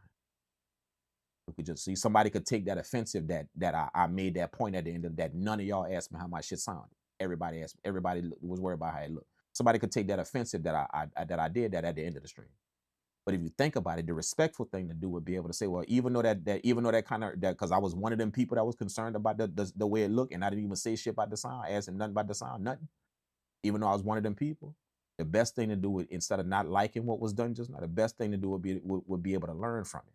Like quite possibly, I'm doing that shit. I'm doing that shit out here. I'm buying shit with looks in mind, not the sound, not even the knowledge of how it works, how it operates. I just want it to look nice in my studio whenever somebody come or whenever I make some videos with it on YouTube or whatever. I want people to know I got this thing. But I'm clueless about how everything works. See? Quite possibly you doing that out there because that was you in the comments. But hey, man, ooh, that's amazing. Oh, hey, the studio look nice. Not one person say shit about the sound, bro. How it sounding, man. Because that's gonna be the first thing. I don't give a shit how your studio look. As soon as you show me some shit, how it sound, hey, you know, like what it sound like. That's gonna be the first thing come out of my mouth too. What it sound like in there. You know, like what type of speakers you got, what's going on in there. See, like if you want to show me some shit, that's gonna be the questions I'm finna ask you. You're gonna hear me give two fucks about the look of it. That don't be the first shit come out of my mouth when you show me your studio or whatever it is. Whatever. So what speakers you got? What, like what you got? You got something? Like what you got? How you controlled everything? What you did? You know? Do you know the soundscape that you got? How much of it you got when you're sitting at your desk? Do you know that? How much of it you got? That way you can get the benefit of what you're hearing. You know the soundscape, the sound stage that you got. See what I'm saying? Do you know the frequency response? You know, like you got that? You got that? There's a way for you to test that to get the frequency response. That way, whenever you mixing shit or whenever you listening to shit, you're not deceived by what you hear, even though it sounds louder or punchy, or you're not deceived. You know what I'm saying? See, that's gonna be the shit that's gonna come when you show me your new studio. All that shit gonna come out of my mouth. And a lot of people don't like that I ask them questions because all they want to hear from me is just it look nice. Because they have no clue about that shit I'm asking. None. Nah, man, I don't know what that is. Nah, I didn't do that. Nah, I didn't see it. So they don't like when you ask them shit like that because they think you're trying to show them up or something. But I'm not trying to show you up or prove that you don't like you didn't build your studio the right way. I'm honestly concerned about that when somebody say, "Hey, look, my new studio." Literally, I'm concerned about that, bro, because I want to make sure in my mind that, hey, bro, you getting the benefits of that studio. You put some time and you invested in that shit. So are you getting some benefits out of that? Or you just put some shit in the room and made sure it looked nice? You know what I'm saying?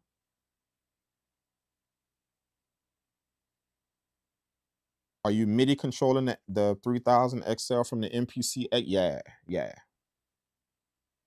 Nah. I'm controlling this MPC is doing nothing else. It's doing nothing. All it's doing is I'm using the MIDI sequencer, the MIDI and the sequencer. That's all it's doing. Everything is triggered out of here. The drums, everything. So all the sound is in the gear. You know what I'm saying? So I could remove this MPC and go get a keyboard, a MIDI keyboard, and trigger the sound like that. With it gotta have a sequencer. I just use the MPC because it got a built-in sequencer as well. You need a sequence. These machines don't have a sequence. So you need that. You need something to play the beat you making, to play it out, song form, something to do that. Yeah, that's the way I'm using it. But this MPC is doing nothing. No sound, no nothing. It's doing nothing. You know, which I kind of addressed that earlier in the stream. When y'all go back and watch the stream, I was addressing that. You know, if y'all notice, this is the first time this video right here is actually monumental. It's a if you think about it, it's a monument because you guys have never seen me working standalone ever. All the videos I got on that MPC, y'all have never ever saw me working standalone ever. Ever. So this is a monumental occasion. But I just stopped and made that point in the stream because we proved another point. There's a lot of people that comment on my videos, hey man, you're not using that thing right, man. You never use that thing instead. You're not using the IOs, you're not doing that, you're not doing. And there's a lot of people that comment on my because all y'all see is just be in that software. Using the MPC in the software, using the MPC in the software. That's all you see. But what you didn't see was that I do this.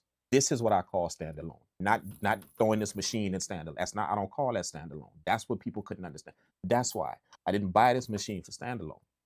It's not why I bought it. I bought it for that stuff on the computer. That's why I bought it. See? So that's my reply that you always hear me say whenever I say, yeah, you know, when they be like, hey, do you use that in standalone? I'd be like, yeah, man, I got enough standalone shit. Y'all know that's my reply. I got enough standalone shit. I didn't buy this for that. That's not why I bought these new MPC for standalone. Not why I bought it. I got enough standard. Yeah, that's my report. But that's what I meant by that. I just never really explained it until y'all see this.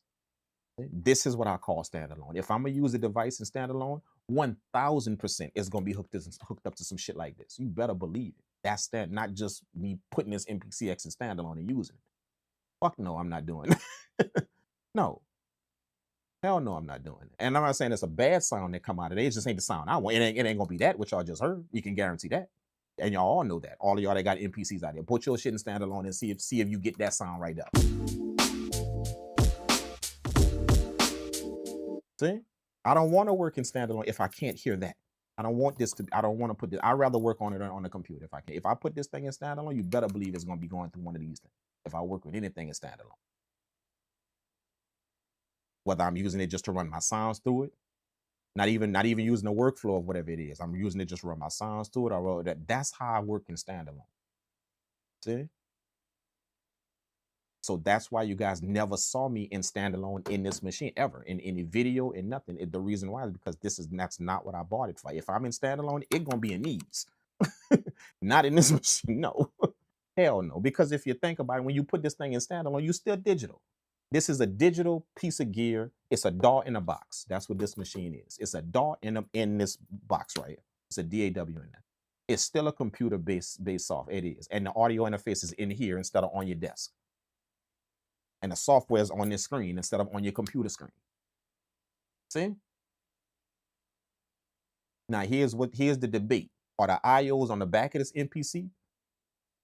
Are the IOs that you got on the back of your MP that you using when you put it in standalone mode, are the IO better than what I got in my rack when I run Ableton through it? See? Because I'm using them IO when I'm on that software and I'm running that shit through my rack. See? That's the sound I want through that rack. See? See what I'm saying? That's going to be the debate. Whether your MPC IOs on the back is better than that rack shit. It can contend with that sound that I got coming through that rack. That's gonna be the deciding factor. See what I'm saying? Now I done it already a few times, and it don't even compare even in the slightest of what I got in that rack. It don't compare. See, so I'd rather be on a computer and run my shit through that rack. That's what I'd rather be doing. than just putting this in standalone and using the IOs on the back. That's why y'all never saw me in that. But nobody ever stopped to think that oh, the reason why we don't see him in standalone is not because he don't like it or because he just don't. It's because when he do standalone, oh, it's something like this he doing. See, and you ain't never saw it. That's what he doing when he do stand. That's why we ain't never seen him put that thing in standalone, put that machine in standalone mode.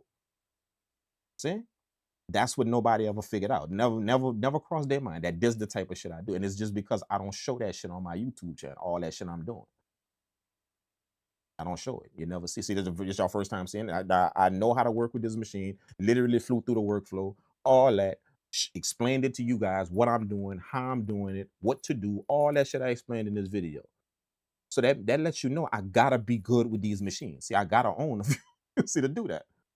See? But you ain't never saw it on my YouTube channel nowhere. This is y'all first time seeing it. So it never dawns on people that you could be doing more than what they see. You could be doing way more. It never dawns on people. Because they expect you to put your whole life on a camera, especially when you have some type of popularity, you know, which I have a slight popularity on YouTube. It's a bunch of people that know this channel and know me on YouTube, and they're way bigger than me, but they do know me. They watch this channel a lot. You know what I'm saying? But everybody expects you to put your everything you doing on YouTube, everything. I want to know everything you do, all, you know. So if you don't see it, then you ain't doing it. This should be proof to y'all that that's a lie. I've been working with this shit left, right, and center all the time. The 2000xl, 3000, 5000, all of the machines I got, man. That's not the shit that I want to put on my YouTube channel. I wanted to show you how to deal with what you got. Because I know it's a bunch of shit a bunch of people that got computers, and y'all got DAWs and all that shit. And y'all don't have the money to go get all this shit like that. Y'all don't have the money to do that.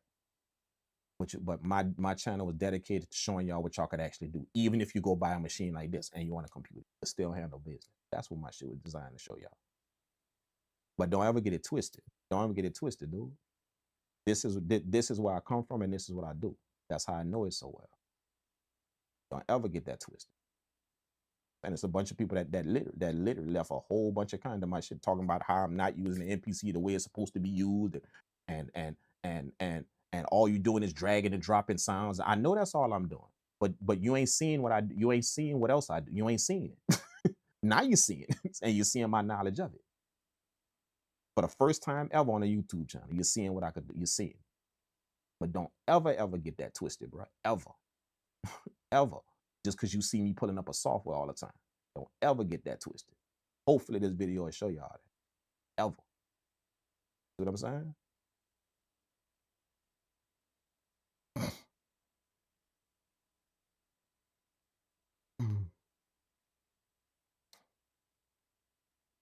Appreciate sharing this knowledge, Drink. It's definitely inspiring, educational, and shows the importance of mastering your gear and training the ear. Absolutely, man. Absolutely, bro. Definitely, man. You're right, man. Definitely. And I appreciate that, man, for you saying that, bro. You know what I'm saying? Again, the only thing I got running right here, this is very simple, and I did this purposely. Set up the stream this way, even the way it's done, the way the stream is vertically. I did all that purposely because I wanted to zoom y'all into what's happening here. The only thing I got running right here, this machine. This machine is basically the brain. The MPC XL 3000. I mean the S3000xl. That's the brain of what's happening. All sound is running through that. This MPC, all it's doing, this is a slave. All this is doing is just triggering the sounds to this. It's nothing going on with this MPC. With this, nothing. Nothing, not at all. It's just triggering the sound and doing, you know, so everything y'all hear is coming straight out of this machine. Now, how y'all hearing the stream, see, y'all can't hear this outboard stuff I got going on. I got to have something digital for y'all to hear it on the stream. So how y'all hearing it is I have Ableton open. See, I got my audio interface on the desk right here, and I have Ableton open on my laptop. So I'm routing all of this to my audio interface, and I have Ableton open. That's what y'all listening to, what y'all monitoring through. So y'all can hear it on the stream. In order to live stream it, you got to have something digital to connect it to y'all. Ableton is the digital thing. Everything else is outboard. See, all this. So that's how y'all hearing it. So all I got is this machine, the S3000xl, this MPC trigger and everything. This sound that's coming out of the S3000 is going to my audio interface, and the audio interface is obviously inside of Ableton. Ableton is monitoring the audio interface, and y'all hearing it through Ableton. So I still got access. The reason why I'm explaining it is because I still got access to everything. You know, even though I use this machine, I still got the MPC running the standalone. I can still use that. So I can start adding stuff to this track in standalone in the MPC. And I got the sound running through Ableton. See? So I can literally record all this into Ableton right now and start messing with Ableton and build a beat, build all that shit. See? So just in this little small little area right here, no big studio, no nothing. Just in this little small area right here, I got damn near everything I want to do. Everything I could possibly want to do with the music. Just in this right here. See? That's what I mean. Is what you know. The knowledge. Not how much shit you could get. Is what you know. I know this very well, so I was able to piece this together, simple, just like this, with my laptop, and get everything and still have control over everything I want to do. Sample out of the machine when I want to get the sound I want. Jump in the MPC, work with some tracks on the MPC if I want, add some stuff to the beat. Jump inside of Ableton if I want to record it to a DAW, lay it out, do some mixing, all of that. See, just right here in this little piece, right? Not a big studio, just right here. And it's routed in a specific way to where I could do all of that. See how the information come first before the gear? The information come first before the gear. The gear is just tools to get it done. But up here is how you're gonna do it. Up here first, not the gear. The gear isn't how you're gonna do it. Up here is how you're gonna do it. The gear is just gonna get it done once you do it up here. The gear is gonna do the gear is the tools you use to get it done. But it's gonna happen up here first. The information. Don't ever forget that. And I don't care what you're using. I don't give a damn if it's a laptop and a software. Know that laptop, know your software. Know it. Get as much information as you can on that shit, because you're gonna notice the more information you have on it, that's the more you're gonna start to be able to contend with the gear you don't have out here. When people got gear, you're gonna be able to contend with it just on that laptop. Because you got so much information about that shit and how to do some things and how to get this working, how to pass it through that and use this to get it and use it. You got so much information. See? The information is what's bridging the gap between you and that hardware you don't have. When you're watching somebody else with a bunch of hardware, your information is bridging that gap. And that's how you got to look at that. You don't have the hardware that somebody else got, so you can't get the sound like they got. But see, I could bridge that gap with the information I got on my shit. I could bridge that gap, Kang. It's still gonna be a gap, but I could bridge it though. I could bring my shit damn near close as possible, see, and still gotta get a high card. When somebody else, damn man, how you made that? How you made, man, just on a laptop? What? Damn, that shit can't. Yep, see? You're gonna bridge the gap with the information, not the gear. Now you going by the gear and trying to get what somebody got. Now you're gonna bridge the gap with the information you have.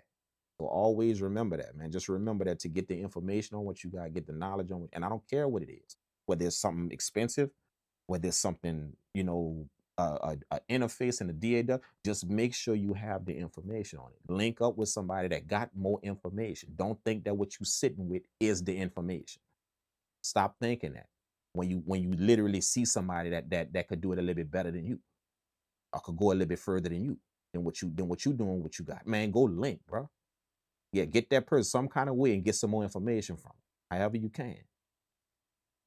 You know what I'm saying? Do that, because it's gonna be that information that bridge the gap. Most people think that me going to get the gear bridges the gap. So if somebody got that gear, I need to go get the gear, and then I'm gonna bridge that gap between me and what they got. You're gonna bridge that gap when you got the information on what the hell you're doing. That's when that bridge gonna happen. You know what I'm saying? If that makes sense. What's up, Dead Flicks? What's happening, man?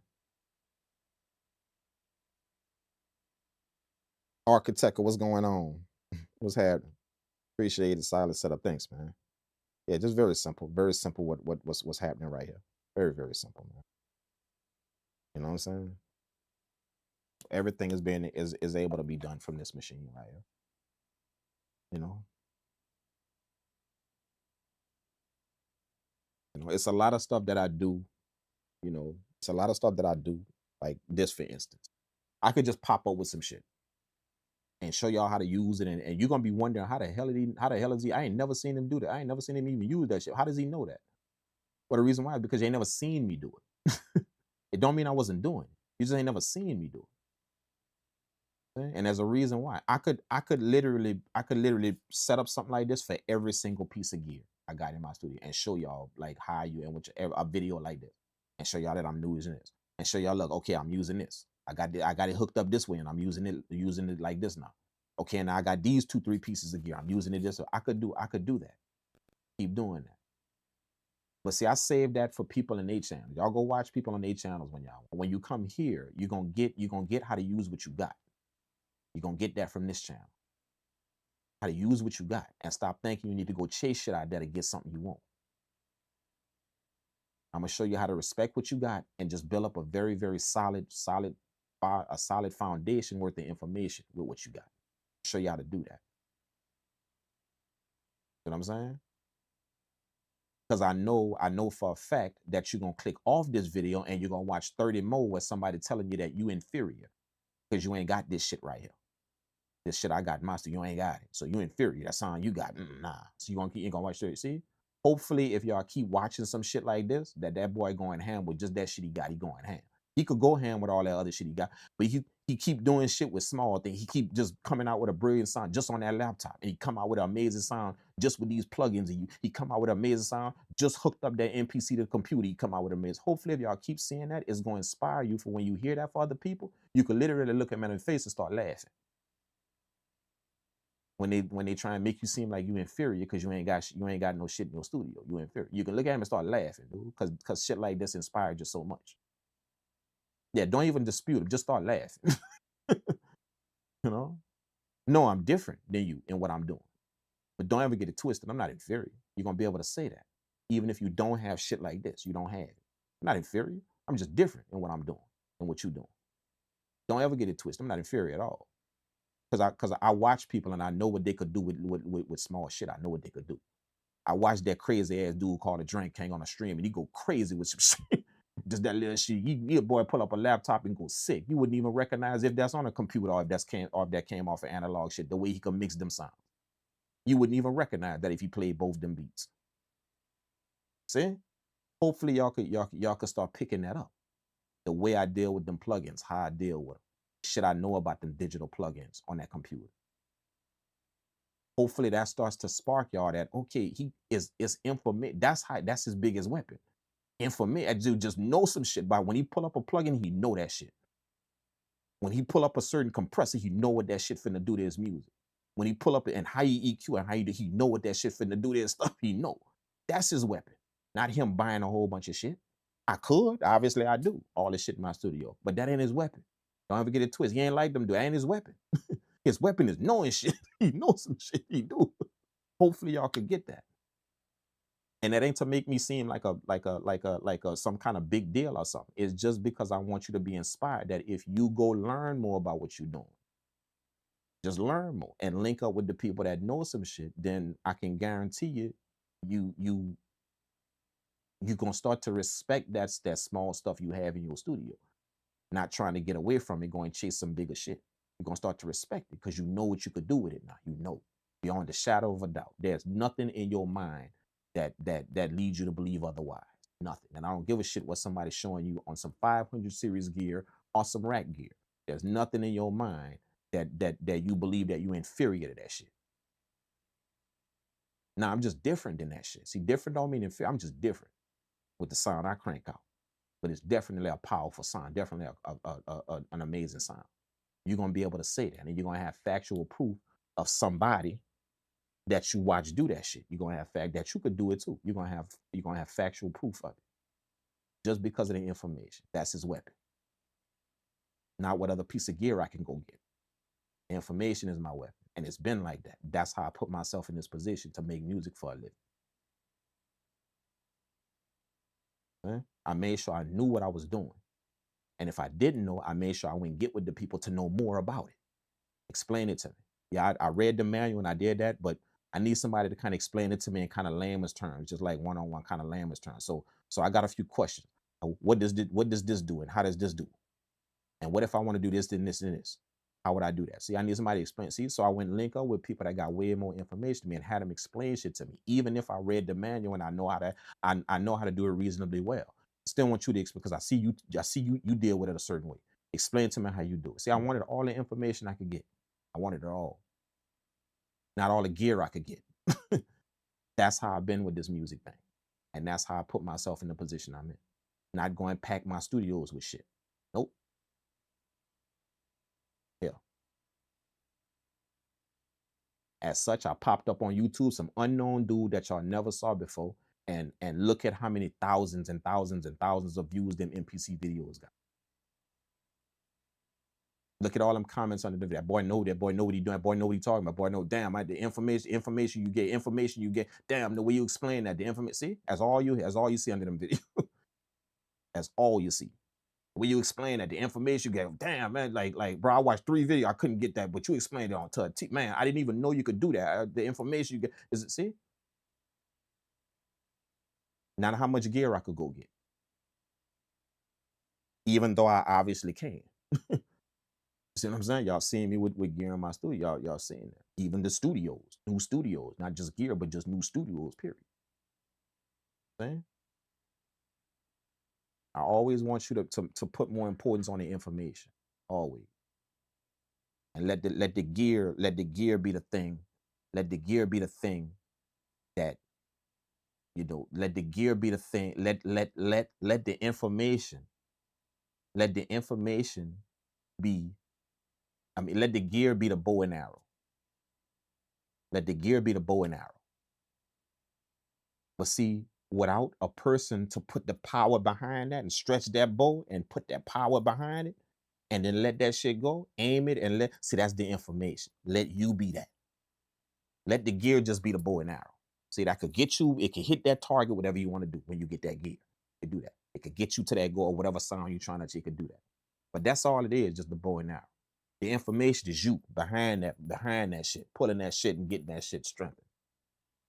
Putting that power behind it. Because think about it, that bow and arrow could be nice and shiny. But if somebody just pull it like this and let it go, what that arrow gonna do, love? It ain't gonna, cause it. Always remember that. You the thing behind that gear. You. The gear just ain't sitting there by itself, operating by itself. You, the thing behind it. The information, you, the person, the information, you behind that, touching that, moving them knobs, doing all of that. You. So the information gonna always be first and foremost, not the gear. Always. If that, I don't know if that makes sense to y'all. You feel what I'm saying?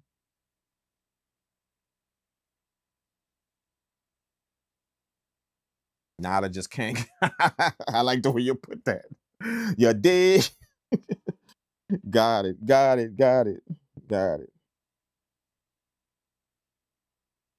You do have influencers that do that.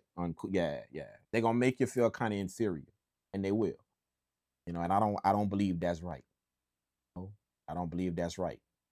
I believe that you could call somebody different, but don't make people feel inferior because they're not doing what you're doing, because they don't have what you have. I'll literally stop dealing with somebody over some shit like that. I'll stop watching their shit, stop watching their video, whatever, simply because they deal in that fashion. You know, coming up with slick little remarks, sly little remarks to people that don't have shit, calling them names and shit. You know, people that don't have some shit, putting little slide names on them and shit if you don't have shit. You don't have this thing that they got. I will literally stop fucking with you over some shit like that. Simple. And it's because I think that's a form of bullying. I think that's a form of bullying people. It's 100%. That's a form of bullying people to make somebody think that you're inferior because you don't have this shit I got. Form of bullying people. It is simple. You know what I'm saying? And when you look up to somebody that is an influencer in your life, and that could be whoever you, when you look up to somebody like that, and when they start bullying you, it's easy for you not to recognize that that's bullying. You start thinking, I gotta reach for that, and I gotta strive for that. You're not realizing that's a form of bullying people. That is. It's no different than me making you feel a certain way because you white. Or you making me feel a certain because I'm black. I'm inferior to you. See, that's bullying. See what I'm saying? Simple. So it can happen in this music space as well, to where people start bullying you. But they got a certain influence over you, you know, of who they are and their accolade, that you don't look at it as, but you look at it as, oh man, I gotta strive to get that shit. When literally bullying the shit out of you, they all with the shit they saying. Okay? So my job is to get on this platform, right, and hopefully you can watch some shit and see some shit transform with just a little simple thing that he doing, and some shit transformed into that can start proving to you that I'm not inferior. I'm just different with how I move. I ain't inferior. Same thing somebody would teach you about your skin color. Nah, you're not inferior. You're just different. But don't think that white person better than you. I don't think that black person better than you. You're different than them, but ain't nobody better than nobody. You know what I'm saying? But just remember that, man. Just remember that, and always be aware of shit like that. Always be aware of shit like that. Because if you're not aware of shit like that, then you could be taken in some shit and not really understand that that's what's happening to you. You don't really understand it. And it's because you look up to that person so much that you get bullied. You know what I'm saying? And they're believing that you less than whatever because you ain't got whatever that is. Less than whatever. I don't think you should do that to nobody. That's just me and my that's like, I don't think. That ain't written in stone and ain't no law. But I just don't think, nor feel, nor believe that you should do that to somebody. That's just me and my personal shit, how I move out here. I don't think. That ain't cool. Definitely different than what's going on. You're different in how I move, and I'm different than how you move in your studio and what you do. And we different in this, and we different with everything we do. See? That, absolutely. It makes somebody feel like they're inferior because of some shit. Yeah. I'll literally stop fucking with you over some shit like that. Literally. You know what I'm saying?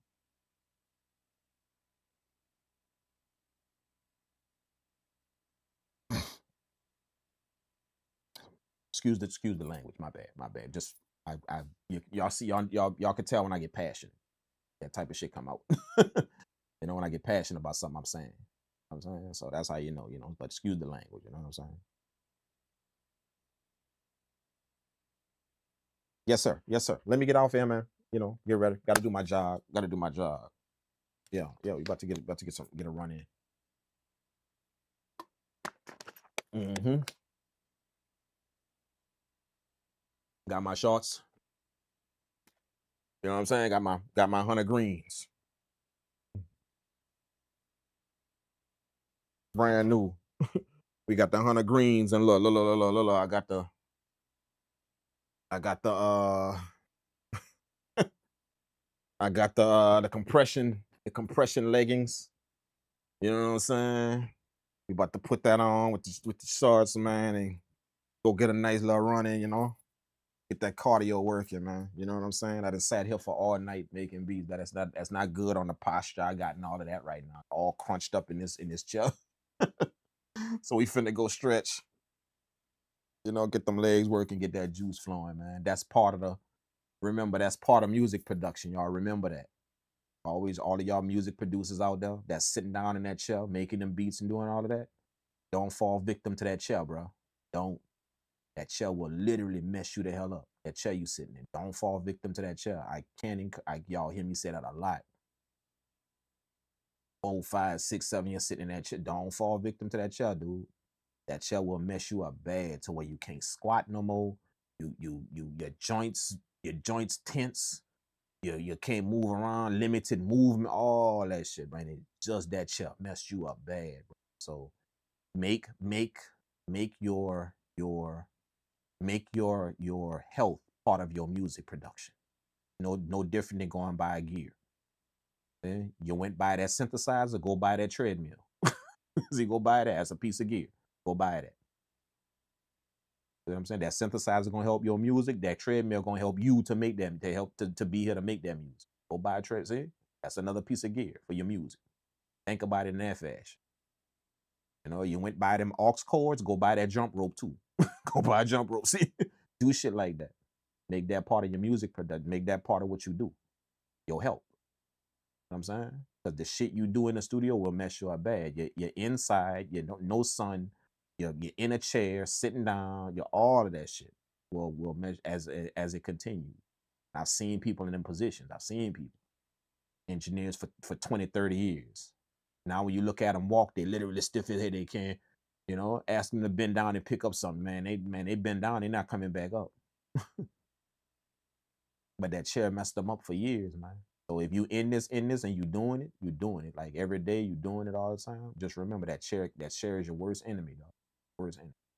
Stand up, move around, you know, and after you've been on a long session or whatever in the studio, making music or mixing or doing whatever you do in the studio. If you in that position to do that, after you do that, make the workout part of your studio session, some kind of workout. Make that part of the studio session. You're not done yet in the studio until you go run or go do something. Pull out that treadmill, run for 15 minutes on that shit. 15 minutes is not long. Run for 15 minutes on that shit. Or don't even run, just walk. Walk for 15 minutes on that shit. That's gonna fight that chair. What you saying is, I sat in this chair for 4, 5, 6, 7, 8 hours. I sat in that chair, but this is my way of fighting that chair. This is my way of doing it. After I do that, that chair ain't gonna get the best of me because I'm sitting in that chair all the time. You know what I'm saying? So just make that. I can't stress that enough, man. You know what I'm saying? I want to see y'all here making. I don't just want to hear y'all music. I want to see y'all here making the music. You know, for years and years. However long I'm gonna be up, I want to see you here too. I don't want to hear that, you know, such and such. He ain't with us no more because he, you know, he didn't, you know, he was trying to figure out how to make his 808 sound better, but he didn't figure out how to make his heart a little bit better. You see that type of bullshit? You know? Yeah, he was trying to too busy trying to figure out how to get his snare drum to crack, but didn't figure out how to get his back to uncrack. You see what I'm saying? You didn't figure that shit out. You know, all that shit, like we could do that to ourselves, man. So just be aware of that, man. You know what I'm saying? Oh yeah, the treadmill, dog. Absolutely the treadmill. Matter of fact, one of these streams, I'm gonna start the stream off like that. I'm gonna show you. Like I got workout gear in my studio, though. I do. I think I showed y'all one piece I got, the stepper.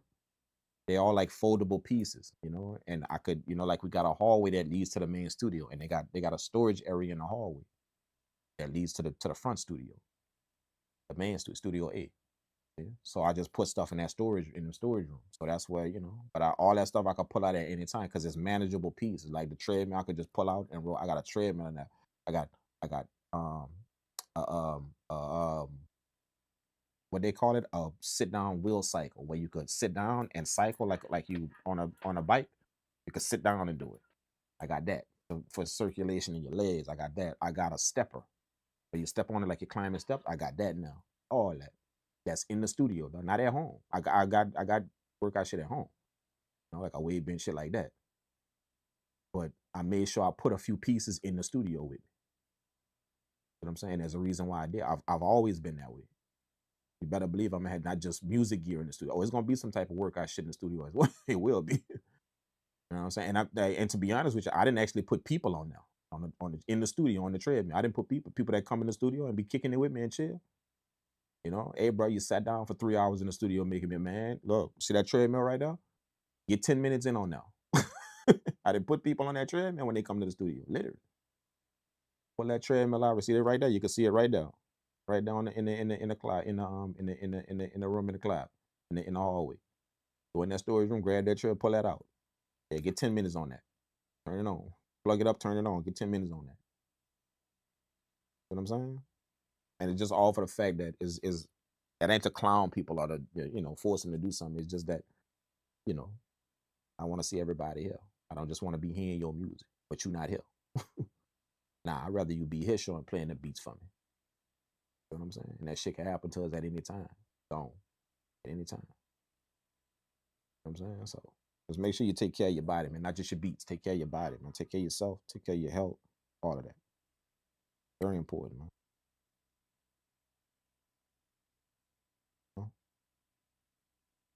All right, man. Thank y'all for putting up on the stream, man. Y'all go back, watch the video on how this was done. You know, I explained it as much as I could, even though y'all couldn't see the screen on here. You know, I don't know how I would do that. You know, I'm not really a camera dude and all that to be setting shit up to where y'all. So I don't really know how, if I could put something right in front of it that y'all could see the screen while I'm doing shit. I don't know. But to make up for that, if you go watch it, I tried to explain everything how it is on the screen. That way, even if y'all mess with something like this, even if you was listening to my video while you had it in your hands, you would still be able to see the pages you're going to. What I was seeing, you would still be able to see it. You know what I'm saying? So it'll help you out. You know what I'm saying? Hopefully I explained it in a way to where I wasn't too confusing. And also I tried to do it in a way to where you can kind of see the workflow of it, different sections of it. Not only did I explain what I was doing, but I tried to do it in sections. When I chopped the sample, we only was dealing with 2 pages just to chop the sample, just 2 pages going back and forth. And I kept telling y'all that these 2 pages, this page, that page. Then we're gonna go back to this page. Now we ready to do this, we're gonna go back to this page. Now we ready to chop this, and let's go back to this page. After we chop it, let's go back to see just them 2 pages for that particular thing. And then when it was time for us to assign it to key group, see 2 more pages for that, going back and forth to assign it to the key. See, back and forth to them 2 pages. I try to do it in that fashion to where it breaks it down to where if you want to get a vintage machine like this, you can get a heads up to how it works and what you're gonna be dealing with, and also the patience it takes to deal with it. But if you could put the patience in, if you could put the time in, you're not trying to crank out something quick. It's gonna test your love for your craft. Sitting down here and dealing with something like that, it's definitely gonna test if you actually love what you do, or if you just want to get it done quickly. It's gonna test that. I love what I do, so I could sit right here at this machine for the rest of the damn day. Yeah. So, just right here, boom. That's how much and y'all, I think y'all know that. The way y'all see me putting in hours and hours of making music. 10, 12 hours of making music. I think y'all know that. You know what I'm saying? But it's gonna test your love for what you do. If you're an impatient person, this probably ain't your bread and butter. You want something else that's going, that you could just fly through and keep that shit moving. Ain't nothing wrong with that. I'm not saying, something wrong with quick shit, or there's nothing wrong with that. I encourage people to try and be more efficient with what they do. But maybe this ain't for you, right here. Especially if you got deadlines and shit. Like I got a bunch of deadlines. So that's why I use a bunch of software. I got deadlines and shit where I got to get shit done. I would love to just sit in the studio all day and just fiddle with this shit and just make beats and just have all the time. But reality is, I'm not about to renege on some contract just because I wanted to mess with some hardware gear all day. Nah, I'm gonna go do that shit on the software and get that shit done for them people, whoever that is. They get that shit done, but I'm gonna have the information and the knowledge to make it sound hot, whatever they want. I'm gonna have that. Better believe that. You know what I'm saying? So thank y'all again, man, for pulling up, man. Thank y'all again. Good for brain circulation. You are right. You are right. I didn't mention that brain circulates. Right. Right. Right. Brain circulation. Absolutely, man. Right. Definitely. Didn't even mention that, bro. It's a good point. Yeah, man, I'm gonna go, man. I'm gonna go. Gotta get it running. Okay, so thank you guys again for pulling up. I appreciate it. Pull up Saturday. I don't think I'm gonna be able to stream tomorrow because I just got a bunch of shit to do in the studio. But Saturday morning, I'm gonna try and get on here Saturday morning. Start the morning off with some beats, and I'm gonna probably run the same setup right here. So if y'all want to see me do it live again, go through the process, explain it, what I'm doing, how I'm doing. If you want to see that again, pull up on Saturday morning. Don't quote me on that, but I'm gonna try and do it Saturday morning or sometime Saturday. Saturday morning is probably what I'm gonna strive for. Not early in the morning, but definitely morning time, some kind of 10ish or something like that, whatever. In the morning, something like that. And we're gonna make something else in it, possibly chop something else. Y'all be thinking about some samples. Y'all wanna, I might grab a sample from somebody. One of y'all suggestions. We're gonna throw it in here and just see how it come out. What we could do it and how it come out. Hopefully we're not getting no copyright strikes on that. You know what I'm saying? But yeah, we could work like that now, just so y'all could take in more about how, not just this piece. This video just wasn't about this piece of gear. It was about just the idea of vintage gear altogether, just to give you more of an idea of what you're getting yourself into when you decide to go mess with that. It is not like this. No undo, no quick process, no get. It's not like that, bro. Not. So just be prepared for what you're doing.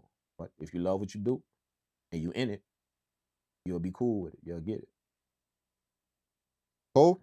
Thank y'all again, man. I appreciate it, man. Y'all go drop a thumbs up on the video if y'all can. That way some other people can see this. I'm more than sure this will inspire them as well.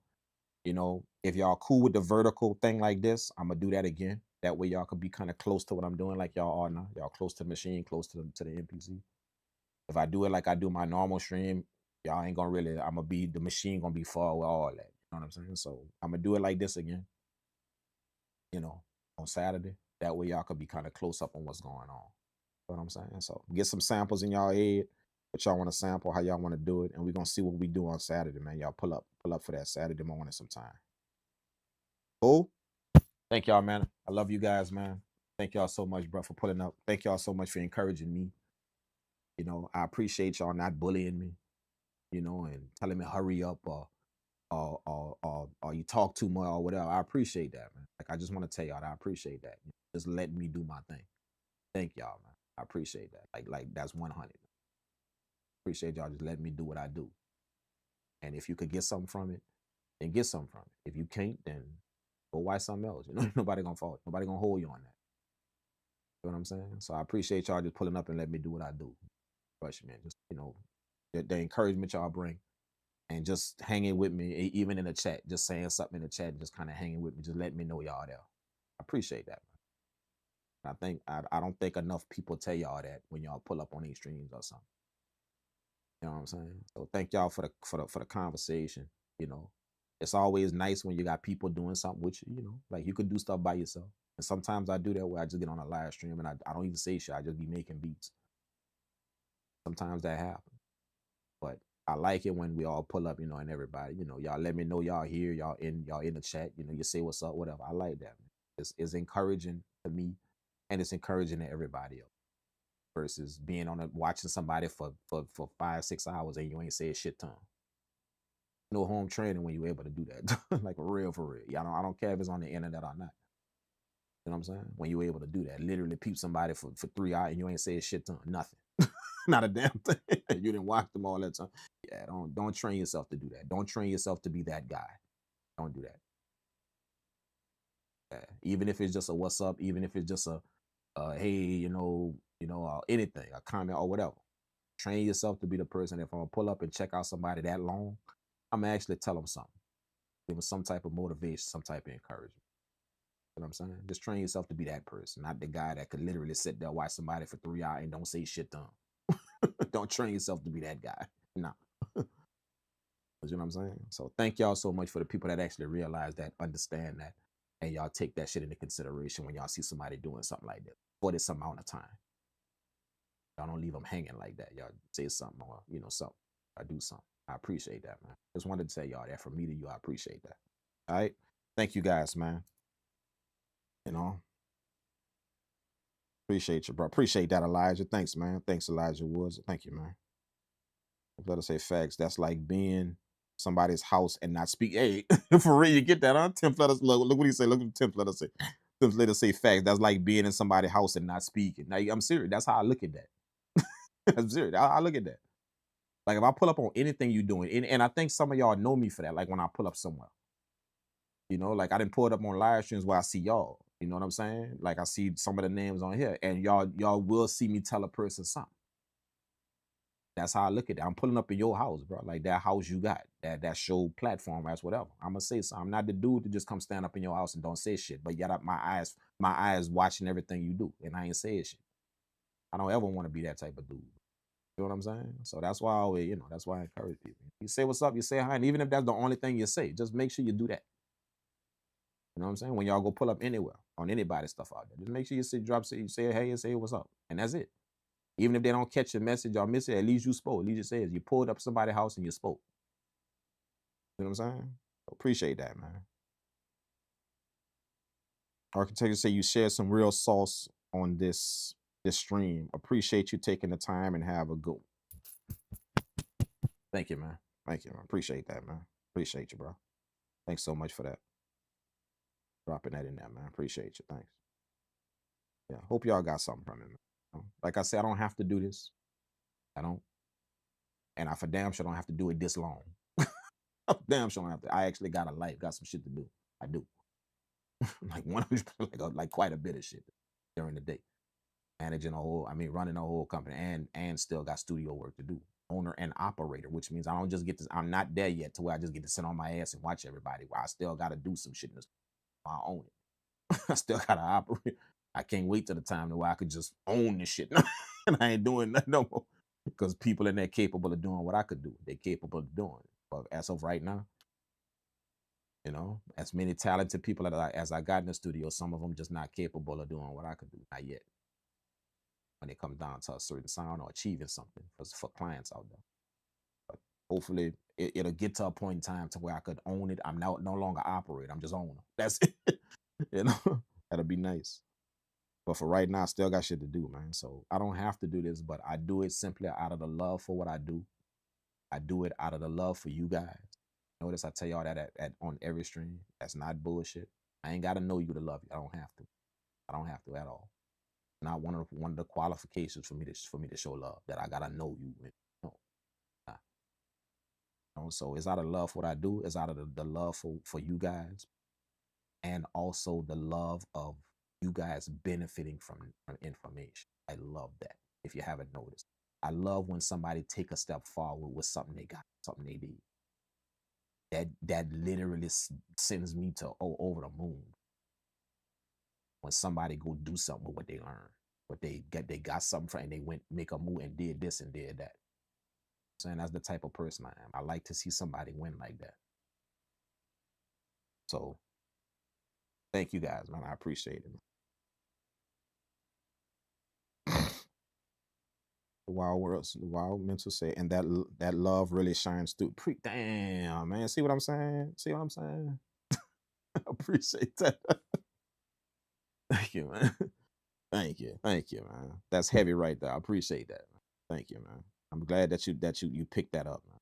Like you pick up some type of the feel that I have for what I do, not just what I do, but the feeling I put behind it. I'm glad that they got somebody out there or people out there that picked that up. That you pulled up on a person that's actually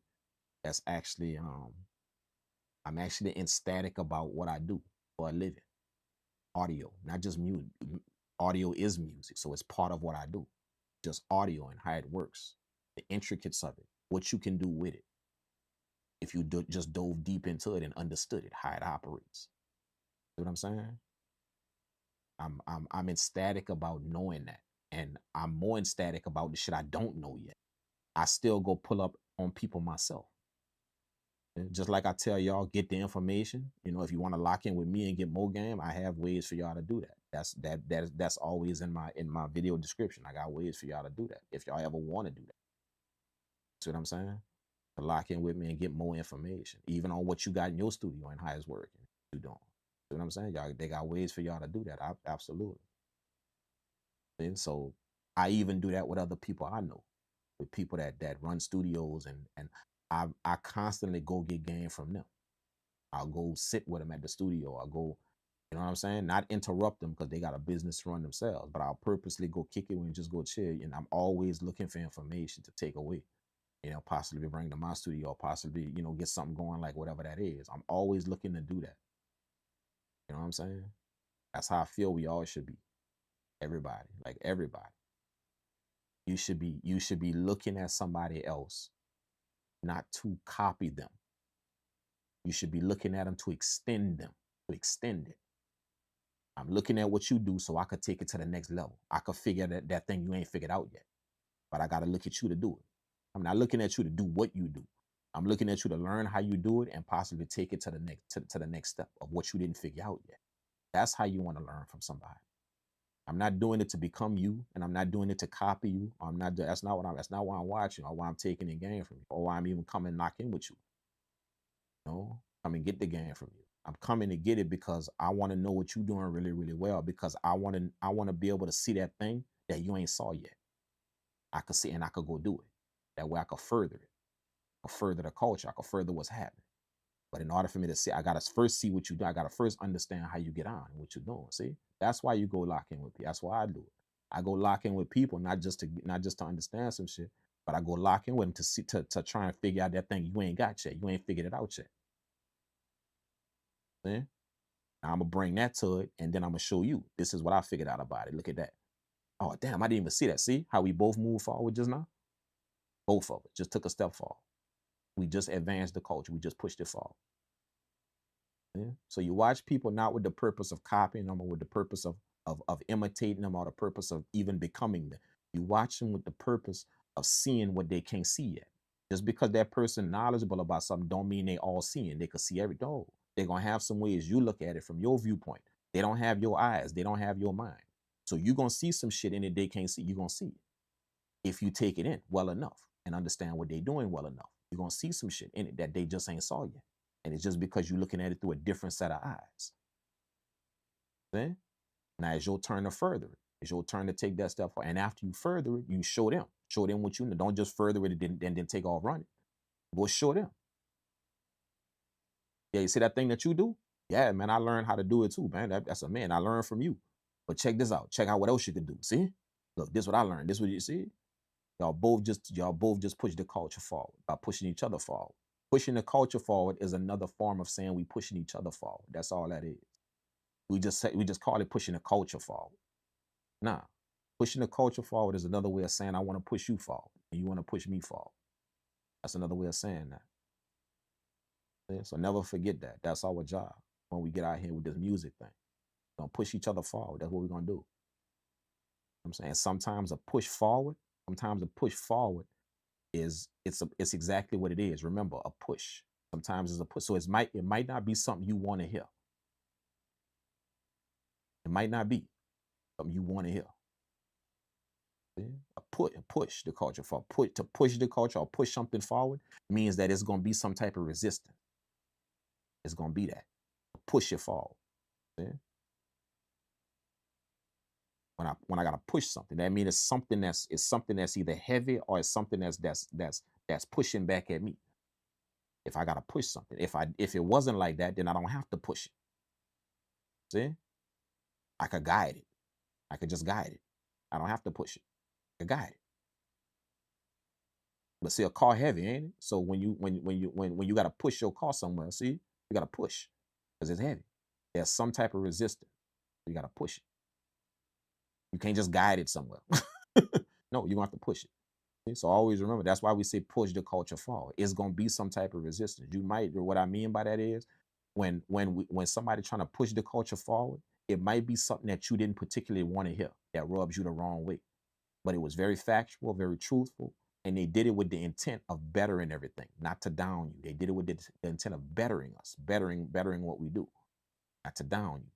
See? So that's your chance to understand that's somebody pushing the culture forward. You could take it away as if you want, but it'd be better if you understand that's their way of pushing the culture forward. Sometimes a push, like I said, it's not that it don't feel that good because it's you giving some type of resistance to it. But they gonna feel that good, that push, that them pushing the culture forward. But just remember that about people. That want to push the culture forward. Sometimes you're gonna hear shit that may rub you the wrong way. It may. You know what I'm saying? But if it's true intent and the person want to push the culture forward, then that's not your cue to think that they slighted you or they tried to down you. That's your cue to understand it's a push. Sometimes a push is forceful, is pushed because there's some type of resistance. That resistance could be you. It could be just because you don't like what you heard. Just because somebody's trying to push the culture forward. See what I mean? So just remember that. All of y'all out there. That's what we're trying to do. We're trying to push the culture forward. Push it. So just understand some type of resistance is gonna happen. I gotta push something. Don't do that. It's just how well you take that resistance. If you can deal with it with grace, dignity, a little bit of respect, then that push ain't gonna feel like a push. Somebody trying to push the culture forward and you didn't really like what they said or how they said it. You didn't like that. But they're trying to push the culture forward. Don't start to show respect instead of reaching for your feelings all the time. Ability to show respect is the ability to take your feelings off the table. That's the ability to show respect. And a lot of people ain't figured that out yet. Show respect to what people hear. They ain't figured out how to take their feelings off the table and just show respect. Some kind of way they think their feelings incorporated in respect. No, showing respect is the ability to remove my feeling. No matter how I feel, okay, respect. That's the ability to do that. So for your youngsters out there, when your parents tell you something you don't like, or when you see some kind of way you figured that your feelings got something to do with respecting them. You figured that your feelings got something. So how you feel right now is going to determine if I respect it. No, that's you literally fucking up what respect is. Respect is the ability to no matter how you feel, no matter your feeling, to understand that that's people that's people that put me here. And their intent is not to harm me. It's not to harm me. to help me in life, even if I don't like what we just said or what we just done. That's what respect. See how I gotta take my feelings off the table in order to show respect, not put my feelings on the table to show respect. And there's a lot of people ain't figured that out in life. They run around feeling shit all day long and don't understand how to show respect, regardless of my feelings. They don't understand that. They don't get it. I don't like taxes. See, my feelings about tax. I don't like taxes, especially the taxes we gotta pay on shit. Property tax. I don't like taxes. See, that's my feelings about it. But see, I gotta take my feelings off the table and show respect and pay them bitches, don't I? I gotta do that. Because if I don't, guess what's gonna happen? See? So I don't like that shit, but I gotta show respect and pay them bitches. I gotta do that. That's what I mean. A lot of people ain't figured that out about life. How to take their feelings off the table and just show respect for what's happening. Figure that out. So they run around feeling everything and don't respect shit. You know what I'm saying?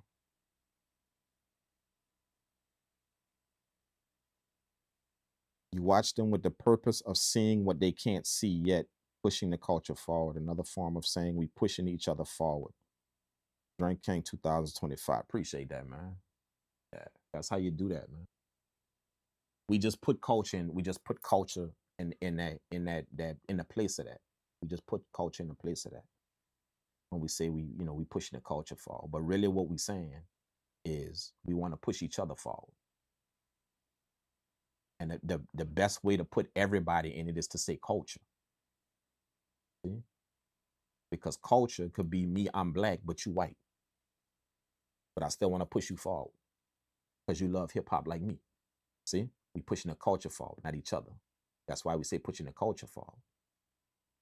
It's to make sure that everybody's involved. Everybody. As long as you rock with this shit right here. Own it. And let's push each other forward. So that's why we use the word culture, but it's just another way of saying pushing each other forward. Always remember that. Pushing each other forward. When we say we want to push the culture forward. So anybody you see out there that you respect what they do, you respect how they move. Like, remember what I said, respect, not like. You can like what somebody do, but just respect. You respect. Even if they stand on some business you don't stand on. See, I'm more than sure half of y'all out there gonna run by that new MPC. Half of y'all gonna do that. Or whatever if they come out with one, next week, you're gonna run and go by, you will. But see, I'm not. You know what I'm saying? So the way I speak about that might not be something you like. But hopefully what you could do is you could put the feelings to the side and understand that boy's standing on something though. That ain't really how I get on, but he's standing on something though. He is. Simple. That's respect. Take my feelings off the table and understand some shit. You know what I'm saying? That's respect. A lot of people ain't figured out how to do that yet. Which is why they can't get shit going in life. They ain't figured out how to do that. How to remove my feelings from this shit. Just respect that truth that was said. But if it's truthful, be able to respect it. If it's truthful, but just can't, would just cross my ears. Respect the facts of something, not the way I feel about it, about the facts. You know what I'm saying?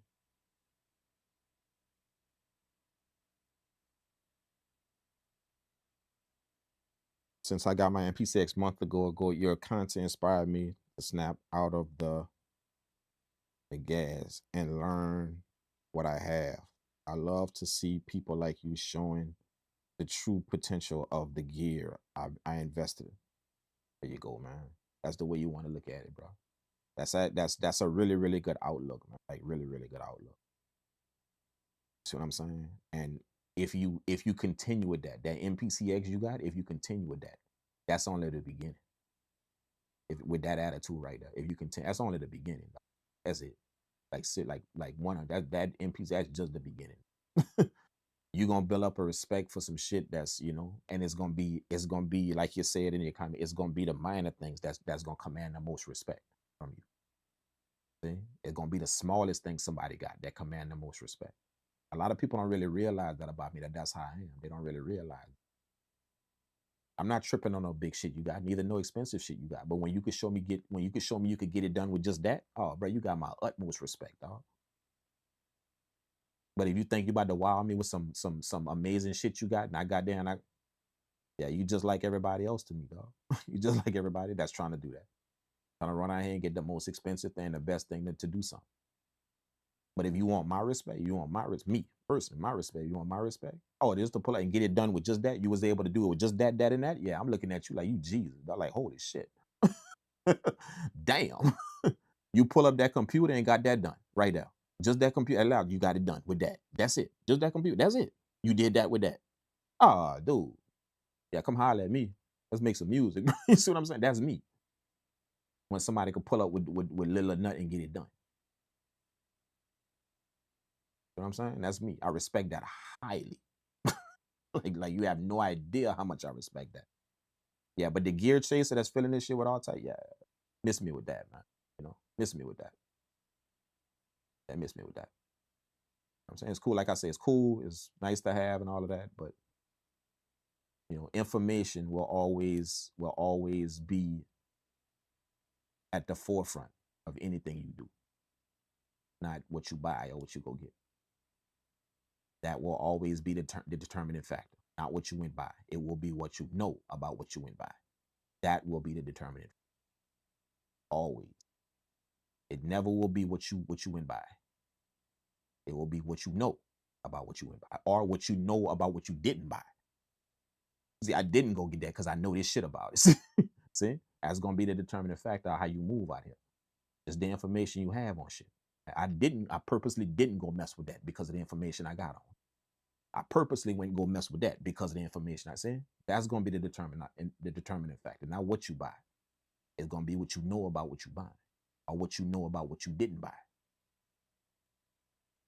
Yeah? That's how you push the culture forward. That's how you push each other forward. But you for damn sure don't do it making somebody feel inferior because you got this and they don't have that. That's not how you do that. You're not trying to push the culture forward. You're not trying to push somebody forward.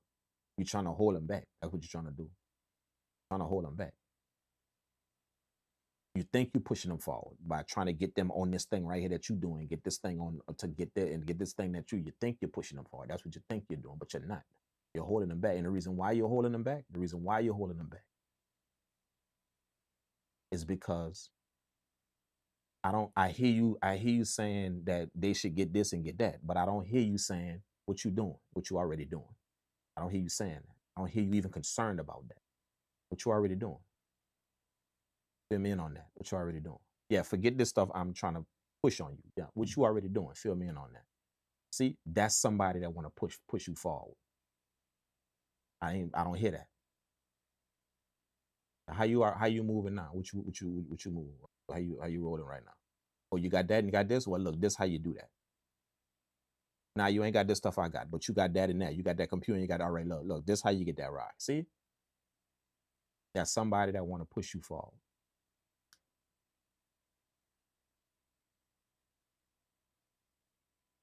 Pushing the culture forward, it ends there.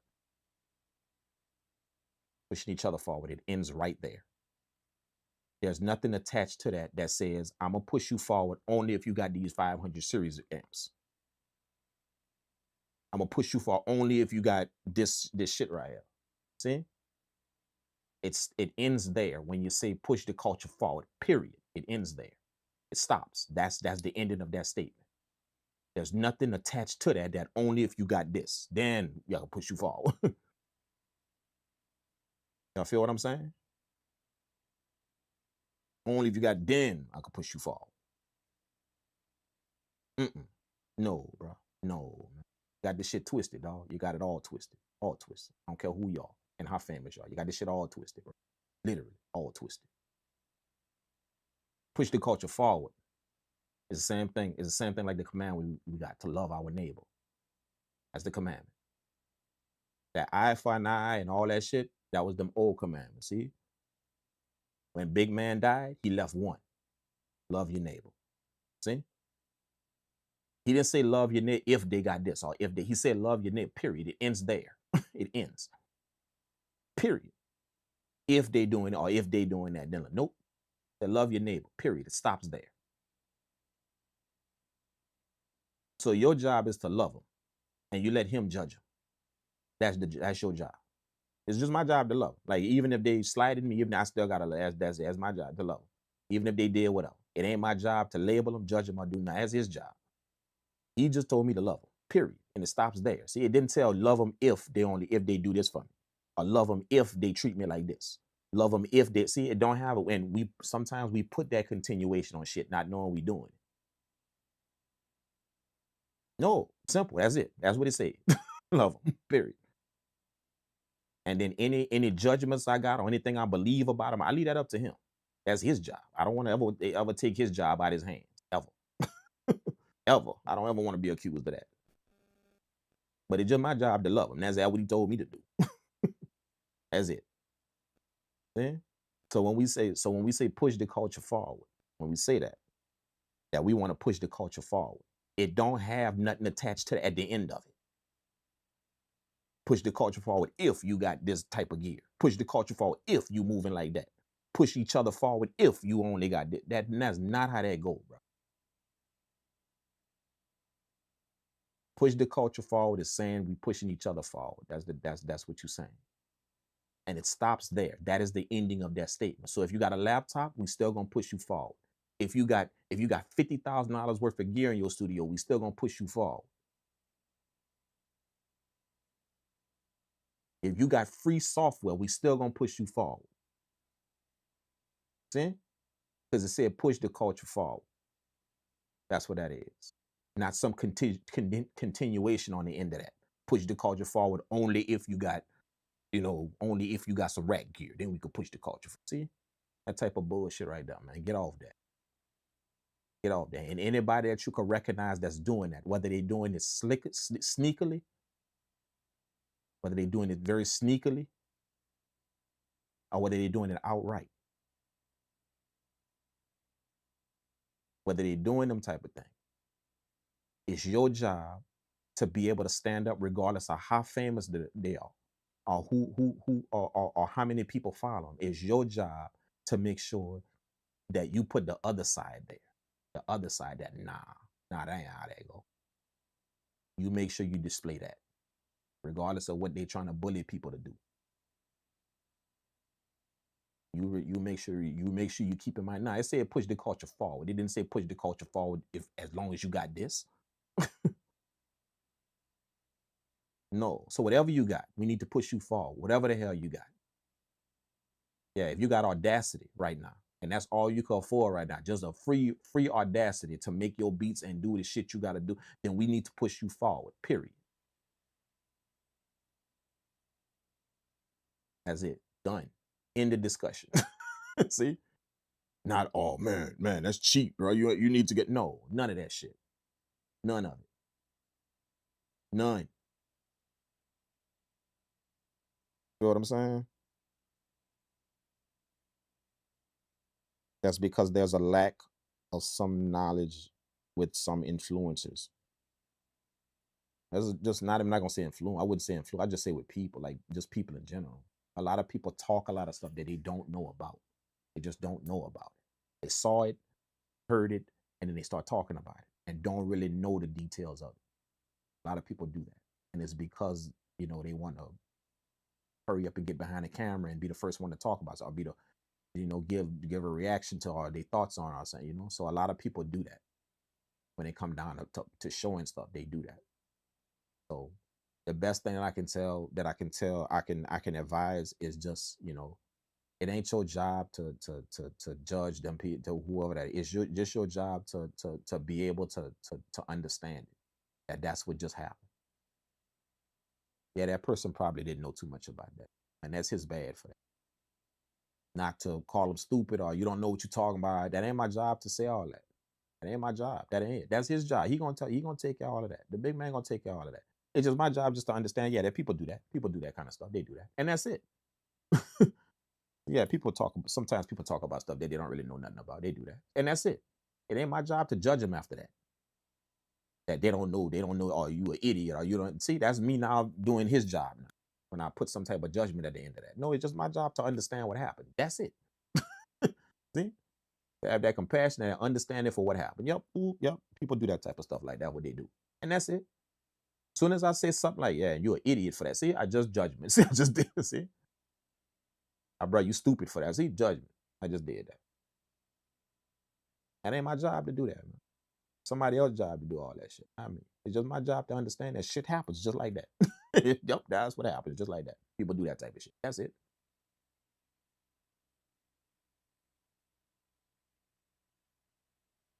Absolutely, man. Absolutely. The insight about the culture sounds worthy of a shorts clip. The one about health too. You went into flow state and dropped multiple gems, man. Appreciate that, man. Yeah, I just feel a certain way about some stuff, man. And it's is real. It's not my spin on it or how I want to see it. It's just real, you know? So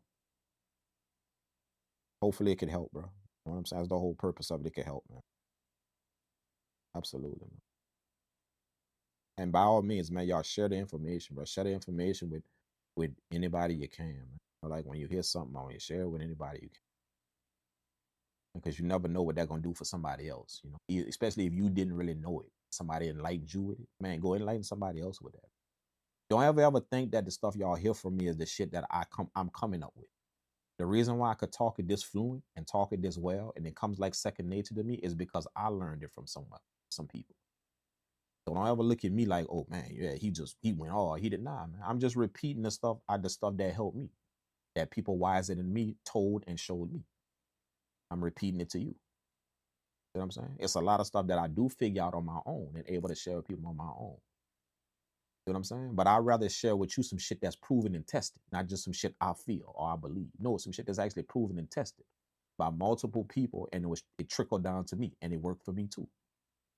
Viewing something. That's what I'd rather share with you. So that's why I keep telling y'all, don't look at me as something amazing. Like the shit y'all hear from me is shit that was repeated from people way wiser than me that I took in on my journey. I just made sure I stuck close to them people that I could understand they have that. You know what I'm saying? So a lot of people don't have that. And nothing is wrong with that. Some people just ain't not everybody arrive at the train station at the same time. Not everybody do that. Some people late getting to understanding about some shit in life. They late. Some people early getting to some understanding about some shit. See? So I made it a habit of not judging people for that, just because you late or you early. I made it a habit of just making sure I stay close to them motherfuckers that can do that. You see what I'm saying? Yeah, you right there. You stay in my I need you in my back pocket, bro. You know what I'm saying? That's how I did that. And what you'll find is that the stuff that you encounter out here, whether it's with your music, whatever you're doing out here, or the decisions you want to make, especially when you start getting somewhere with your music, and a bunch of decisions start having to be made. You know, like if you're gonna quit your job, or if you're gonna do this for a living, or if you're gonna see them, decisions got to be made. Hopefully, if you did that along your journey and built up that type of respect and all that, when it's time for you to start making the decisions, you know, and if you push into this thing and doing what you're doing, and you got a flair for it and a certain type of go get it mentality about it, then it's coming. All them decisions coming that you're gonna have to make. They're coming. You know what I'm saying? It's coming. But when you get that of them decisions, hopefully you can make them decisions with a certain type of mindset, because you implemented a few wise things along the way before you had to make them decisions. You implemented them and they worked for you. You know, even if it's from hearing it from somebody or taking it in. See, that's how I was. I took in all that shit when I was so young, being around all them older dudes, and they was giving me a lot of game. So by the time it was time for me to make it, they saw, yeah, this boy going somewhere. Yeah, whatever he touch, he gonna do something. And the reason why he gonna do something is because we see how he work. Like anything he touch, he go add it. He like a dog with a bone, bro. He go add it. He put his soul into it, his heart, his feel, his passion. He put that in it. People could realize that about it. Anything I touch, not just music, anything I touch. You know, I'm gonna put me in it. I'm gonna put a bunch of me in it. Like just go at it. Like literally, like a dog with a bone, bro. I'm on it. Especially when I got it fixed up here that I want it to happen and I want to do it. Yeah, I'm finna literally it's on. You understand what I'm saying? And that's how I done got what I done got out here, you know, to do what I do. You know, just having that mentality. So it's certain people that realize that about me when I, you know, growing up. They realized that about me. So they made sure they put them type of gems in me. Because they knew somebody that got that type of mentality, I don't care what he touch, he gonna do something with it out here. He gonna do it. Something gonna happen from that when you got that type of mentality like that. Very young. Something gonna happen. Whether it's music, you know, painting. There's something gonna happen when you touch it because he go at it like that. So they just made sure they gave me them gems along the way because they knew, yes, something going, and you're gonna have to make some decisions when you climb up the ladder like that. You're gonna have to make a few. So that's why I like to share those type of things. And if they help you, they help you. If they don't, then disregard it. You know what I'm saying? I don't claim to know everything and know all shit. I claim to do that. If they help, they help. If it don't, it don't. But at the same time, you know, multiple people have gained and understood things from it. Multiple before you and before me. Like I said, I rather share with y'all the things that's proven that it can actually happen and work. It's proven. It's been tested, well tested throughout time. It's that's the stuff I'm not just the shit I feel or believe. And if you notice, that's what a bunch of people, they just spit the shit they feel or believe. Not proven, not tested, nothing. Just feel or believe. It's spitting that shit. And that's what you should do, or how you should think. Nah, man, I'd rather share with y'all some shit that actually proved true, that it's actually tested. Just it follows a certain type of logic, and this was done and that was done long before you and me. And it worked there, it worked there, it worked there, and it worked there, and it worked there, and it worked there, and it worked there. So why should you have any doubt that when you implement it, it just might do the same for you? Why? See, that's what I'd rather share with you. Not some shit I just conjured up and I feel or believe just because it came out of my mouth. Nah. You know what I'm saying? All right. Thank you guys, man. Y'all amazing. I appreciate y'all pulling up, man. We're gonna do it again on Saturday. We're gonna lock in that date. Make sure y'all pull up, even if it's just to say what's up for a minute. Pull up, say what's up, and then carry ass on about your business. Do what you're doing. Enjoy your Saturday. But just pull up, try and pull up on Saturday, man. You know, say what's up. And yeah, we're gonna kick it again like this. You know, same type of deal. We're gonna pull y'all in close like this on the vertical stream. And yeah, we're gonna make another beat from this and kind of get some things rocking. You know? Again, the sound quality of what we did, I hope that y'all realize the sound quality of what happened. You know, from the beginning of what we started with to what we did here. You know, absolutely amazing sound. That is not what we started with coming through this machine. And remember, there was no mixing done, no nothing. Just clipping the converter and recording it in a specific way. Bam, you got that. See? Now just imagine if I put the mix on that. See? The only thing, I don't even have to mix that. That's one of them things, like my mentor would say, that's one of them things like that. Whenever you get this, whenever you get that type of sound, you don't even have to mix that. The only thing you got to do is just not screw it up. So just don't screw it up. That's what you got to focus on whenever you hand it sounds like that and you want to make them sound a little bit better. Yeah, just don't screw them up because they already mixed. They already, just don't screw them up with whatever you finna do. See? So that's how I would approach this if I wanted to mix these sounds. They're already there. They're already where they should be all at. Whatever I'm finna do to them, just don't screw them up. That's it. But recording in a certain way, clipping the converter whenever you do it, bam. There it is. There's your vintage sound right there on a vintage piece of gear. You know what I'm saying? Thank y'all, bro. Y'all take care. Have a good one. You know, I'm gonna press play on the beat and we're gonna ride out on that. I'm gonna go get my job again. I love you guys. Y'all make sure y'all stay safe and make some music today, man. Y'all try and do that. You know, make sure y'all tag me on IG or something. I appreciate when y'all do that. When I tell y'all to do that on the stream and y'all tag me in the video, y'all, you know, showing me a beat y'all made. Appreciate that. I'm gonna go ham in your comment section. You do that. So make some music today and then tag me on IG. Let me know you made some music. Just take a little video with your phone, a 20-second video. Let me hear what you did. I'm gonna go ham in your comments. I'm gonna go ham. Later, I'm going off. You know what I'm saying? So y'all do that for your boy, man. All right. I'm gonna see y'all in the next one. Thank y'all. I appreciate it. Y'all have a good one. And I'm gonna check y'all in the next one. Let's go.